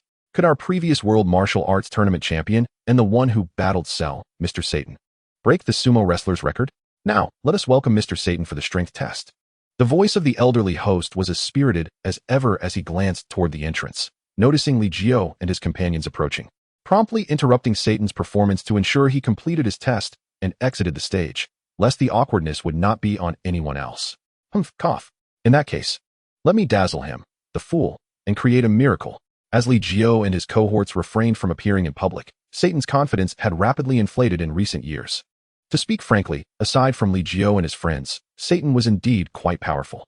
Uncle Li Jiu, should we wait a moment before going over? Sun Wufan suddenly stepped forward, scratching his head in request.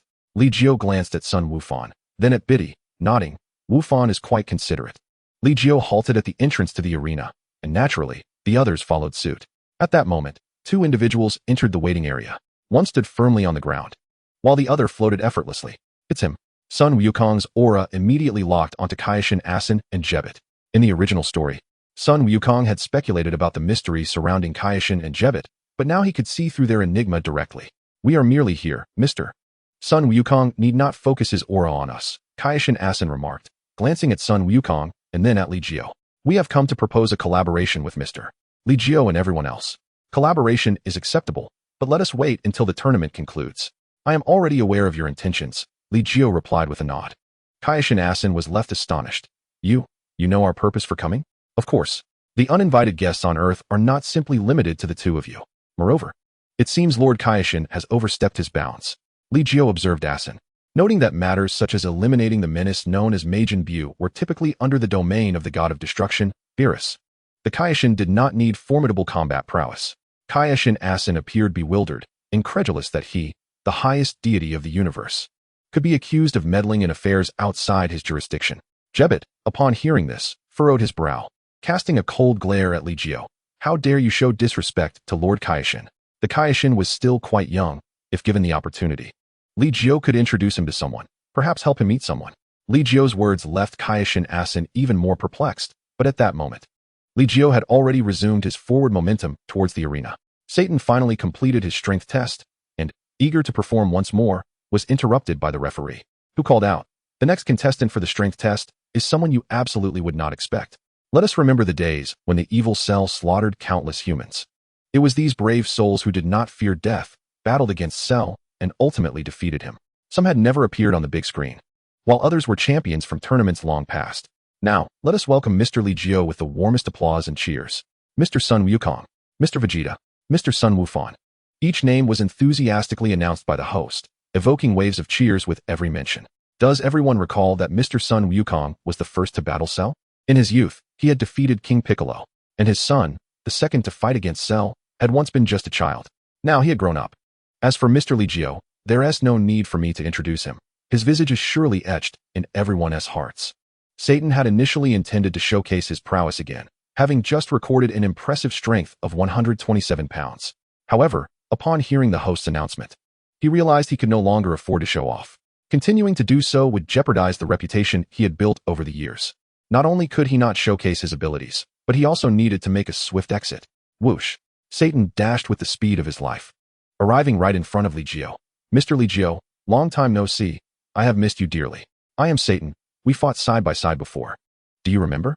Satan bowed respectfully, his voice booming as if fearing others would not hear. Biddy, trailing behind, covered her face, while Sun Wufan simply hung his head in shame. It was a moment of utter embarrassment. How could Li Jiu possibly know Satan? Yet, to everyone's astonishment, Li Jiu extended his hand, shaking hands with Satan. Greetings, Mr. Satan. It is a pleasure to finally meet you. Li Jiu maintained his smile, albeit a restrained one. Were it not for the happiness of his nephew Sun Wufan, he would never have acted this way. Upon seeing this, Satan's eyes sparkled with excitement. Yet Li Jiu's meaningful smile reminded him that he could no longer indulge in theatrics. I am honored that Mr. Li Jiu remembers a minor figure like me. By the way, Mr. Li Jiu, you should proceed with the strength test first. I shall not disturb you any longer. Satan, understanding the situation, gracefully withdrew, allowing Li Jiu and Biddy Li to exhale in relief. Biddy Li? As Satan's gaze fell upon the latter, disbelief washed over him, only to be compounded by the sight of Sun Wukong standing in close proximity to Biddy Li. Sun Wukong? Greetings, Satan exclaimed, executing a deep bow before straightening up and wrapping his arm around Sun Wukong's shoulders, inquiring, so, when do you and Biddy Li plan to wed? Finally unable to tolerate her father's antics, Biddy Li forcibly ushered him away, bringing a newfound tranquility to the arena. It is an honor for Mr. Li Jiu to participate in this martial arts tournament, began the announcer. Initially, we intended to exempt Mr. Li Jiu and the others from the strength tests. However, to avoid any perceptions of favoritism, we must request that Mr. Li Jiu undergo this assessment. Chapter 70, Li Luo versus the two Super Saiyans. No worries, we can commence. Li Jiu replied with a smile. The announcer, who had been hosting the World Martial Arts Tournament since the days of little Sun Wukong, had remarkably survived without succumbing to the energy blasts, making him a figure of great fortune. The strength tests proceeded methodically, and despite the participants' efforts to temper their power, the figures displayed remained exhilarating. 370. The contestant Jiaozi has recorded a punching force of 370 pounds. Advancement secured. The announcer wiped the sweat from his brow as the audience erupted in cheers. There was no doubt regarding the authenticity of these figures. After all, the battles of Li Jiu and the others against Cell had been broadcast live. How could such cataclysmic power possibly be confined to just a few hundred pounds? The only feasible explanation was that these superheroes were restraining their strength. As for tricks, what kind of illusion could shake the very earth? What kind of ruse could obliterate mountains in an instant? In the audience, countless spectators were jubilant. Li Jiu and his companions did not linger long, merely waving to the audience in a symbolic gesture before departing the arena. Concurrently, the Supreme Kai Shin and Jebit also undertook their strength assessments. In the waiting room, Li Jiu encountered the tardy android 17. Ah, 17, you've come to participate in the World Martial Arts Tournament as well? Krillin remarked amiably, to which android 17 nodded in silence. The adult group S strength tests continued, yet Li Jiu and his companions felt little interest in watching ordinary individuals showcase their abilities. The battles in the youth division were imminent. This iteration of the World Martial Arts Tournament had attracted numerous martial artists, yet the youth division S contests remained unchanged. For Li Jiu and his companions, the only truly captivating matches would be those involving Sun Wutian, Trunks, and Li Luo. It was an unspoken truth among them that Li Luo was destined to be the champion, given the vast disparity in strength between him and Trunks as well as Sun Wutian. Li Luo's prowess was such that he ranked among the elite even among this distinguished group. After all, he was a legendary Super Saiyan, even without rigorous training. His natural growth endowed him with formidable strength. After the three youngsters each dispatched two opponents, they swiftly advanced to the finals. The ensuing battle was a chaotic melee. It resembled the tumultuous skirmish that ensued after Sun Wukong and the others had departed, where Satan, Android 18, and the disguised Trunks engaged in their own fray. Humph. Li Luo, Wu Tian, and I will not show any mercy, Trunks declared, establishing his alliance with Sun Wutian from the onset. Li Luo observed the two standing side by side and mused, which one of you should I eliminate first? Li Luo, do not underestimate us, Sun Wutian replied earnestly, adopting a fighting stance and instantly transforming into a Super Saiyan. Hey, I'm joining too. Trunks' eyes gleamed fiercely, his previously languid hair standing upright in an instant. The announcer for the youth division, though not the same as the prior World Martial Arts Tournament host, was nonetheless quite perceptive. They've transformed. The golden-haired warriors. Does everyone remember those who defeated Cell back in the day? They too possessed the ability to transform. Could it be that contestants Sun Wutian and Trunks are the offspring of the legendary golden-haired warriors? The announcer's voice soared, having thoroughly prepared for this event, particularly in light of the legendary heroes from 7 years prior. Now, presiding over the youth division, he found himself overseeing the battles of the golden-haired warriors. The audience was even more exhilarated than the announcer, for the arena could not be fabricated. The golden-haired warriors truly existed. Haha, after this martial arts tournament, we shall undoubtedly be famous. Krillin chuckled wryly. Although notoriety was not entirely detrimental, they genuinely disliked the feeling of being in the spotlight. That fool Bulma. Vegeta scoffed. This entire situation is due to Bulma's unilateral decisions. Upon learning that Li Jiu and the others were participating in the World Martial Arts Tournament, she carelessly leaked their identities to the organizers. The resulting revelation had spread across the globe. It's not a monumental issue. We rarely venture out, Piccolo interjected, his mood sour. For the announcer of the adult division was an old acquaintance. He had been included in the heroic tales of Sun Wukong, who had vanquished Demon King Piccolo in his youth. Piccolo now regretted not having spat on that announcer during his initial participation in the tournament. Even though Wu Tian and Trunks could both transform into Super Saiyans, it was inconceivable that they could defeat Li Luo. During our time in the God of Destruction's realm, we witnessed Li Luo's strength firsthand, Sun Wukong stated.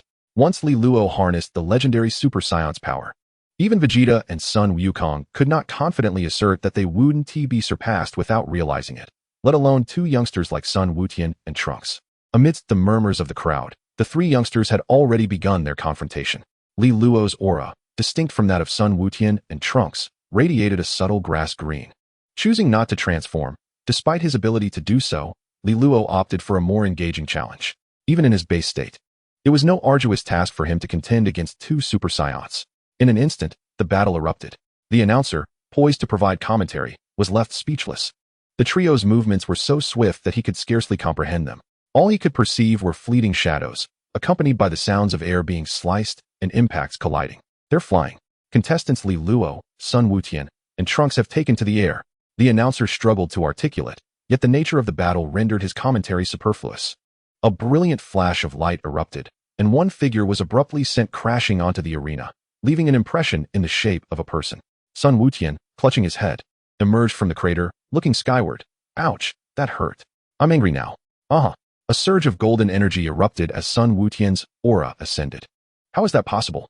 Vegeta exclaimed, taking a few rapid steps forward, captivated by Sun Wutian's transformation. Flickers of lightning danced around him as Sun Wutian's hair stood even more erect, a stubborn tuft of bangs defiantly jutting forward atop his forehead. Sun Wutian's previously youthful visage suddenly bore the marks of maturity, his expression shifting to one of indifference. Li Luo, be cautious, he exclaimed, and in an instant, his figure vanished from sight, reappearing behind Li Luo, delivering a powerful punch. Chapter 71, Do Not Anger the Sun Family. Super Saiyan, Level 2. Vegeta clenched his fists tightly, reminiscing about the countless trials he endured to surpass this very stage. And now, Sun Wutian was but 7 years old. Wow, when did Wutian become this formidable? Sun Wufan marveled.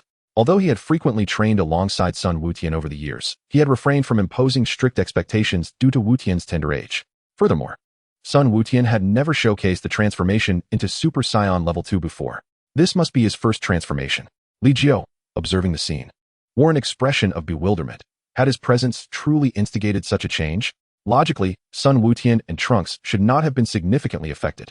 Caught off guard, Li Luo was struck by Sun Wutian's fierce blow, his feet crashing heavily into the arena floor, sinking into the ground. Hey, Wu Tian, what on earth is happening? You seem incredibly powerful, Trunks exclaimed, astonished by Sun Wutian's prowess. Sun Wutian, equally perplexed, looked around, scratching his head. I don't know, Li Luo just hit me really hard. And I got angry, so I transformed like this. Angry. Vegeta's lips twitched. Sun Wukong's transformation stemmed from anger, while Sun Wufan's rage was even more formidable. It appeared that when the Sun family became enraged, their strength surged exponentially.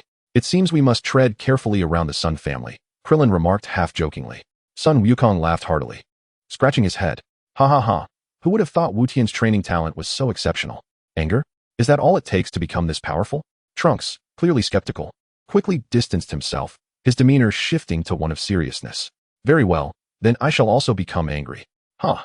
Trunks' energy began to rise, though his ascent was evidently not as smooth as Sun Wutian's. Damn it, if Wu Tian can achieve this, I can too. After all, I am a year older than him. If I fail, my father will surely be furious.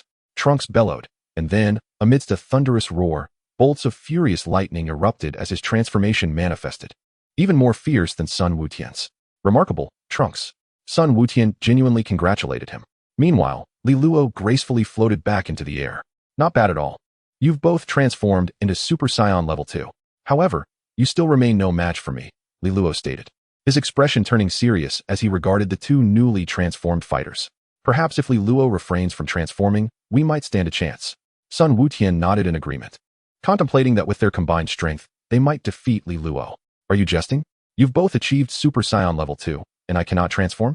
Li Luo would not boastfully engage two Super Saiyan level 2s without utilizing his full power. Sun Wutian and Trunks were indeed formidable, possessing a battle power that surpassed even Sun Wukong's during the Cell Games. Such power was beyond Li Luo's capacity to contend with in his normal state. Allow me to demonstrate what true power is. Li Luo clenched his fists at his waist, his eyes turning an emerald green, and his once black hair transformed into a striking golden green. A terrifying aura enveloped the vicinity, causing even the spectators beyond the arena to feel a swell of anxiety. An instinct to kneel in submission. Li Jiu, witnessing this, promptly cautioned, Li Luo, remember to restrain your energy. Yes, father, Li Luo replied, immediately tempering the legendary Super Saiyan's aura. Yet, just then, two figures surged forward, soaring toward Li Luo in the air. Such immense energy would surely delight Lord Babidi. The two assailants, resembling massive muscle-bound giants with bald heads and demonic markings on their foreheads, charged forward. Be careful, Trunks shouted, noticing their approach. But there was no need for his warning. Before the two giants could even reach Li Luo, he had already vanished from sight. Reappearing, Li Luo held an object resembling a dark vessel, coldly inquiring, what is this? His tone was devoid of warmth. While he could command the powers of transcendent energy, his emotions remained somewhat influenced. The difference in demeanor and emotional fluctuations before and after a transformation was stark. How is this possible? When did you? Baba Bichi gaped at the energy collector now in Li Luo's possession, glancing at his own empty hands, left utterly speechless. Hey, this is the World Martial Arts Tournament. You can't interfere without permission. Li Luo was in the midst of speaking when a sudden surge of energy ensnared him, rendering his body immobile, causing the energy collector to fall from his grasp. Baba Bichi quickly caught the collector while another individual clutched Li Luo tightly, preventing him from moving. Damn it! Is this all the strength you possess? Li Luo's fury ignited as he broke free from the invisible restraints, shattering the binding force, and unleashed a series of kicks, driving the two giants deep into the arena floor. I can sense the intent to kill. Li Luo's gaze turned cold, devoid of his usual composure. He was now entirely impassive, stripped of emotion. While he maintained control over his power and had not lost his reason, he was merciless. The grass-green energy blast plunged into the earth, obliterating a significant portion of the arena along with the two ensnared demons, leaving no trace behind. After dispatching the demons, Li Luo turned to Li Jiu. Upon seeing Li Jiu's lack of reaction, he then addressed Sun Wutian and Trunks, stating in a calm voice, I shall now be serious. You two should prepare yourselves. Exchanging glances at the ravaged arena below, Sun Wutian and Trunks shared a solemn expression. Come on, Li Luo, Trunks exclaimed, his fists clenched in excitement. Though they were not pure-blooded Saiyans, the thrill of battle ignited their spirits. The three engaged once more in fierce combat, with Li Luo's power surge post-transformation eclipsing even the increase of Super Saiyan level 2. Despite Sun Wutian and Trunks' combined efforts, they barely managed to last a few more rounds against Li Luo's overwhelming strength. So be it. Li Luo's voice rang out, and with that, two figures plummeted beyond the arena's confines, Chapter 72, Li Luo vs. Krillin. Out of bounds. The match is over. The champion of this year's World Martial Arts Tournament, Youth Division, is contestant Li Luo. The exhilarating announcement ignited a fresh wave of cheers from the spectators below. They had witnessed the clash of the golden-haired warriors up close. The tickets for this year's World Martial Arts Tournament had proven to be worth every penny. Trunks and Goten emerged from the deep pit, clutching their necks and gazing up at Li Luo in the air, exclaiming, "Li Luo is incredible. We can't defeat him. Li Luo, Goten, Trunks, come back quickly. The adult division's competition is about to commence," called Li Jiu. Once the three exuberant youngsters joined the group, Li Luo turned to the Supreme Kai, Ashen, and said, "Supreme Kai, please remain patient until the conclusion of the World Martial Arts Tournament. Do not conjure any further disturbances." Earlier, Li Luo had been under Ashen's control and narrowly escaped being drained of energy by Babipi, an event Li Jiu had observed closely. "Mr. Li Jiu, I have my own burdens to bear," Ashen replied with a resigned shake of his head, not wishing to become adversarial with Li Jiu and the others. "I understand. But the Supreme Kai must keep his concerns to himself. What you deem an apocalyptic catastrophe may still be perceived by others as entirely manageable." "Manageable?" Ashen exclaimed, astonished. "Who in the vast universe would dare claim such control besides myself?" "Be patient," Li Jiu said succinctly, joining the others at the adult division arena. Only about 30 individuals advanced to the second round, but through the covert machinations orchestrated by Dumplings, Li Jiu and his companions skillfully evaded their own teammates, all advancing with ease. The subsequent matches unfolded entirely as internal contests among Li Jiu's group. In the first bout of the third round, Krillin versus Li Luo. What terrible luck. My opponent is Li Luo," Krillin lamented, wishing instead to face Dumplings or Goten. Despite Goten and Trunks having both attained the Super Saiyan second stage transformation, Krillin still felt confident about securing a victory. However, Li Luo had grown significantly stronger than the Super Saiyan second stage. "My luck is even worse," Dumplings murmured, for he was slated to face Li Jiu in the third match. Seeing this, Tien Shinhan patted Dumplings' shoulder sympathetically, saying, "It's all right, just give it your all. Winning or losing is not what matters." "Yes," Dumplings replied, momentarily disheartened, but recognizing that losing to Li Jiu would be shameful. After all, any of them could potentially fall to Li Jiu. Perhaps it would be more accurate to say that the possibility of defeat loomed large. "I can't believe I drew number 17, Yamcha said, scratching his head as he glanced at his match number. Facing number 17, Yamcha displayed little trepidation. Number 17 remained impassive. Although Yamcha's energy felt elusive, suggesting depth, number 17 had not been idle over the years. "My opponent is Uncle Tien." Goten raised his match number, looking towards Tien Shinhan. Tien smiled and nodded. "Goten is quite formidable. I must be cautious." He affectionately ruffled Goten's hair, reminiscent of the young Goku. "Back then, I could still manage to suppress Goku. Now, I must tread carefully against Goten," Tien reflected, eliciting smiles from Krillin and Yamcha, who reminisced about their own strength in times past. Amidst their conversation, Krillin and Li Luo's names were called. "Hey, Li Luo, don't hold back too much, all right?" Krillin called out as he approached the arena. Li Luo returned to his normal demeanor, his character now more composed, and with a hint of shyness, he scratched his head, saying, "Uncle Krillin must be very strong. I feel I might not be his match." Though young, Li Luo had been trained by Whis since childhood, mastering combat techniques that rivaled seasoned martial arts experts. Even the battle-hardened Piccolo might struggle to outmatch Li Luo in skill. "Hey, Li Jiu, who do you think has the upper hand between Krillin and Li Luo?" Goku inquired curiously, unable to ascertain who was stronger. "Can't you see for yourself?" Li Jiu replied, casting a sidelong glance at Goku. "I can't tell. Krillin has made significant progress lately, and his depth is hard to gauge," Goku said, scratching his head, then looking at Tien and the others.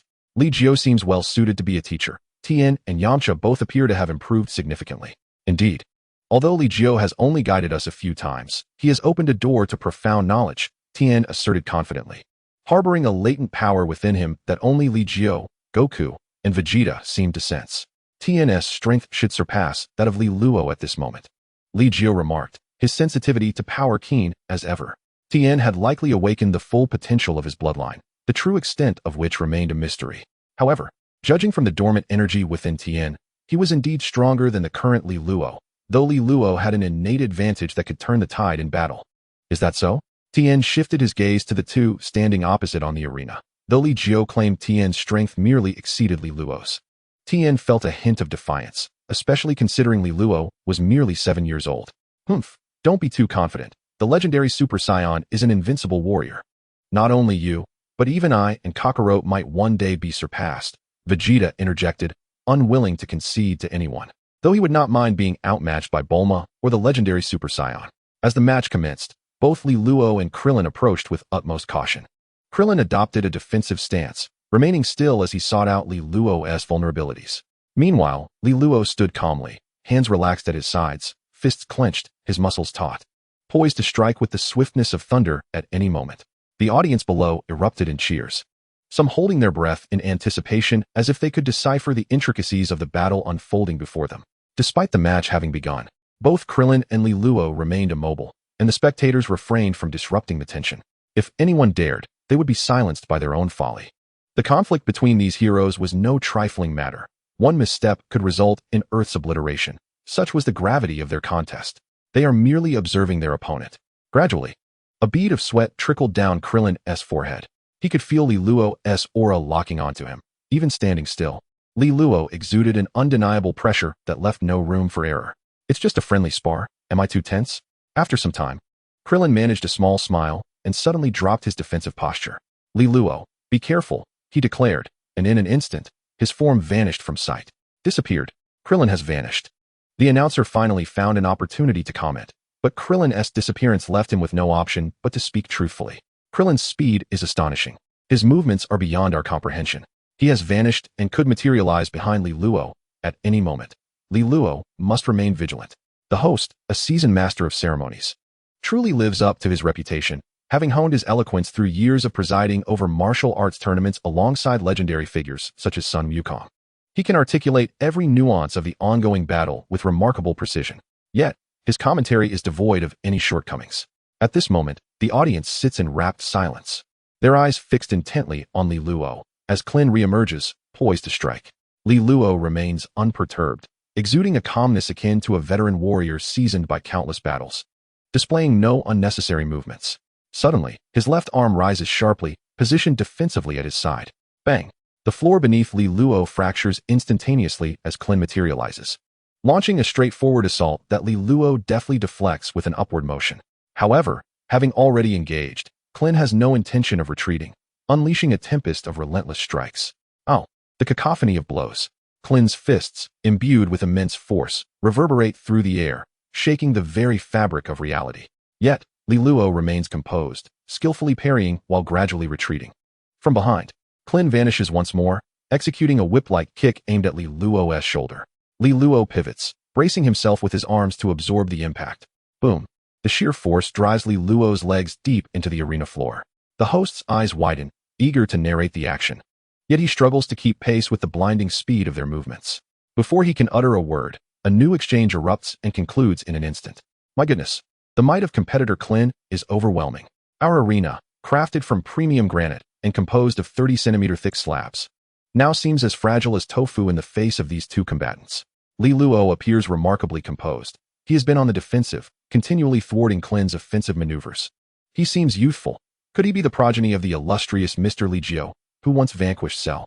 To elucidate such a fierce clash, the host's skills will undoubtedly be put to the test. Clearly, this venerable host, who has officiated the world's greatest martial arts tournament since Sun Wukong's youth, possesses a remarkable gift for oratory. When the actions of Klin and Li Luo are obscured, he resorts to describing the devastation wrought by their conflict. Nevertheless, the audience remains fervently engaged, erupting in cheers, for the destruction is undeniably tangible. If the previous broadcasts had been sporadic and not witnessed firsthand, would this grand tournament still be deemed authentic? The once solid arena floor now bears deep fissures, resembling mere tofu. Could such a spectacle be fabricated? In the last tournament, devoid of Klin and his contemporaries, the arena remained unscathed. Yet now, the youth's platform has been ravaged, and the adult stage is already in disarray before it has even fully commenced. Sigh, do these combatants not understand the need for restraint? The restoration of the arena will require considerable time and resources. Ha ha ha, Li Luo, you're impressive. I must intensify my efforts. With a hearty laugh, Klin creates distance once more, invigorated by the surge of adrenaline coursing through him. Very well, Li Luo states without elaboration, maintaining the calm and enigmatic demeanor reminiscent of his father, Li Jiu. A tiger begets no dog. Klin's expression grows ever more serious as he channels his energy, slowly ascending into the air. Li Luo also levitates, for a more intense battle must unfold in the skies. Otherwise, the sheer force could obliterate the arena and endanger the spectators. In the heights, their conflict intensifies, unrestrained, yet the ripples of their combat crash down like a torrential storm, overwhelming even the host's stance. Allow me to shield them. The Kaioshin suddenly steps forth, raising his hands to conjure an energy barrier above the audience. However, the host remains vulnerable at the edge of the arena, struggling against the oppressive force. The spectators below, shielded from the pressure, can only watch the host's precarious position and infer the ferocity of the aerial battle. Thunder rumbles as the skies clear, revealing two figures flickering in and out of view, akin to fireworks in the night sky. Boom. After a flurry of exchanges, one figure plummets heavily from the sky, crashing into the ground below. In midair, Clin hovers, gazing at the arena. Li Luo, come forth. I know you're unscathed. From behind, Uncle Clin. Li Luo's voice unexpectedly resonates behind Clin, followed by a powerful strike to Clin's neck, sending him hurtling like a projectile beyond the arena's perimeter. This sudden counterattack from Li Luo catches Yamucha and the others off guard, their hearts racing as Clin nears the edge of the arena. Is the battle truly concluding here? Clin's strength clearly remains untapped. The constraints of the tournament hinder their full potential. Unleashing their true power is simply unfeasible. Damn it, stop now. Just as Clin is about to hit the ground, he stabilizes himself, pushing against the air with both hands to halt his descent, leaving him just half a meter from the edge. That was close. Clin ascends back into the air, while Li Luo patiently awaits, refraining from seizing the advantage. Incredible. Li Luo, this is merely your baseline strength. If you were to transform into a Super Saiyan, your might would surely be magnified. I might not stand a chance against you. Clin exhales deeply, and Li Luo replies, Uncle Clin still has untapped strength. The restrictions of the tournament are simply too numerous. If we were on the floating island, I might not be able to contend with you. Li Luo perceives this, aware that although he possesses formidable power, Clin harbors an equally potent force within. Is that so? Nevertheless, even if we cannot unleash our full strength, we can still determine a victor. Li Luo, you have much yet to learn. Clin speaks, and Li Luo momentarily freezes. What? Li Luo, be cautious. Clin suddenly clasps his hands together, channeling energy into them as arcs of electricity crackle. What is that technique? Why does it seem so familiar? The old host inquires, straining to lift his gaze. The two figures above appear as mere ants. Yet, the hostess' vision remains sharp, allowing him to discern Clin's actions. What is that technique? It does not resemble the Kamehameha, Li Jiu wonders, unable to identify Clin's current maneuver. It is the universal shockwave palm of Master Wu Tian. Tianjin Shinhan interjects, adding, it must be a modified version of the technique. Though Tianjin possesses knowledge of it, he has never employed it. While this technique is powerful, it is somewhat impractical, consuming excessive energy and proving difficult to control. Universal shockwave palm? Li Jiu recalls the name faintly, but lacks deeper familiarity. Li Luo adopts a defensive stance, summoning his inner energy in preparation. Yet, Clin maintains a confident smile. Li Luo, I apologize, but while victory may not be paramount, I still wish to advance to the next stage and face Tianjin and the others. Clin's gaze is resolute. The martial arts tournament is not their sole opportunity for sparring, but rather a cherished experience that is hard to replicate. Once they all fought here. Universal shockwave palm. With hands infused with a surge of energy, golden lightning surged forth at the speed of light, enveloping Li Luo in an instant. Li Luo winced as the powerful current, accompanied by a paralyzing effect, caused the energy he had previously summoned to dissipate instantaneously. He struggled violently, unable to mobilize his inner energy, desperately attempting to break free from the grasp of the current. But would Clin allow him to escape so easily? In a straightforward battle, Li Luo would certainly not be inferior. However, this was the martial arts tournament. You have lost, Li Luo. Clin waved his hands, controlling the current to hurl Li Luo downwards. How decisive. What an astute choice. Vegeta scoffed, acknowledging that Clin's ultimate universal palm was indeed unexpectedly potent. Yet it was merely a sudden assault, and Li Luo had granted Clin a moment to gather his power. Furthermore, Clin had utilized his initial control to deny Li Luo any opportunity to react, leading to Li Luo's abrupt downfall from the stage, catching him entirely off guard. Given just a little more time, Li Luo might have evaded the grasp of the ultimate universal palm. Out of bounds. The host gazed in disbelief at Li Luo, still crackling with electricity, before turning his attention to Clin, who was slowly descending onto the stage. The match is over. Competitor Clin is victorious. The host took a moment to process, finally realizing that the fierce battle had concluded in the blink of an eye. The audience below remained in stunned silence for quite some time before erupting into applause, reminiscent of a delayed network response. Clin descended from the stage to Li Luo's side, who was still flickering with arcs of electricity, though they no longer posed any threat to him. My apologies, Li Luo. Clin extended his hand to assist him. Li Luo shook his head. What was that technique, Uncle Clin? I didn't even have time to react before my energy went haywire. He scratched his head. For the outcome was not of great importance to him. He was merely there to enjoy the spectacle. Haha, even Li Luo couldn't respond. That was Master Wu Tian's ultimate move. I modified it to enhance its power, akin to Piccolo's special beam cannon, requiring a moment to charge. That's still quite impressive. Li Luo nodded earnestly, brushing off the dust from his attire. He was unharmed, as Clin had not exerted his full strength, merely catching him off guard. Upon returning to the lounge, Sun Wukong approached immediately. Not bad, Clin. Li Luo's strength far surpasses that of the former cell. Ha ha ha, sheer luck. Laughter filled the air, while the host took the opportunity to enter the lounge, announcing, Ladies and gentlemen, the stage has sustained damage and requires repairs. The next match may be delayed. It cannot be delayed. Before Li Jiu and the others could speak, the voice of Caixin Asen rang out. Allow me to assist in restoring the stage with a swift reinforcement. As Caixin spoke, he exited the lounge and ascended to the stage, simultaneously addressing the host. My match is next. Can we commence promptly? But the stage hasn't been repaired. It has already been restored. With a wave of his hand, Caixin Asen transformed the damaged stage into a pristine spectacle. The host, astonished, rubbed his eyes, while the audience, initially prepared to depart, settled back into their seats upon witnessing the miraculous restoration. Is this some sort of magic trick? The host instinctively remarked. But upon glancing at Li Jiu and then at Caixin Asen, he managed a sheepish smile.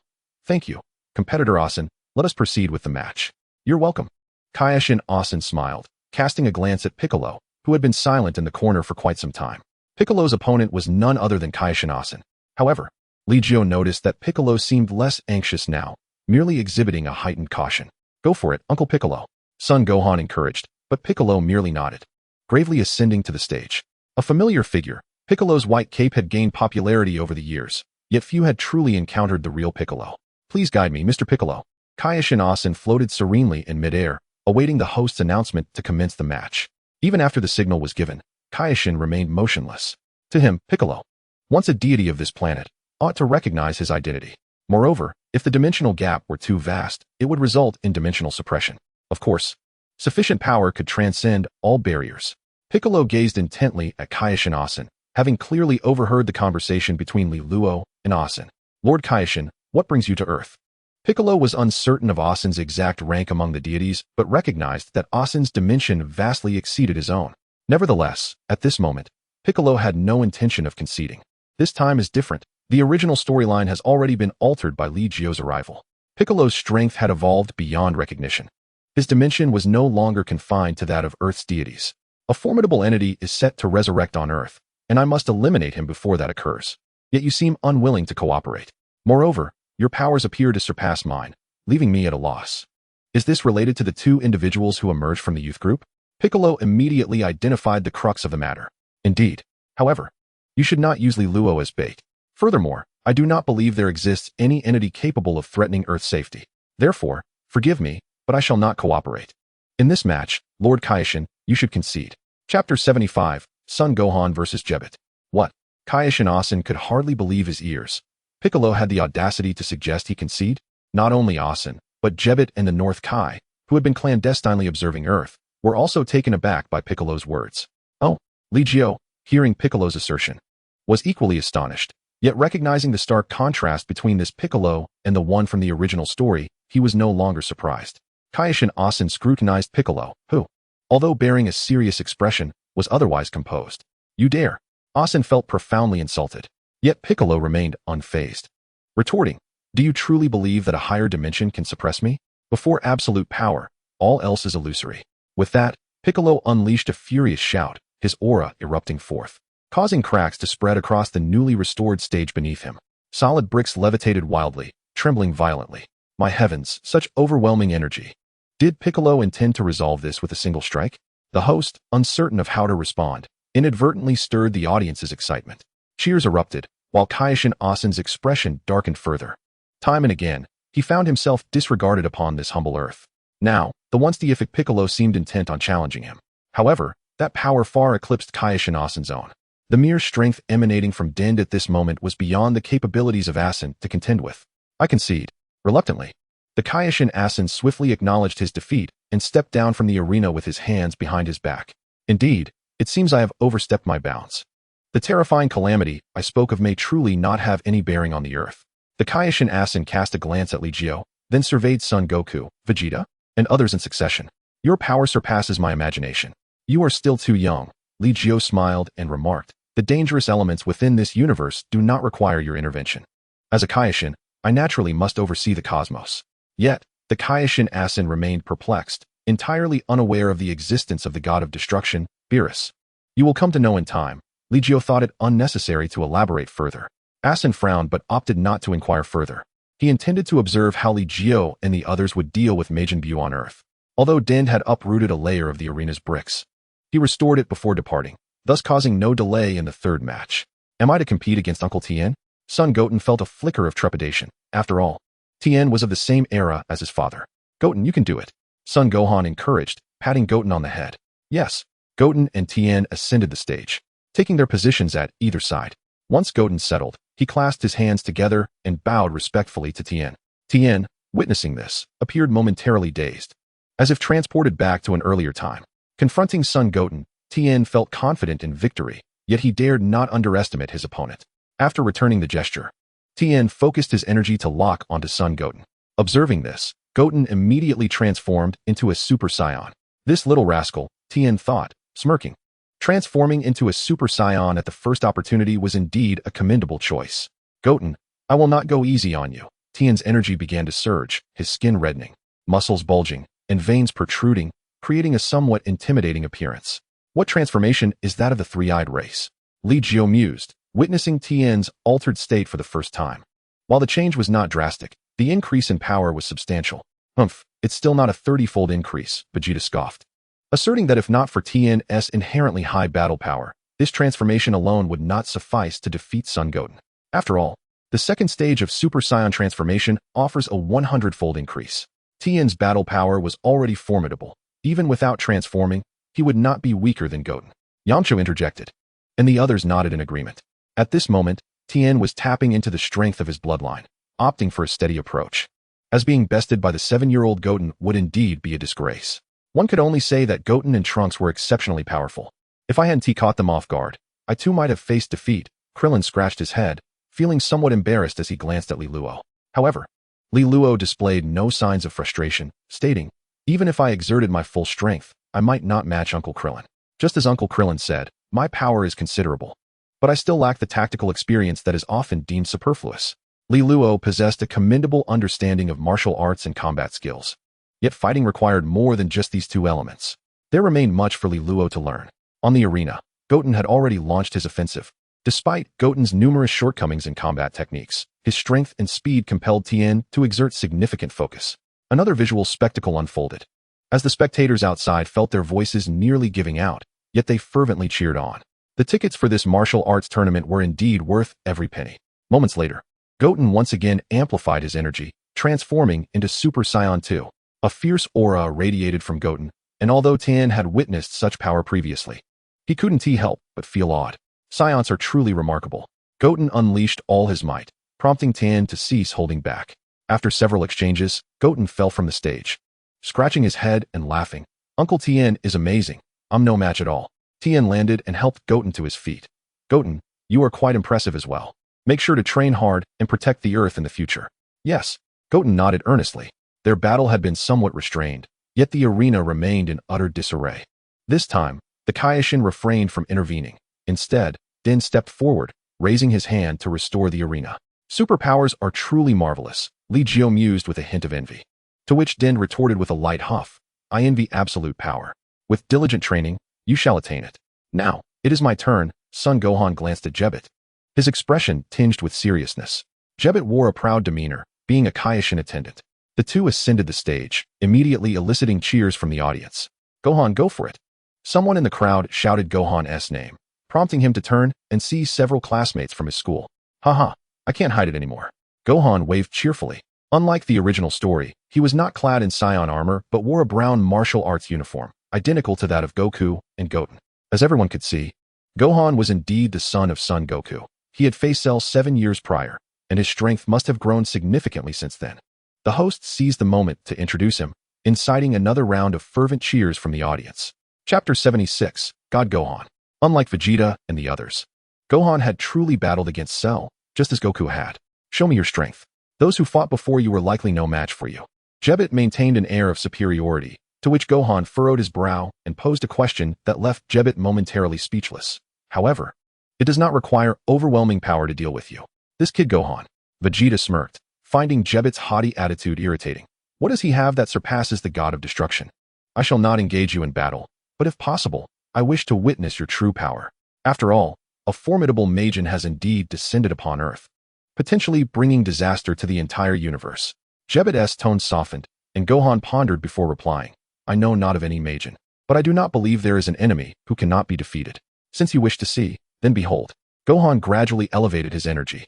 Golden flames surged forth, followed by arcs of lightning enveloping him before settling into tranquility. Oh, Gohan's mastery of Super Saiyan 2 is quite adept, nearly reaching full power. Goku observed with delight at Gohan's progress. After all, considering Gohan's character back then, he would likely not have shown such advancement, but would have regressed instead. Humph. That little brat must not have trained diligently. Otherwise, how could he have made only this little progress? Vegeta grumbled, yet he held considerable expectations for Gohan, as Gohan's potential was undeniable. After all, he was a Saiyan, albeit not a pure-blooded one. Vegeta's expectations are exceedingly lofty. The power of the Super Saiyan second stage is already formidable, and achieving full power, Gohan has proven to be quite impressive. Goku, however, believes that Gohan's progress is sufficient. It should be noted that attaining full power in the Super Saiyan second stage is considerably more challenging than reaching the third stage. Li Jiu expressed his opinion, and one by one, the others turned their attention to Gohan's strength. After all, Gohan had once surpassed both Goku and Vegeta. If he had diligently trained during these 7 years, his advancements must be substantial. Indeed, Gohan's growth could not possibly be trivial. Among those present, only Piccolo understood Gohan the most deeply. As his father, he had been closely monitoring Gohan's training on Earth, even when not on the floating island. Jebbet's gaze was fixed intently on Gohan. Truth be told, he was already daunted by Gohan's power. Yet, it was still insufficient. The terror of the Majin was beyond their comprehension. Although Jebbet had never faced Majin Buu, the deaths of the West, North, South, and East Kais at the hands of the Majin had utterly terrified him in the East Kai. Was it not enough? Gohan displayed a hint of seriousness, gradually retracting his Super Saiyan transformation. How much more was needed? Gohan inquired, his confident smile unwavering.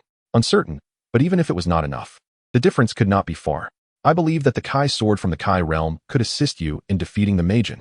Jebbet thought Gohan's limit was here and offered a comforting remark. Gohan's strength, at the very least, was encouraging news for their journey. Oh, it seems that the so-called Majin is not as formidable as you claim. Just as Jebbet was preparing to concede and leave the arena, Gohan suddenly spoke up. Jebbet stared at Gohan in astonishment, pondering the implications of Gohan's earlier statement. Could it be that you possess strength yet to be revealed? Jebbet regarded Gohan, his heart unable to accept that Gohan's displayed power had surpassed all expectations. But was this not all of his strength? Gohan still has power yet to unveil? Even Goku was somewhat taken aback, for Gohan's full power in Super Saiyan 2 was indeed remarkable. Moreover, Gohan's foundational combat prowess had qualitatively improved compared to 7 years ago. Absolutely. Gohan reverted to his normal state, lightly clenching his fists as he murmured, Uncle Krillin and the others have forged their own paths in training. So how could I tread the same path as my father? The next realm I shall call Divine. Divine? Jebbet's lips twitched, and he scoffed. Gohan, I acknowledge your tremendous power, but the realm of the divine is not one that mere mortals can attain. Humph, then allow me to demonstrate. As Gohan's words fell, an enigmatic aura enveloped him, his once spiky hair transforming into a lustrous black, with a radiant white energy rising. Indeed, it was the divine Gohan state. One could rightfully proclaim it the realm of the divine. Li Jiu sensed Gohan's aura and felt that to call it divine was no exaggeration. Li Jiu was unsure of the differences between the divine Gohan of the original narrative and this current iteration, yet Gohan's energy now seemed to subtly rival Goku's ultra instinct. I do not know where my father has trained these years or what accomplishments he has achieved, but I certainly will not let the distance between us widen so easily. Gohan's voice took on an ethereal tone, his gaze sharp, a lock of hair dancing gently before his forehead. The divine realm, this boy. Vegeta stared at Gohan, initially believing that Gohan had merely reached the Super Saiyan third stage. However, he never anticipated that Gohan had indeed touched upon the divine realm. No, Gohan's divine state is even more profound than yours. Given time, the power of a Super Saiyan might be entirely absorbed by his divine state. Gentlemen, is the pressure overwhelming? Li Jiu looked towards Goku and Vegeta, who had spent nearly 7 years training in the Destroyer realm, yet had not managed to create a significant gap between themselves and Gohan. The divine states that Vegeta and I possess, influenced by our pursuit of power and intertwined with Super Saiyan transformations, are indeed different from Gohan's divine state. Goku scratched his head, his smile radiant. Gohan is so formidable. He felt a surge of excitement to challenge Gohan himself. Those knowledgeable discern the nuances, those unversed merely watch in awe. The audience was baffled, questioning why the powerful golden-haired warrior had not transformed. Meanwhile, Jebbet was drenched in sweat, overwhelmed by the formidable pressure emanating from Gohan, rendering him momentarily speechless. Chapter 77, Gods and Gods. Can this realm truly be called divine? After Gohan transformed into divine Gohan, his entire demeanor became elevated and dignified. But what could Jebbet say? He felt that should he utter another negative word, Gohan could effortlessly dispatch him with a single blow. Well, shall we continue the match? Gohan fixed his gaze on Jebbet, who was left speechless. No need. I concede. With those final 3 words, Jebbet felt an immense wave of relief wash over him, his sweat-soaked garments clinging to him. The announcer's eyes widened in disbelief at Jebbet's sudden concession. How could someone who had maintained such an air of superiority since entering the arena suddenly yield? Jebbet has conceded. The match is concluded. Gohan is the victor. Although the announcer was somewhat perplexed, witnessing Gohan exhibit 3 distinct transformations in a single match was more than sufficient. A concession? Not unexpected. Vegeta cast a disdainful glance toward the Kai, still oblivious to the true nature of the Kai's divine rank. At this moment, the Kai gazed intently at Gohan, recognizing that the aura of Gohan's transformation was imbued with a sanctified essence, such as the aura of a deity. No wonder Gohan has made such significant strides over the years. Krillin and the others, witnessing Gohan's might, expressed no profound surprise, as Gohan had already far surpassed them 7 years prior. Truly, they are a warrior race. Yamcha remarked enviously, having opened a path to training thanks to Li Jiu's guidance. Despite his rapid progress over the years, surpassing these Saiyans still seemed a daunting task. Who was up next? Upon returning to the waiting area, Gohan looked towards Yamcha. Yamcha smiled awkwardly and replied, "My opponent is Vegeta, which is quite a daunting challenge." "Humph, worry not. I shall show you mercy." Vegeta huffed, exuding an air of pride. Yamcha rolled his eyes slightly behind Vegeta's back and tightened his belt. "Thank you. I will give it my all." Although aware that his chances of victory were slim, Yamcha stepped forward with calm resolve, ascending to the arena and gazing at Vegeta. "Vegeta, I acknowledge your strength, but I have not squandered these years either. You all claim that Li Jiu has opened new paths to training for you. I am curious to know just how powerful this path can make you." Vegeta, too, was intrigued. Could Li Jiu's seemingly simple guidance truly be so effective? Krillin's advancement was evident to him, although he had yet to unleash his full potential. It was not a Herculean task for Vegeta to discern the changing seasons from a single fallen leaf. "Vegeta, you are mistaken. Li Jiu has opened a path for me. Not for all of us. Each of our training journeys may share commonalities, yet they are far from identical," Yamcha interjected. "I care not for your training paths. Beneath true power, all must submit." Vegeta's gaze sharpened, and in an instant, his golden aura surged forth like a blazing inferno. Is the first level of Super Saiyan sufficient? Vegeta was not so arrogant as to confront Yamcha in his base form. The Saiyans' strength largely stemmed from their transformations, and the enhancement of their base combat prowess was gradual. Conversely, Yamcha and the others were different, like Krillin, when harnessing their ki to its utmost.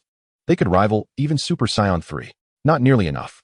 Yamcha crossed his arms before him, and after a moment of gathering energy, he let out a low growl, his body expanding dramatically.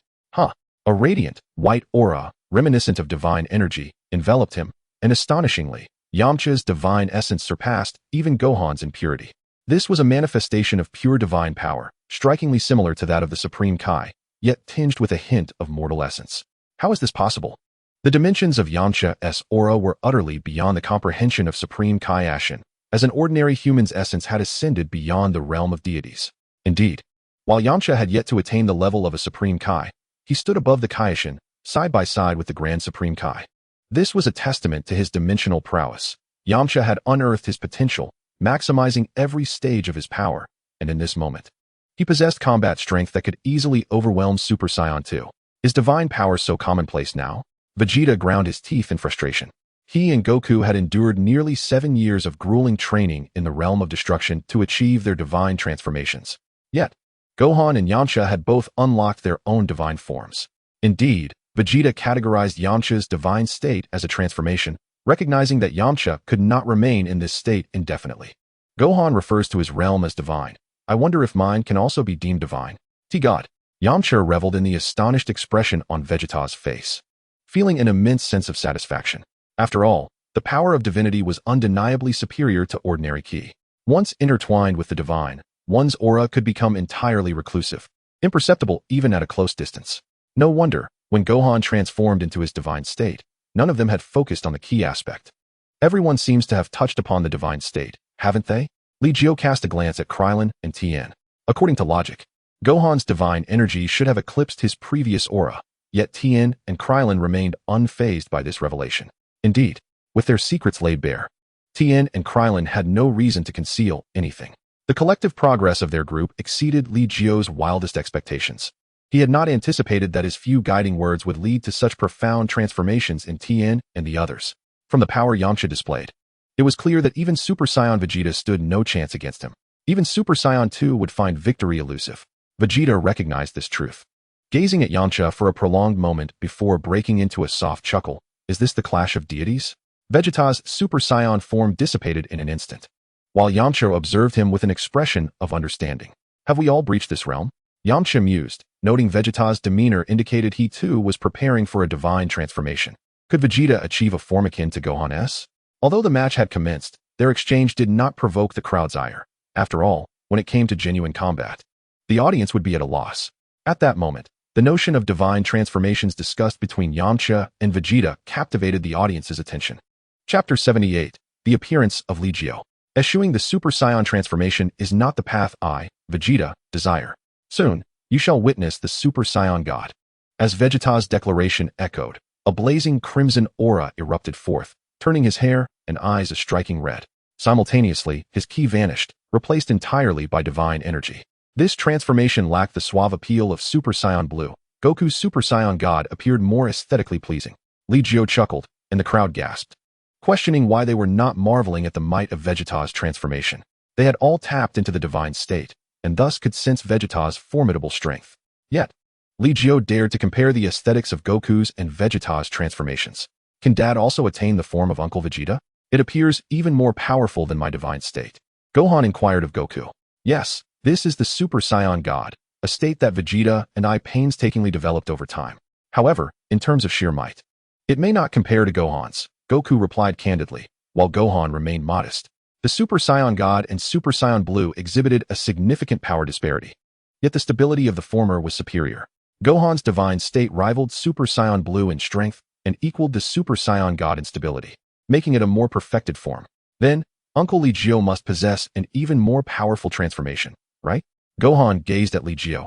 Despite having surpassed the divine realm, he still perceived Li Jiu as an unfathomable abyss. Indeed, Li Jiu nodded slightly, and the others turned their attention to him. Curiosity piqued.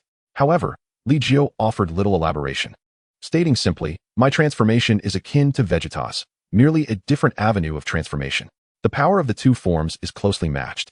I am still searching for a method to merge them.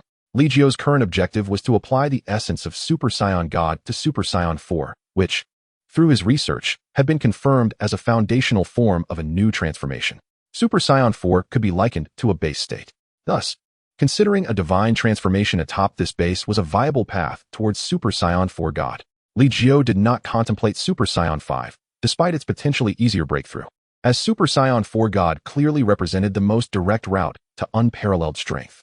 The transformation into Super Saiyan 4 seemed daunting, as Vegeta had struggled to complete it even once, finding the power exceedingly difficult to control.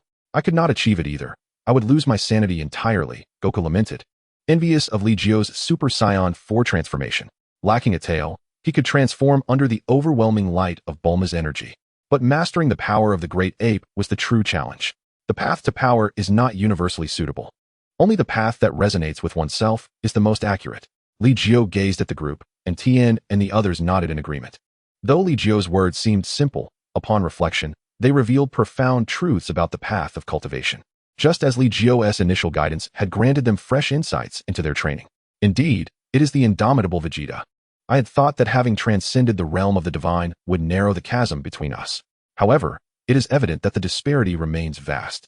Yamcha gradually assumed a combat stance, while Vegeta offered a faint smile, stating, 7 years have passed, and your progress is already quite remarkable. Vegeta could not help but admire Li Jiu. His earlier guidance had transformed Yamcha and the others into such formidable warriors. Thus, the battle commenced. Although Yamcha was acutely aware of his inferiority to Vegeta, he resolutely chose to engage. Vegeta, too, made his move, holding back slightly, yet not intentionally conceding any advantage. In Vegeta's view, deliberately suppressing one's strength to spare the dignity of a martial artist is, in fact, an affront to them.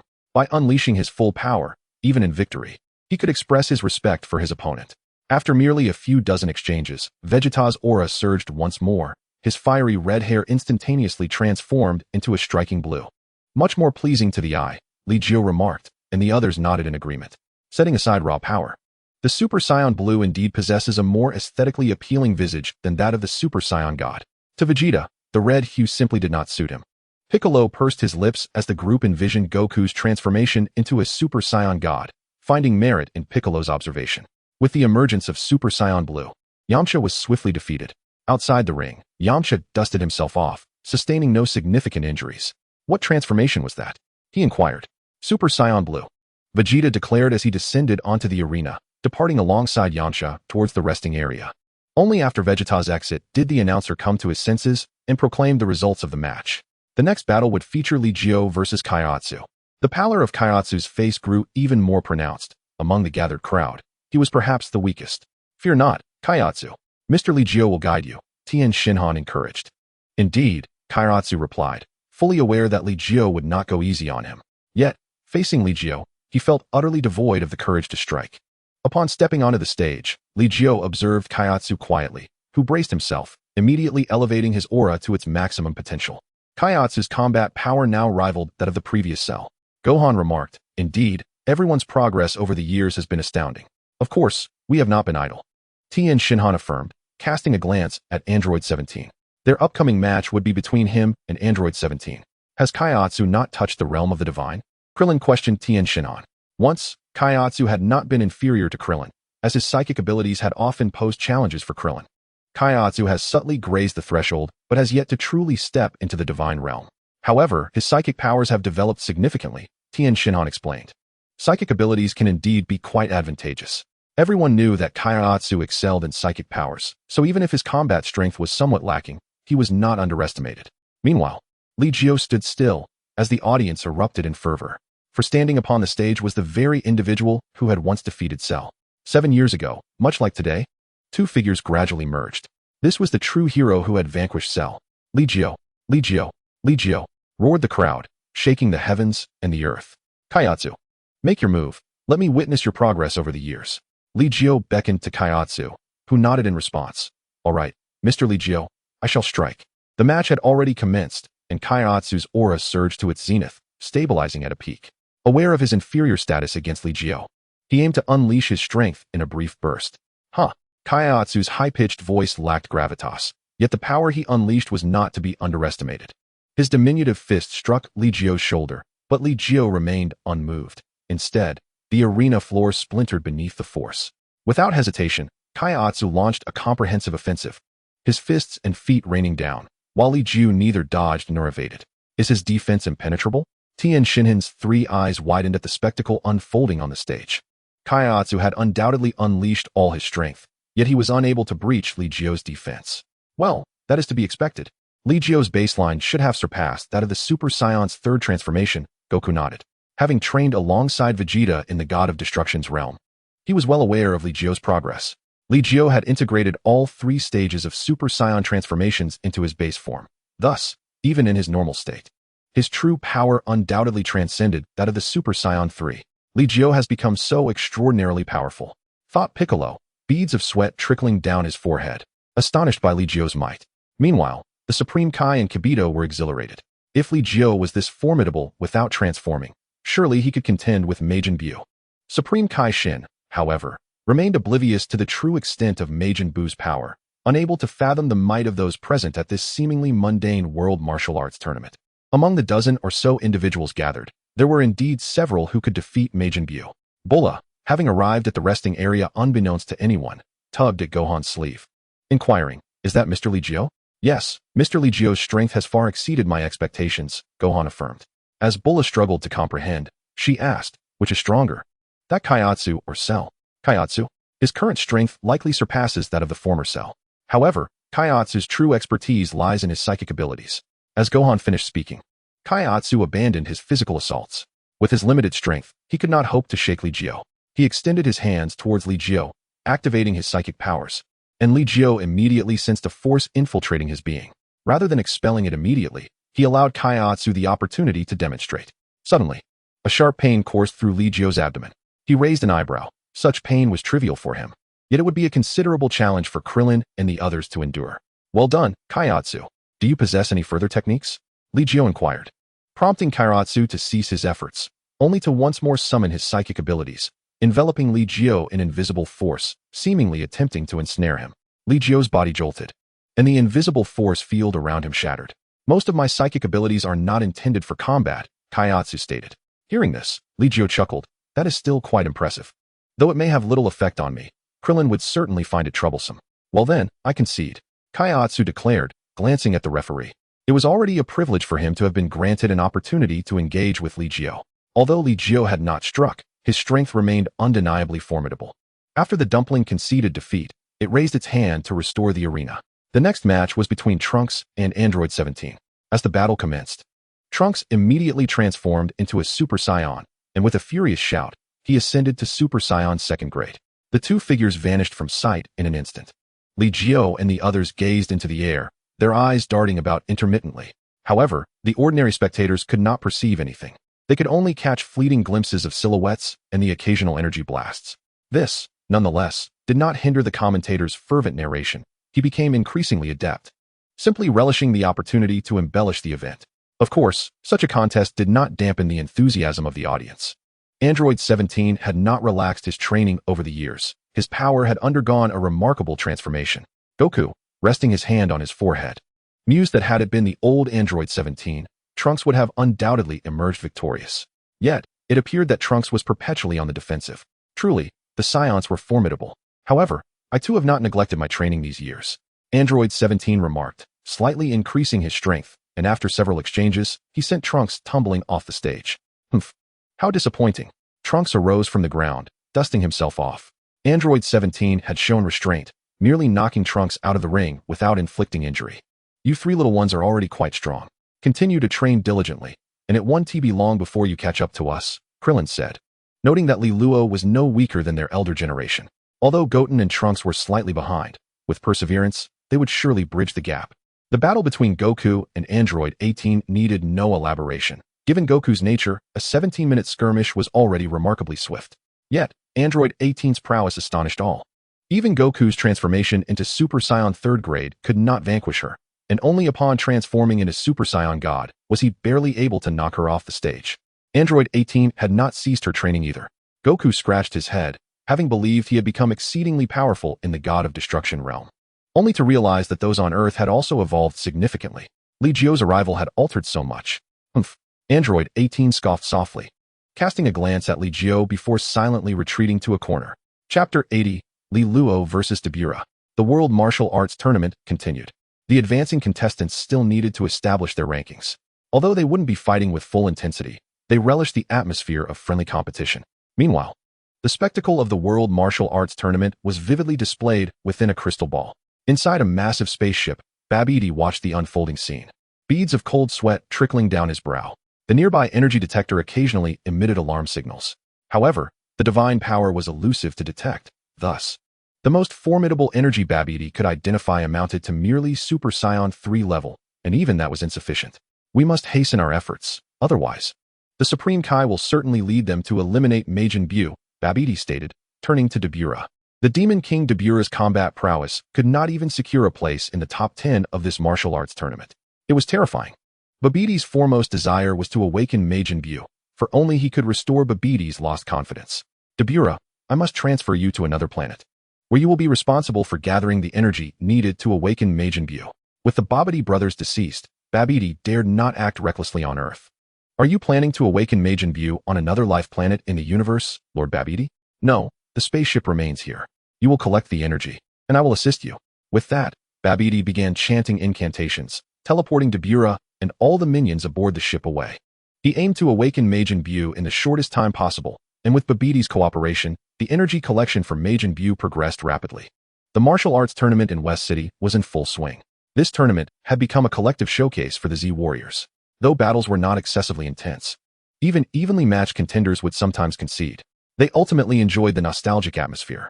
The martial arts culture on Earth had been propelled to new heights under Li Jiu's influence. Following this tournament, various training schools sprang up across Earth, flourishing abundantly. Yet, few could genuinely inherit the legacy of key training. Rankings did not entirely reflect strength. Yet Li Jiu still claimed the top spot, followed closely by Vegeta, Goku, and Gohan. The tournament concluded by evening, with many spectators remaining seated, having dozed off in the stands after a long day of cheering. Everyone, could you do me a favor? The Supreme Kaiasin spoke as he noticed the crowd beginning to disperse. You mean Majin Buu? Li Jiu turned to the Supreme Kaiasin, who nodded and politely replied. Mr. Li Jiu, I understand you may not regard Majin Buu highly. His strength may not compare to yours. However, Majin Buu is nearly indestructible.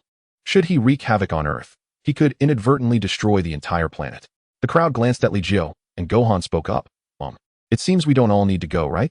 How about I accompany the Supreme Kai to assess just how powerful this Majin Buu truly is? The Supreme Kai beamed at Gohan's suggestion. While he may not be Li Jiu, Gohan was still immensely powerful and should be capable of restraining Majin Buu. Majin Buu might have other uses, Li Jiu mused, pursing his lips, when suddenly, the group turned their attention toward a distant source of immense energy that had abruptly manifested. What a formidable presence. It's on par with Super Saiyan 3rd grade, Goku remarked after sensing it. However, if this energy is what I think it is, it shouldn't be too difficult to handle, Krillin noted, confident he could contend with such a force. Did the Supreme Kai really say that monster is indestructible? Yamcha inquired. If it is indeed indestructible, we must seal it away with the Demon Seal Wave, Piccolo responded, though the others were skeptical that any creature could be truly immortal. However, this energy did not seem particularly malevolent, even less so than the former Vegeta. Goku suddenly interjected, making the comparison. Vegeta, upon hearing this, seized Goku by the collar and exclaimed angrily, Kakarot, what do you mean by that? Haha, Vegeta, don't be so fierce. I'm merely speaking the truth, Goku shrugged, eliciting laughter from the group. Goku seemed to worry he hadn't done enough damage and inadvertently added fuel to the fire. Nevertheless, I suggest we investigate further, Tien Shinhan proposed. The energy indeed felt potent. If it proved difficult to eliminate, sealing it away would be necessary. Of course, this was contingent upon Majin Buu being a villain. Let us proceed to take a look, Li Jiu declared, utilizing instant transmission to transport everyone directly outside Babidi's spaceship.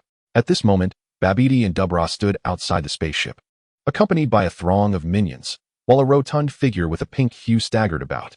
That was the mighty Majin Buu. The Kaioshin pointed at Majin Buu. Ho ho ho, the great Kaioshin has arrived. Babidi, witnessing the approach of the Kaioshin and his entourage, felt no surprise. Instead, a confident smile graced his features. This was because the aura emanating from Majin Buu had surpassed anything he had detected from the likes of Li Jiu and others. Babidi was no benevolent character. Li Jiu remarked that Babidi's sorcery was exceedingly peculiar, warranting utmost caution even from him. The Kaioshin cast a glance at Li Jiu and stated, Babidi possesses the incantation to seal Majin Buu, Mr. Li Jiu. Just kill him, Li Jiu commanded, turning his gaze towards Li Luo. Go, eliminate that little one. But be careful. Yes, father.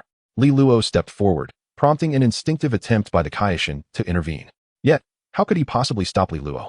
Babidi seemed to have overheard Li Jiu's words and was instantly taken aback. You fool.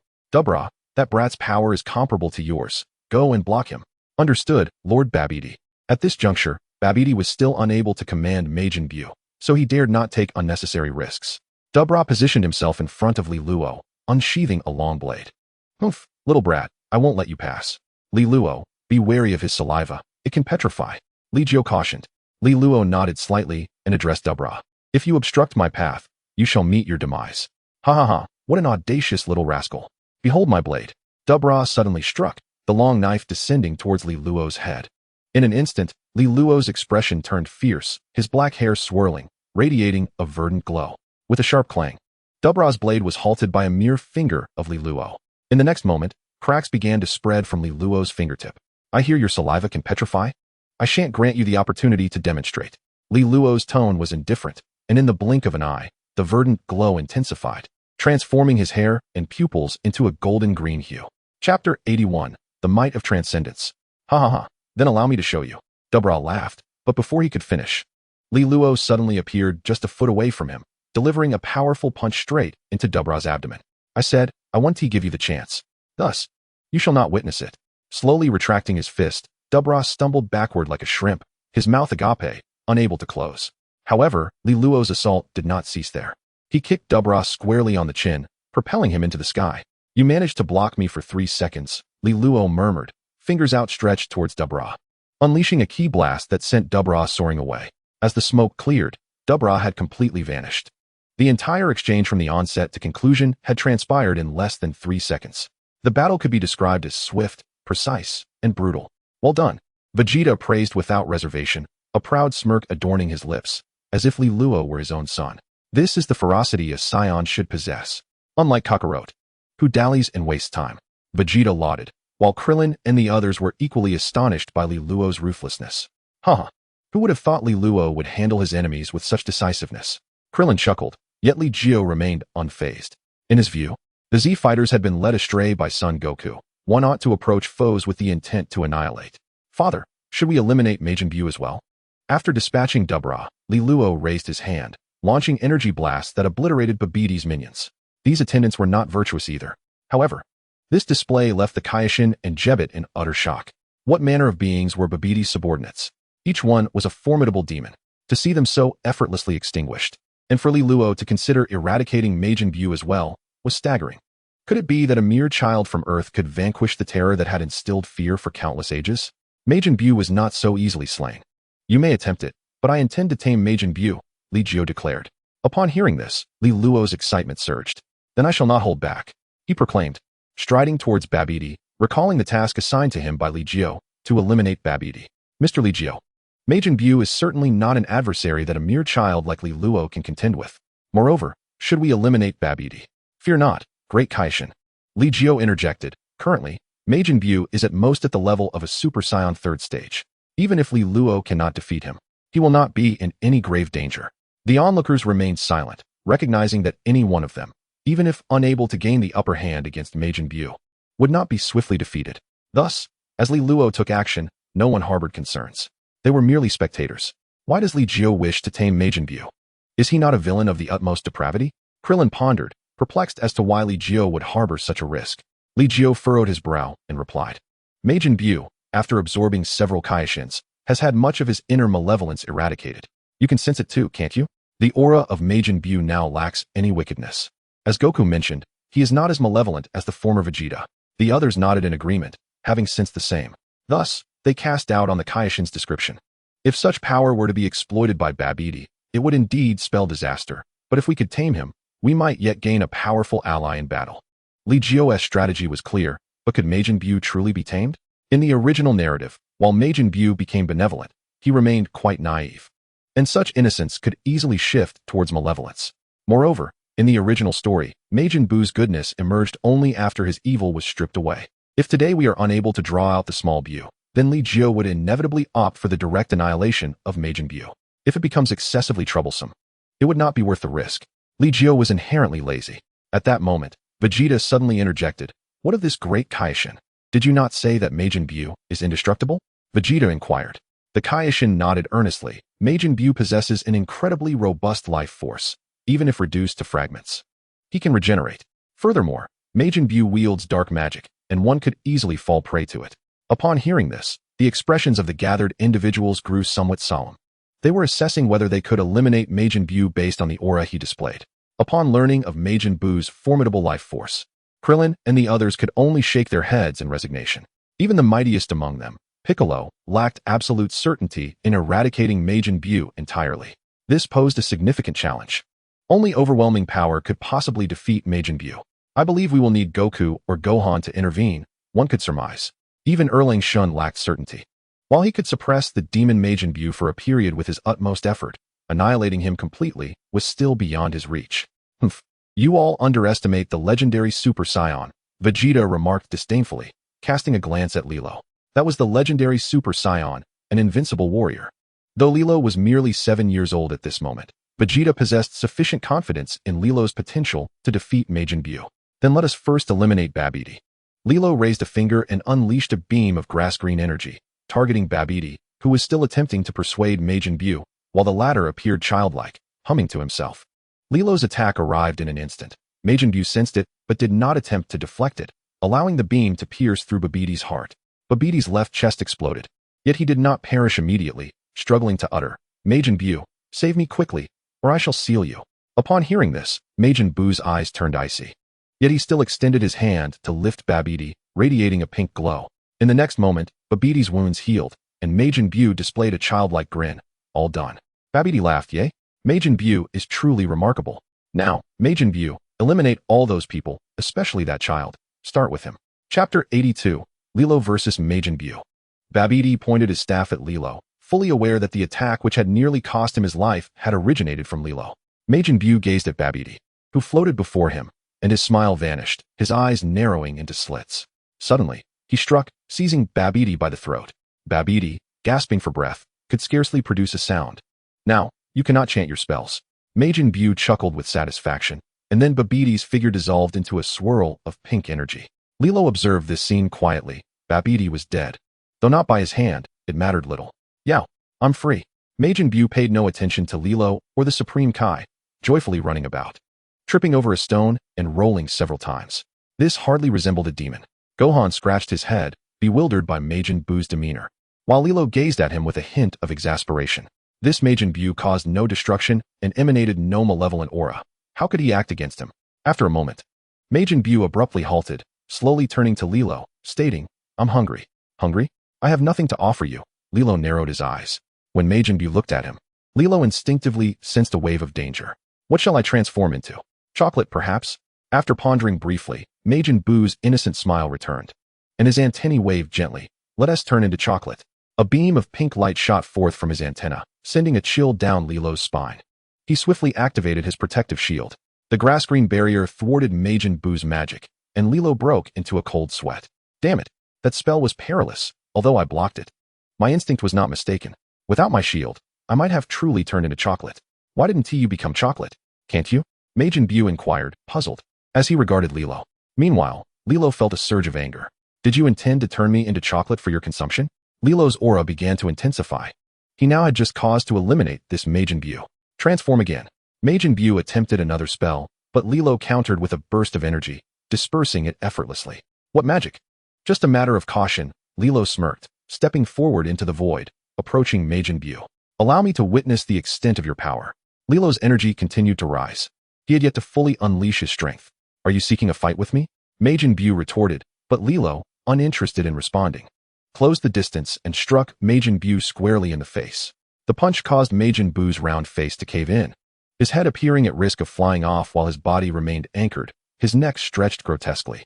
Under normal circumstances, anyone else would have perished from such a blow. Yet Majin Buu was not human. Unfazed, he reshaped his face and restored his neck, staring blankly at Lilo.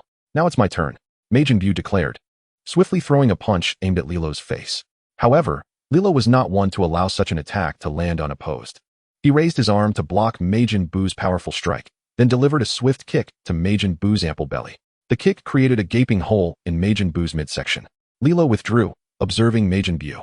He now understood that Majin Buu possessed a regenerative capability even more remarkable than that of the Namekians.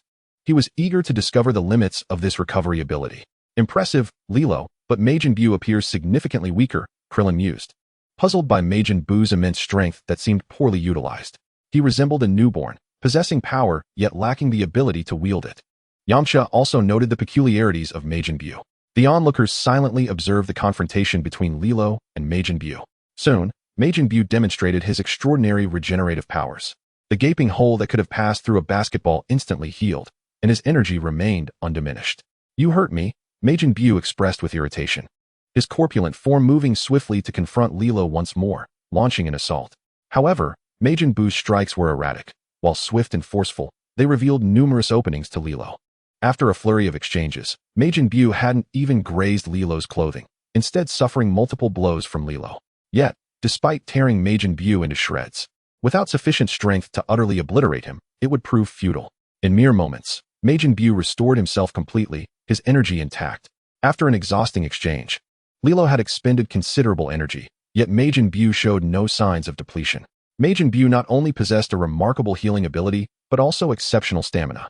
Thus, if possible, I would like to request Mr. Li Jiu to personally intervene and eliminate Majin Buu. As you can see, while Majin Buu is innocent, that very innocence renders him perilous. The Supreme Kai suggested once more that Li Jiu should take action against Majin Buu. However, Li Jiu remained unmoved. Perhaps I cannot harness Majin Buu's power for myself, but it can serve as valuable practice for Li Luo. Li Jiu had no intention of intervening directly, even if he wished to vanquish Majin Buu. It was unnecessary for him to act personally.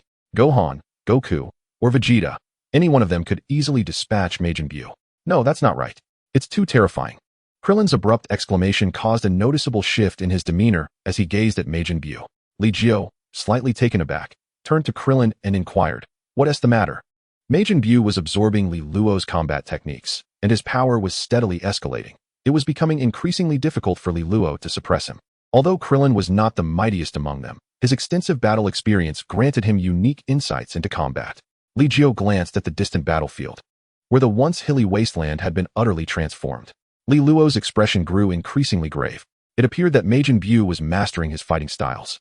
While Li Luo held a strength advantage, Majin Buu's grotesque regenerative abilities compensated for that. Should their combat skills become evenly matched, Li Luo would find himself at a disadvantage. Damn it, I refuse to believe I can't defeat you. Li Luo's temper flared, and his aura surged, the power within him rising unmistakably. Chapter 83, Transferring the Battlefield. Noticing Li Luo's escalation in power, Krillin and the others exchanged glances, astonished. Such a rapid increase in strength was beyond their imagination. After years of training, they had never experienced such a surge. Not to mention, they thrived on gradual accumulation of power. In contrast, Li Luo seemed to have an endless well of energy surging forth during combat, a phenomenon they could only envy. As Li Luo's fighting spirit soared, Majin Buu had nearly mastered his techniques. In terms of skills, Li Luo was no longer gaining any advantage. The battle, now evenly matched, intensified. With Li Luo sustaining injuries, yet his aura only grew stronger, his power continuously rising, hinting at a desire to suppress Majin Buu once more. Li Luo's talent was extraordinarily formidable. Incredible, exclaimed Son Gohan, leaving Krillin and the others speechless. Gohan's own talent had already placed him on a pedestal, making Li Luo's abilities seem otherworldly. Truly, comparisons can be disheartening. At that moment, King Kai and Jebit were rendered mute, their eyes wide in disbelief as they watched the clash between Li Luo and Majin Buu, their entire worldview crumbling. A child, capable of battling Majin Buu to such an extent. Majin Buu's aura showed no signs of waning. In fact, as he endured more blows, he began to fight back earnestly, unleashing an even more formidable power. Yet, despite this, Li Luo remained unyielding. Jebit, take everyone to King Kai's realm. We cannot continue fighting here, King Kai declared. Majin Buu lacked the concept of controlling his power, and while the others might not perceive the threat, Earth could not endure such high-intensity combat. A moment's miscalculation could spell disaster for the planet. Jebit, sweating nervously, replied, "But, King Kai, I can't even approach their battle." King Kai, feeling embarrassed, turned to Li Jiu and asked, "Surely, Mr. Li Jiu does not wish for Earth to be destroyed?" "Of course not." Li Jiu frowned in contemplation, then vanished from his spot, reappearing right before Majin Buu. Li Luo, who had been engaged in the fight, halted immediately. "Dad, I haven't lost yet," he protested. "King Kai, you should take Vegeta to your realm." King Kai looked at Jebit, who immediately gestured towards Vegeta. Vegeta scoffed, "I refuse to be a mere pawn for you. Let Son Gohan go to that King Kai realm instead. Once there, he can unleash his energy." Upon hearing this, Gohan understood their intentions and accompanied Jebit to King Kai's realm, releasing his Super Saiyan 2 aura. Li Jiu swiftly grasped Majin Buu's antenna and, along with Li Luo, executed a technique to teleport. Goku took the others along with him. King Kai's realm was vast, its size dwarfing Earth by countless times, and its resilience far beyond what Earth could compare to. Here, Li Luo and Majin Buu could unleash their full potential. I shall unleash my full power now," Li Luo declared, casting aside his inhibitions as his combat prowess surged to a new level. Energy blasts rained down like confetti, creating transparent holes in Majin Buu's form. Remarkable. Krillin and the others were astounded. Li Luo's full power output had increased by at least 30%. The legendary Super Saiyans were not suited for timid combat. They were born destroyers, thriving in chaotic, ferocious battles. The physical prowess of the legendary Super Saiyan was almost monstrous, seemingly impervious to fatigue. Li Luo, of course, possessed such extraordinary attributes. As the real battle ignited, the entire King Kai's realm trembled. Majin Buu gradually found himself at a disadvantage, while Li Luo grew stronger with each exchange. Little Goten and Trunks watched Li Luo's fight with excitement, their spirits igniting with the desire to confront Majin Buu themselves. However, their strength was clearly insufficient to join such a fierce battle. If Goten and Trunks wished to participate, they should be cautious, Goku observed, sensing the two youngsters' intent. Goten asked, "Is it really possible? Go ahead if you want, but don't come crying to me if you get hurt," Goku replied with a grin, clearly intending for Majin Buu to serve as a sharpening stone for Goten and Trunks. "Alright, Goten, let's go." Trunks transformed into a Super Saiyan, then further ascended to Super Saiyan 2, charging toward Majin Buu. As he flew, he called out, "Hey, Li Luo, let us join the fray." Li Luo glanced back at Trunks, neither responding nor preventing his participation. At that moment, he needed to focus entirely on controlling the overwhelming power within him. For the legendary Super Saiyan strength was notoriously hard to manage. Were it not for his mastery of the Xuanhuang Breathing Technique and his formidable mental fortitude, he might have succumbed to uncontrollable rage by now. Although Goten and Trunks inflicted limited damage on Majin Buu, their persistent attacks irritated him greatly. Yet, Li Luo's presence ensured that Majin Buu had no opportunity to eliminate Goten and Trunks, even when he managed to land a few hits on them. It did not deter the two youngsters from rising again to rejoin the battle. "I'm getting angry," Majin Buu shouted, steam billowing from the holes in his form. Li Jiu observed this scene, his expression shifting. If Fat Buu split into two, then eliminating the thin Buu would suffice. Once again, Fat Buu endured a brutal onslaught, steam pouring from him, coalescing in midair to form a slender, dark-skinned version of Buu. The moment thin Buu appeared, he employed magic to attack Trunks and Goten. Not good. Goku realized the imminent danger and instantly teleported to deflect the magical beam with his immense energy. Meanwhile, Fat and Thin Buu engaged in their own confrontation. "Goten, Trunks, it is time for you to return," Son Goku said, his expression grave as he gazed intently at the two Majin Buu forms. At that moment, the Fat Buu and the Thin Buu seemed to disregard both Lilo and Son Goku. As the two Buus faced each other, Lilo and Son Goku exchanged puzzled glances. Yet they could both sense the malevolent aura emanating from the Thin Buu, which was remarkably pure, while the Fat Buu was devoid of any trace of evil. How could this be? How could there exist two Majin Buus? The Supreme Kai Shin was unable to comprehend the situation. With one Majin Buu already capable of wreaking havoc in the Kaioshin realm, the emergence of a second Majin Buu could spell catastrophe beyond measure.